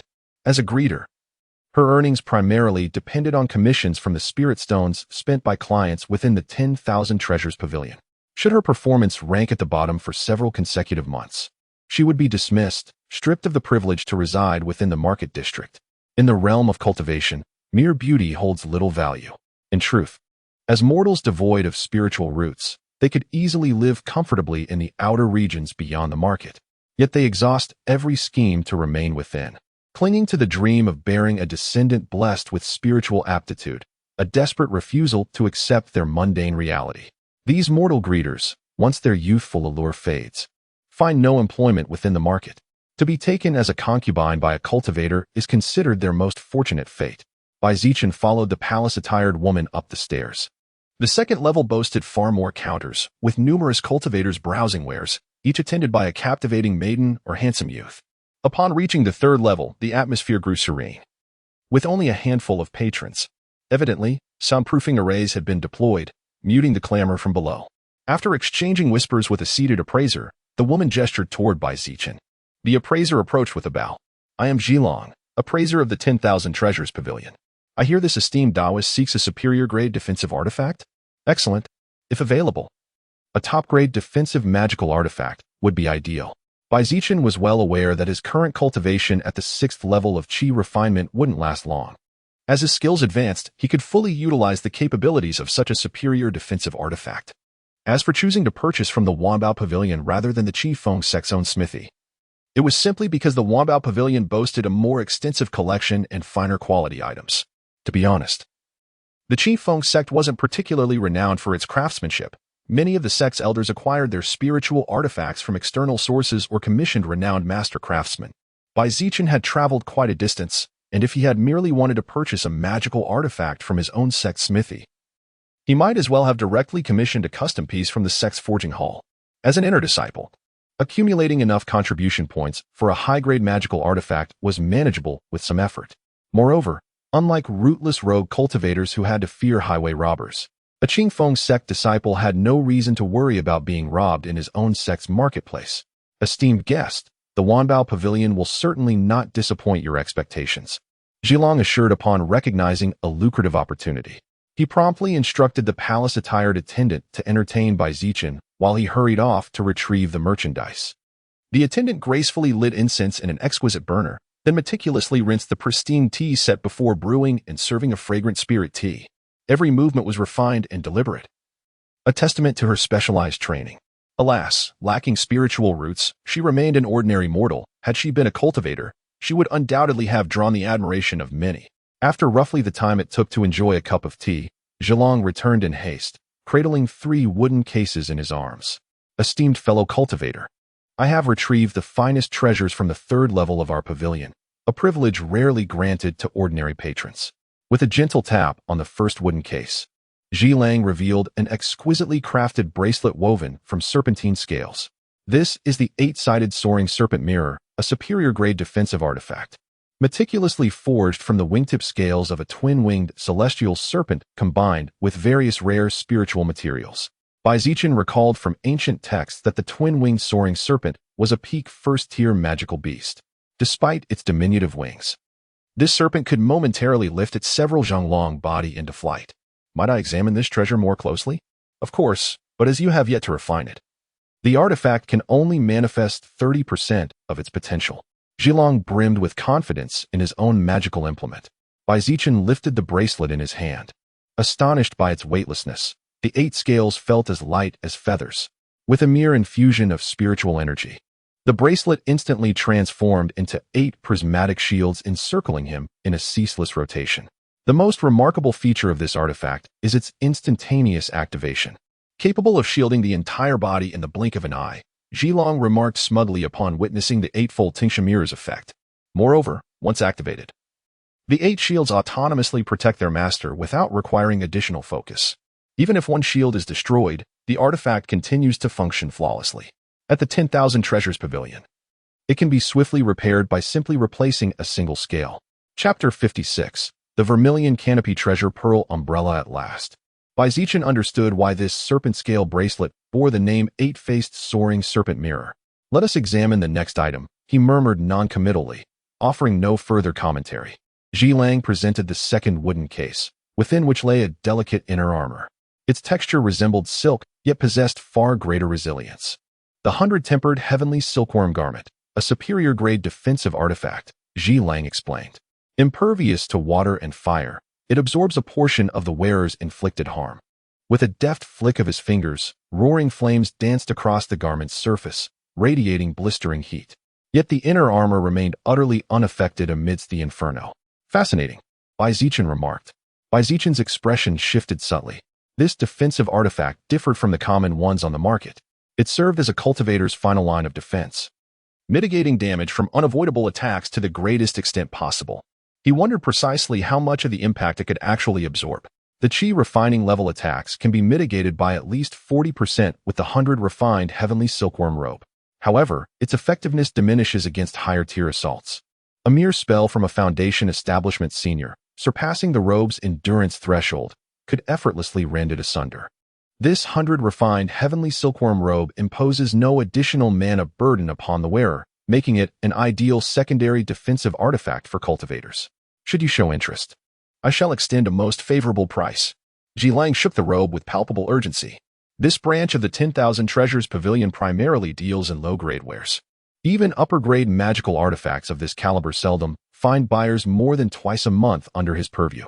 Let us examine the final piece before deciding, Zichen remarked, his mind already weighing the merits of the 2 artifacts. Very well, though I must forewarn you. This concluding treasure commands a princely sum. Steel your heart accordingly. Drawing a deep breath, Zhilang slowly unveiled the 3rd wooden case.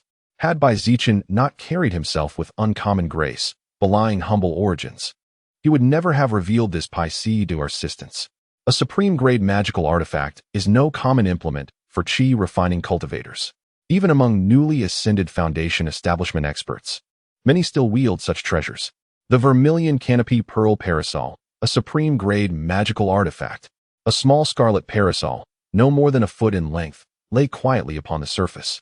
Its canopy blazing like the midday sun while its ribs were forged from millennia-old cold iron. Rows of luminous pearls adorned its surface, dazzling to behold. Fellow cultivators would surely understand. The primary materials used in crafting such supreme magical artifacts often meet the standards for creating spiritual treasures. Only through mishaps during the forging process, or intentional downgrading to achieve specific effects, do such artifacts come into existence. This Crimson Canopy Pearl Parasol was a master artificer's imitation of the renowned primordial pearl umbrella. It bore 12 fire-repelling pearls, 12 water-warding pearls, 12 emeralds, 12 radiant pearls, 12 wind-calming pearls.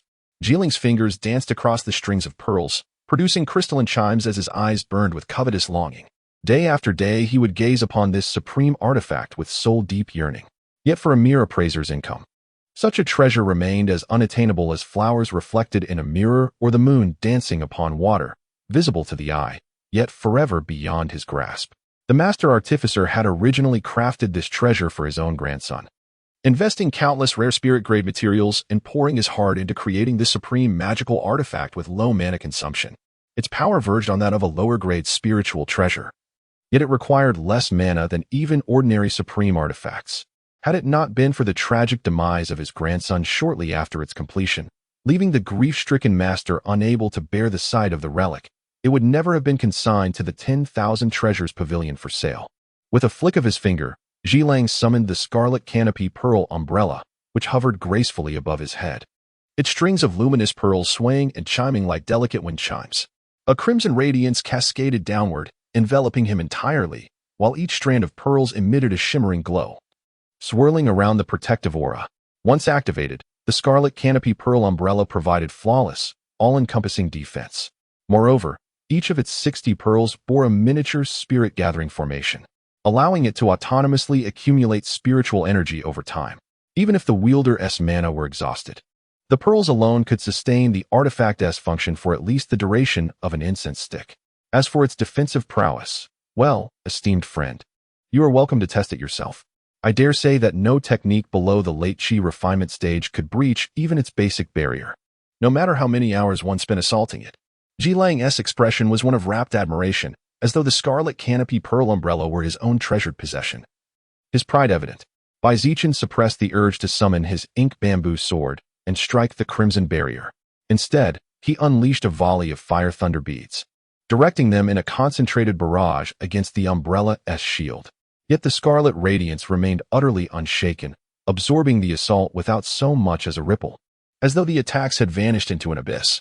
Zichen now understood, even at 30% of its full power. The scarlet canopy pearl umbrella's defense far surpassed that of the golden light solar bracelet, and this was far from its limit. Name your price for all 3 artifacts. Zichen said calmly. Having examined these masterpieces, esteemed friend, you must recognize their exceptional quality. Naturally, their prices reflect that. Zhichen gathered the 3 wooden cases, bracing himself for the inevitable haggling. 8-faced serpent mirror, 300 spirit stones. 100 tempered heavenly silkworm robe, 280 spirit stones. Scarlet canopy pearl umbrella, 800 spirit stones. Zichen's expression turned rather peculiar.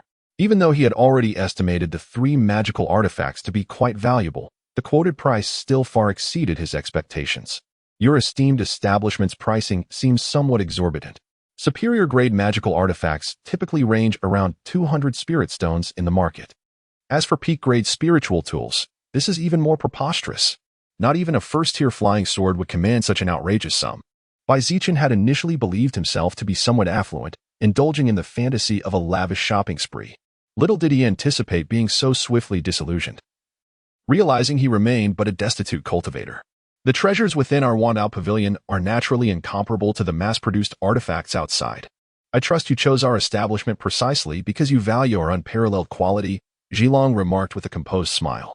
Observing Zichen's subtle astonishment at the price, yet noting his reluctance to immediately withdraw, she sensed the negotiation still held promise. As for the crimson canopy pearl umbrella, the materials consumed in its forging would suffice for crafting even a lower-grade spiritual artifact. Thus, the price we offer is more than justified. Moreover, in the market, aside from perhaps some cheaper wooden flying swords, a standard first-tier flying sword typically costs around 600 to 700 spirit stones, not a significant difference.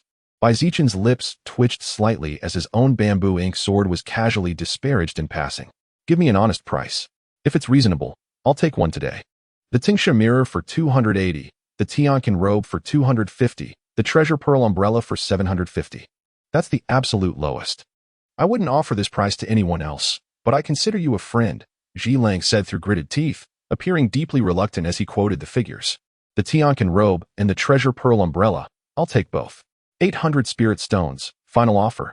Zichen's eyes remained unblinking as he swung his blade once more. Fellow cultivator, do not jest with me. This price would cause our Wandao Pavilion to suffer losses, absolutely impossible to sell. Zhichen seemed as if his tail had been stepped on, abruptly leaping to his feet while waving his hands in frantic refusal. Chapter 57. Trading parts for the whole. If we take the ink bamboo sword valued at 500 spirit stones as a benchmark for estimation, then common 5-metal flying swords typically fluctuate around 600 spirit stones in price. The crimson canopy pearl parasol, with its low usage requirements and the extravagant addition of numerous pearls, could reasonably be priced at 800 spirit stones without being considered excessive. Yet, constrained by limited funds, one must haggle fiercely. These 2 magical artifacts have been sitting idle for quite some time, stored within the 10,000 treasures pavilion without circulation, no matter how valuable. They remain lifeless objects. Zichen couldn't help but acknowledge that the artifacts in the 10,000 Treasures Pavilion were clearly of a higher grade than those produced by his own sex forging hall. Perhaps the sex artificers, lacking market competition, had lost the drive to innovate in their craft. Moreover, purchasing 2 items at once naturally warrants a further discount. Zichen, ultimately reluctant to let such a substantial deal slip away, gathered the 3 wooden boxes and excused himself to consult with the branch manager regarding pricing. Zichen, unhurried, lifted a cup of spirit tea for a delicate sip, signaling his willingness to wait. The palace-robed attendant stood quietly nearby, as a mere mortal. She had no place in the negotiation of magical artifacts. Only now, with a moment of leisure, did she step forward to refill the tea, then glide gracefully to Zichen's side, resting her delicate hands upon his shoulders to administer a gentle massage. A transaction nearing 1,000 spirit stones. In her half-year tenure as a hostess, she had never handled a single sale of such magnitude. Fellow Taoist, I've exerted great effort, and the higher-ups have agreed to lower the price further. Zichen returned at a brisk pace, gesturing with 9 fingers. 900 spirit stones. Payment and goods exchanged cleanly. Fellow Taoist stands to gain immensely. It's as if you've acquired the 100 refinements silkworm robe for merely 100 spirit stones. 850. No one in the market can offer a higher price than I can. It's time to make the deal. 890 coins. I'll even waive my personal commission. Simply to befriend a fellow cultivator.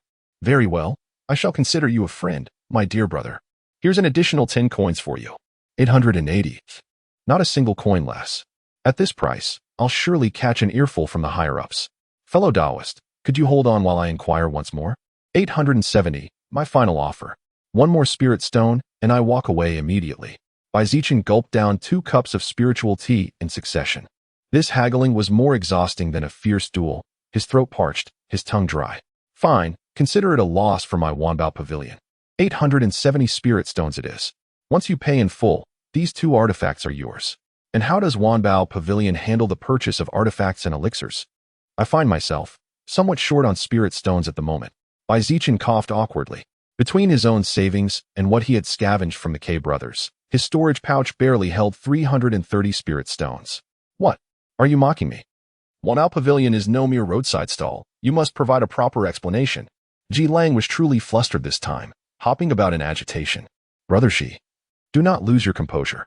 I merely mentioned that I currently lack sufficient spirit stones, not that I refuse to purchase. I recall the Myriad Treasures Pavilion also handles buyback services. I naturally possess other items to make up for the spirit stone shortfall. Zichen rubbed his nose and placed 2 magical artifacts along with a bottle of elixirs upon the table. That would be ideal. However, the Treasure Pavilion's buyback price can only offer 80 of the market value. If you find this unsatisfactory, esteemed cultivator, you may choose to peddle your wares at the marketplace instead. Zichen snorted twice, picking up the magical artifact from the table to examine it meticulously. A smoke-spewing gourd, refined with a strand of poisonous mist within. A mid-stage chi refining cultivator who inhales it would merely suffer dizziness and nausea, perhaps the urge to vomit. Such feeble lethality, at most, 85 spirit stones. This bone whistle is rather intriguing. Are there still artificers in Black Mountain crafting such disposable magical artifacts? Zichen retrieved the spoils seized after eliminating the K brothers, intending to launder the illicit goods through the Wanbao Pavilion's channels. Zichen, presumably employed as an appraiser, swiftly identified the specific functions of the 2 magical artifacts placed before him. The bone whistle, though merely a mid-grade artifact, unleashed lethality rivaling top-tier upper-grade artifacts. A single-use device that transformed into a skeletal arrow to strike the enemy before dissolving into bone dust. This holds greater value, worth approximately 120 spirit stones. Purple ginseng pills, rare indeed. Flawless in quality, with potency intact. This vial shall be priced at 240 spirit stones. With a glance, Zichen grew more convinced of Zichen's background. Such pills, capable of enhancing late-stage chi refinement cultivators, seldom fell into the hands of rogue practitioners. Even if acquired by chance, none would casually trade them for mere spirit stones. Selling them individually at the market could fetch at least 45 stones per pill. Zichen silently calculated, only 445 stones in total. Gritting his teeth, he produced the purification vial and tossed an empty storage pouch onto the table. A mid-grade artifact, crafted with some ingenuity. 100 spirit stones. Second-hand storage pouch, 75 spirit stones. Adding another 250 spirit stones from his own reserves. Zichen finally amassed the staggering sum.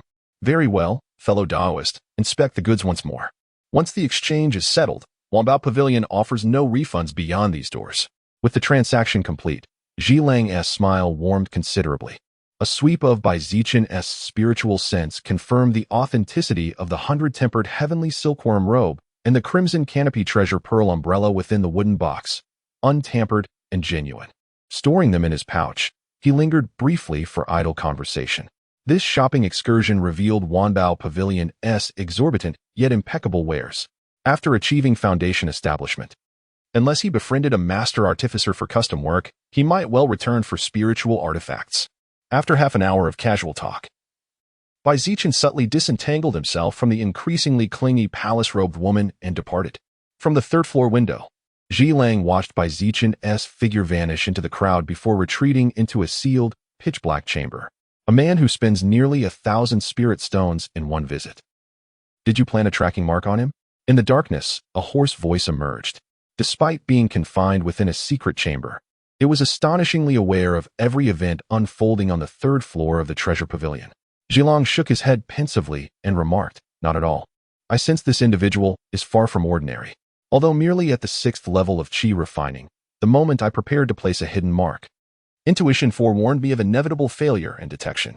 After contemplation, I reluctantly abandoned the attempt, unlike rootless rogue cultivators. This individual was undoubtedly either a disciple of the Breezegate sect or a scion from one of the prominent cultivation families. What a pity. The two magical artifacts along with the other possessions on this person could have furnished us with sufficient resources for a foundation establishment elixir. We should lay low for now. I'm used. While my hidden marks are difficult to detect, and you've been operating far from the marketplace, repeated attempts will inevitably leave traces." Zhilang's countenance darkened completely, transforming him from the amiable appraiser who had greeted customers with smiles into an entirely different person. "Word has come," he said grimly. "Once their grand scheme is accomplished in the other region, we shall strike at Black Mountain. This time, we'll carve a substantial piece of flesh from the Green Maple sect." Chapter 58. The market stalls having acquired 2 satisfactory magical artifacts. Zichen strolled leisurely through the marketplace in high spirits. He had meticulously inspected both the wooden box and the artifacts with his spiritual sense, ensuring no hidden marks had been left by others. Having read too many biographies detailing tales of murder for treasure and unsuspecting victims being targeted after flaunting their wealth, he couldn't help but feel a lingering shadow of caution. After all, Wanbao Pavilion was a prestigious merchant house spanning the entire Liang Kingdom, renowned for its impeccable reputation. It was unlikely they would stoop to colluding with bandits. Still, it was better to err on the side of caution than to regret falling into a trap later. Zichen wandered through several shops lining the streets, including the 5 Elements Trading House and the Azure Maple Sect's own establishment. The artifacts displayed in these stores, whether in quality or quantity, fell short when compared to Wanbao Pavilion. Even their service etiquette. The mortal greeters lacked the grace and beauty of Wanbao Pavilion's attendants. No wonder their business couldn't compete. Zichen criticized the sect's mercantile methods as he strolled, eventually arriving at the open-air bazaar on the outskirts of the market. With a cursory glance, he estimated at least 100 stalls. The larger ones were manned by 3 or 4 attendants, their shelves brimming with goods, mostly basic talismans and low-grade magical artifacts. The smaller ones were far simpler, a single cloth spread on the ground, displaying just 2 or 3 scattered items, ready to pack up and leave once sold. This was the norm for the wandering cultivators who frequented the square. Spiritual treasures unearthed from ancient ruins. Come and see, those fated may even comprehend lost divine techniques. Techniques passed down from Wuyue Temple, the very arts that allowed Wuyue Zhenren to achieve core formation. Miss this, and you'll regret it for a lifetime. A treasure map left behind by a foundation establishment elder, said to contain his life savings, including a foundation establishment pill. Several rogue cultivators bellowed their pitches, each claim more enticing than the last. Zichen couldn't resist approaching the stall boasting Wuyue Zhenren's techniques. There, he found a yellowed booklet, its cover emblazoned with 4 flamboyant characters, Wuyue Divine Art. The forgery was laughably crude. A core formation master's legacy technique, recorded not on a jade slip, but in a handwritten book? It was obvious Wuyue Temple had long been reduced to a mere annex of the verdant maple sect, if any authentic techniques remained. they would have fallen into the sect's hands. This so-called Wu Yue divine art was nothing more than a jumbled patchwork of qi refinement manuals, artificially aged to feign antiquity. Old man, you damaged my treasure and think you can just walk away? Nonsense.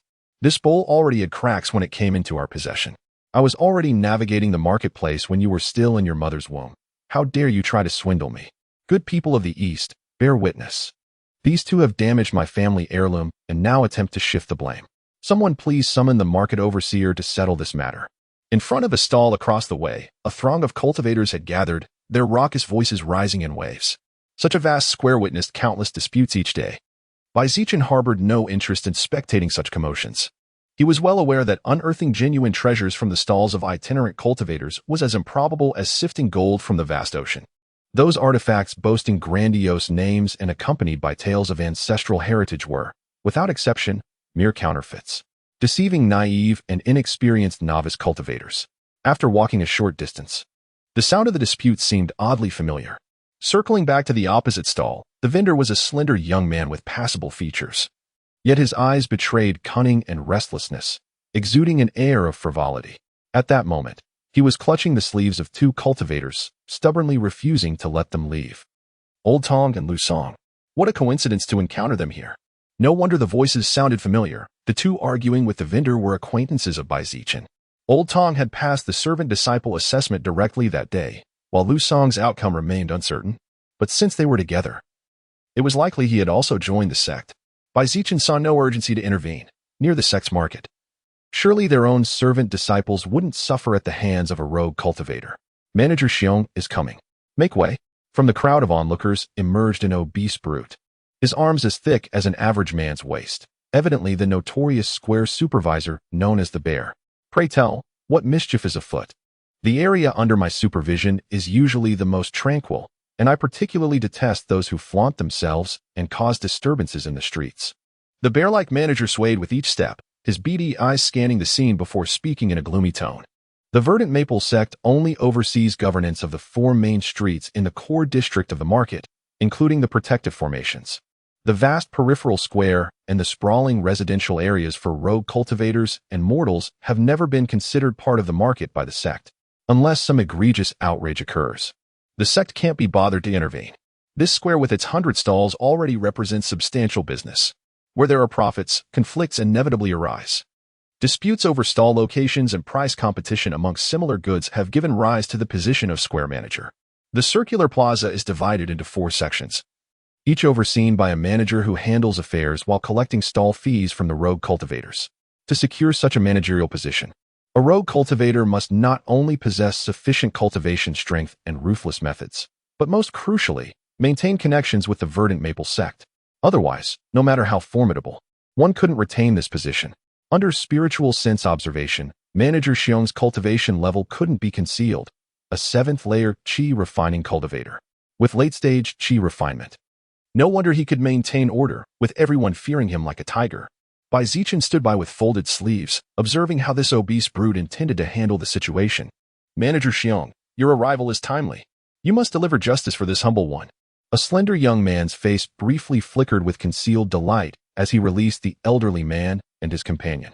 Picking up the shattered fragments of a broken bowl from the ground stall, he declared, I've always conducted my business in this marketplace with utmost integrity, as you well know.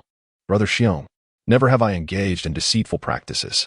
These two came to examine my family heirloom, but through their own carelessness, they dropped and shattered this precious bowl. They attempted to flee immediately, but fortunately, I managed to apprehend them. The bear steward picked up 2 tokens and said, Do either of you have anything to say? Is his account truthful? Steward Xiong, my junior brother Lu had barely lifted the bowl when it split in 2. Clearly, it was already damaged and placed here with the intent to deceive. How could this possibly be our doing? Lu Song's face flushed crimson with indignation. Elder Tong restrained him and stepped forward to explain. Nonsense. This precious bowl of mine has been perfectly intact. Just this morning, a customer was quite taken with it and nearly purchased it. Several neighboring stall owners can vouch for me. The slender young man leaped up as if deeply wronged. Indeed. The treasure bowl was perfectly intact when I saw it this morning, he exclaimed. The elderly man and youth, who initially appeared righteous, now stood accused yet refused to admit fault. Several stall owners spoke in unison as witnesses. rendering old Tong momentarily speechless. He recognized this as an encounter with market bullies.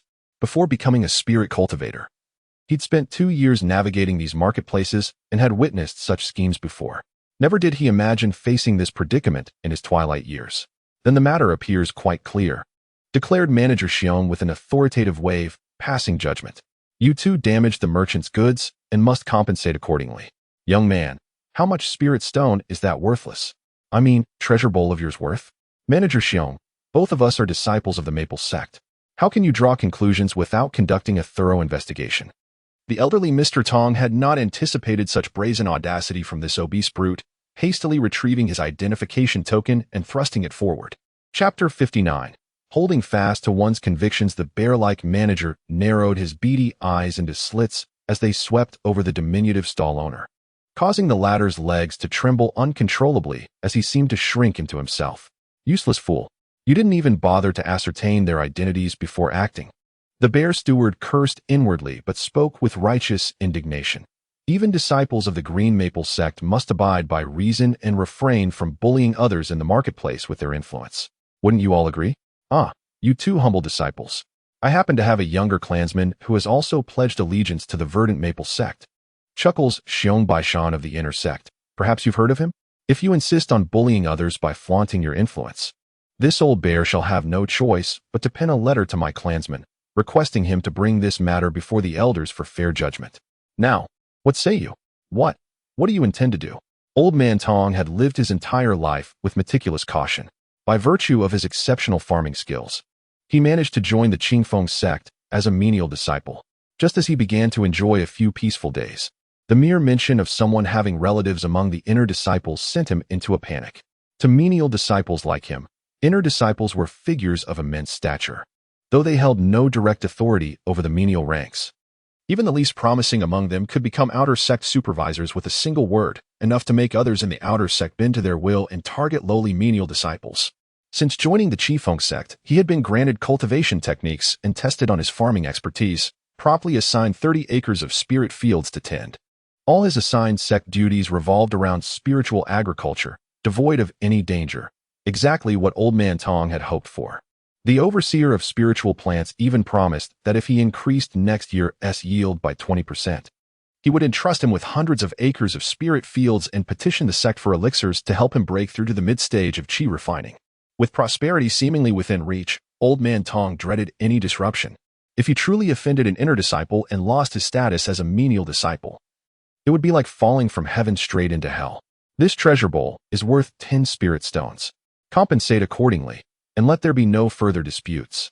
Supervisor Xiong, though outwardly sluggish and obese, possessed a sharp mind.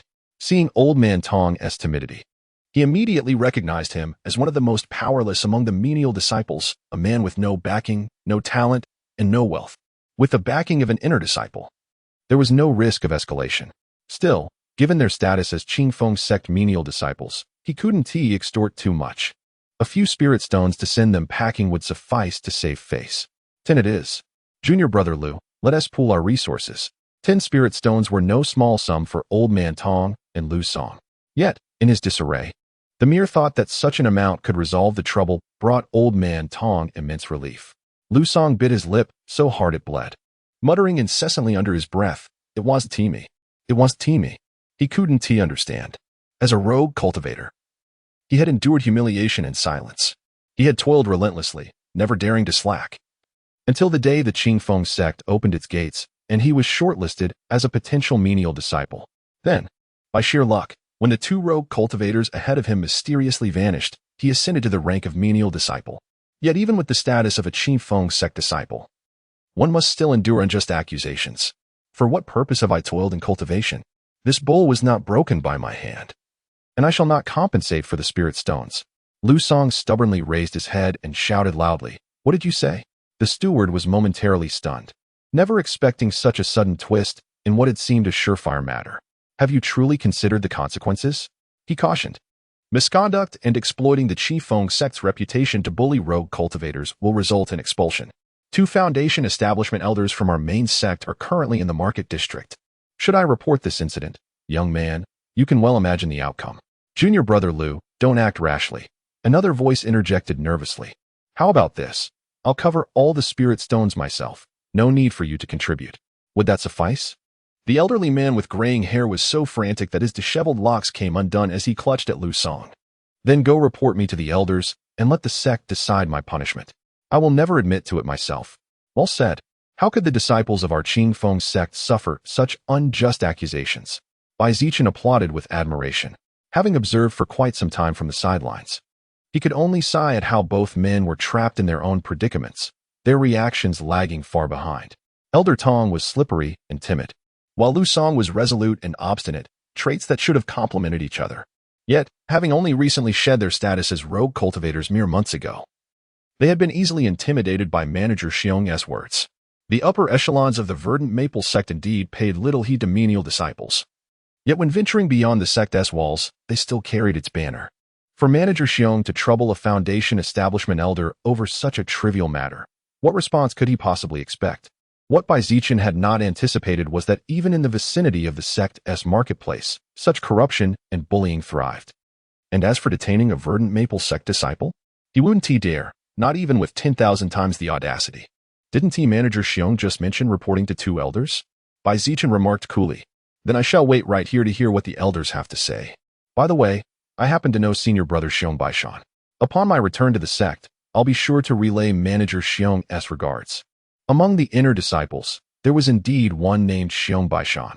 Coincidentally, one of those who had personally delivered their name cards to Bai Zichen. Little Brother Bai. Elder Tong exclaimed in pleasant surprise. After that day's assessment, Bai Zichen had vanished without a trace. Hearing this news today, he immediately realized Bai Zichen had also become a disciple of the Qing Feng sect. Given his age and potential, he must have been accepted as an outer sect disciple. Lu Song gave a slight nod in acknowledgement, his expression visibly relaxing. Steward Xiong secretly lamented his misfortune, realizing he had kicked an iron plate today. A cultivator at the 6th level of Qi refinement at such a young age, and acquainted with Xiong Baishan, most likely, he was also an inner sect disciple. Though Steward Xiong now addressed Xiong Baishan as clan brother, in reality, he would be fawning over him, attending to his every need. Despite sharing the same surname, there was a 30-year age gap between them, and their blood ties were distant.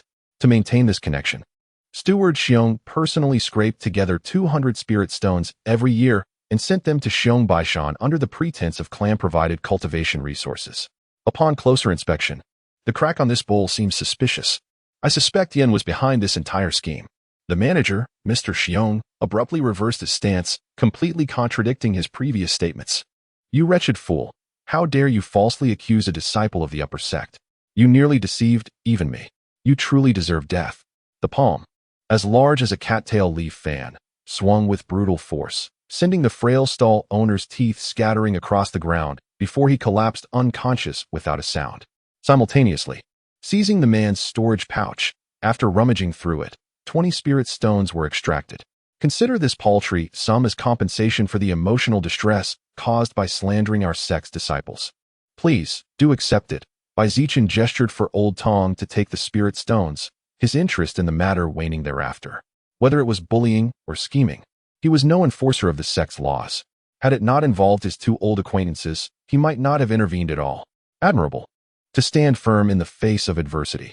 Brother Lu, having weathered this trial, I suspect your cultivation will advance within half a year. Bai Zichen remarked as they strolled near the square, recounting the events since their parting.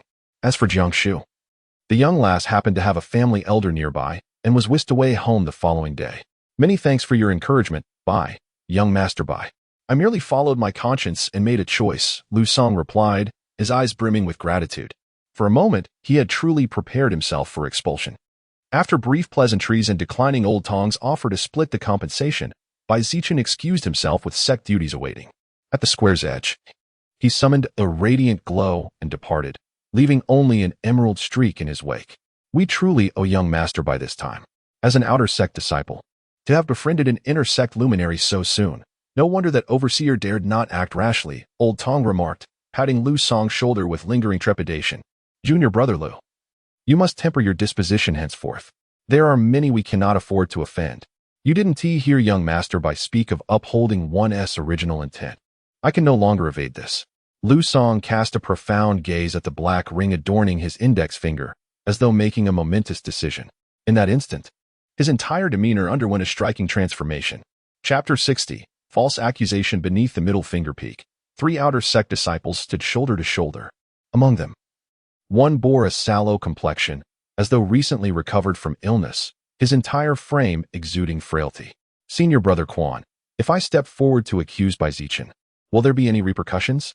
The sallow-faced disciple inquired with trepidation, his heart wavering with fear and hesitation. What seems to be the problem? You have indeed been poisoned by the wind serpent's venom, rendering you incapable of channeling even a wisp of spiritual energy for 100 days. Thus, you cannot participate in the sect's minor competition. Moreover, just days ago, I happened to witness by Zichen's attendant, a menial disciple, furtively purchasing a vial of wind serpent venom. When I mentioned this to you, the pieces aligned, and I found him highly suspect. That is why I reported him to the Hall of Discipline, accusing him of poisoning you in secret, thereby robbing you of the chance to ascend as an inner disciple. I demanded the sect punish him severely. Quan Guanzhong patted his junior brother on the shoulder, instilling confidence in him. Mo Changfei harbors an intense hatred for Bai Zichen. He spent a considerable sum to bribe a menial disciple into planting a vial of wind serpent venom in Bai Zichen's garden.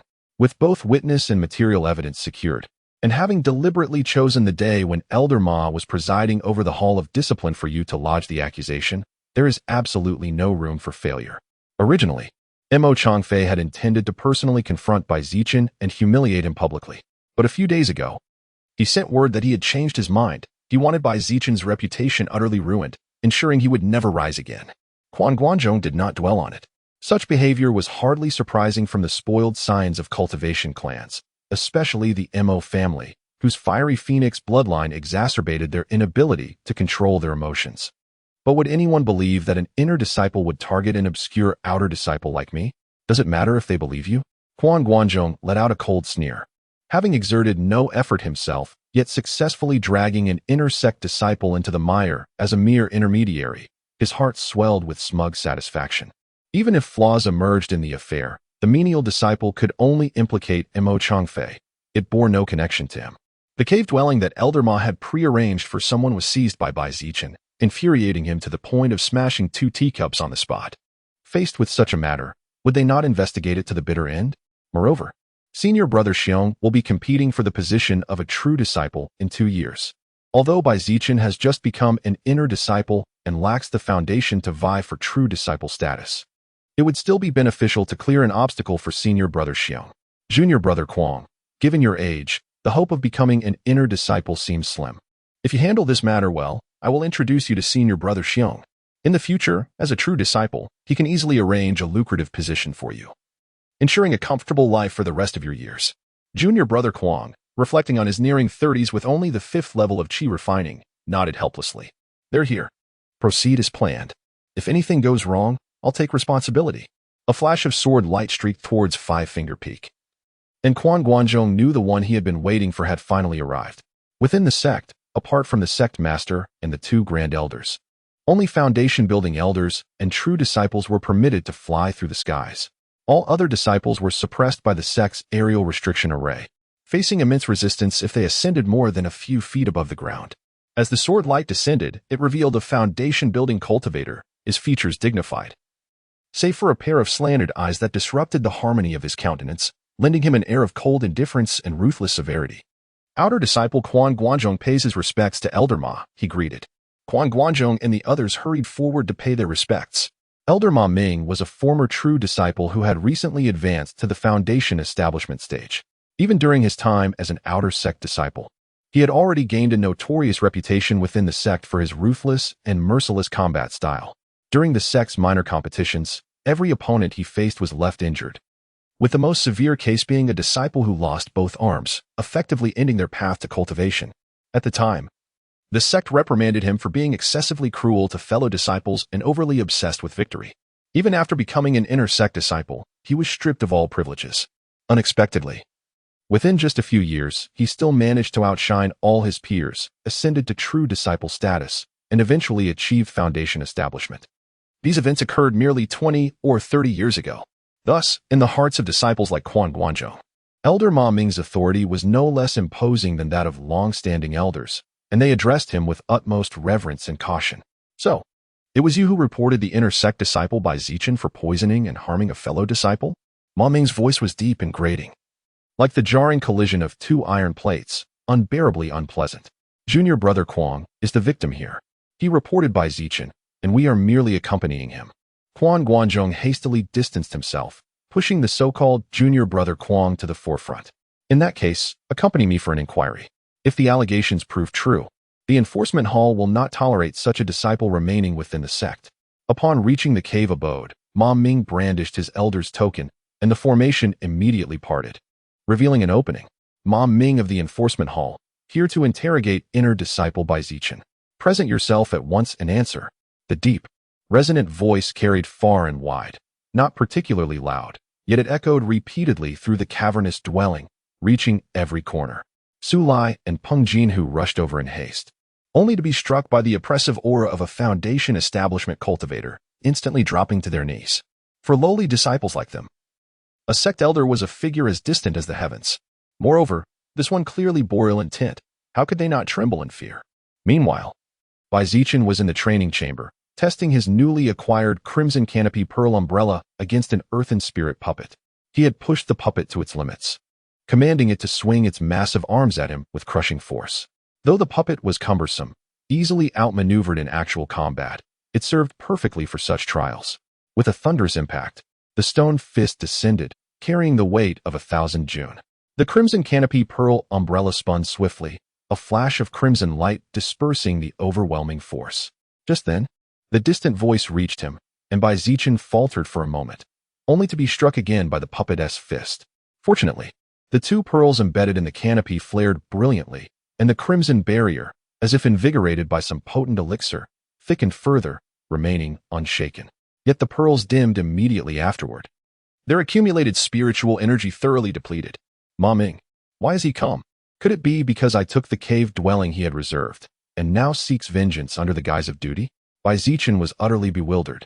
If this were truly the case, the elder's disposition would be exceedingly narrow-minded.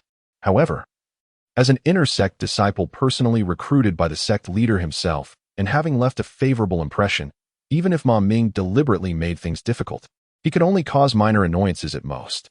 Yet this individual had the audacity to barge into my abode without restraint, even employing voice projection spells to emanate his Foundation establishment aura.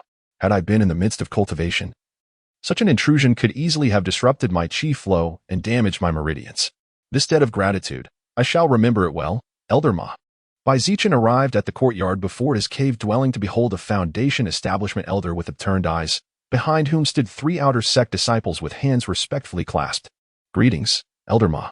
Might I inquire as to what urgent matter brings you to my humble abode with such an imposing entourage today? Ma Ming pointed behind him with an icy demeanor and declared, this individual has come forward, alleging that you surreptitiously inflicted upon him the venom of the wind serpent, stripping him of his spiritual prowess for 100 days and thereby forfeiting his eligibility for the sect's minor trials. As an elder of the Hall of Justice, it is incumbent upon me to investigate whether our esteemed Verdant Maple sect harbors such a brazen and treacherous villain who dares to harm his own brethren. Someone has conspired against me. Bai Zichen suddenly understood why Ma Ming had barged into his cave abode without warning. Someone had framed him with false accusations, and Ma Ming had seized the opportunity to push the blame. To think that merely a month after joining the Qifeng sect, he was already being targeted with such underhanded tactics. Clearly, he had unwittingly obstructed someone's path. Turning to Elder Ma, he replied calmly, Elder Ma, I have never met this junior brother Quang before. Why would I have any reason to harm him with poison? Bai Zichen's icy gaze swept over the 3 outer sect disciples one by one. 4 outer sect members to falsely accuse an inner sect disciple. They wouldn't dare act so boldly without someone pulling the strings behind the scenes. Moreover, I've been secluded in my cave abode cultivating all these days without stepping out, a fact that both attendant disciples could corroborate. Chapter 61. The Schemer and the Schemed Senior Brother Bai. Poisoning doesn't necessarily require personal involvement. Coincidentally, the day before junior brother Quang was poisoned, I happened to witness your attendant disciple engaging in a transaction for a vial of wind serpent venom. Quan Guanzhong observed Quang's trembling form with disdain, casting 2 meaningful glances that went unheeded. He cursed inwardly at the useless fool, recalling senior brother Xiong's admonitions about their ancestral legacy diminishing with each use. And contemplating his own uncertain future, Quan steeled himself to take matters into his own hands. His gaze fell upon the middle-aged attendant disciple that Imo Changfei had reportedly bribed. Without hesitation, Quan pointed accusingly at Su Lai. A single vial of wind serpent venom costs no less than 10 spirit stones. Tell me, senior brother Bai, why would an attendant disciple spend such fortune on something utterly useless to him? Bai Zichen's heart trembled violently. They had even bribed the attendants and miscellaneous disciples. He turned his gaze toward Su Lai, who had always been steady and methodical, yet now appeared utterly bewildered, frozen in stunned silence. No, Elder Ma. I have never purchased wind serpent venom. Su Lai kowtowed fiercely, his forehead striking the ground with resounding thuds until blood streamed freely, his expression bearing no trace of deception. Bai Zichen's countenance darkened with inscrutable emotions. Ordinarily, his spiritual senses remained ever vigilant, making it impossible for mere outer disciples to conceal any mischief from him. Yet if Su Lai had truly been bribed and accepted the so-called wind serpent venom, then Bai Zichen would find himself utterly defenseless. No, if Su Lai had already betrayed his master, he wouldn't exhibit such raw emotion now. A simple act of succumbing to intimidation and dragging Bai Zichen down would suffice. Even if this were an act, it was far too excessive. Bai Zichen was momentarily bewildered, unable to comprehend what further schemes his adversaries might have concealed in their frame-up attempt. Bai Zichen, do you have anything to say in your defense? Ma Mingyi's slanted eyes narrowed with a cold, venomous gaze, sending chills down one's spine like being watched by a poisonous serpent. I've heard the sect possesses truth-seeking soul-searching techniques. Elder Ma, why not employ them to verify whether Su Lai is lying? Bai Zichen suddenly recalled the mind-probing truth-extracting spells mentioned in ancient texts, another method of self-justification. Truth-seeking spells can only be cast by the two core formation ancestors, and soul-searching often leaves the subject mentally impaired. Our verdant maple sect is no demonic cult. How could we subject our own disciples to such sinister sorcery? Ma Mingyi's slanted eyes twitched, convinced he had seen through Bai Zichen's intentions. But don't think the absence of such spells means you can evade justice. My trained mongoose is a natural enemy of serpentine beasts. The wind serpent's venom is a delicacy to it. If you've had recent contact, its keen sense of smell will expose you. Ma Ming gave a slight shake to the spirit beast pouch at his waist, from which emerged a creature the size of a domestic cat, with an elongated body and tail, and a slender, pointed head. With a nimble leap from its short limbs, it sprang onto Ma Ming's shoulder, greeting its master with affectionate familiarity. Go, seek out who carries the scent of the wind serpent's venom. The listening mongoose received a spiritual fruit bestowed by its master, then leaped forward and circled Su Lai twice in excitement. Puzzled, it shook its tiny head before darting toward Peng Jinhu, after failing to detect the scent of its favorite wind serpent venom for quite some time. The creature bounded to Bai Zichen's side but found nothing there either. Sniffing twice in vain, the mongoose abandoned its master's intended target altogether. In a flash, it sprang onto Disciple Kuang and Quan Guanzhong, emitting sharp, shrill squeaks. Uncle Ma, it appears your spirit beast failed to detect the wind serpent venom on me, but instead caught its scent near the accuser. While it's understandable that Junior Brother Kuang would carry the odor of snake venom due to poisoning. Junior Brother Kuang, so it was you who purchased that bottle of wind serpent venom all along. The dramatic turn of events in the arena brought a relaxed smile to Bai Zichen's face. Regardless of what miscalculation the schemer behind the scenes had made to lead to this outcome, one thing was abundantly clear: Quan Guanzhong had trapped himself. Impossible. How could this be? Quan Guanzhong stood frozen, utterly bewildered.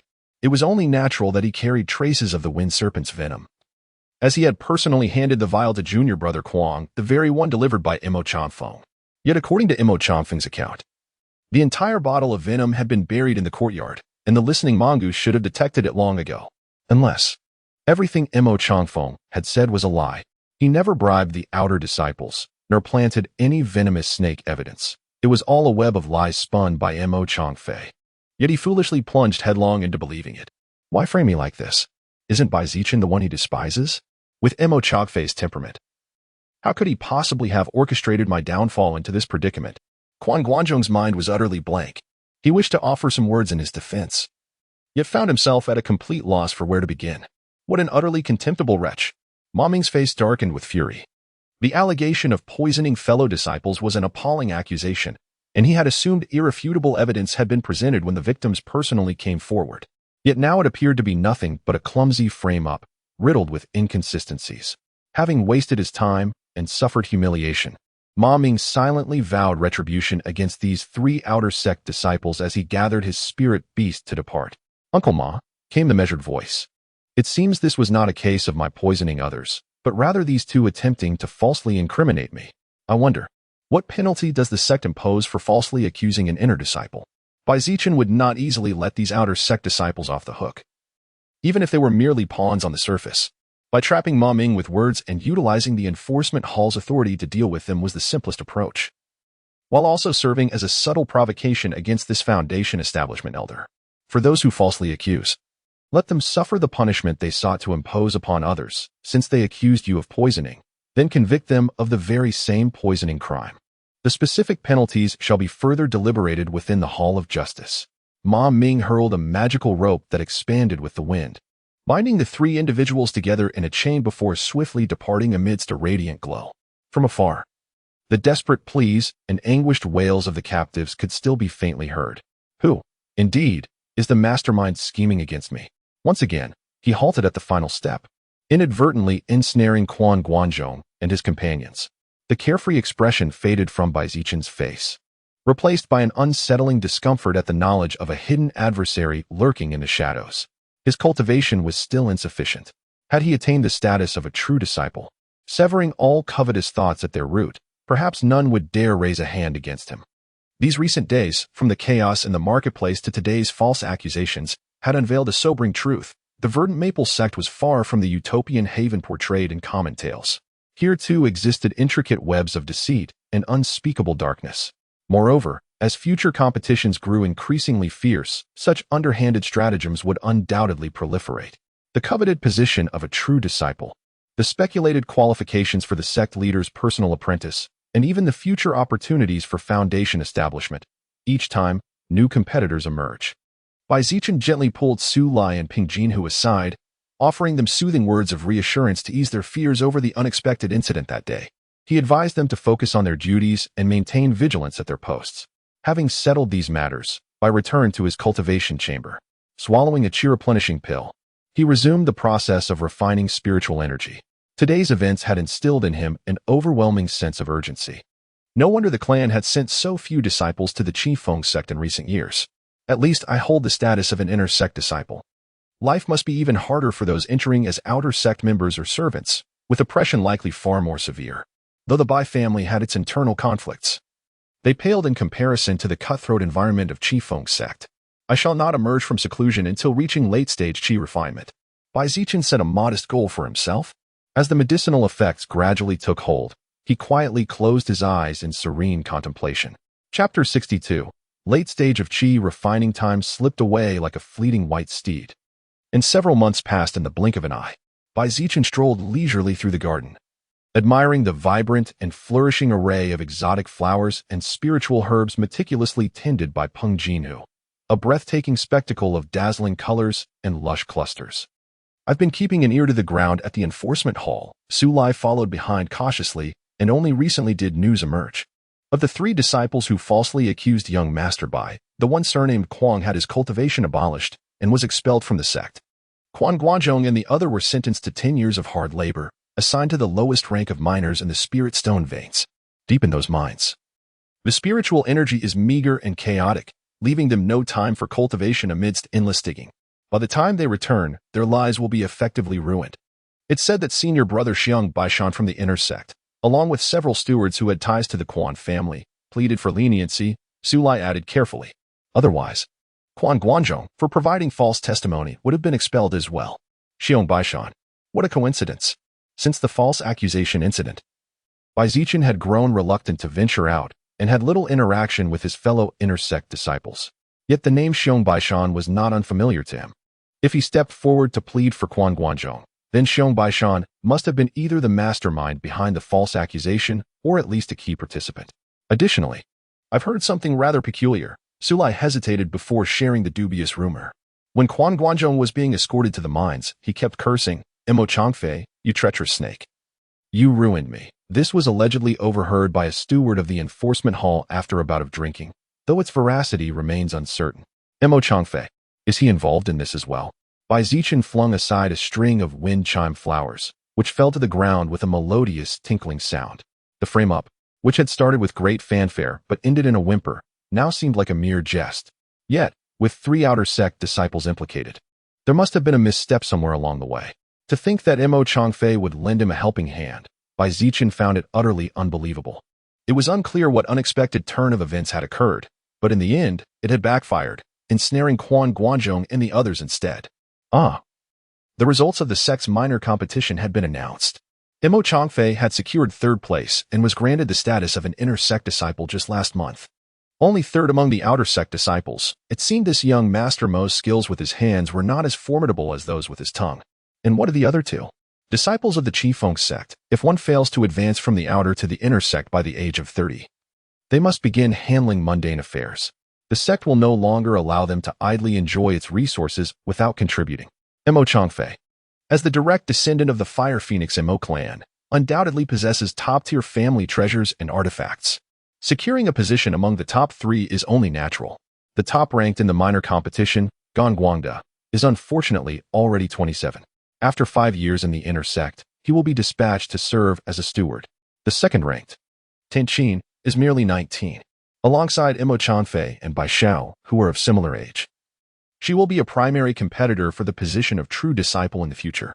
The minimum requirement to become a true disciple is reaching the late stage of qi refinement before the age of 25. Beyond that, one's temperament, innate talent, combat skills, and other aspects are comprehensively evaluated.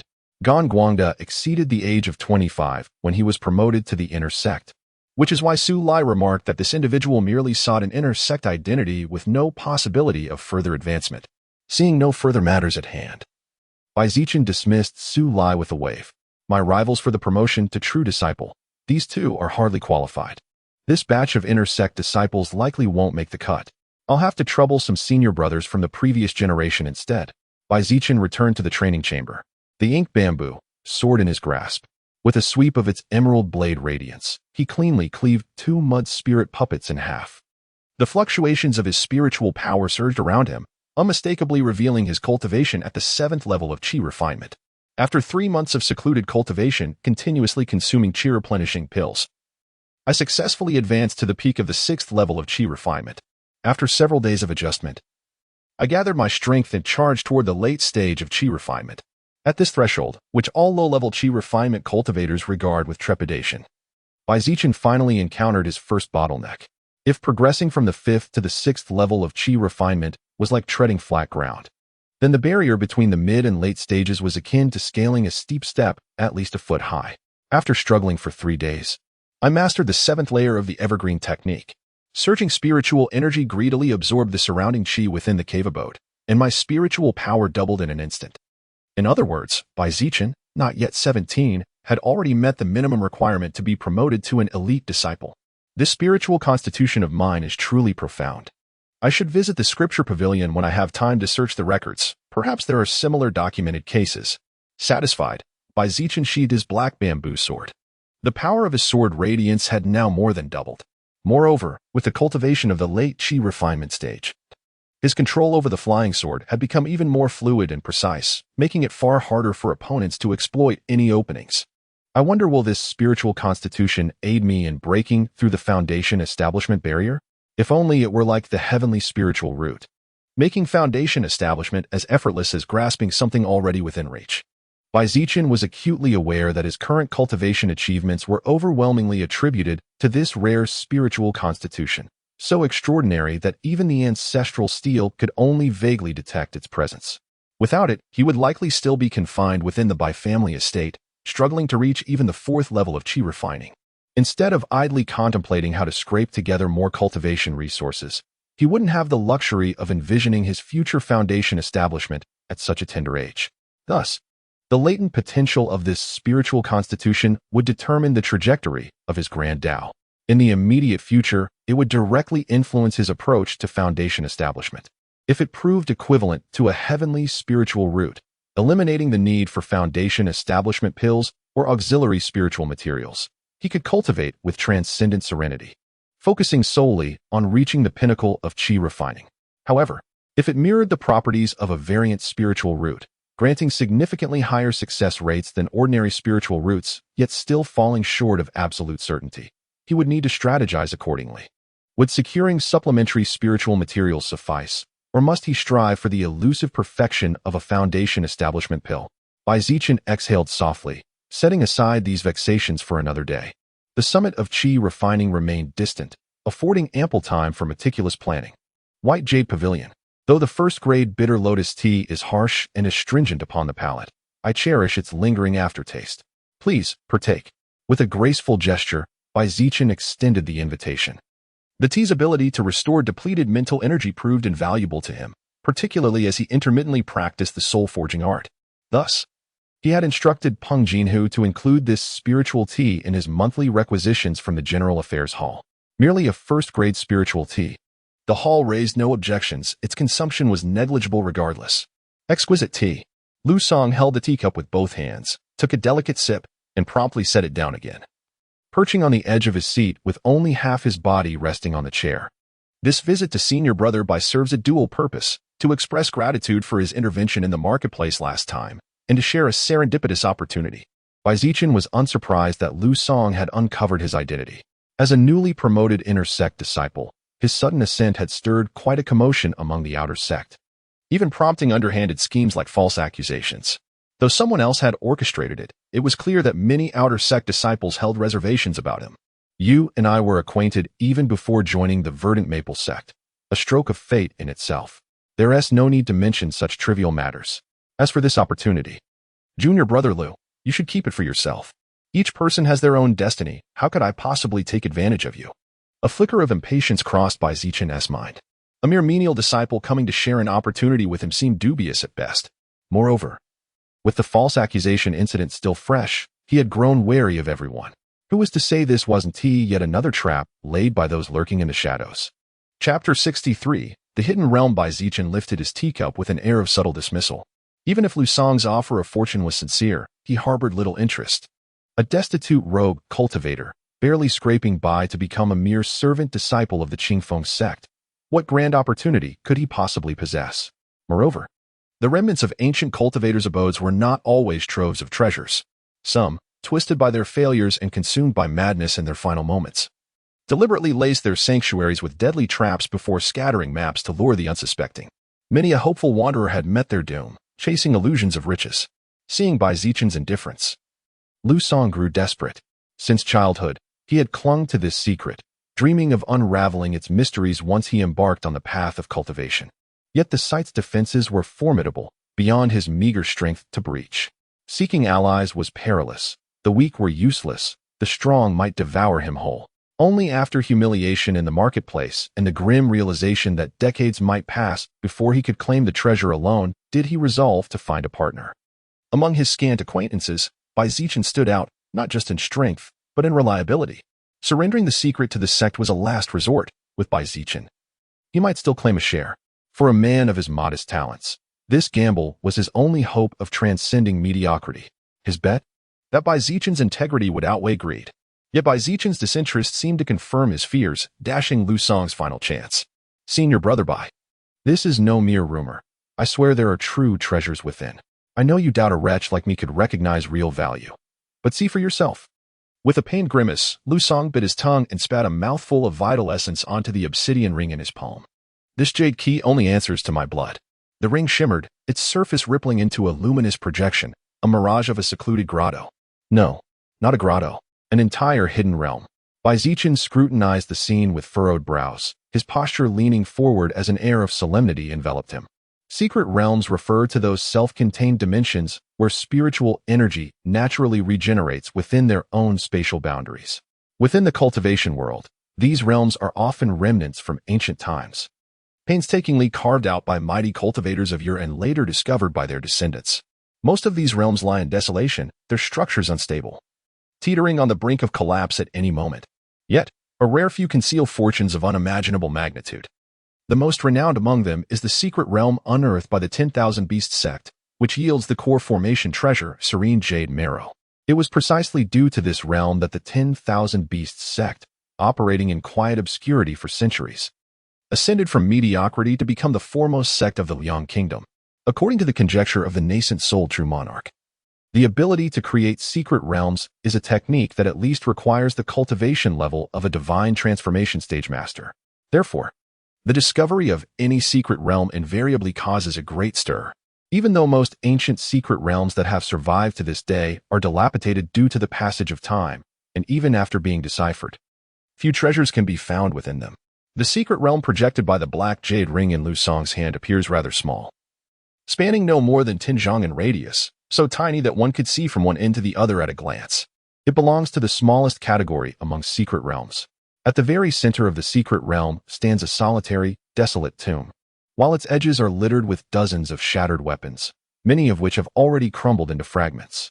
Zichen raised his head and cast a deep glance at Lu Song. It seemed that this opportunity was most likely genuine. It was hard to say whether Lu Song was blessed with extraordinary fortune or simply unlucky. To obtain the key to his secret realm undoubtedly marked him as a man favored by fate. Yet, the realm's level was far too high for him to handle. Had it been the cave abode of an ordinary Foundation establishment cultivator, Lu Song might have greatly enhanced his strength, at the very least. He wouldn't still be a mere outer disciple stuck at the 4th level of chi refinement. Ever since I picked up this black jade ring in my childhood, I often had dreams, Lu Song murmured, his gaze distant as he recounted his tale. The scenes in those dreams closely resembled this, though the scale was much larger, with at least 1,000 weapons scattered across the ground. After I was tested to possess spiritual roots and embarked on the path of cultivation, I thought I could follow in the footsteps of protagonists from legends and tales, receiving treasures and becoming a formidable figure in the cultivation world.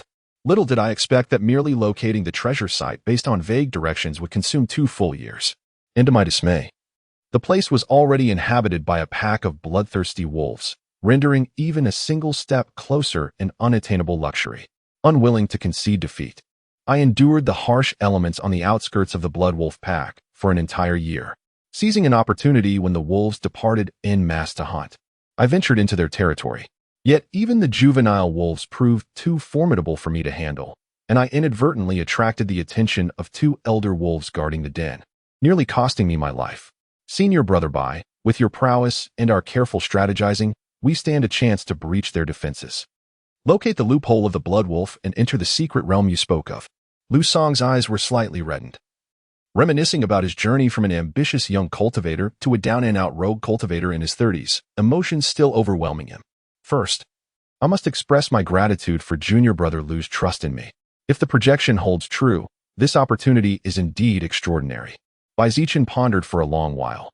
The allure of an ancient secret realm was simply too great, not just for him, but even a Foundation establishment cultivator or a golden core master would find it hard to resist.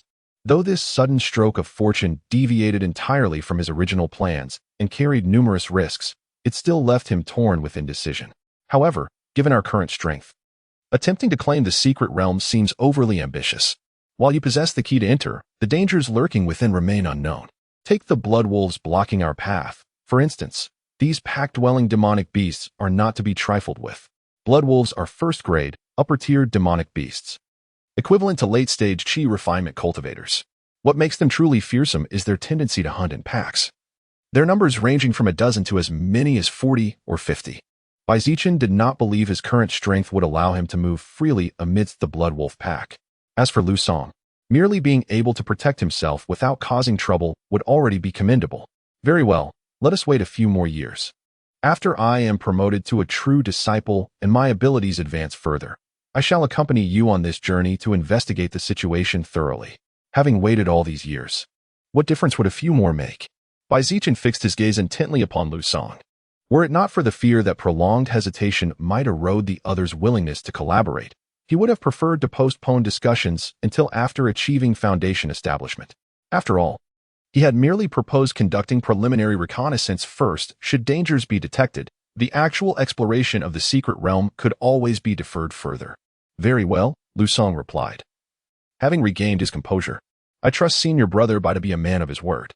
Let us wait a few more years and seize this opportunity together when the time comes. Nodding in agreement, he found this revised arrangement far more prudent. Chapter 64. The Golden Meritorious Spirit Body. The Hall of Transmitted Teachings. The founding patriarch of the Verdant Maple sect hailed from the Taoist tradition, establishing an orderly lineage.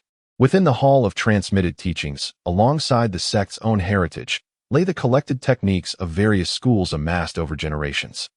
As one of the 5 great halls of the sect, the Hall of Transmitted Teachings was presided over by a single hall master, assisted by 3 elder instructors and 8 deacons, with countless stewards and laborers beneath them.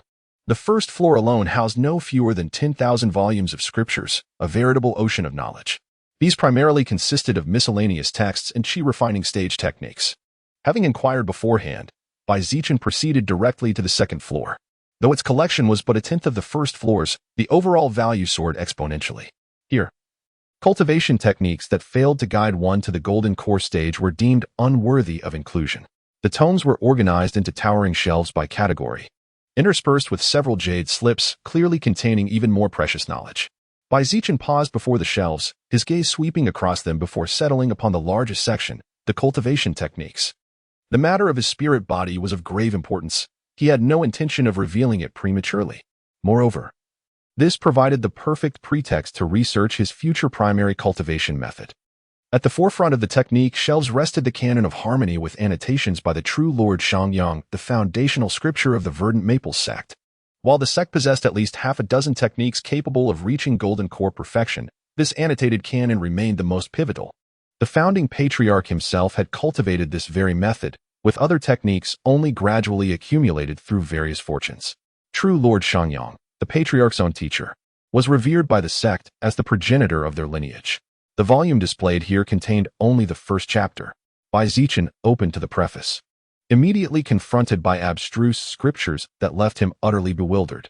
Each character alone was comprehensible, yet their combination resembled celestial script. No wonder it was displayed so openly.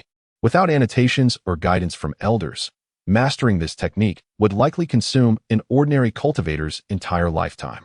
After a full incense stick's time, Zichen finally lifted his head from the text and set it down in resignation. Little wonder the sect discouraged chi refining disciples from studying the canon of harmony, instead advising them to wait until foundation establishment. Even then, many elders with established foundations gained scant insight, ultimately turning to other methods. Beside the canon lay over a dozen other cultivation techniques, each accompanied by scores of annotated commentaries, the distilled wisdom of verdant maple predecessors. Only genuinely valuable insights that had stood the test of time earned their place in this hall. How laughable that I once considered switching to methods like the profound earth art or pure young metal method. External techniques could never match our sect's own, especially with such a wealth of ancestral guidance. My immediate priority is advancing my realm. Switching to a golden core level technique now would require 3 to 5 years to refine my chi during late chi refining. Utterly impractical. Those chi refining disciples who changed methods were either hopeless of the great Tao, seeking combat-oriented techniques to enhance their battle prowess, or text trails off. Perhaps a deviation in cultivation had occurred, rendering the original technique stagnant to the point where a transition to another method became imperative. Given Zichen's current circumstances, after consulting several predecessors' notes, he decided to steadfastly cultivate the evergreen technique until reaching the peak of chi refinement. At this juncture, switching techniques would bring more harm than benefit. Skimming through these techniques with cursory glances, he moved to an adjacent shelf dedicated to artifacts, specifically selecting a section on flying swords. Picking up a scroll, he delved into its contents with meticulous attention.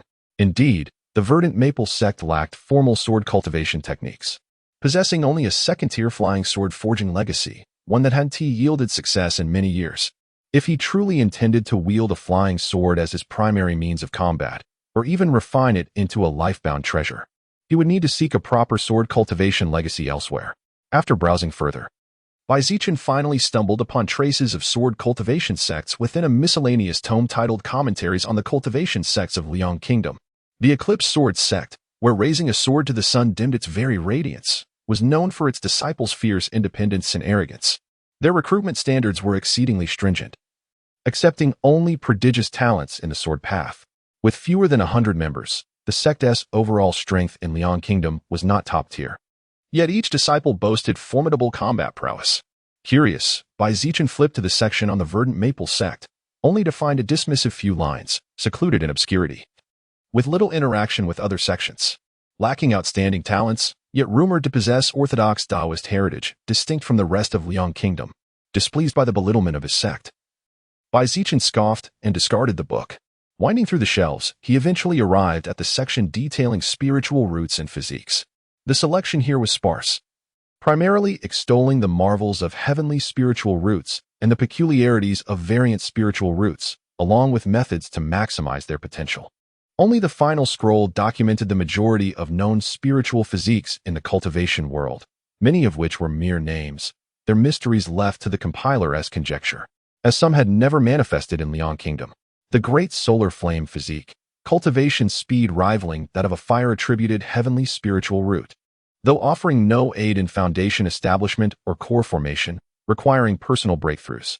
Innately attuned to fire-attribute spiritual energy, all fire-based spells manifested with at least 50% greater potency. At the foundation establishment stage, one could master the Lotus-born of Flame's secret art, a lifeline in dire straits, capable of substituting death with survival. Upon reaching core formation, the wielder could refine solar true flame, incinerating all things and suppressing all malevolent forces. The Verdant Maple Sect's records on this physique were the most comprehensive, spanning over 1,000 words, owing to a core formation elder who once possessed it. Wood Spirit Physique, Pure Yang Physique, Vajra Physique, Blood Rune Physique. Here it is, the Merit Golden Body Physique. By Zichen flipped to the last 2 pages, where he finally encountered the meritorious Golden Body Spirit. A tempest of astonishment surged within his chest. After taking several deep breaths to steady his emotions, he shifted his gaze downward. The meritorious Golden Body Spirit is an exceedingly rare phenomenon within the cultivation world, with fewer than 10 documented cases all emerging from Buddhist realms. Consequently, possessing such a spirit is regarded as a symbol of a Buddha's chosen one. Once discovered, these individuals are immediately revered as the rightful heirs by major Buddhist sections. This ethereal entity is not adept in combat, nor does it aid in cultivation, possessing but a singular merit, transforming insurmountable chasms into traversable paths. Those who possess such a spirit body gain a 50% increase in the likelihood of establishing their foundation, a 30% chance of forming a golden core, and even a 10% possibility of attaining infant transformation. After reading the introduction to the meritorious Golden Body Spiritual Physique, Zichen was overwhelmed with ecstasy. This miraculous physique could actually reduce bottlenecks all the way until the nascent soul stage. Even though my spiritual physique test came with the prefix pseudo, I'll consider its efficacy at 70%. That still boosts my foundation establishment probability by 35%. Equivalent to directly attempting foundation establishment with the same effect as others consuming a foundation establishment pill. Zichen felt the heavy weight in his heart finally lift. He had been groping his way forward in the dark, even though his cultivation journey had been smooth, and underlying unease and fear of the unknown always lingered. Now that he had grasped the fundamental effects of the spiritual body, his mind settled with newfound clarity. Yet, according to the description, attempting to break through to the foundation establishment stage without consuming the foundation establishment pill still carried a significant risk of failure. After the initial elation, Zichen calmed down and sank into deep contemplation. Chapter 65. The True Inheritance Assessment as Winter Gave Way to Spring. Pingjin Hu planted 2 new varieties of spiritual herbs that harmonized under the moonlight. These lower-grade herbs, purely ornamental and unsuitable for medicine or talisman making, held little monetary value. The spiritual plant hall cultivated dozens of new species each year. Zichen had once considered clearing this plot to plant more practical spiritual rice or herbs. But with less than half an acre of spiritual land, even if fully sown with spiritual rice, the annual yield would barely amount to a few spirit stones. Thus, he chose to keep these exotic flowers and herbs, trading them for a lighter heart. In the White Jade Tower, 2 inner sect disciples sat facing each other. Junior brother Bai, it's been half a year since you joined the inner sect, yet you've never attended a single gathering, Chun Wei remarked, cradling a teacup. Compared to her plump and fair self from years ago, her appearance had changed little. The inner sect differs from the outer. There are only a dozen or so of us. All future pillars of the sect. We, as fellow disciples, should foster closer ties to support one another in the years to come. Fate truly binds us, she continued. Of the 3 who triggered the phenomenon at Mount Weiyue, senior brother Su achieved true inheritance 3 years ago, and now you and I are peers. Inner sect disciples. When assigned outside, began as overseers, spared the menial tasks like fire tending that outer disciples endured. By aiding one another, a cohort could form a considerable faction within a decade. In recent years, factions based on shared discipleship had grown increasingly prevalent within the sect. Senior Sister Chin will soon ascend to true inheritance. This junior offers his early congratulations. Zichen said. Though he rarely left his cave abode, today's personal visit from Qin Wei left him no choice but to receive her. He had heard that after returning from Mount Wuyue, Su Li attained true inheritance within a year, while Qin Wei, despite being separately received by the two core formation elders, remained an inner disciple without breakthrough. This year marked Qin Wei's final as an inner disciple. Her promotion was imminent.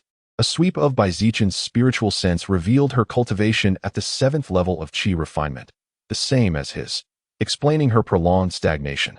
Qin Wei had never stood out among Qingfeng sect disciples. Her chance to comprehend the steel arose only when another disciple entered secluded enlightenment, vacating the spot. Upon returning with the inherited method to refine the postnatal Thunderfall Divine Pearl, Elder Yang personally elevated her to inner sect status, bypassing the usual sect trials. In this, her circumstances mirrored by Zichen's. Yet as an original Qingfeng disciple, endorsed by a core formation elder, none dared question her. That Qin Wei would soon join the true inheritance was inevitable. Disciples favored by two core formation elders needed only meet the minimum cultivation threshold. No trials would hinder her. From Su Li, Bai Zichen had learned much of Qin Wei's lore, including the revealed purpose of the postnatal Thunderfall Divine Pearl. This artifact could summon, absorb, and refine heavenly thunder. When a core formation perfection cultivator faced the heavenly tribulation in their final step toward nascent soul formation, this treasure could reduce the tribulation's might by 30%. For this alone, Qingfeng sect would pour resources into elevating Qin Wei to foundation establishment. The inheritance of the crafting method for the post-celestial Thunderfall Divine Pearl was immediately sent to the two ancestral elders.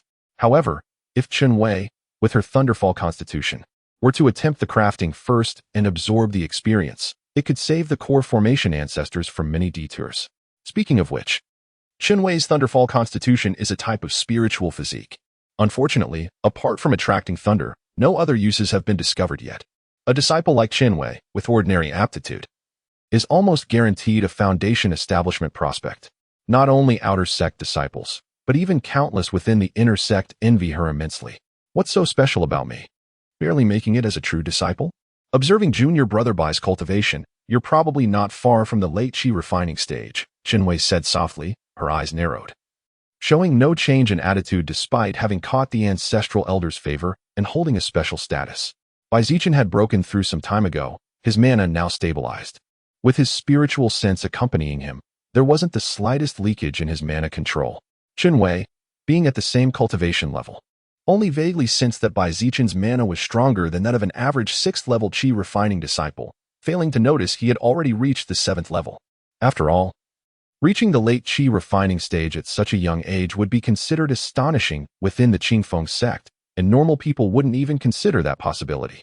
Bai Zichen chuckled without directly responding and inquired about the reason for Qin Wei's visit.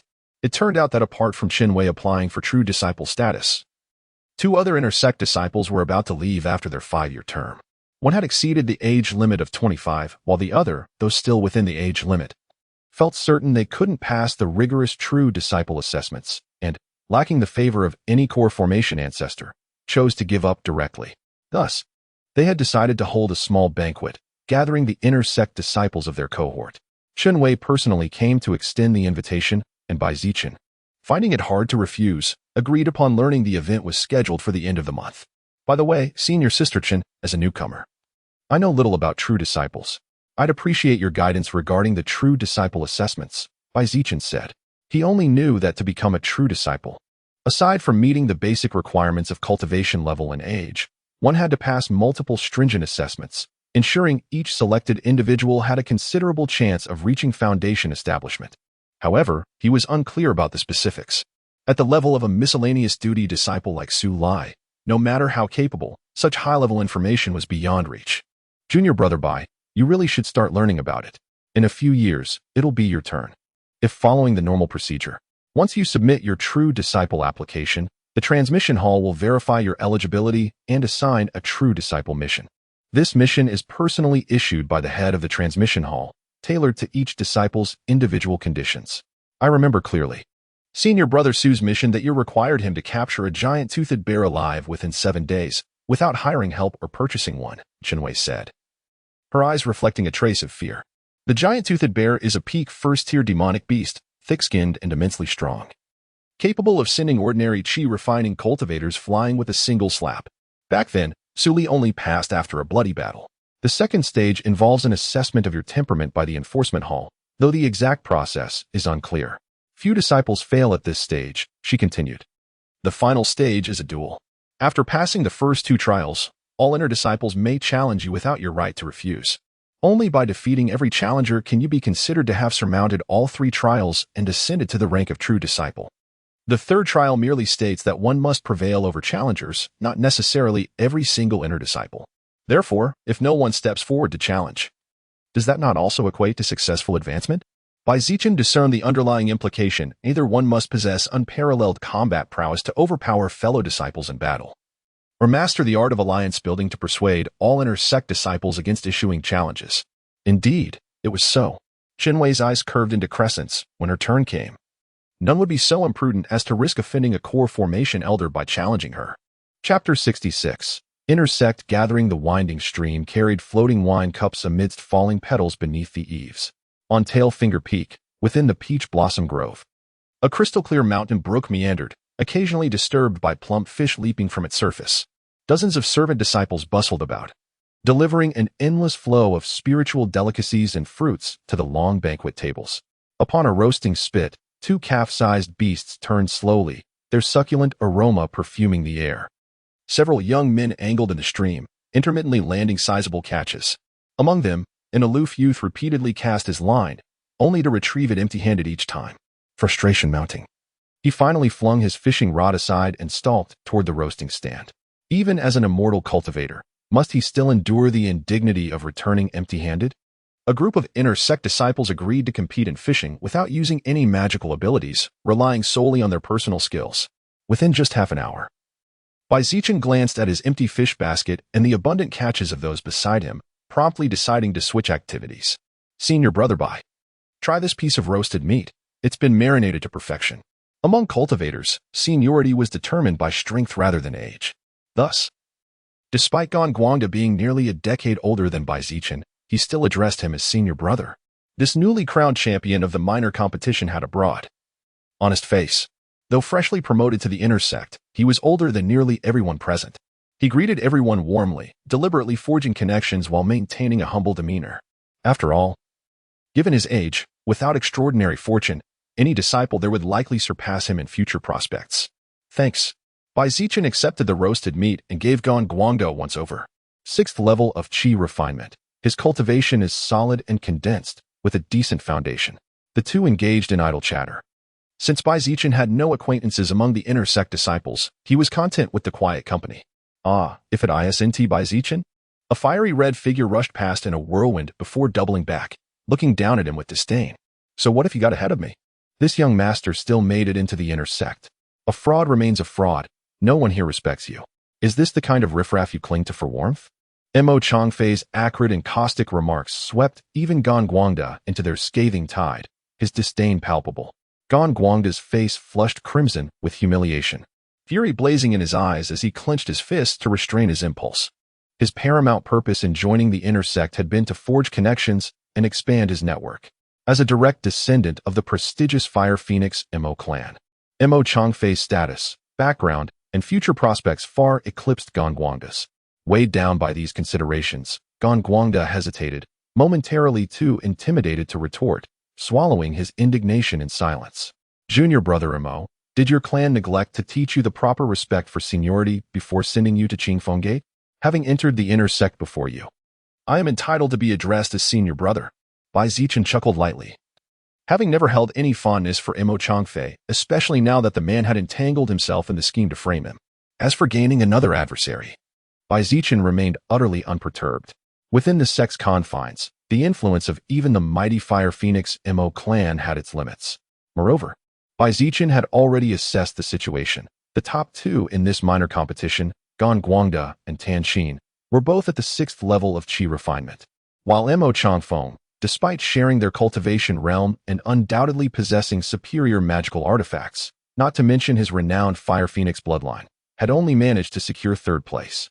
This further lowered his estimation of the young master's true capabilities. As for my status as an inner disciple bestowed by the sect leader, if junior brother Mo suspects any impropriety, he is welcome to file a complaint with the disciplinary hall. Should he remain unconvinced, We may settle this according to ancient sect tradition, upon the dueling platform, with no quarter given. At the end of his speech, Zichen's lips still curled into a faint smile, yet his words had turned icy to the extreme, laced with a chilling intent to kill. Had Zichen not recently visited the scripture hall and pored over numerous ancient texts, he would never have known that the Qifeng sect, which prided itself on being the orthodox path of the Tao, still upheld such an archaic tradition. This tradition originated from the sect's early days, when its foothold was still unsteady. Battling demonic beasts and contending with local cultivators, every disciple grew through bloodshed. Even the most pacifistic among them developed a habit of resorting to violence at the slightest provocation. At that time, cultivation resources were even scarcer, leading to frequent clashes among fellow disciples over trivial matters, some resulting in severe injuries or even permanent disabilities. To prevent this brutal culture from escalating, the sect leader of that era not only reinforced the prohibition against internal killings, punishable as second only to treason, but also decreed that disciples with irreconcilable conflicts could settle their disputes through sanctioned duels, witnessed by the sect elders. From the most casual spar to the most lethal life-or-death combat, all were permitted, so long as both parties signed a contract. Once the duel concluded, regardless of outcome, all grudges were to be extinguished. Neither the participants nor their masters, disciples, or kin were allowed to seek further vengeance. In those days, life-and-death duels were commonplace, with embittered disciples stepping onto the stage every few years to resolve their enmity in blood. Only after the Qifeng sect firmly established its dominance over the Black Mountains, becoming the undisputed hegemon of the region, did this violent custom gradually fade. For over a century, no fellow disciples had challenged each other to such mortal combat. Mo Changfei froze. He had merely intended to mock Zichen, venting his own frustrations, never expecting such a fierce reaction, a direct demand for a duel to the death. You're spouting nonsense," he stammered. "The sect strictly forbids disciples from killing each other. You think your worthless life is worth trading for my glorious future? Dream on." After obtaining the inheritance steals opportunity, Mo Changfei utilized a secret technique to purify his bloodline, elevating it to the same level as the foundation establishment cultivators in his clan. This allowed him to rid himself of the negative influences of his lineage, granting him thoughts and emotions indistinguishable from ordinary people. Last time, when that Quan fellow treated him like a fool, Mo Changfei simply played along. After all, everyone believed him to be temperamental and erratic, so much so that even the most glaring lies, if spoken by him, were readily accepted by Quan Guanzhong without a second thought. Effortlessly, he manipulated the scheming Quan Guanzhong into being sent to the mines. Mo Changfei continued to maintain the facade of being volatile and uncontrollable in public, ostensibly due to his bloodline. Firstly, it served as a means of concealing his true capabilities, hadn't Quan Guanzhong and others already fallen for it? Secondly, it allowed him to indulge in his true nature, conveniently attributing any inappropriate words or actions to the influence of his lineage. Yet, Mo Changfei's response in this situation clearly revealed his disadvantage. The stifled snicker that escaped from nearby only darkened his expression further. "Junior brothers, must you quarrel upon first meeting? Today is both a farewell for our senior brothers and sisters and a welcoming gathering. Let us not spoil the mood." A stocky inner sect disciple approached, trailed by a lumbering black bear that was gnawing on a large fish clutched between its paws. "Do me this courtesy. Let us all take a step back. We are all outstanding talents within the sect. Why must we escalate tensions to the point of drawn swords?" This individual was none other than Xiong Baishan, who from a tender age reveled in the company of wild beasts and possessed the uncanny ability to comprehend their language. By a twist of fate in his adulthood, he tamed an injured demonic beast, which became his lifelong spiritual companion. Many elders remarked that had Xiong Baishan been born into the 10,000 Beasts sect, his exceptional beast-taming talents would undoubtedly have earned him privileged cultivation resources. With his cultivation at the 7th layer of Qi refinement and a top-tier first-grade spiritual beast by his side, it was no wonder whispers circulated about his ambitions for a true disciple position. Zichen hadn't forgotten that this very senior brother Xiong Baishan was likely the mastermind behind the false accusations against him, and now he could fully assess the man's capabilities. Within the Qi refinement realm, possessing a spiritual beast companion effectively meant engaging two adversaries simultaneously, a scenario that would indeed prove troublesome for disciples of similar cultivation levels to counter. Chapter 67. The Clear Spirit Eye Technique. Indeed. Senior brother Xiong speaks wisely. As fellow disciples under the same sect, We ought to maintain harmony and jointly pursue the great Tao. Gong Guangda seized the opportunity to de-escalate the situation, desperately clutching Bai Zichen's sleeve. He truly hadn't anticipated that this senior brother Bai, who had only entered the sect a few months before him, would possess such an unyielding temperament, demanding a life-or-death duel over mere verbal insults. Alas, Gong Guangda still had an entire family relying on him to bring honor to their name. Such fiery-blooded affairs were beyond his courage, even in thought. His victory in the minor competition had relied not only on his age advantage and profound spiritual energy, but also on sheer luck, emerging as the fisherman who profits from the clam's quarrel. During the semifinals, Mo Changfei and Tan Qin had engaged in a fierce battle, each unleashing their signature techniques in a dazzling display of skill. Though Tan Qin emerged victorious, it was at the cost of severe injuries, leaving her capable of wielding only half her strength in the finals. Thus, Gong Guangda had to rely on his mastery of the 5 element spells to grind out a narrow victory after 3 grueling hours. I shall not bicker with you today. There will be ample time for reckoning in the future. With an angry flick of his sleeve, Mo Changfei stormed toward the far end of the long table. Xiong Baishan clasped his hands in salute to the 2 men before following behind and engaging Mo Changfei in conversation. Bai Zichen's gaze was icy and detached, lingering briefly around the necks of Xiong Baishan and Mo Changfei before slowly withdrawing. His earlier outburst had not been mere impulsiveness. He had genuinely felt the urge to kill Mo Changfei, and even the seemingly well-intentioned Xiong Baishan. If Mo Changfei dared to step onto the dueling platform, Bai Zichen was resolved to ensure he never left it alive. To frame him with the crime of poisoning, if successful, it would be a calamity beyond measure. The only fate awaiting Bai Zichen would be the stripping of his cultivation and expulsion from the sect. Even if the scheme failed, being dragged into the Hall of Justice for months of investigation would tarnish his reputation irreparably, hindering his future cultivation. This grudge could already be considered a feud that obstructed the Tao. For a cultivator, among all the hatreds in the world, none ranked higher than the enmity that blocked one's path to the Tao. It would be best if they came seeking trouble. He would simply cut them down with a single stroke, ending it once and for all, sparing himself the endless clamor. Even if it was all an act, repeated provocations grew tiresome. Bai Zichen faintly sensed that Mo Changfei was not as deeply influenced by the Phoenix bloodline as the rumors claimed. Some of his reckless and mindless actions seemed far too deliberate. Cowardly rat, Tan Qin possessed an unremarkable countenance, yet her sharp, spirited eyes and valiant demeanor made her stand out conspicuously among the inner sect's female disciples.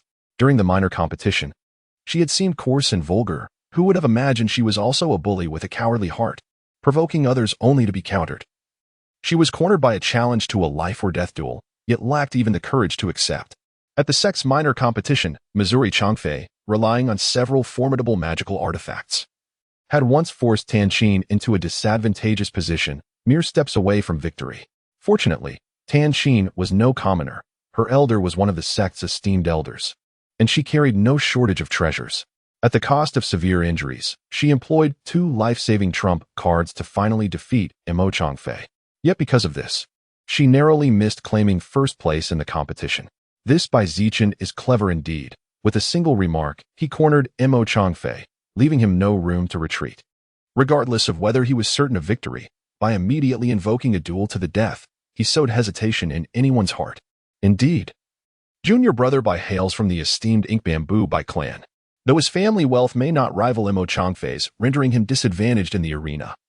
The sect leader's personal selection of him as an inner disciple signifies his exceptional qualities. In a couple of years, he shall stand toe-to-toe with Mo Changfei without fear. Chen Wei nodded slightly. Between the two, her impression of Bai Zichen remained more favorable. Yet upon their next encounter, she must caution this junior brother against such reckless bravado. In the realm of immortal cultivation, cultivation's strength reigns supreme. This time, his silver tongue intimidated Mo Changfei into avoiding a duel to the death. But should he encounter a truly ruthless opponent who readily accepts such a challenge, his cleverness may prove his undoing. Wait, something is amiss with this man's cultivation. The female disciple standing to Tan Qin's left possessed delicate though not breathtaking features, exuding an aura of serene grace. She had discreetly altered her standard Taoist robe in several places, subtly accentuating her slender silhouette. At this moment, her eyes remained tightly shut. Their rims inflamed crimson as crystalline tears cascaded down her cheeks. "Senior Sister Zhao, what troubles you so?" Tan Qin quickly steadied her. as the sudden change occurred when everything had seemed fine moments before. "You all know I've cultivated the clear spirit eye technique," she said, her voice trembling slightly as Zhao Yaqing's eyes began to recover from the shock. At its pinnacle, it can pierce through illusions and unravel formations. Though I'm merely at the introductory stage now, no Qi refining cultivator holds secrets from my gaze. Zhao Yaqing, still shaken, continued with lingering fear in her voice. "Hearing your lively discussion, I thought to examine by Zichen's cultivation level to see how much he truly lagged behind Imo Changfei, whether it matched senior sister Qin's description. But when I looked, his entire body was wreathed in blinding golden light. A single glance felt as though it might sear my vision away. Yet that single glance was sufficient for me to ascertain.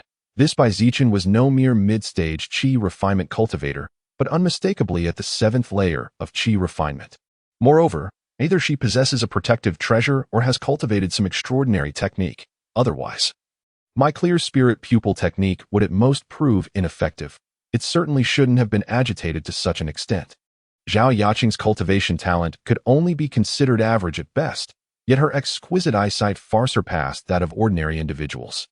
She was swiftly identified as having the foundational prerequisites for mastering ocular techniques.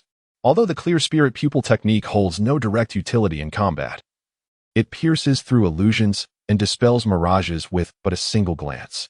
Since its mastery, this technique had never once failed when employed against Qi refinement cultivators, precisely what emboldened Zhao Yaqing to act so audaciously. "What? The 7th layer of Qi refinement?" Tan Xin abruptly slapped her thigh, leaping up as though hearing an unbelievable tale. "Senior sister Zhao, surely you must be mistaken. From such a distance, there's always room for error." "Indeed, Qingmei." Chun Wei's expression was one of bewilderment, equally skeptical. "I've reviewed junior brother Bai's records. He had only recently reached the 6th level of Qi refinement when he entered the sect. We all reside on Five Finger Peak. It's impossible his cave dwelling possesses exceptionally abundant spiritual energy. How could he possibly reach late-stage Qi refinement in such a short time? Even after receiving numerous elixirs bestowed by the sect following her audience with the core formation elder, she herself had remained stagnant for a full 2 years before breaking through to late-stage Qi refinement." Zhao Yaqing's eyes, though red and swollen, could now open sufficiently to see. With a bitter smile, she shook her head. "When has my clear sight pupil technique ever erred? Either I see nothing, or what I perceive is undoubtedly accurate. I can scarcely believe it myself, but that junior brother has indeed attained late-stage Qi refinement. What a monstrous cultivation speed. No wonder the sect master made an exception to take him into the inner circle." Chun Wei and Tan Xin exchanged bewildered glances. How utterly awkward. They had just been worrying about Bai Zichen, only to realize he genuinely possessed the confidence to surpass Imo Changfei. Initially, they thought senior brother Bai was merely intimidating Imo Changfei with words to prevent him from overstepping. But if senior brother Bai had indeed reached the late stage of Qi refinement, then his challenge to a life-or-death duel was no empty threat or test. It stemmed from true conviction. Tan Xin spoke, then raised her head to look at Chun Wei, her eyes already brimming with astonishment. Not far away, Bai Zichen shook his head slightly. Just moments ago, it had felt as though a hidden gaze had been fixed upon him, piercing through his very being like an X-ray, leaving him with the unsettling illusion of being utterly exposed. Fortunately, the sensation lasted only a fleeting moment before the unseen scrutiny vanished. Amidst the clinking of glasses and the lively atmosphere, Chun Wei, as the host and central figure of the gathering, was urged by the crowd to take the stage and deliver a speech. As she spoke, her gaze repeatedly drifted toward Bai Zichen. The revelation of his late-stage Qi refining cultivation still left her reeling, her composure not yet fully restored. After a few hasty words, she concluded her address. Chapter 68. Sect mission at the outskirts of the market district, where cultivators mingled with commoners in narrow alleys. A few makeshift structures of bamboo and thatch stood haphazardly, modest eateries and sundry shops lining the lanes. The verdant maple sect's governance extended only to the 4 main streets within the Grand Formation's boundaries, leaving the outer market largely unregulated. Yet one rule remained absolute. No permanent establishments were permitted beyond sanctioned stalls.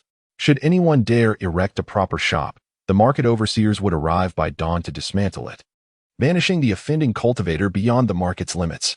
Thus, even in the less desirable trading squares, none dared build anything more than temporary stands, maintaining the humble tradition of open-air peddling.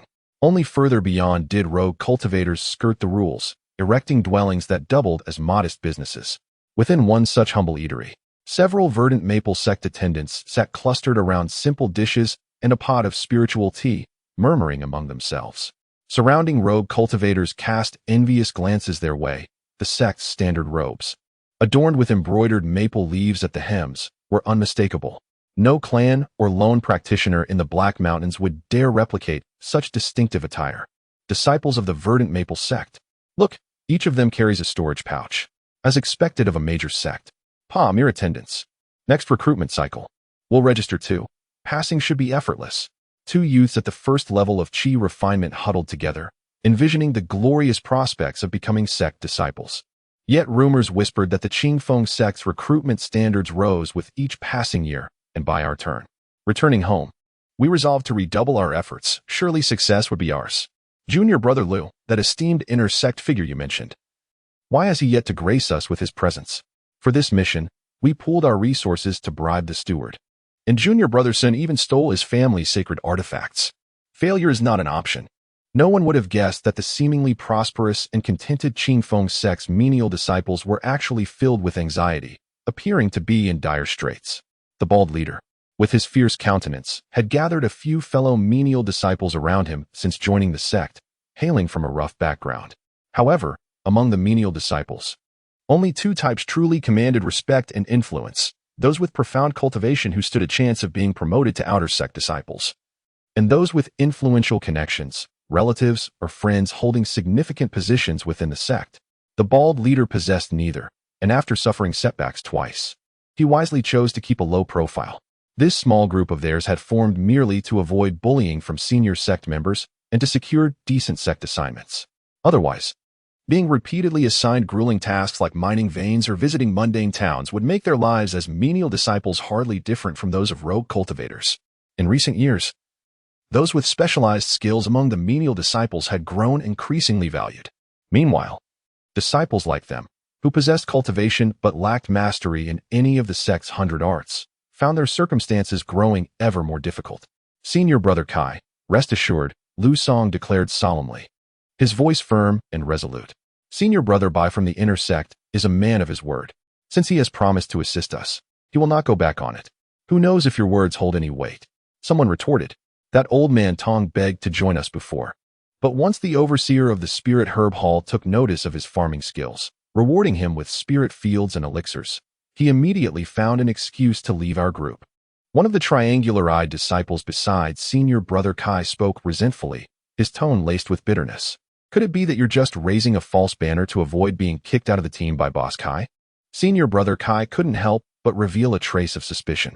The idea that a mere menial disciple could establish connections with inner sect members and even persuade them to condescend to offer assistance seemed utterly implausible. In his desperation, having finally secured a richly rewarding sect mission, he had sought only to enlist a skilled helper without delving deeper into the feasibility of such an arrangement.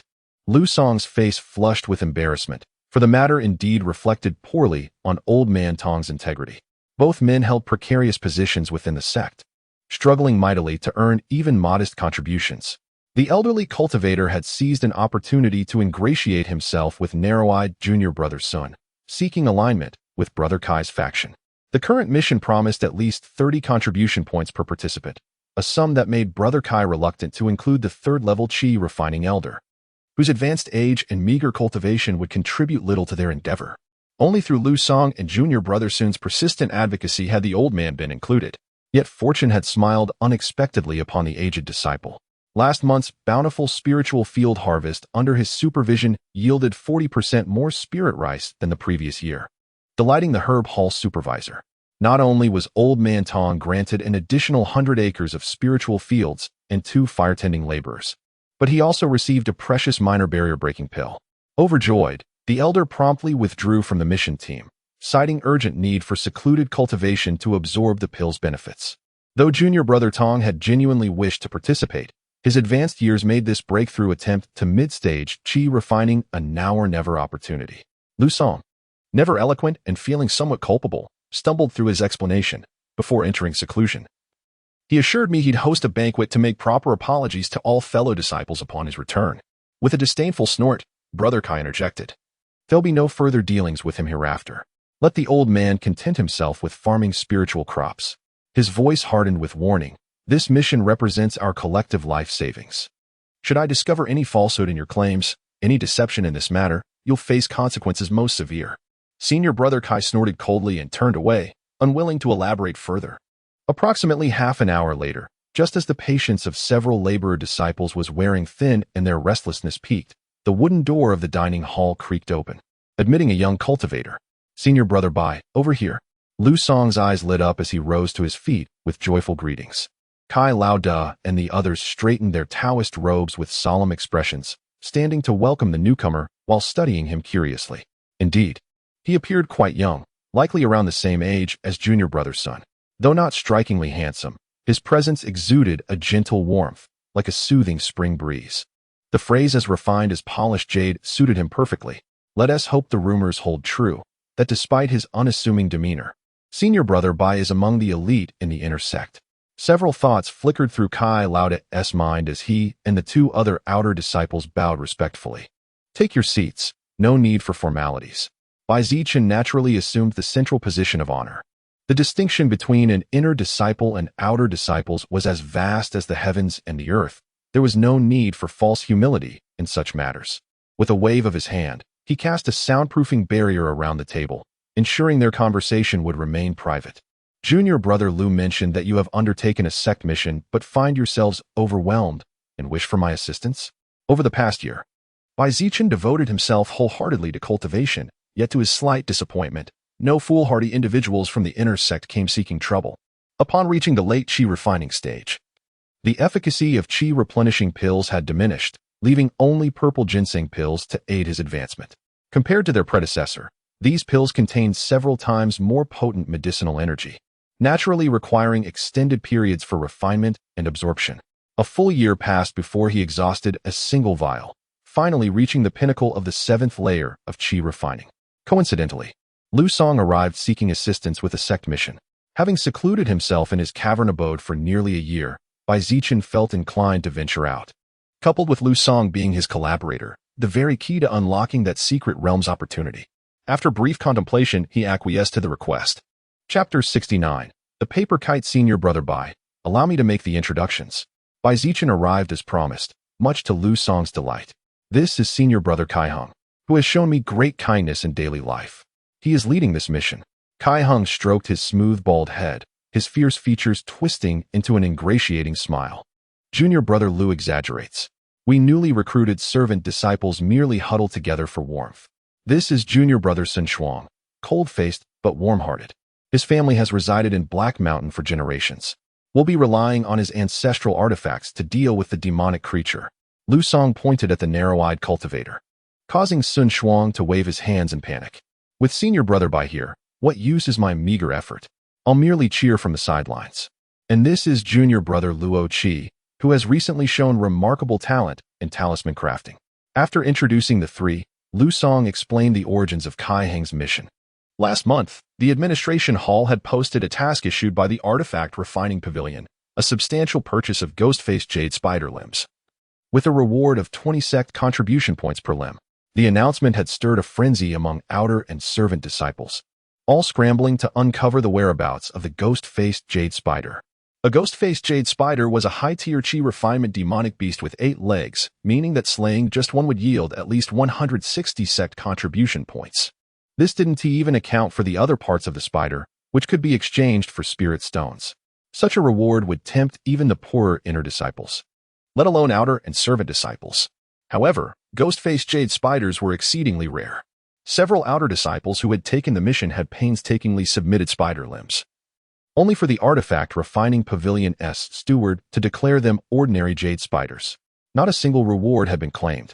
Coincidentally, junior brother Luo Qi had encountered a terrifying giant spider in an abandoned cave months earlier while mapping Black Mountain.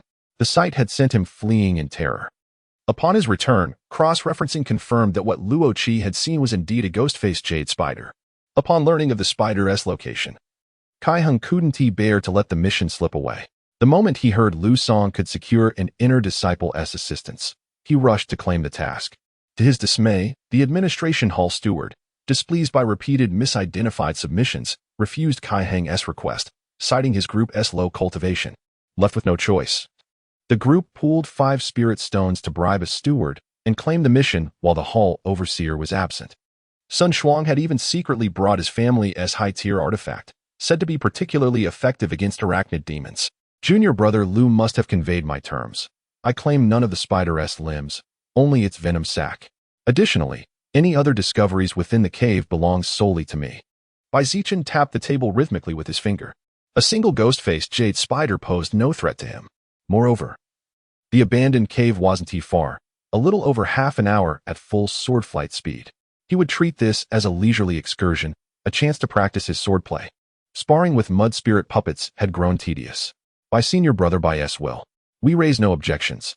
Obtaining the legs of the phantom jade spider was already a great satisfaction for Kai Heng, who had even considered sharing a pair with his fellow fighters.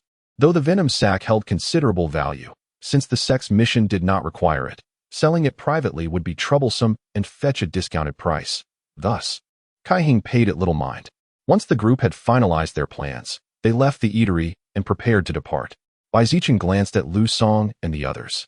Though he possessed the ink bamboo sword and could ride upon it, he lacked the ability to carry others. Yet traveling on foot would take a full day and night to reach the abandoned cave Luo Qi had mentioned. Senior brother Bai, we have paper kites for travel. Though their speed is somewhat slow, we must trouble you to accommodate us, Kai Heng said, seemingly sensing Zichen's dilemma. He retrieved a kite-like magical tool from his storage pouch and presented it. The paper kite was a low-grade artifact, barely qualifying as a flight tool. Due to its relatively affordable price, it was favored by lower-tier cultivators with modest means. That will do. Lead the way, Zichen nodded. Kai Heng tossed the kite into the air, where it expanded to a width of 10 feet, with 2 small bamboo stools fastened beneath. He and Luo Qi climbed aboard, pressing their hands against the kite to channel their spiritual energy. The flight artifact wobbled unsteadily as it lifted no more than 30 feet off the ground, drifting forward at a leisurely pace. Sun Shuang and Lu Song followed suit, boarding a red kite adorned with the image of a fierce tiger. This speed is slower than sprinting with a swiftness talisman, and one strong gust of wind could send them tumbling down. Zichen was speechless. No wonder cultivators with any means avoided paper kites, preferring to spend several times more on mid-grade flight artifacts.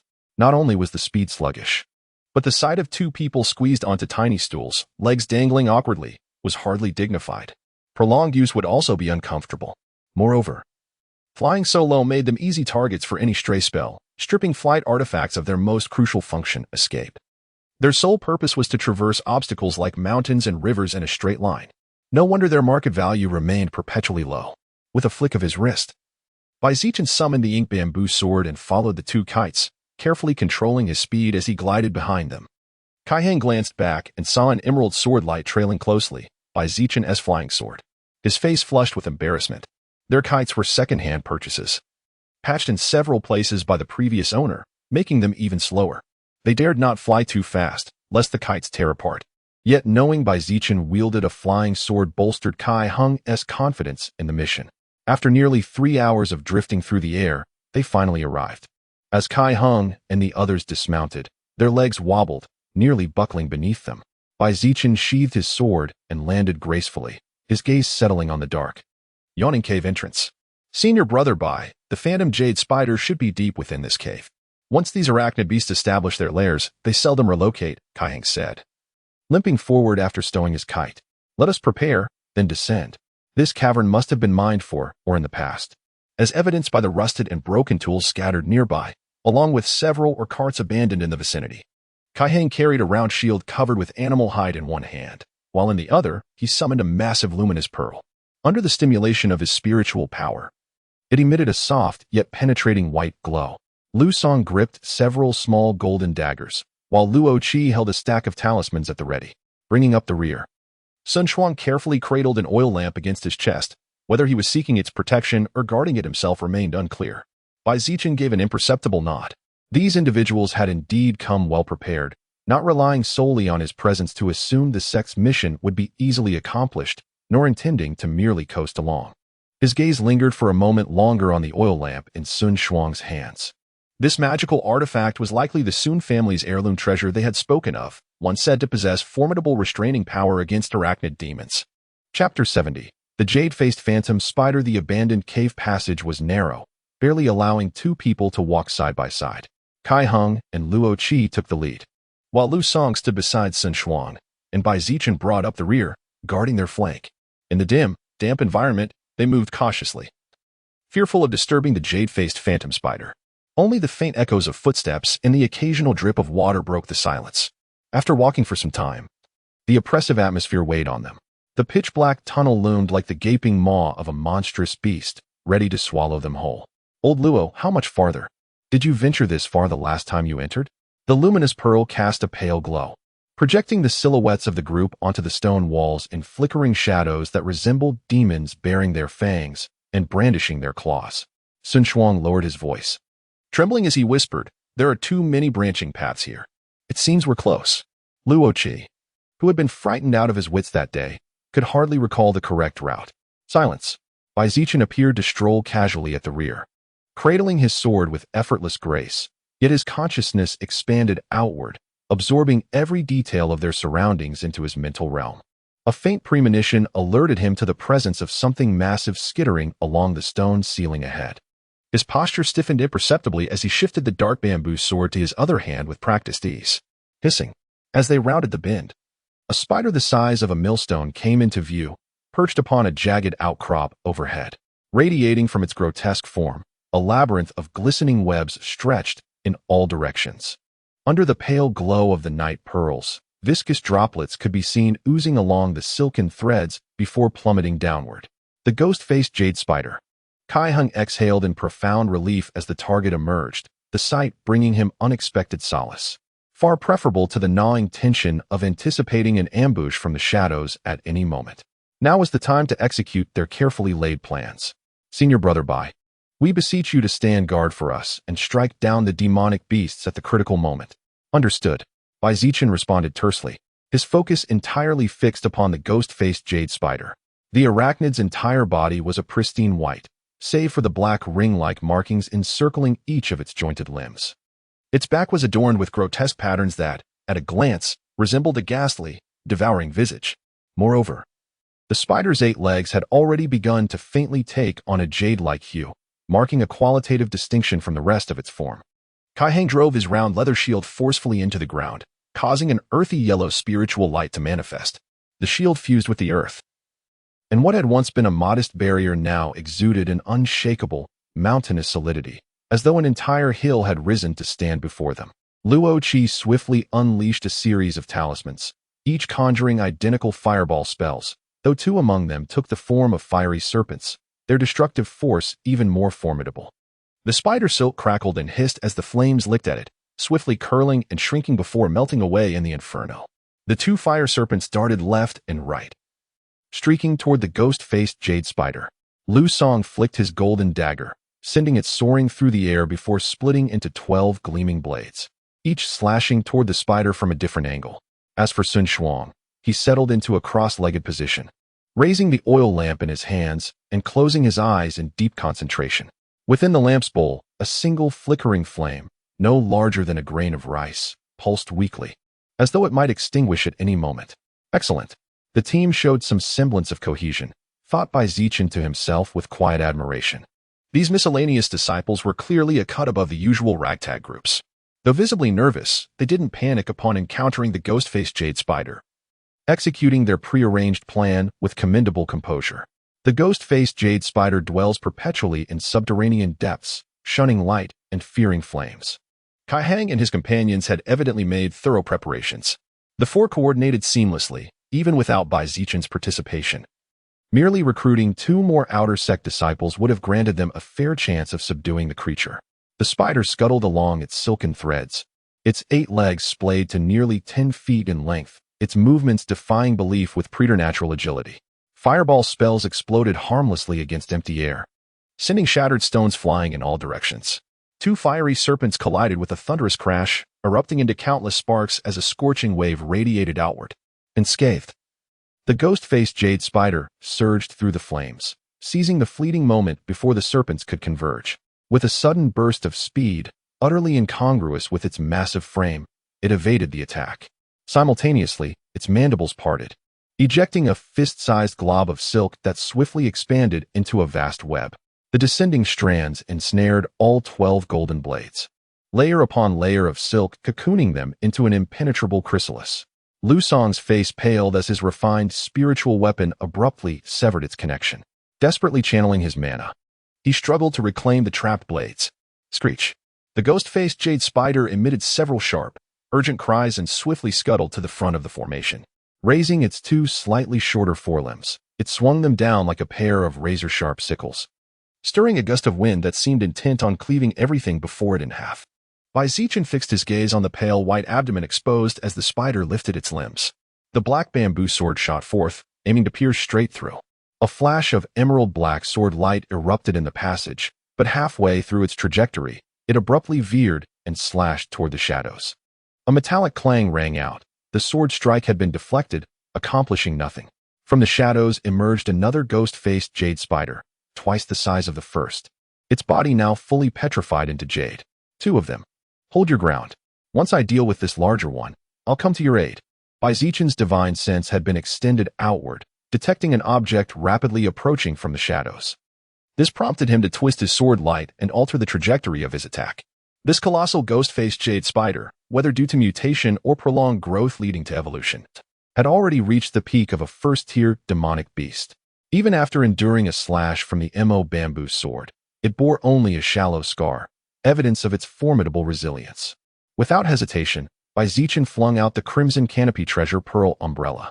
As the umbrella unfurled and spun in a graceful arc, a radiant scarlet glow, reminiscent of celestial silks, blossomed forth. Yet, in that very instant, several chilling streaks of light struck its surface. Bang, bang, bang. The spider's legs, capable of shattering gold and severing stone, clashed with the crimson glow only to rebound feebly after barely piercing the first layer. Enraged, the colossal ghost-faced jade spider spewed venom that splattered onto the adjacent stone walls, swiftly dissolving gaping holes while emitting noxious emerald fumes. Such formidable toxicity. Zichen was startled, but fortunately, the crimson canopy pearl umbrella proved itself as a masterpiece among top-tier magical artifacts. With the pearls flickering between light and dark, the rosy glow effortlessly blocked the venomous spray. Shielded by the precious umbrella, he unleashed his full potential, wielding his sword with his entire being, completely disregarding the attacks of the ghost-faced jade spider. Several consecutive strikes landed on the same spider leg, causing the creature to shriek in pain. In retaliation, it released a web larger and denser than before, descending from above like a celestial net. Thousands of silk threads rapidly contracted, threatening to cocoon him into a tight bundle. With a faint chuckle, Zichen merged his body with his sword, the gleaming blade charging straight toward the encroaching web. The figure in midair turned with effortless grace, the sword moving as if an extension of his will. Wherever the blade's radiance touched, spider silk snapped apart, severed into fragments within mere moments of fluid motion, an indescribable elegance in every stroke. Only with the protection of the crimson canopy pearl umbrella could he afford such audacity. Each severed strand recoiled with a resounding twang, lashing out with terrifying force. Despite his serpentine evasions, at least 50 or 60 strands still struck his form, each carrying enough power to cleave a man in twain. Yet against the rippling crimson glow, they merely stirred undulating waves that shimmered endlessly. The colossal ghost-faced jade spider actually recoiled in palpable fear, retreating several paces as the demonic visage patterns on its back contorted like grotesque facial features crumpled together. Hearing the horrified shrieks behind him, Zichen allowed no chance for escape. With a flick of his ink bamboo sword, he channeled his full power, a blinding emerald streak of sword light, far more dazzling than before, shot forth like lightning. Chapter 71. Post-war cleanup. Humph. The colossal ghost-faced jade spider tumbled from the stone wall, its two severed legs spraying emerald blood as it lost balance. With its vulnerable abdomen exposed, Zichen seized the moment. His sword gleamed and pierced straight through its body. The monstrous arachnid shuddered violently before collapsing with a thunderous crash, its remaining legs twitching reflexively. Turning back, the scene was one of devastation. Kai Heng's round shield lay shattered in the distance, its remnants scattered. Poisonous splatters had eaten through his robes and flesh, leaving festering wounds. Now wielding a wooden staff, he fought a desperate retreat, his movements ragged and frantic. Lu Song, bereft of his prized golden blade artifacts, had resorted to a swiftness talisman, narrowly evading the spider's assaults while intermittently hurling basic fire spells to divert its attention. Luo Qi lay motionless on the ground, a gaping wound in his chest staining his robes crimson, his fate uncertain. Only Sun Shuang still held his ground. The flickering flame from his oil lamp, though no larger than a peanut, sent the ghost-faced jade spider recoiling with terrified shrieks each time it wavered toward the beast. Yet sustaining such an artifact had pushed Sun Shuang to his limits, his face pallid as parchment. Blood trickling from his nose and mouth as he drained the last vestiges of his spiritual energy. The toll was evident. He teetered on the brink of exhaustion, risking irreversible damage to his core. The strain of wielding a flying sword is immense. No wonder swordsmen emphasize a single, lethal strike. Prolonged battles negate its greatest advantage. Zichen felt the weight of fatigue, though the red canopy pearl umbrella, imbued with its own reservoir of spiritual power, eased the burden somewhat. After a brief respite, he struck again. As the remaining spider lunged to impale Kai Hong, Zichen's blade flashed, piercing its abdomen with precision. Compared to its colossal kin, this one's defenses were far weaker. Under normal circumstances, it would have fallen in mere strokes. With both beasts slain, Kai Hong collapsed, the delayed agony of his wounds finally registering. Gritting his teeth, he carved out the poisoned flesh with a dagger. Sun Shuang, sensing safety, succumbed to exhaustion, his flame extinguished. The oil lamp clattering to the ground as darkness claimed him. Lu Song, the mentally drained and drenched in sweat, emerged physically unscathed. He rushed to Luo Qi's side, tearing open his robes to pack the chest wound with medicinal powder before binding it tightly. "Senior brother Kai," he gasped, "do you have any life-saving elixirs? Here is a pill of revolving life restoration. Administer it to junior brother Luo first." Kai Heng paused briefly, retrieving a delicate jade vial from his storage pouch and solemnly handing it over. Lu Song carefully fed Luo Qi the pill, which was the size of a longan fruit. Almost immediately, his breathing steadied, and the gaping wounds in his internal organs ceased their bleeding. The two men heaved a sigh of relief. Luo Qi's life was finally spared. "Senior brother Bai, it was our fault for providing inaccurate intelligence this time. Our deepest apologies." After resting for about a quarter of an hour, Kai Heng struggled to his feet and limped toward Zichen, bowing deeply in remorse. "Had it not been for your extraordinary valor in slaying both of those ghost-faced jade spiders, this cave would have become our burial ground today." Even as he spoke, a lingering dread gripped Kai Heng's heart. When the second, even larger ghost-faced jade spider had emerged, his spirit had withered, convinced that death was upon them. Their entire strategy had been based on confronting a single first-grade upper-tier spider. How could they have anticipated the sudden appearance of a mutated first-grade peak variant? It wasn't merely a question of whether Senior Brother Bai possessed the capability. Intersect disciples seldom risked their lives for others. With a flying sword in hand, they could always retreat at will. Yet, against all expectations, Zichen had displayed astonishing prowess, single-handedly dispatching the peak variant and saving them all. "The limbs of this mutated ghost-faced jade spider should rightfully belong to you, Senior Brother Bai," Kai Heng declared without hesitation. The 8 legs of an ordinary specimen could already fetch 160 sect contribution points at the administrative hall. The value of a mutated one would undoubtedly be far greater. Whether out of gratitude or adherence to the principle that the strongest reaps the greatest reward, Kai Heng had swiftly made his decision. Zichen's gaze lingered briefly between the spider carcass and Kai Heng before he replied with detached calm. "Before we set out, I stated that I would only take the venom sacs and any other spoils within the cave. The limbs are yours to claim." Those sect contribution points were undeniably tempting. Zichen was not one to break his word over such trivial gains. "Your magnanimity is unparalleled, Senior Brother Bai. Henceforth, should you ever require our service, we shall obey without question." Kai Heng stood frozen for a long moment before finally bowing in earnest, convinced of Zichen's sincerity. After resting for half an hour, by which time all but Luo Qi had mostly recovered, they began clearing the battlefield. Zichen severed all 18 legs from the 2 spiders with his black bamboo sword, bundling them with hemp rope for Kai Heng and Lu Song to carry. The limbs were too lengthy to fit into any storage pouch.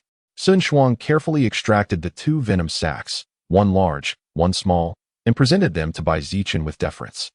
These were the only valuable parts of the ghost-faced jade spiders. The rest would scarcely fetch 2 spirit stones even if hauled back in full.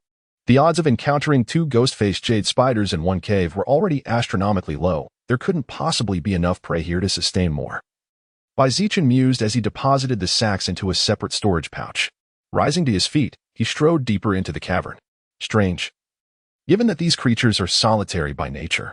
Leaving Sun Xuan to tend to Luoqi, Lu Song and Kai Heng accompanied him in exploring the tunnels. This expedition had yielded little in material gains, but Bai Zichen had gleaned invaluable insights into swordsmanship. Earlier, I was overexerting my spiritual energy with each strike. There was no need to channel the same force into every blow. Some techniques achieve identical results with 70% of the effort. Mastering this realization alone would grant him at least 10 additional strikes in battle. Bai Zichen merely followed his habitual routine by thoroughly searching the cave, harboring no expectations of any serendipitous discoveries. Moreover, my over-reliance on flying swords in combat, coupled with the absence of genuine sword techniques, should I encounter adversaries like the ghost-faced jade spider with their formidable physical defenses or those wielding supreme protective artifacts, breaching their defenses would prove troublesome. Bai Zichen simply felt his combat methods were somewhat limited. Overlooking the fact that this mutated ghost-faced jade spider had already reached the pinnacle of first-tier demonic beasts, equivalent to a cultivator at the peak of qi refinement. Even the first trial for core disciples typically involves confronting demonic beasts of this caliber. The mere rumor of a lone swordsman vanquishing a first-tier peak demonic beast would undoubtedly astonish numerous inner sect disciples. Senior brother Bai, come quickly. There's a cultivator skeleton over here. Lu Song's voice echoed from the adjacent passageway, brimming with both astonishment and delight. Chapter 72. The last wish of a Foundation establishment cultivator. In the crevice of a dimly lit corner, a skeletal figure reclined against the stone, clad in tattered robes of deep indigo, now devoid of any lingering spiritual essence. The chest cavity bore shattered ribs, evidence of a mortal wound that had driven the cultivator to seek refuge within this cavern. Ultimately, succumbing to grievous injuries, they had met their end in this desolate solitude. Judging by the state of decay, this ascetic had passed into eternity over a century prior. Bai Zichen did not approach hastily, instead casting a measured glance toward Lu Song. Senior brother Bai, what troubles you? Nothing. Bai Zichen suddenly realized that Lu Song possessed a certain serendipitous fortune. As a child playing in the antique market, he had stumbled upon the key to a secret realm. Upon embarking on the path of immortality, he had even encountered a 500-year-old polygonatum rhizome, a treasure sufficient to serve as the main ingredient for second-tier spiritual elixirs and a crucial supplementary material for refining Foundation establishment pills. Alas, his strength had been insufficient to contend with the demonic beast guarding the polygonatum. By the time he sought assistance and returned, another had already claimed the prize. Now, he was the first to discover the remains of a fallen cultivator. Bai Zichen did not approach directly. Instead, he used his ink bamboo sword to nudge the corpse aside and deftly retrieved a storage pouch from its waist. This pouch was adorned with intricate cloud patterns, its texture far more supple and resilient than his own. Bai Zichen channeled his spiritual energy, cleansing the pouch twice. The feeble imprint left by its long-deceased owner dissipated instantly, allowing him to successfully refine it. Within lay a space 10 feet in height, 10 times larger than the combined capacity of his 2 existing storage pouches. This must be a mid-grade storage pouch. Even if it were empty, the pouch alone would be worth 400 spirit stones. The storage pouch involves rudimentary utilization of spatial principles, with each ascending tier doubling the refinement cost. Particularly for high-grade storage pouches, they can be considered strategic assets for sections. A superior pouch possesses nearly 1,000 cubic meters of storage space, comparable to a small warehouse. After scanning the contents of the pouch, he retrieved a jade slip and swiftly absorbed its information. We should dig a grave and properly inter this senior, Bai Zichen murmured thoughtfully, setting down the slip before using his ink bamboo sword to carve a neat pit into the earth. Kai Heng and Lu Song carefully carried the deceased cultivator's remains into the pit, covering them with layers of soil and rubble. The other passages within the cavern remained undisturbed. Supporting the still unconscious Luoqi, the group safely returned to the surface. As sunlight bathed them once more, Kai Heng and the others felt as though they had traversed lifetimes. Those few hours in the abandoned cavern had taken them to the brink of life and death. Luoqi lay gravely wounded, unconscious. Kai Heng had sacrificed a defensive artifact and bore numerous flesh wounds. Sun Xuan had overtaxed his ancestral artifact, damaging his foundation, even with medicinal aid. Recovery would take at least a year. Only Lu Song emerged relatively unscathed. Yet their rewards were equally substantial. 16 spider limbs, translating to at least 320 sect contribution points. Each point was worth no less than a spirit stone and could be exchanged for rare resources unavailable elsewhere. 4 outer disciples. Such a windfall was nothing short of astronomical. I have other arrangements and will not return to the sect with you, Zichen declared. Zichen was rather pleased with Kai Hong and his companions. Though their cultivation was not particularly high, they showed some potential worth nurturing. Having already assisted them and even gifted additional spider limbs, he decided to go the extra mile. When submitting tasks at the General Affairs Hall, they could mention his name, and the presiding deacon would likely not give them trouble. A few menial disciples completing a coveted sect mission and even bringing back the limbs of a peak first-grade mutated ghost-faced jade spider would surely attract envy and resentment.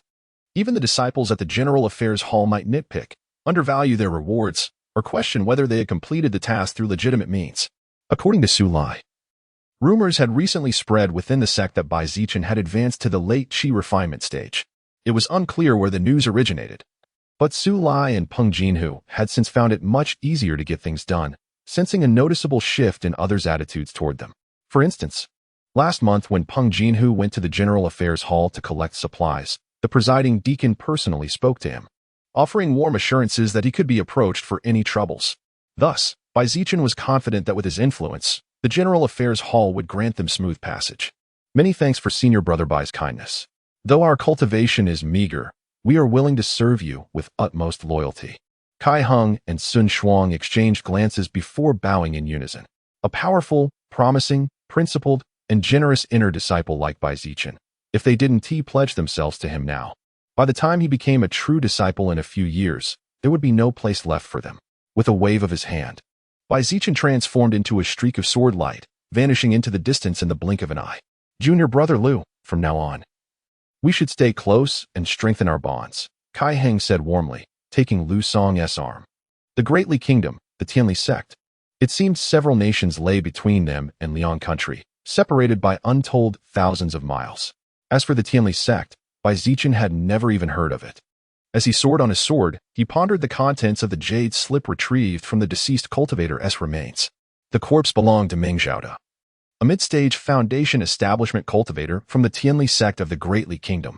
He had traveled an immense distance to the Black Mountains, entrusted with a secret sect mission. The details were sparse, mostly recounting the broad strokes of his life and the circumstances leading to his demise. According to Meng Zhaoda, the Tianli sect was a major sect under the leadership of a nascent soul true monarch, with successive generations maintaining such formidable power. He himself had reached foundation establishment at 50 and spent another 60 years cultivating before attaining mid-stage foundation establishment, proof of the arduous path of the Tao. Seeking an opportunity, he accepted a richly rewarded secret sect mission, spending years traversing the distance to the Black Mountain range. Yet, mere months after entering the mountains, he encountered a Quinia demon king. After losing 2 spiritual artifacts and sustaining grave injuries, he barely escaped with his life. Stumbling into this abandoned cave, he realized his wounds were beyond remedy. The Quinia demon king's strike had shattered his heart meridian. With his final breath before death, he recorded this information into the jade slip. These worldly possessions I leave to the fellow Taoist who finds me. I ask only that you slay the demon king and avenge me. I lament the heavens' miserly ways. I resent the elusive path of the great Tao. How I yearn to transcend this realm and behold the vistas beyond the golden core. After a century apart, Zichen could still vividly sense the profound resentment and unwavering devotion to the Tao emanating from Elder Meng Zhaoda's jade slip. Even in his final moments, Meng Zhaoda harbored no regrets about venturing into Black Mountain that led to his demise. The demonic bull king of Azure Ox Valley. Should I ever achieve golden core cultivation, I shall fulfill your dying wish and slay that beast. Zichen heaved a profound sigh. Even foundation establishment cultivators from nascent soul sects must stake their lives for mere slivers of opportunity. The true path of cultivation begins at foundation establishment. This saying holds undeniable truth. The herd of single-horned Kuei oxen in the Azure Ox Valley? Zichen was well aware of them. They were one of the potential targets in the Qingfeng sect's wilderness reclamation campaign. If the sect indeed designated that region for expansion, avenging Meng Zhaoda would become a straightforward matter. If not, waiting another century would hardly matter.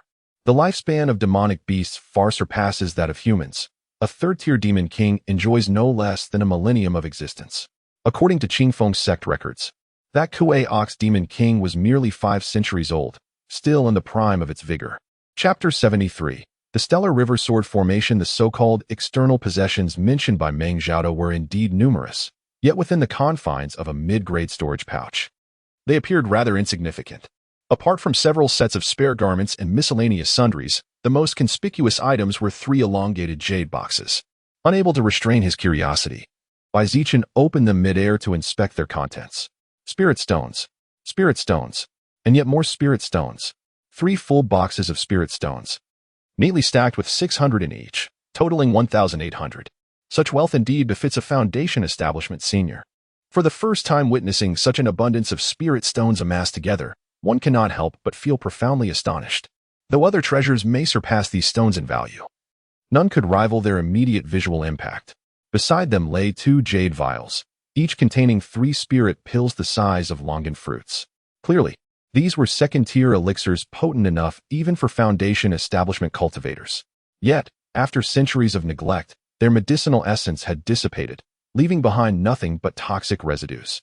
An ancient bronze bell, intricately engraved with mountains, rivers, and bustling cityscapes, stood among the artifacts. Zichen channeled his spiritual energy, attempting to refine it, only to realize his cultivation was woefully insufficient. The gap was not merely quantitative, something that could be bridged with patience and time, but qualitative, a fundamental disparity in power. The Bell of All Beings, a low-grade spiritual artifact, was crafted for foundation establishment cultivators. For a chi refinement practitioner like him, attempting to refine it was nothing short of wishful thinking. According to Meng Zhaoda's Jade Slip, he once possessed 3 spiritual artifacts. 2 were destroyed or lost during his desperate escape from Green Ox Valley, leaving only this bell behind. Though merely low-grade, the Bell of All Beings served both offensive and defensive purposes, and its forging had been imbued with hidden potential.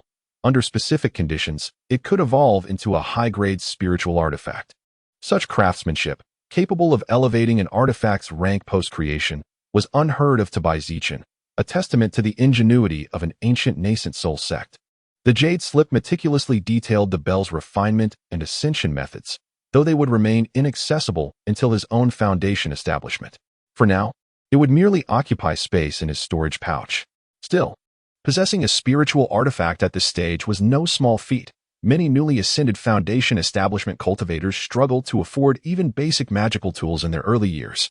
With this thought, Zichen's disappointment gradually faded, replaced by anticipation for the remaining treasures. The Sword Dao Compendium of the Great White Sword Sect, and this, a flying sword.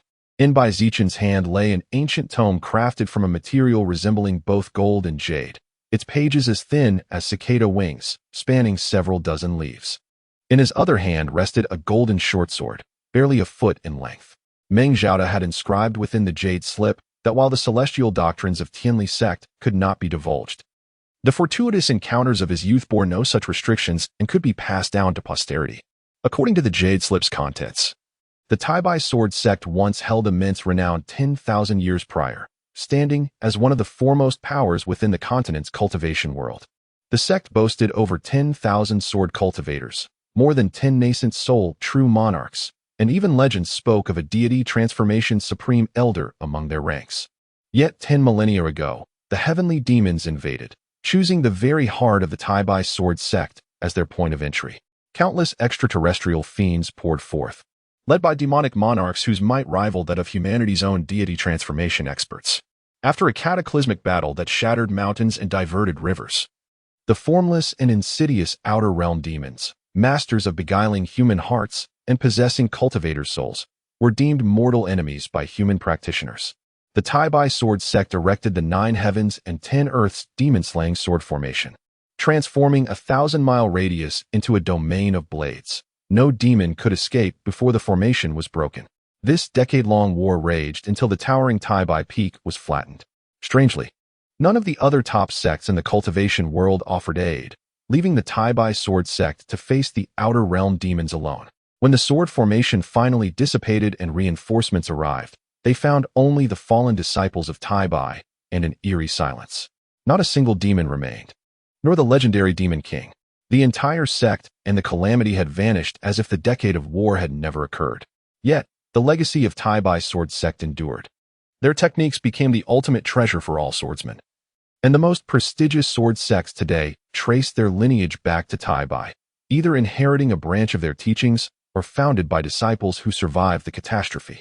Meng Zhaoda, during a post-Foundation expedition, stumbled upon a scroll of Tai-Bai sword sect's insights, believing himself blessed by fortune. He even acquired a flying sword, determined to master the sword path. Years later, his hopes were dashed. His talent for swordsmanship proved abysmal, bordering on ineptitude, and the scroll contained no core techniques, only cultivation realms and the original owner's musings. Its value plummeted. While useful to true swordsmen, to Meng, it was an indecipherable tome. The ultimate technique recorded at the end, the Star River Sword Formation, was rendered useless without Tai-Bai's foundational arts. This formation required 12 flying swords, channeling the vast intent of the starry sky. Once activated, it would flow endlessly, unstoppable as the celestial bodies themselves. According to the scroll, mastering it granted unrivaled power, allowing even an early-stage nascent soul cultivator to trap 5 true monarchs and dozens of golden core adepts, earning the title Star River Sword Lord. Zichen's heart surged with awe, both at Tai-Bai's meteoric rise and fall and the Star River Formation's might. The scroll claimed that high-grade swords weren't necessary. Even first-tier blades could manifest the formation if one comprehended the starry intent. Yet 2 obstacles loomed. Bai lacked 12 flying swords, and the sheer spiritual power needed to simultaneously wield and arrange them into the formation was beyond mere cultivation advancement. Meng Zhaoda once consulted fellow disciples skilled in swordsmanship within the Tianli sect to calculate that under normal circumstances, one would require golden core cultivation to amass the spiritual energy necessary for deploying the Stellar River Sword Formation with 12 first-grade flying swords. To comprehend the stellar sword intent and master such an array would undoubtedly mark one as a prodigious talent in the way of the sword. Yet what purpose would it serve for such an individual to arrange mere first-grade flying swords into this formation? No matter how exquisite the sword array, first-grade flying swords could never withstand assaults from magic treasures, let alone spiritual treasures. The mere shockwaves would shatter them instantly. Only the foundational arts of the Tai-Bai sword sect, which allow practitioners to refine an unlimited number of flying swords as their natal weapons with negligible spiritual energy expenditure, could manifest the Stellar River Sword Formation capable of slaying gods and demons alike. Zichen hovered midair upon his sword, the initial euphoria fading into bitter disappointment, leaving his heart in turmoil. No wonder Meng Zhaoda had warned him against premature celebration. Without the Tai-Bai sword sect's cultivation techniques, the Stellar River Sword Formation remained but an unattainable mirage. Nevertheless, Zichen meticulously stored this ancient tome, even if the sword formation proved impractical as a mere display piece. The Tai-Bai sword sect's esoteric sword principles within these pages remained the most valuable treasure in his storage pouch. For him, at the very least. The opening sections detailing Sword Realm insights in the Stellar River Sword Monarch's epiphanies would prove invaluable. No longer must he grope blindly along the path of the sword. Chapter 74. Market Steward. The Golden Sparrow Sword, forged from true Western gold, emits a piercing avian cry when pushed to its limits, renowned for its exceptional speed. This gilded short sword was originally Meng Zhaoda's personal flying sword, prepared for his transition into sword cultivation. Among first-tier flying swords, the Golden Sparrow Sword stood at the pinnacle. Truth be told, if sold in the market, it would command at least 200 to 300 spirit stones more than the ink bamboo sword. Yet after lying dormant for a century, deprived of spiritual nourishment, the blade's interior had grown sluggish and dim, its mana circulation impaired. To restore it, the sword required reforging in a specialized furnace, absorbing copious amounts of metallic essence. Zichen flicked the Golden Sparrow Sword with his finger, producing a hollow, wooden sound. Perhaps nurturing it with sword cultivation techniques might yield some improvement, he mused. If successfully restored, this blade would prove far more versatile than the ink bamboo sword in many situations. Resolved, he decided to attempt the sword nurturing method upon his return. Should that fail, he would seek Elder Ping Chang's assistance in commissioning the artifact refining hall for repairs. The spectacle of the Stellar River Sword Formation had left Zichen utterly awestruck.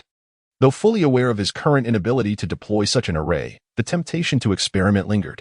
Yet the notion of assembling 12 flying swords seemed preposterous. Even ordinary sword cultivators struggled to sustain a single lifebound flying sword, let alone a dozen. No fortune, however vast, could withstand such extravagance. The value of 12 first-tier flying swords left Zichen slightly stunned upon calculation, let alone higher-tier ones. The unparalleled combat prowess of the Star River Sword Lord was predicated upon his wealth being tenfold that of an ordinary nascent soul cultivator. However, backed by the former Great White Sword sect, Assembling such an arsenal of flying swords might have been considerably easier. Beyond these items, the mid-grade storage pouch also contained 2 second-tier talismans, one of the Yellow Turban Warrior and another for breaking restrictions, both of considerable worth. Senior Ming, should I ever attain Golden Core cultivation, I shall fulfill your final wish without fail. After organizing Meng Zhaoda's belongings, Bai Zichen bowed solemnly in the direction of the abandoned cave, reaffirming his silent vow. In the heart of Qingfeng Sect's market district, within a secluded chamber on the 3rd floor of a tea house, Lang Zhongping swiftly attended to his administrative duties. A procession of stewards lined up outside his quarters, awaiting their turn to present the pressing matters requiring his judgment. No discussion with any steward lasted longer than the time it took to brew a pot of tea. No matter how thorny the issue, after brief contemplation, Lang Zhongping would invariably propose a resolution. For matters too complex to decide on the spot, he would inscribe his recommendations, either forwarding them to fellow stewards for deliberation or submitting them to the 2 elders overseeing the marketplace. As one of the 4 stewards entrusted with the market's daily operations, Lang Zhongping governed all trade relations with cultivation clans, a position of considerable influence. A single decree from him could shape the fortunes of these clans for years to come. While countless lesser clans survived by currying his favor, renowned among Qingfeng Sect's stewards for his administrative acumen, Lang Zhongping had been reassigned to the marketplace 2 years prior. Under his stewardship, the annual tribute of spirit stones remitted to the sect had steadily swelled.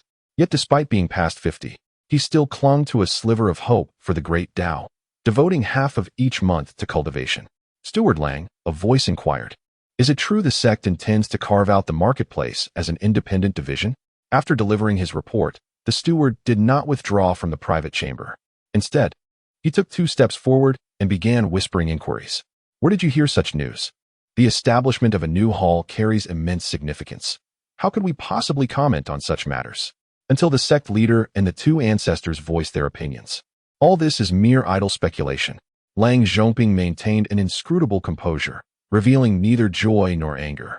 This steward was his trusted confidant, routinely entrusted with handling important and confidential matters. Any other subordinate would never dare to address him so casually. When the market was first established, it merely operated as a subsidiary under the General Affairs Hall. However, as its scale expanded and the annual contributions of spirit stones to the sect steadily increased, its significance grew accordingly. Eventually, it separated from the General Affairs Hall and gradually evolved into a governance structure with 2 elders and 4 stewards. Rumors of its elevation to an independent hall had circulated for years, but Lang Zhongping understood the complexities involved. The organizational framework of the Verdant Maple sect, comprising 5 halls and 7 bureaus, had endured for a millennium. Establishing a new hall would inevitably disrupt numerous vested interests and displace many individuals from their positions. It was not merely a matter of a few elders' intentions or the eager maneuvering of mid-ranking stewards. As a steward wielding substantial authority, becoming entangled in such affairs carried grave risks. One misstep could lead to utter ruin. Nevertheless, based on the intelligence at his disposal, the ongoing conflict between the righteous and demonic factions had boosted the market's business by an average of 30% over recent months. Additionally, the periphery had expanded with numerous new annexes, likely accommodating over 1,000 rogue cultivators settling near the market, with the next round of shop leases due for renewal. Another surge in revenue was assured, ensuring his performance evaluation would remain impeccable. Yes. The Su family wishes to invite you for a gathering at the Dreamlike Pavilion this evening. Would you be available, esteemed elder?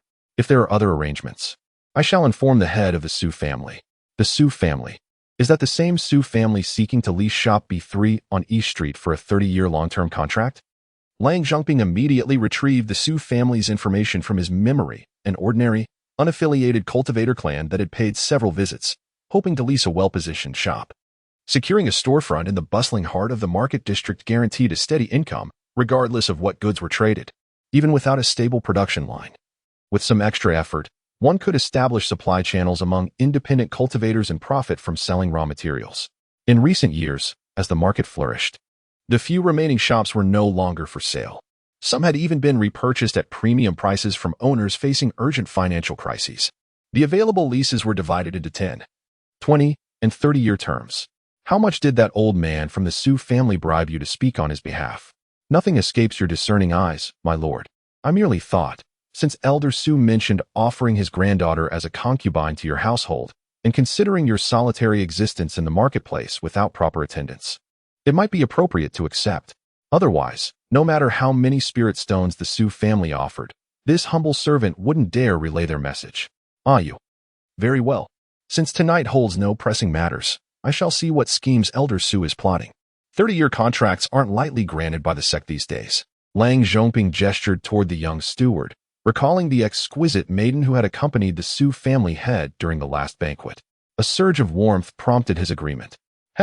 How many years the lease lasts depends entirely on your word, my lord. The young steward, pleased that the matter had been successfully resolved, and having received 10 spirit stones as a customary gift from the Su family head, was cheerfully preparing to leave and arrange the banquet at the dreamlike pavilion. Steward, an inner sect disciple named by Zichen, requests an audience. He is already waiting in the second-floor VIP lounge, a fire attendant announced softly after 2 light knocks on the door. At this hour. My lord, perhaps it would be better to see him later? At this hour for a meeting, there would be no time for the evening banquet. The young steward inwardly grumbled about this inner sect disciple arriving at such an inconvenient time, but upon turning around, he saw Lang Zhongping already leaping up from his couch. Quickly invite junior brother Bai up. No, wait, I shall go down to greet him myself. Fetch the finest spiritual tea stored in the treasury and brew it properly. Straightening his Taoist robes, Lang Zhongping hurried toward the second-floor VIP hall in just a few strides, leaving the young steward utterly bewildered. Since when had their steward been so fervently hospitable? He distinctly remembered that even when a true disciple had visited the market last year, Steward Lang hadn't deigned to descend the steps to welcome them. Chapter 75. The most affordable flying sword. What brings you here, junior brother Bai? I've long admired you from afar. Before the man even arrived, a clear and melodious voice rang out. Bai Zichen looked up to see a middle-aged man striding in with the vigor of a dragon and the steadiness of a tiger. His gaunt cheeks and sharp angles softened by a smile as warm as spring breeze. Anyone witnessing this would surely be astonished. The usually stern and unsmiling elder Lang Zhongping was now beaming so broadly at this junior disciple that it seemed his face might split apart. Greetings, elder brother Lang. I've been in seclusion for cultivation recently, which is why I didn't visit the market district immediately upon receiving your message. One could hardly rebuff a smiling face, especially when this very elder was the one his uncle had befriended and entrusted with his nephew's care upon entering the sect. Brother Bai mentioned you in his recent letter, showing great concern for you. Junior brother Bai? After taking their seats, Lang Zhongping swiftly sought to establish rapport with Bai Juan. Originally, Bai Juan was merely a late-stage qi refining cultivator from the Mo Zhu Bai clan. Though their conversation flowed pleasantly, Lang Wunti have paid him excessive regard. However, the revelation that Bai Juan had a nephew who had become an inner disciple with boundless prospects altered the equation entirely. Well-informed as he was, Lang Zhongping had already heard whispers of Bai Zichen. Upon seeing him today and confirming his late-stage qi refining cultivation, Lang promptly adjusted his demeanor.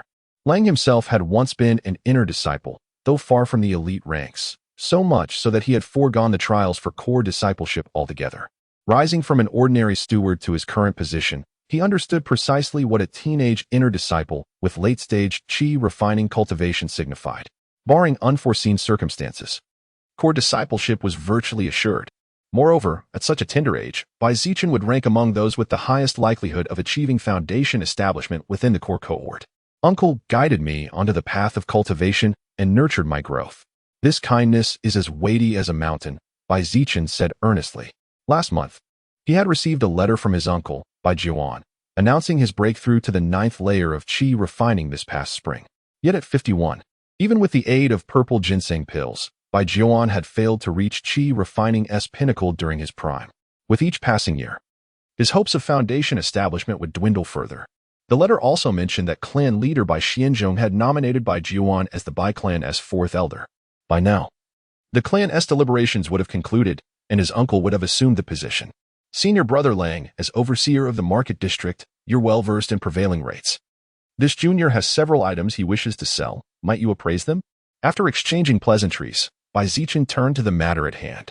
While the sect's shops couldn't match the neighboring treasure pavilion in the quality of artifacts sold, their purchase prices were comparable. Upon reflection during his last return, Bai Zichen had regretted not first selling his items at the sect's establishment to acquire spirit stones before shopping at the treasure pavilion. given his status. He might even have secured more favorable terms. A trivial matter. This senior brother shall ensure you receive a fair valuation. Lang Zhongping waved his hand grandly, generously taking on the responsibility with an air of magnanimity. Zichen placed the 2 venom sacs extracted from the ghost-faced jade spider on the table, with only rudimentary treatment. A pungent and foul odor immediately permeated the air upon their exposure. Such potent toxicity, remarked a fellow disciple. From which demonic beast did you procure these, junior brother Bai? Gazing at the viscous residue left by the venom sac, which had corroded the jade tabletop into a pockmarked surface, Lang Zhongping's eyelids twitched. He carefully donned a pair of beast-hide gloves before gingerly turning over the venom sac. Ah, the venom sac of a phantom-faced jade spider. What remarkable fortune you possess, junior brother, and such impressive skill. Lang Zhongping was indeed a man of profound knowledge, discerning the origin of the venom sac at a mere glance. Upon laying eyes on the second, larger sac, his expression turned to one of astonishment. This specimen surpassed the first both in size and potency, a treasure only obtainable from a peak first-tier demonic beast. This junior brother Bai's cultivation progress was astonishingly swift, yet his combat prowess proved equally formidable. Clearly, he was no mere recluse devoted solely to ascetic practice. The smaller one for 50 spirit stones, the larger for 80. Should you be willing to part with both, I could offer 150 in total. What say you? Zichen understood that this price was Lang Zhongping's deliberate gesture of goodwill. After all, it was the sect's spirit stones being spent, fostering personal connections without any cost to himself. There's also this pill. Could senior brother Lang help identify it? He produced a blood-red pill with a pungent, metallic scent, obtained from a ghost spirit sect cultivator years ago. Even his uncle had failed to determine its origins after consulting others. Now that he happened to be here, he might as well resolve this lingering curiosity. Lang Zhongping examined it carefully before speaking slowly. If I'm not mistaken, this should be the ghost spirit sect's boiling blood pill. It can instantly amplify one's vitality to the level of a first-grade peak body-refining cultivator, though the effect lasts only 10 breaths. It seems to require a specific demonic cultivation technique to utilize fully, making it useless for orthodox practitioners like us. Zichen noted the name and stored the pill away, then proceeded to sell both venom sacs to the sect's shop. The attendants swiftly handled the transaction, delivering the spirit stones to him shortly after.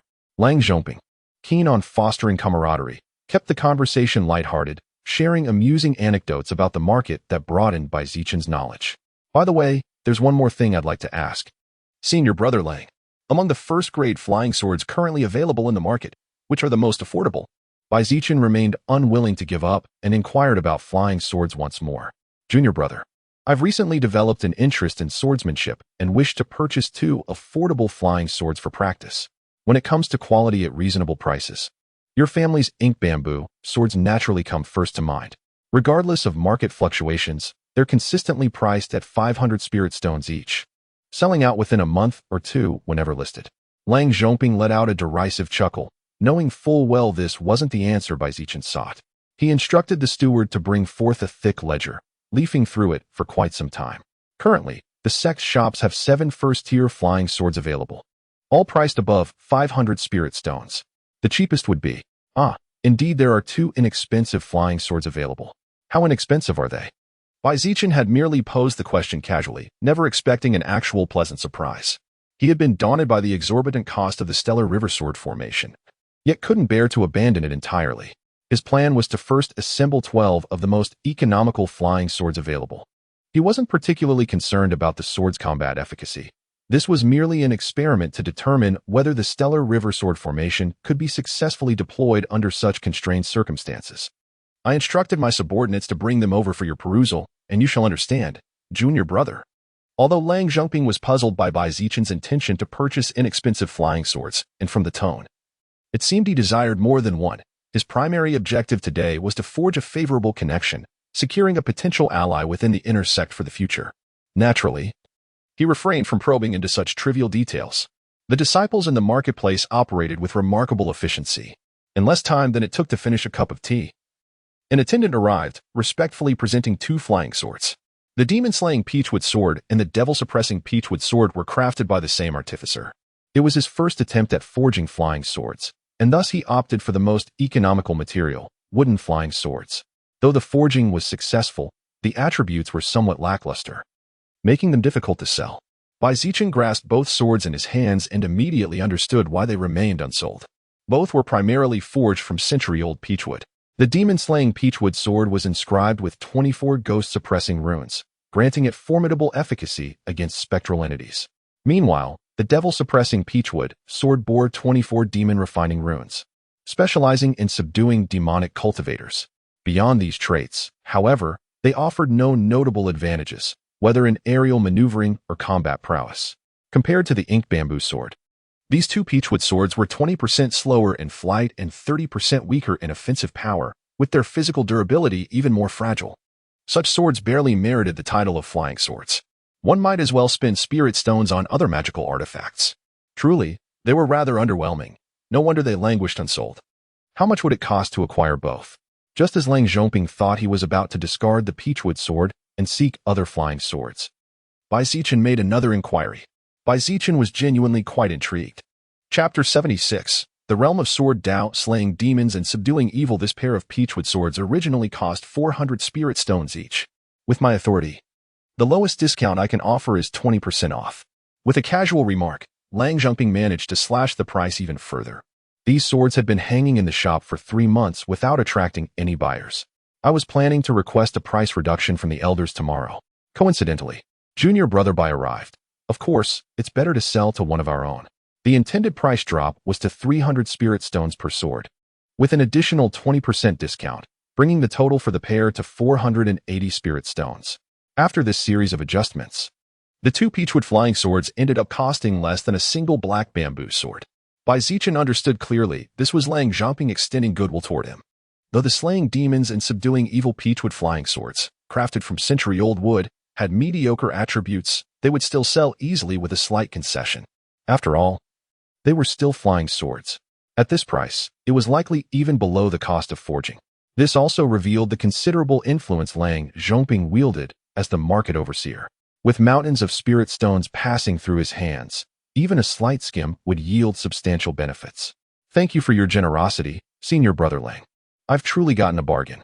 Zichen counted out the spirit stones, adding 2 more flying swords to his storage pouch. With 4 flying swords now in his possession, it seemed he wasn't far from the 12 required to form the Stellar River Sword Formation. Junior Brother Bai, are you planning to register for the True Disciple Trials next year or the year after? Should you encounter difficulties, do not hesitate to confide in me. Though I may only be a few years your senior, I too once harbored such ambitions, yet possessed the wisdom to relinquish them when reality dawned. Noticing Zichen's purchase of the peachwood flying sword, Lang Zhongping grew increasingly amicable. With your prowess, the first 2 trials should pose no challenge. However, exercise caution in the final round. Senior disciples may challenge you repeatedly. Should you fail to dispatch them swiftly, even your formidable strength may wane under the strain of successive battles. Fortunately, Xiong Baishan will vie for an elite disciple position this year. Whether he succeeds or not, this marks his final opportunity. Once he departs, a significant adversary shall be removed from your path. Xiong Baishan, bolstered by his spirit beast companion, ranks among the most formidable inner disciples. His reputation as a prime candidate for elite status is well earned. Last year, he dared not contend with Chun Wei, a disciple favored by the core formation elder, and thus bided his time. But this 5th year as an inner disciple leaves him no choice. He will stake everything on this final chance. Senior Brother Lang, regarding the specifics of the elite trials, I still have some uncertainties I wish to clarify. Upon learning of Xiong Baishan's impending challenge, Zichen's interest was piqued. Eager to cultivate this connection, Lang Zhongping divulged all he knew. It transpired that the elite trials comprised 4 stages. After clearing the initial 3, an inner disciple must defeat an existing elite disciple to claim their position. Yet in recent years, the Verdant Maple sect has struggled to fill even 10 elite positions, rendering the 4th stage effectively obsolete. Even the first trial, task assignments, held subtle variances in difficulty. A peak first-tier demon beast might prove trivial or formidable depending on one's cultivation techniques, magical implements, and the creature's innate talents. Considerable room for manipulation existed. The first trial has always fallen under the purview of the transmission hall. Should you possess connections there, arrangements could be made in advance. I appreciate Senior Brother Lang's guidance, and I now have a clearer understanding in my heart. Zichen cupped his hands in gratitude. These intricacies were not something he had the patience to investigate on his own, nor could the Bai family offer much assistance. Truly, he owed Lang Zhongping a favor.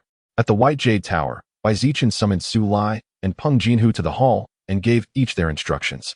He personally pinned a letter, instructing Peng Jinhu to deliver it to Elder Peng Chong, requesting a suitable time for a visit.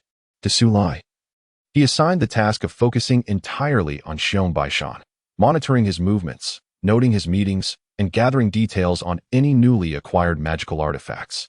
Since the moment Xiong Baishan decided to register for the True Inheritance trials, he had become the focal point of all inner disciples. Countless individuals were already invested in gathering intelligence about him. By engaging with other attendants and servants, Su Lai could easily obtain a wealth of information. Bai Zichen then presented each of them with a bottle of chi-replenishing pills as a reward. In previous years, the True Inheritance trials were held in late autumn, still half a year away. Since this position must be contested sooner or later, why wait another year? On his way back, Bai Zichen had already resolved to register for the trials this year. The grudge of false accusation remains unsettled. If he wishes to become a True Inheritance disciple, he must first answer to the sword in my hand. Xiong Baishan aspired to attain the status of a true disciple, with the final trial being a contest of magical prowess. How could Bai Zichen simply stand by and watch his opponent pass unimpeded? He would undoubtedly step onto the stage to test his blade. Given this, participating directly in the True Disciple trials would be far more decisive. The jade slip left behind by Meng Zhaoda before his death, along with his indignant roar, had profoundly shaken him. Who would he yearn to witness the vistas beyond the Golden Core formation? As for nascent soul, or even the realm of deity transformation, how could he not aspire to ascend and behold them for himself? Bai Zichen felt a sense of urgency due to Meng Zhaoda's plight, though a one-year gap seemed insignificant. Many opportunities on the path of cultivation could hinge on a single day. Having made up his mind, Bai Zichen's mood lightened considerably. With Xiong Baishan's companion Spirit Beast and his own flying sword, he had no reason to fear him. He immediately retrieved the ethereal Cicada Wing-Thin sword Dao True explanation and began studying it meticulously. According to the annotations of Sword Monarch Xinghe, Sword Dao was divided into 5 realms. The first was Sword Qi taking form, sword and body as one. 90% of swordsmen in the world remain trapped in this first realm their entire lives, merely competing over who wielded the sword more deftly or reacted faster in combat. No matter how deeply they refined their skills, it was merely technical progress, not true sword Dao. To think that 9 out of 10 swordsmen toiled their entire lives, yet in the eyes of the Tai Bai sword sect, they were merely spinning in place at the first layer. With my current swordsmanship, I am still far from mastering even the technical aspects. Each page of the true explanation bore the silhouette of a swordsman. Infusing it with spiritual power would cause the figure to demonstrate a sword technique. Comparing himself to it, Bai Zichen was immediately struck with shame.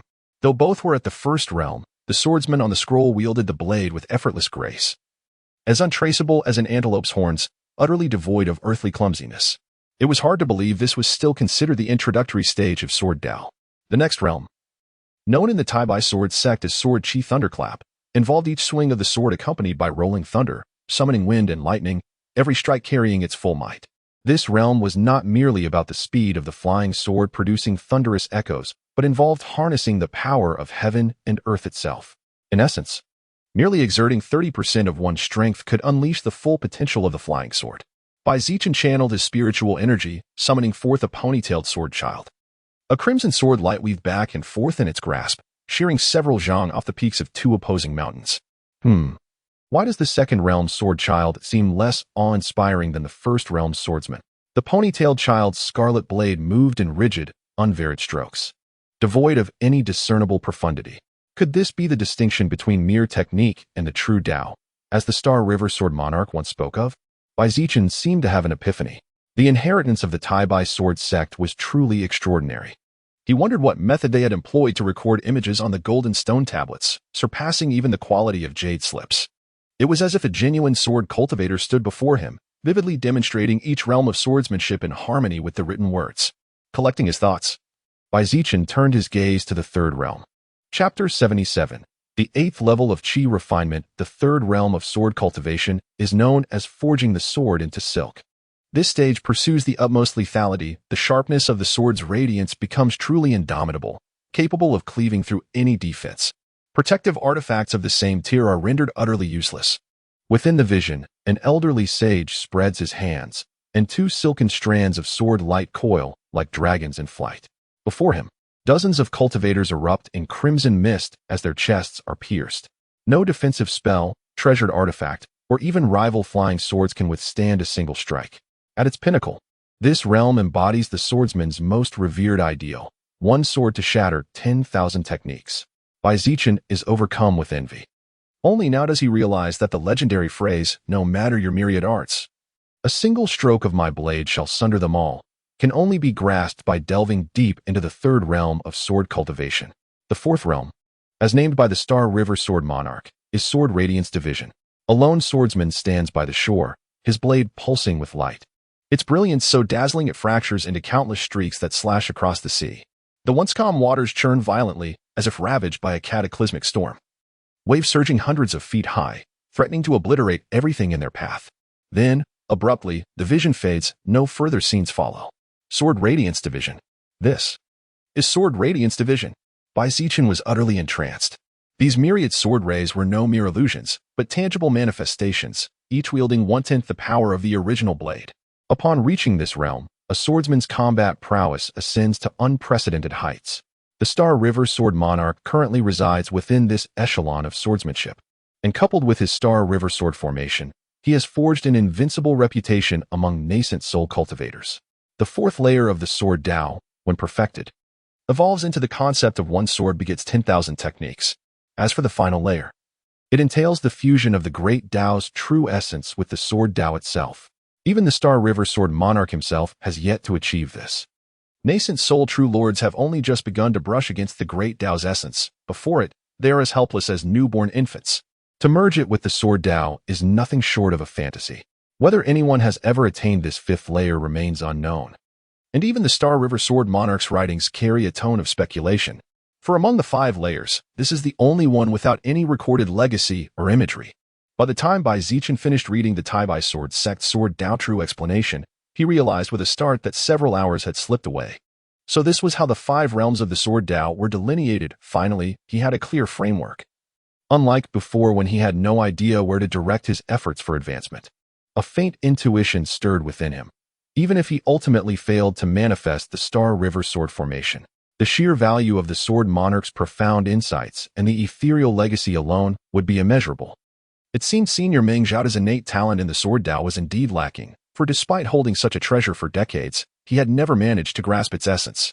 Simultaneously, Zichen understood why swordsmen could boldly claim invincibility within their own cultivation tier. If the first 2 layers of the Sword Dao merely relied on the sharpness of flying swords to dominate ordinary cultivators, then by the 3rd and 4th layers, swordsmen stood worlds apart from their peers. One sword begets 10,000 techniques, and one sword shatters 10,000 techniques, clearly touched upon the Great Dao's truths of creation and destruction.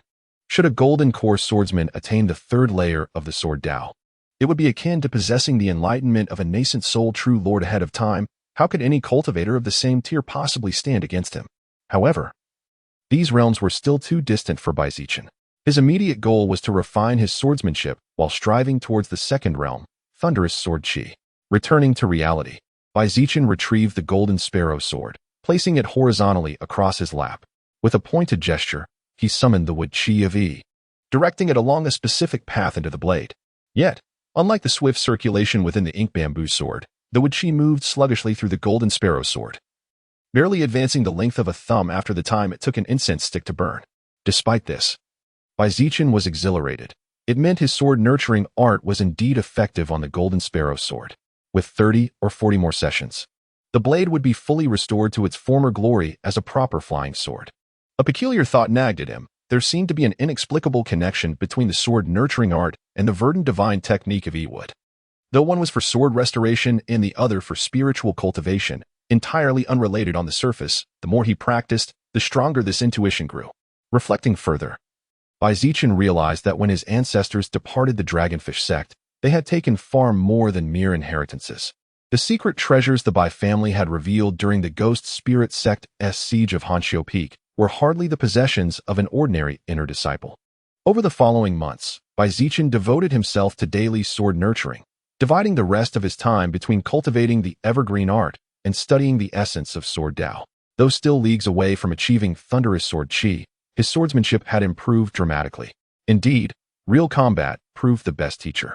After digesting the insights from his battle in the abandoned cave, his swordplay had ascended to an entirely new level. Were he to face that mutated ghost-faced jade spider now, the fight would be far less taxing. Yet his progress in cultivation surpassed even his swordsmanship. After 4 months of secluded training, spending only half his time on cultivation, Zichen, already at the peak of the 7th layer of chi refinement, smoothly broke through to the 8th layer of the evergreen art. He even had enough energy to consolidate his newly advanced spiritual power. Just as he contemplated extending his retreat, news from Su Lai forced him to emerge.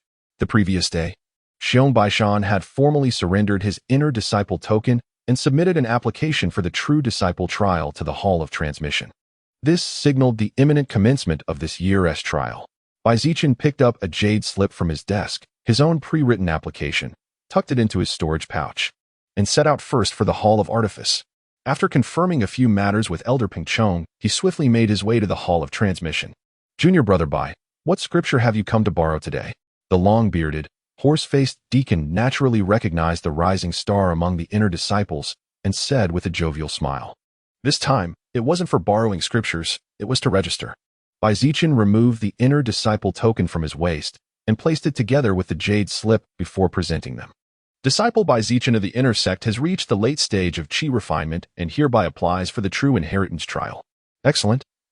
I shall register it for Junior Brother Bai right away. Wait, the True Inheritance trial? The long-faced steward froze in astonishment. His spirit brushed pausing mid-stroke as ink blotted across the parchment. Junior Brother Bai, he said, you've only been an inner sect disciple for 2 years. Why such unseemly haste? This year, Junior Brother Xiong has already registered. Perhaps it would be wiser for you to wait until next year to apply? Thank you for your concern, Senior Brother. But my mind is made up this very year. Zichen is determined to compete in the same cohort as Xiong Baishan and wrest the elite disciple position from him directly. Once submitted, there's no turning back. Each disciple has but one chance. Failure would mean even losing inner sect status. Oh well. Youthful recklessness, such as the folly of youth. The long-faced steward attempted to dissuade him with a few words, but upon seeing Zichen's resolute demeanor, he could only accept the inner disciple waist token and jade slip, registering the name. Once the waist token was handed over, there was truly no turning back. Strictly speaking, Zichen currently held no official status. Everything hinged upon the outcome of the True Inheritance trial. Success would mean immediate promotion to True Inheritance disciple. Failure would relegate him to the fate of other inner disciples who reached their 5-year limit, demoted to an ordinary outer sect manager, drowning in mundane administrative duties. Chapter 78. The hidden peril of Black Mountain. The courtyard lay deep and serene, with crimson willows shrouded in mist. A young man with piercingly cold brows and jade-like features traced intricate runes upon a willow leaf with his fingers, moving effortlessly from start to finish. His touch glided along the leaf's veins, leaving no mark on its underside, preserving its delicate form. A flicker of spiritual light danced across the leaf as the runes shimmered in harmony, lending it an otherworldly weight. With a flick of his fingers, the leaf spiraled through the air before transforming into supple vines that coiled tightly around a stone table in the courtyard. A mid-tier first-grade talisman, the binding vine. Senior Brother Su, your technique of manifesting runes in the void grows ever more refined. Surely you will soon ascend to the rank of a second-grade talisman master. Chen Wei remarked with admiration. Several key insights still elude me. Without the birth of divine consciousness, crafting second-grade talismans remains a formidable challenge. I can only rely on intuition for now, Su Li replied, since inheriting the legacy of a 4th-grade talisman master from the Five Peaks Monument. Su Li's mastery of the talismanic arts had advanced by leaps and bounds. He had even mastered the technique of void inscription, drawing talismans without brush, cinnabar, or special paper, instead channeling runes directly onto any available material. Though still a quasi-second-grade master, Su Li could only manifest mid-tier first-grade talismans through void inscription. Yet this skill greatly enhanced a talisman master's adaptability in diverse environments. Each act of void inscription served as a profound meditation on one's own path, offering invaluable insights for further advancement. Without this technique, Su Li would not have approached the threshold of second-grade mastery so swiftly. Senior Brother Long secluded himself last month to attempt foundation establishment. 3 days ago, word arrived he failed. Though he survived, his sea of consciousness suffered severe damage. Recovery will take at least 5 or 6 years, Su Li said gravely, relaying the recent news. Senior brother Long is only in his mid-30s. Why such haste? Had he tempered his spiritual energy further, his chances would have been greater. Chen Wei paled. The trial of Foundation establishment loomed as a formidable ordeal even for true disciples. Her own innate aptitude was unremarkable, and despite the patronage of a core formation elder and the aid of a Foundation establishment pill, her prospects remained uncertain. Junior Sister Chen, do you know how many cultivators currently reside in Black Mountain Prefecture? And what of its mortal populace? Su Rui did not respond directly, but instead posed an entirely unrelated question. I haven't investigated thoroughly, but there should be quite a few. Within the Black Mountain range. Apart from our Qingfeng sect, there are numerous cultivation families and independent cultivators, totaling over 8,000 individuals. Given the harsh living conditions for ordinary people in the Black Mountains, many descendants of these independent cultivators have migrated away. Yet, the mortal population still approaches nearly 1 million. Beyond the Black Mountains, spiritual veins are scarce, and the number of cultivators is estimated to be no more than 1,000. However, without the threat of demonic beasts and with favorable weather conditions, the mortal population has flourished rapidly, now exceeding 20 million. So many? Chen Wei grasped the gravity of the situation from Su Li's solemn tone. Realizing the significance of this topic, Su Li nodded with a mixture of pride and resignation, explaining, unlike demonic sects like the Ghost Spirit sect, our Azure Maple sect upholds peace and order. We strictly forbid overt conflicts among cultivation clans and rigorously suppress rogue cultivators, creating a far more secure environment than the neighboring regions. Thus, even with the scarcity of spiritual veins, rogue cultivators flock to Black Mountain County year after year, seeking merely a stable environment. Yet the total resources for cultivation are finite. As the number of cultivators increases, they become insufficiently distributed. According to the Enforcement Hall's records, over the past 2 decades, the frequency of rogue cultivators turning to banditry has risen annually. The mortal population continues to swell, and with it, the number of those born with spiritual roots grows proportionally, a seemingly favorable development. However, even the combined resources of the sects can no longer sustain so many disciples. Thus, they have resorted to raising the standards for recruitment while simultaneously reducing the number of inner and core disciples. A century ago, the requirement for a core disciple was merely reaching the late stage of chi refinement before the age of 30. Now, it has been raised to 25, barring many late-blooming prodigies from entry. The increasing prevalence of rogue cultivators resorting to banditry is an ominous sign, indicating the dire straits of those at the lowest rungs of cultivation society. Even without the ongoing conflict between the righteous and demonic factions, Black Mountain County already harbors far too many cultivators. Su Li took a deep breath, steadying his somewhat agitated emotions. As the personal disciple of the Talisman Hall's master, his sources of information were far more substantial than those of ordinary inner disciples, even without the influx of over 3,000 cultivators from several other counties. The sect was destined to issue the Reclamation Decree within 2 decades, initiating the Reclamation War. These foreign cultivators have merely accelerated the timeline by a decade. Su Li turned to Chen Wei and spoke with solemnity. Junior Sister Chen, I am aware that combat is not your forte, so you must devote greater diligence to your cultivation. Our master has shared confidential insights with me. The Reclamation War may commence earlier than anticipated, with thousands of cultivators flooding in. Their allegiances complex and varied. If we don't use this war to forge them into a unified force, call the weaker elements, and seize several spiritual veins to sustain cultivation, the entire Black Mountain region will descend into instability. Now you comprehend why Senior Brother Long is so anxious. In the previous Frontier War, 5 Foundation establishment elders perished, with countless disciples lost, even as core disciples enjoying preferential treatment, exempt from deployment to perilous zones. Would you dare entrust your life to mere chance? My mind is made up. For now, I shall set aside the path of talismans and devote myself wholeheartedly to cultivation. Once I achieve the perfection of chi refinement, I shall gather my strength and charge forth toward Foundation establishment, under the guidance of the Talisman Hall's master. Su Li lacks for no cultivation resources and has already reached the 9th layer of chi refinement.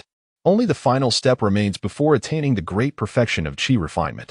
I understand, yet my aptitude pales in comparison to my senior brother S. In mere years, it would be difficult to achieve anything remarkable. Perhaps it would be wiser to study a few spells instead? At the lineage stele of the 5 Peaks Temple, Chen Wei was merely an ordinary inner disciple with modest potential. Until this very day, she maintained a contented disposition, never presuming herself comparable to the true inheritors. How utterly misguided! What kind of magic can ensure your survival against second-tier demonic beasts or even third-tier demon kings? What you must do is relentlessly cultivate and elevate your cultivation level, allowing the sect leader to recognize your potential for foundation establishment. As long as the sect leader and the two ancestral elders perceive you as a promising candidate for foundation establishment, considering the value of the acquired heavenly thunder pearl, you shall safely endure the war of territorial expansion. Suli was so enraged that she could no longer maintain her usual aloof demeanor. Pointing an accusatory finger, she roared at her. Many thanks for your enlightening guidance, senior brother. Chun Wei had an epiphany and nodded obediently in quick succession, for she had always held unwavering trust in her senior brother's wisdom. One more thing before I arrived.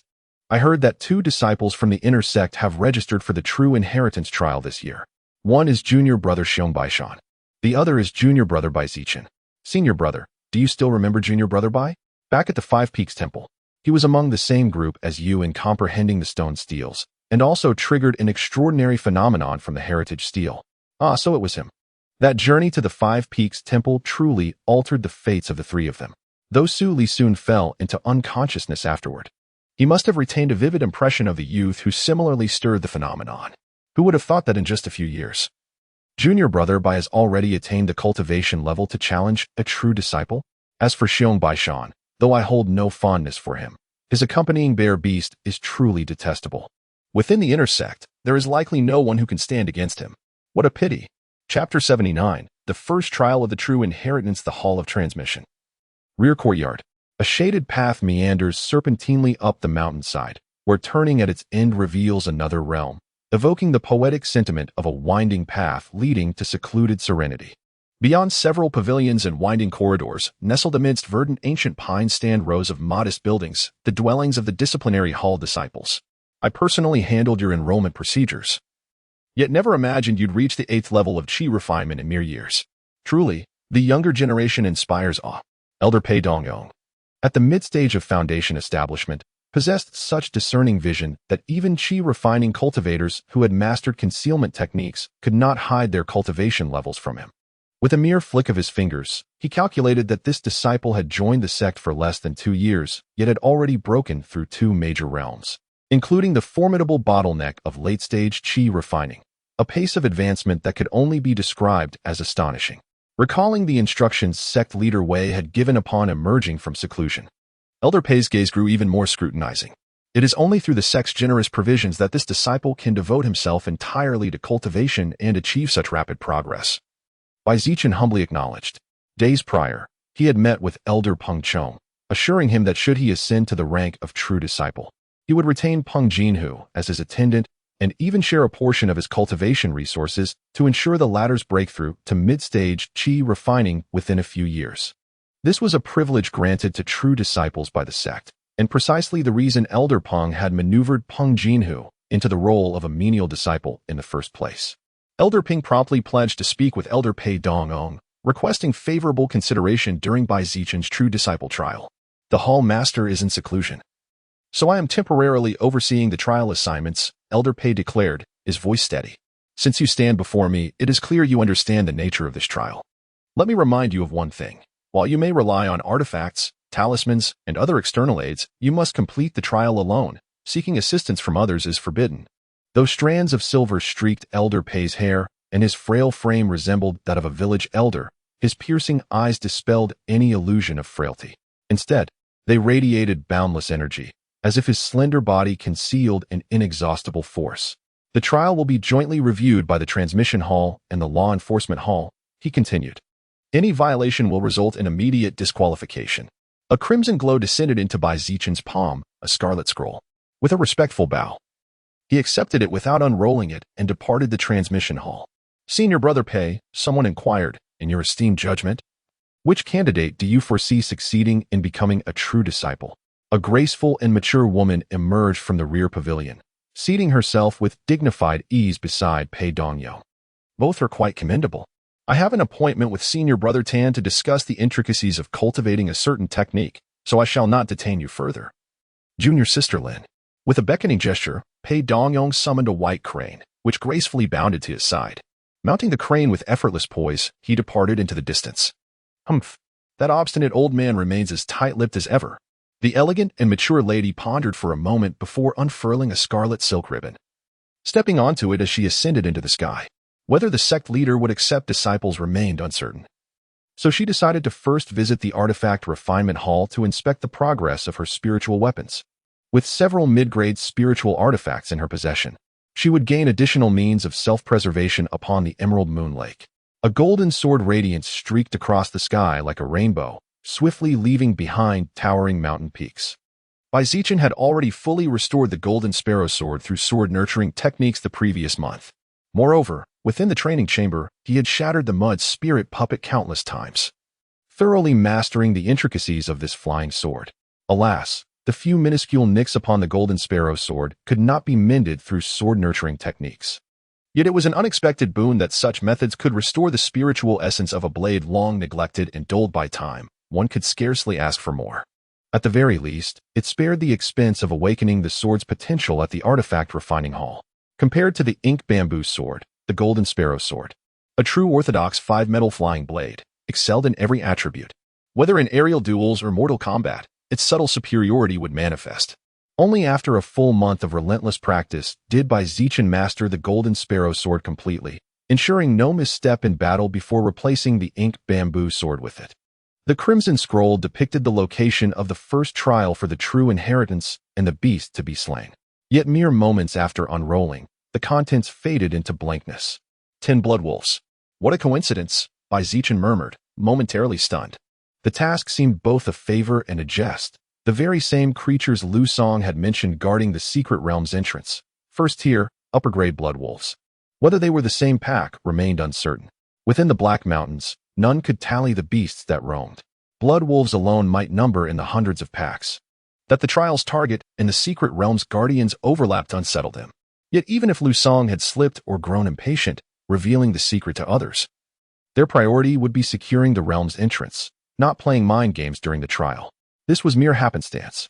Typically, the first trial demanded slaying a first-tier peak beast, testing not just combat prowess, but adaptability and resourcefulness. Zichen's task was ease to 10 first-tier upper-grade beasts, a trade-off in difficulty, subjective to the individual. After Lu Song's revelation, he had researched blood wolves. Now, whether this pack guarded the realm or not, he would treat it as a trial run, a chance to learn. Blood wolves grew as large as oxen. Individually unremarkable, their strength lay in numbers, hunting in coordinated packs.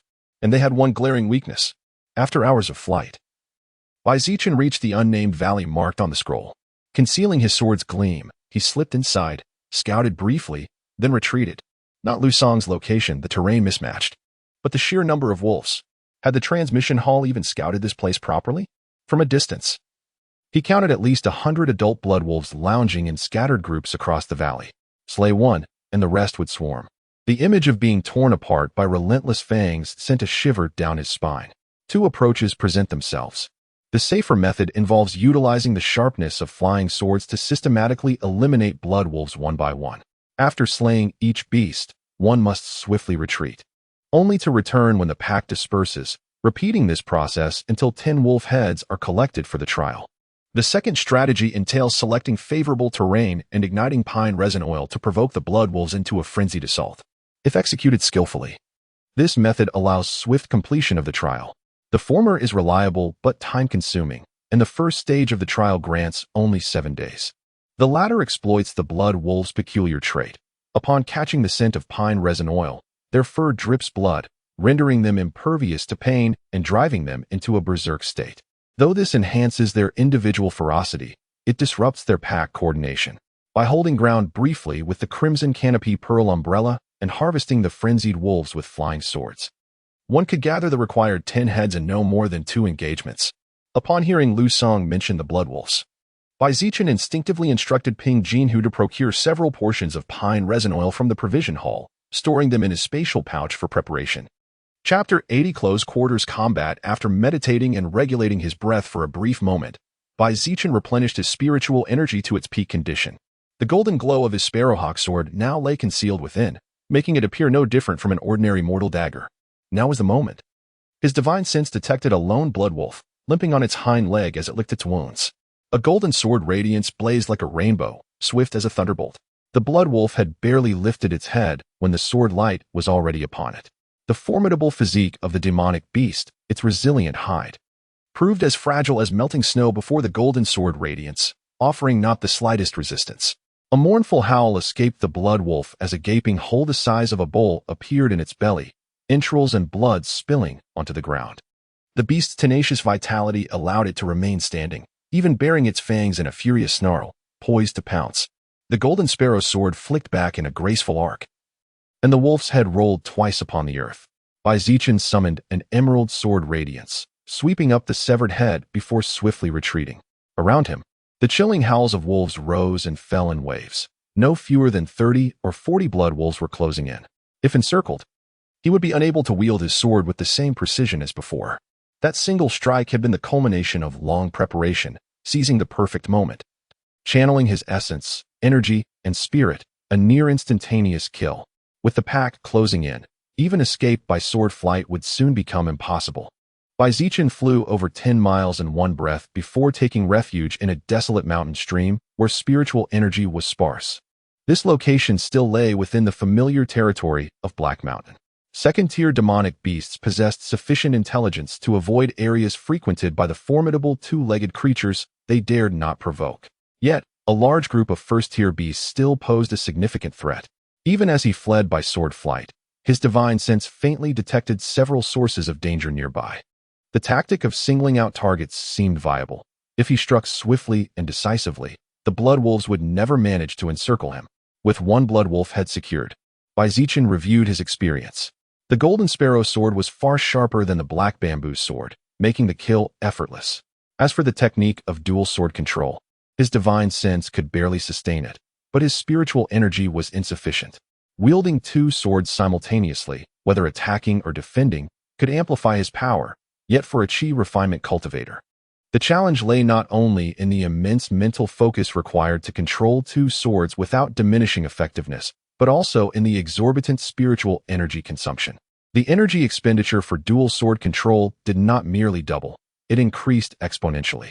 Thanks to the refinement of his divine forging art, Zichen's divine sense approached the level of an early foundation establishment cultivator, granting him the mental fortitude for dual control.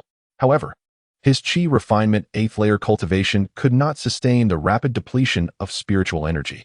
For now, he could only alternate the two swords, launching them in sequence, a minor advantage, saving the time of a single strike. If he could truly master dual sword control, he would achieve instantaneous kills. After resting for 2 hours, Zichen returned to the Nameless Valley, only to find the blood wolves had grown wiser, clustering closer together.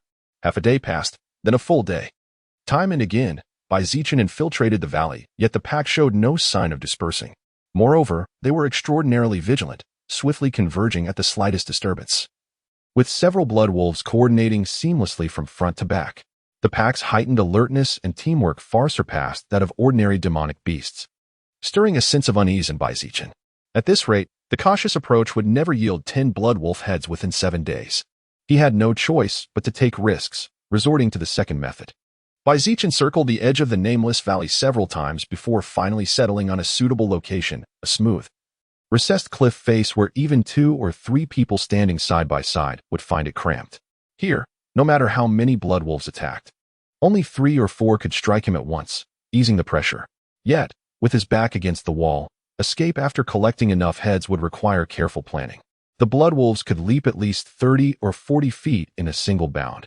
The moment he attempted to rise on his sword, they would likely drag him down. Below the Foundation establishment realm, instantaneous sword flight, soaring freely through the heavens, was beyond his reach. Zichen studied the cliff face in deep contemplation until a plan crystallized in his mind. Then, he retrieved a segment of floating pine resin and thrust it into the soil. With a flick of his fingers, a small flame ignited the resin, releasing thick, peculiar incense laced with the scent of blood and faint medicinal notes. The smoke carried the aroma outward, and soon, distant howls signaled the approach of the wolves. This floating pine resin was crafted from the fat and blood of a second-tier aquatic serpent demon, blended with fragrant powder. Originally used to stimulate bloodline activation in first-tier spirit beasts during their ascension, it was later discovered to have another effect, inducing frenzy in certain specific demonic beasts. The blood wolves were among them. However, once enraged, these spirit beasts became uncontrollable, even disregarding their master's commands. The disciples of the verdant maple sect had documented this as a side effect. Before long, Zichen's vision was filled with over a dozen blood wolves, their numbers still swelling. Each had visibly expanded in size. Their crimson fur so vivid it seemed to drip blood, while drool trickled from their fangs onto the ground. Huff! A sinister gust of wind heralded the assault of two bloodthirsty wolves, as if a switch had been flipped. The remaining crimson beasts encircled them from all directions. With one even leaping high into the air, its razor-sharp claws aimed directly at Zichen's head. Baoshan swiftly expanded, deflecting the airborne wolf with a powerful thrust. A golden sword gleam flashed horizontally, blocking the beast on the left. Yet the wolf on the right, undeterred by the blade's chilling aura, charged forward despite a gushing wound on its leg, slamming into Hong Xiao with enough force to stagger her. Such terrifying speed. Zichen's heart skipped a beat. The frenzied blood wolves, though stripped of their intellect and the advantage of pack coordination, had undergone tremendous enhancement in every other aspect. Moreover, they neither dodged nor evaded the sword's gleam, enduring a slash just to charge forward and sink their fangs into him. Enough hesitation, wavering would only forfeit his edge. Entrusting all defense to the precious parasol, he resolved to slay the blood wolves with utmost ferocity first. Zichen steeled his resolve, sheathing his sword as he allowed the two blood wolves to approach.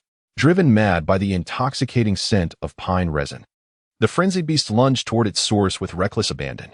Their razor-sharp claws and fangs scraped against Hongsha's surface, producing an excruciating metallic screech that set one's teeth on edge. The blood wolf pressed tightly against Crimson Mist, separated from Zichen by merely a foot. Its savage maw, coarse blood-red fur like steel needles, was vividly clear, even the foul. Heated breath exhaled from its gaping jaws wafted onto his face. An inch shorter, an inch deadlier. Zichen gripped the golden sparrow sword in hand, disregarding intricate techniques. After all, the blood wolf wouldn't dodge. With a focused thrust, he pierced straight through one wolf's throat. Yet, oblivious to pain, it lowered its head and clamped its jaws around the blade. A twist of the golden sparrow shattered its fangs, mangling the beast's maw beyond recognition. Even in death, its claws clung stubbornly to the sword, wasting precious moments. Too slow. No need for flashy maneuvers. Just evade the rest and strike the vitals. Otherwise, the precious parasol wouldn't hold much longer. Zichen glanced at the crimson canopy pearl umbrella, where 5 blood wolves were tightly packed together, with one even leaping frantically to ram its body against it, only to be flung far away. These demonic beasts attacked with every fiber of their being, not sparing a single glance at their fallen kin. In Zichen's hand, the sword's gleam shifted, its speed deliberately slowed. Yet with each radiant flash, it invariably left a crimson wound upon the wolves' heads or chests, their vital points. Chapter 81. The first trial, cleared. This close-quarters combat resembles the crude brawls of mundane martial artists, a rarity among cultivators. Zichen suppressed the tension in his heart, forcing himself not to glance upward at how many more luminous pearls had dimmed on the vermilion canopy treasure umbrella. With a swift motion, he drew the ink bamboo, sword once more. The 3 blood wolves attacked with claws and fangs, their bodies pierced through by the sword's gleam. Bones laid bare as crimson splattered wildly. They stubbornly clung to the golden sparrow sword, refusing to relent. The ink bamboo sword descended upon the nearest beast, a head flew. Yet the headless corpse still entangled itself around the golden sparrow sword without release. Though twin blades rested in his grasp, he did not conjure distant sword radiance to slay from afar. Instead, like a mere martial artist, he engaged in brutal, flesh-to-flesh combat. His spiritual energy dwindled rapidly, yet remained within tolerable limits. 20 strikes, at most 20 more, and he must retreat. Otherwise, he would be drained to death right here. Zichen had already collected 4 blood wolf heads, adding to the previous one, fulfilling half of the trial's requirement. Unfortunately, several wolves he had slain were lost amidst the relentless tide of beasts. Before he could harvest them, they were trampled underfoot by the surging horde, their heads vanishing into the chaos. As one blood wolf fell, fresh reinforcements surged forward to fill the gap. With a swift convergence of his twin blades, he cleaved the beast cleanly from crown to base, its blood splattering across the crimson glow of his sword, staining it an eerie, sanguine hue. The agile bamboo sword flicked downward, sending the severed halves of the wolf's skull skittering to his feet.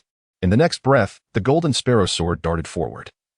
evading the wolf's raking claws with precision, its tip piercing cleanly through the eye socket, so deftly that the blade's momentum skewered the eyeball of another wolf behind it.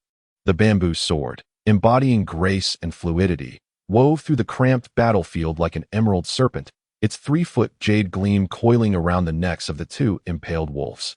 With a twist, it wrenched both heads free and sent them tumbling back. Only 10 more strikes remained. Zichen strained with his last ounce of strength, his breath ragged like an ox's labor. The twin sword gleams had diminished to near imperceptibility, now relying more on the innate sharpness of the flying blades themselves in this desperate battle. His chest heaved like a broken bellows, wheezing and gasping, as his weakening arms required 4 sword strokes, this time, to finally slay a blood wolf. Thud, thud, thud. Without even looking up, Zichen knew that 3 more pearls on the crimson canopy umbrella had contributed their spiritual energy to sustain the rosy glow. Since deploying the treasure umbrella, he hadn't infused a single drop of his own magic power. It had been entirely sustained by the pearls within the artifact itself. In this brief span, all 12 water-repelling pearls, 12 fire-repelling pearls, and 12 radiant pearls had been exhausted. The once resplendent and magnificent canopy, which had shimmered with countless lights, now lay more than half darkened, and the umbrella's rotation had noticeably slowed. Zichen exhaled the stifling air in his chest, his golden sparrow sword flashing like lightning as it struck 5 times in rapid succession. The blade turned the blood wolf closest to him into a literal crimson beast, successfully securing the 10th head into his storage pouch. Having accomplished this, Zichen seemed to momentarily freeze, as if drained of strength, standing motionless until the scarlet glow around him shattered. Having sacrificed nearly 20 blood wolves, the frenzied pack finally breached his seemingly impenetrable defense. Without hesitation, the enraged creatures lunged forward, eager to tear him to shreds. Standing motionless, Zichen neither dodged nor evaded. His body torn into countless fragments, yet not a single drop of blood was shed. Instead, his shattered form dissolved into moonlight, dispersing into the air. Eventually, his entire being, including the flying sword in his hand and the treasure parasol above his head, dissipated into mere illusions, vanishing without a trace. In a flash of moonlight, Zichen reappeared dozens of zhang away in the sky, his sword light streaking through the air as he departed without a backward glance. Left behind were the corpses of blood wolves and a frenzied pack still ramming against the rocky cliffs, heedless of their own injuries until their heads were battered and bleeding. Only when the floating pine resin torch burned out did the blood wolves finally calm, their lifeless bodies piled high against the mountain walls. The phantom moon spirit pendant proved quite effective against these mindless, savage beasts.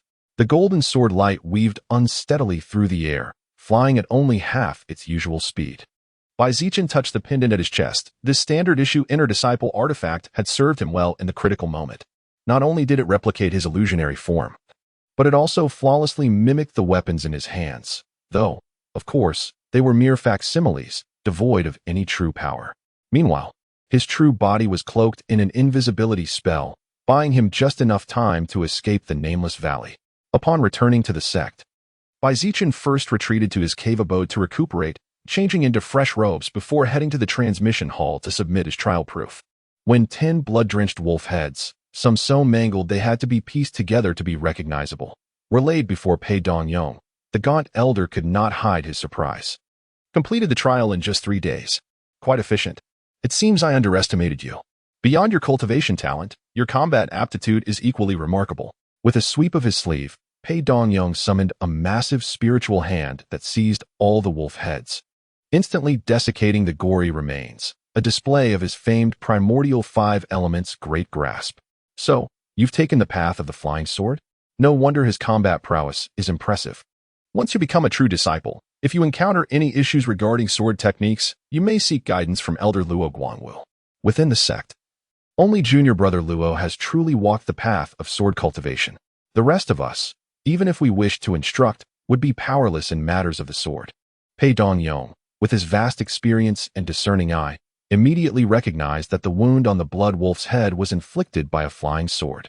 His tone implicitly acknowledged Zichen's future status as a true disciple and introduced him to a senior in the sword path. Many thanks, Elder Pei. Zichen was genuinely unaware of the presence of a sword cultivator among the elders of the Verdant Maple sect. His familiarity extended only to those he had interacted with and the high-ranking figures of authority. In 5 days, at the Hall of Law Enforcement, the second trial shall commence. With a flick of his sleeve, Pei Dongyong's massive, monochrome hand enveloped by Zichen and tossed him out, landing him right outside the Hall of Transmission. Reflecting on the struggle against the Blood Wolf and the exhaustion of his spiritual energy, Bai Zichen visited the Alchemy Hall to purchase 2 vials of chi-restoring powder for emergencies. A single pill, when taken by a chi refinement cultivator, could triple the rate of spiritual energy recovery for an hour.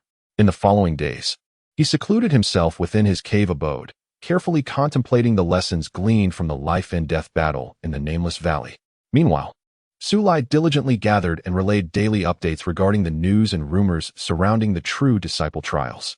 If the sect's minor competition was the most eye-catching event among the outer disciples, the genuine inheritance trial has become the focus of attention for everyone in the sect, from the lowest-ranking disciples and kitchen workers to the highest-level stewards and even elders. Bai Zichen's deeds have been compiled into lengthy pages by gossipmongers, though much of it is speculative, primarily because he has always maintained a low profile and seldom interacted with others. Initially, most regarded him as an overconfident participant merely running alongside the true contenders. However, once the Hall of Transmission announced his successful passage through the first trial, public opinion swiftly shifted. Bai Zichen has now been cast as a diligent cultivator, quietly honing his skills, waiting for the genuine inheritance trial to make his grand debut. On the other hand, on the 5th day of the trial, Xiang Baishan entered the sect accompanied by his bonded bear beast, carrying the carcass of a peak first-grade black serpent. The serpentine demon beast was as thick as an average man's waist and stretched a full 5 zhang in length. One more step in its evolution, and the awakening of its dragon blood would have allowed it to successfully transform into a flood dragon. Chapter 82. The Stairway of Introspection. Hall of Justice. Unlike the other halls, this one was entirely black, exuding solemnity and dignity. The atmosphere within was oppressive, as if a colossal beast lurked within, ready to devour anyone who entered. The Hall of Justice oversaw all disciplinary matters concerning the sect's disciples internally and restrained the transgressions of rogue cultivators from Black Mountain externally. It comprised 6 patrol teams, each led by a Foundation Establishment Elder, with members selected for their exceptional combat prowess. Among the 5 halls of the Verdant Maple sect, the Hall of Justice wielded the greatest authority and commanded the most reverence. Historically, the position of sect leader had almost always been held by someone from its ranks, until this generation, when Wei Dao emerged as an exception, breaking tradition and ascending to leadership. Upon a raised platform in the side hall, 3 Foundation Establishment cultivators observed a water mirror before them, which displayed a 100-tiered staircase. 2 sect disciples stood motionless at its base. Hallmaster, such a trivial matter hardly warrants your personal attention. Leave it to us, Ma Ming said, slightly bowing behind an elderly man. The elder was tall, with thick brows and broad eyes, his stern countenance radiating authority even when he smiled. True disciples shape the sect's future. I proposed long ago in the Elder Council that resource allocation be determined by their performance on the stairway of introspection. Pity the sect leader vetoed it. Liang Yu, Hall Master of Justice, was at the late Foundation Establishment stage and a disciple of the Golden Core ancestor, Elder Yang. During the previous sect leadership election, Liang Yu had been the favored candidate, until the seldom interfering Ancestor Gu abruptly endorsed Wei Dao, while Ancestor Yang remained neutral. Despite his overwhelming support in the Elder Council, Liang Yu lost to Wei Dao, whose qualifications paled in comparison. Yet in terms of influence, Liang Yu remained among the sect's most powerful figures. However, with Ancestor Yang's lifespan waning and sect leader Wei Dao's authority growing daily, his faction now felt increasingly precarious. Ma Ming wore an awkward expression. He had only ascended 20-some steps on the stairway of introspection, a mediocre performance. Another elder quickly interjected, Senior Brother's foresight is unmatched. Had you assumed leadership, the sect would surely thrive even more. Enough of such talk. Liang Yu cut him off sharply. Wei Dao has upheld the sect's principles with remarkable achievements over the years, accomplishments I cannot match. Liang Yu, who has overseen discipline for decades, now wears a stern expression that commands respect without anger. Junior Brother Zhang, he intoned, I've counseled you repeatedly to broaden your perspective. What benefit does this relentless pursuit of petty power and status bring to your cultivation? Upon merely glimpsing Junior Brother Zhang's silvered locks and the palpable aura of senescence about him, his cultivation barely at the initial Foundation Establishment stage despite being scarcely younger than himself, Liang Yu found himself disinclined to elaborate further. With a mere tap upon the aqueous mirror, he intoned, let the second trial commence. Simultaneously, 100 luminous steps ignited within the reflective surface. crowned by a celestial canopy descending from the firmament, forging an enclosed realm.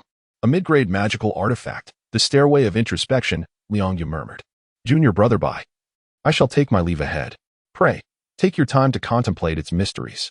Xiong Baishan winked mischievously at Bai Zichen, letting out two boisterous laughs before striding confidently onto the first step with his powerful legs. Bai Zichen had inquired before. The Ladder of Introspection was a magical artifact passed down through generations by the Hall of Enforcement, capable of illuminating the depths of one's soul and purifying the spiritual platform. It judged a cultivator's temperament based on the steps they ascended. Taking just 10 steps would suffice to pass the second trial. Since the inception of the true inheritance trials, very few disciples had ever been eliminated by the Ladder of Introspection. Confident that his devotion to the Tao was no weaker than anyone else's, Bai Zichen watched as Xiong Baishan steadily climbed 7 or 8 steps before resolutely taking his own first step. A crushing weight pressed upon his shoulders, his legs as heavy as if filled with molten lead. With each step, an overwhelming fatigue seeped through his body, and after a few more, the pain of tearing muscles set in. Only by standing still could he alleviate the agony. Each ascent felt like a torment worse than death. Gritting his teeth, sweat beading on his brow, Bai Zichen realized this was a trial of physical endurance. If he couldn't withstand even this superficial suffering, there would be no point in continuing the climb. Taking another step, a dazzling array of delicacies, grand palaces, and beautiful concubines flashed through his mind like a revolving lantern. He became a prince of a kingdom, born into nobility, living a life of extravagance, fine silks, lavish feasts, and every indulgence at his fingertips. Any rare treasure or exotic beauty he desired would be delivered to his chambers by the next day. Such trivial worldly pleasures, how could they compare to the pursuit of immortality? How laughable to think they could sway me. With cold detachment, Bai Zichen observed the illusions as if a mere bystander, watching them shatter like glass before vanishing into fragments. He ascended several more steps. The scene shifted again now. Mortal relatives and childhood friends tugged at his sleeves, pleading for his return. Bai Ling, clad in translucent gauze, her cheeks flushed like luminous pearls, gazed at him with eyes shimmering like spring-fed pools, murmuring his name and beckoning him closer. Bai Zichen ignored her, pausing only when he passed his uncle, Bai Jiuan, letting out a long sigh before moving on. When he opened his eyes again, he had already reached the 30th step. Xiong Baishan, who had set out ahead of him, now lagged behind, hesitating on the 27th step with an unsettled expression. Bai Zichen glanced upward. 70 steps remained to the summit, the highest one seemingly melting into the starlight, distant and unreachable. The trial is already past, but let us see how far I can go. It was said that the highest record in recent centuries was Sect Master Wei Dao's 55th step. Steeling himself, he stepped onto the 31st. The world spun. Decades passed in an instant. Bai Zichen was now over 60. Having suffered grave injuries in the Sect's frontier wars, he spent over a decade recuperating, his foundation damaged, requiring several times the usual effort to reach chi refinement perfection. At 40, he gathered enough contributions to exchange for a foundation establishment pill, only to fail at the physical trial, a hidden injury flaring at the critical moment, halting his progress at the very first hurdle. His cultivation regressed 2 realms, dropping him back to the 8th layer of chi refinement. Yet he refused to despair. After a decade of arduous cultivation, he reached chi refinement perfection once more. This time, with only a single supplementary spiritual treasure, he attempted foundation establishment again, only to falter due to insufficient spiritual energy and lingering pill toxins.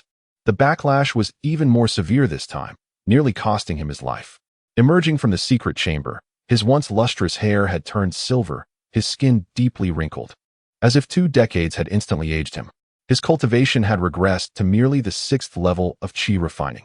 This arduous journey of rebuilding his strength consumed a full 15 years.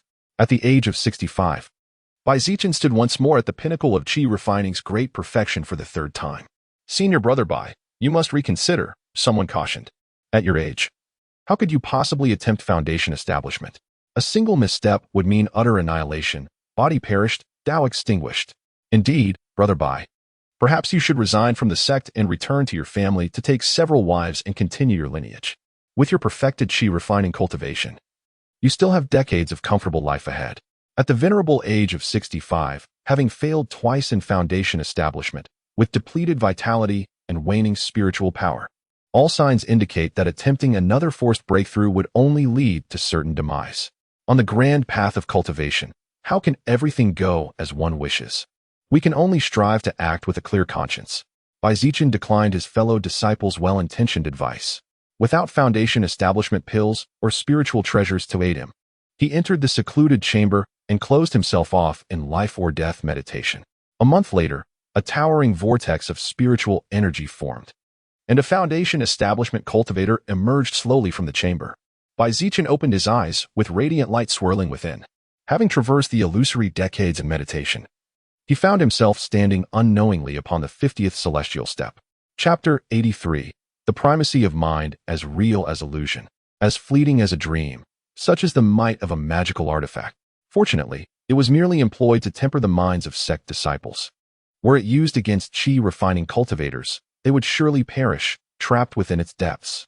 Zichen found himself momentarily dazed, struggling to distinguish reality from delusion. It felt as though he had truly lived through it all, plummeting into the abyss of despair. Bearing the weight of his former genius reputation while enduring scorn and mockery as he painstakingly rebuilt his foundation.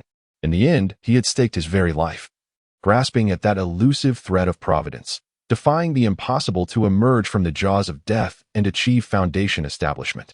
Though every step of cultivation within the illusion, every sensation of breaking through, had been mere phantoms, now nothing more than fragmented memories, he could faintly perceive that this journey through the illusory realm, culminating in his breakthrough, would prove immensely beneficial to his future cultivation. How could this be? Xiong Baishan ultimately halted upon the 32nd celestial step, utterly ensnared within its trial, before being automatically expelled by the heart-questioning stairway. Standing at its base, he observed Zichen, now lost in bewilderment, now trembling with trepidation, yet ultimately ascending with resolute determination, one steadfast step after another, until he stood unwavering upon the 50th tier. It matters not. The heart-questioning path merely assesses one's temperament. It signifies nothing beyond that. Countless disciples of exceptional resolve have met untimely ends, and it bears no direct correlation to one's prowess in combat.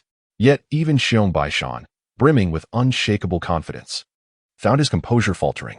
Muttering reassurances to himself, he clung to the presence of his bonded bear beast as his sole anchor. How can this be? Before the water mirror, Ma Ming uttered the same words. He certainly recognized Zichen, the inner sect disciple who had occupied the cave dwelling originally reserved for his clan sister and caused him to lose face profoundly. Back then, on the path of Heart's trial, Ma Ming had barely taken 20 steps before succumbing to illusions. His impulsive actions led to the death of a junior brother, prompting him to seek vengeance by slaughtering the offending cultivator's entire family, only to provoke retaliation from the deceased's allies. Thus began an endless cycle of grudges and retribution, plunging him into the path of slaughter until, after squandering a century in relentless bloodshed, he perished from exhaustion, marking the end of his trial. Judging others by his own standards, he could scarcely fathom Zichen advancing to the 50th level of the path of Heart's trial. Surely he wouldn't surpass sect leader Wei. Though breaking the record might be for the best, sparing new disciples the sight of his name dominating the leaderboard for nearly a century. Elder Zhang was initially startled, but upon recalling the circumstances, a glimmer of anticipation surfaced in his heart. Fetch me all the information on this disciple named Zichen. Regardless of how many more steps he can take, his temperament alone is already commendable. If his other qualities prove satisfactory, we might consider prioritizing him for that position. Liang Yu instructed before turning his gaze back to the figure reflected in the water mirror. Zichen lingered on the 50th celestial step for an extended period, his face etched with bewilderment, his eyes unconsciously scanning his surroundings. At 30, he achieved foundation establishment. Within a century, he attained golden core, becoming the youngest golden core cultivator in the history of the Qingfeng sect. Next year, he vowed, I shall plant the banner of the Qingfeng sect at the very gates of the ghost spirit sect. The following year, Zichen led the sect's army on their expedition. Overcoming countless obstacles along the way, they deployed the River of Stars sword formation before the Ghost Spirit sect's defensive array. Zichen single-handedly engaged 3 golden core cultivators in battle and emerged victorious. They breached the gates and toppled the mountain stronghold, consigning the Ghost Spirit sect to the annals of history. Zichen's prestige soared to its zenith. In an instant, he departed from the state of Liang and embarked on a journey across the lands. Yet no sooner had he left its borders than he encountered a plump, snow-white pig that charged and sent him flying with a single thrust. A nascent soul-stage demon pig? Where did this pitiful bipedal creature come from? So feeble and weak. Lock it back up. Let it be nurtured for another 2 years before we slaughter it. A jade rabbit radiating the same majestic aura hopped about playfully, and with a single kick of its tiny foot, sent by Zichen flying dozens of miles. Mid-air, he even caught sight of such nascent soul-level great demons, countless in number, easily numbering in the hundreds. Beyond the borders of Liang country, were nascent souls truly as common as weeds? Even a corpulent swine possesses the strength to effortlessly crush me. What meaning does my century of arduous cultivation hold then? Zichen's thoughts were in disarray, as everything before him defied comprehension, seemingly shattering the very purpose of his lifelong devotion. A mere beast, born with power surpassing mine, what futility lies in relentless training? In the eyes of an ancient nascent soul demon, what difference exists between a golden core cultivator and a mortal? Both are but two-legged livestock reared for slaughter. Perhaps it would have been better to remain an ignorant mortal, content with a humble plot of land, living in blissful ignorance. Zichen's form grew increasingly translucent, flickering like a dying ember, on the verge of dissipating entirely. Then, a memory surfaced, his younger self, hair tied in a topknot, clutching the evergreen scripture as he painstakingly recited its verses. In that instant, clarity struck him like a bolt of lightning. My cultivation was never for the sake of others. Whether a fool is born a god or a swine ascends to divinity, what concern is it of mine? My path is my own, unwavering in its pursuit of the Tao and immortality. The 100 nascent soul demons abruptly exploded, dissolving into streams of radiant light that surged into Zichen's body, solidifying his form into something purer, more resolute. With a single step across the border of Liang country, the illusion shattered, and he found himself standing upon the 60th step of the heavenly stairway. Zichen inhaled deeply. The succession of illusory realms had felt like dreams accelerated 10,000-fold, leaving his mind throbbing with needle-like pain. As he ascended to the 61st step, he glimpsed himself transformed into a meteor hurtling toward the earth.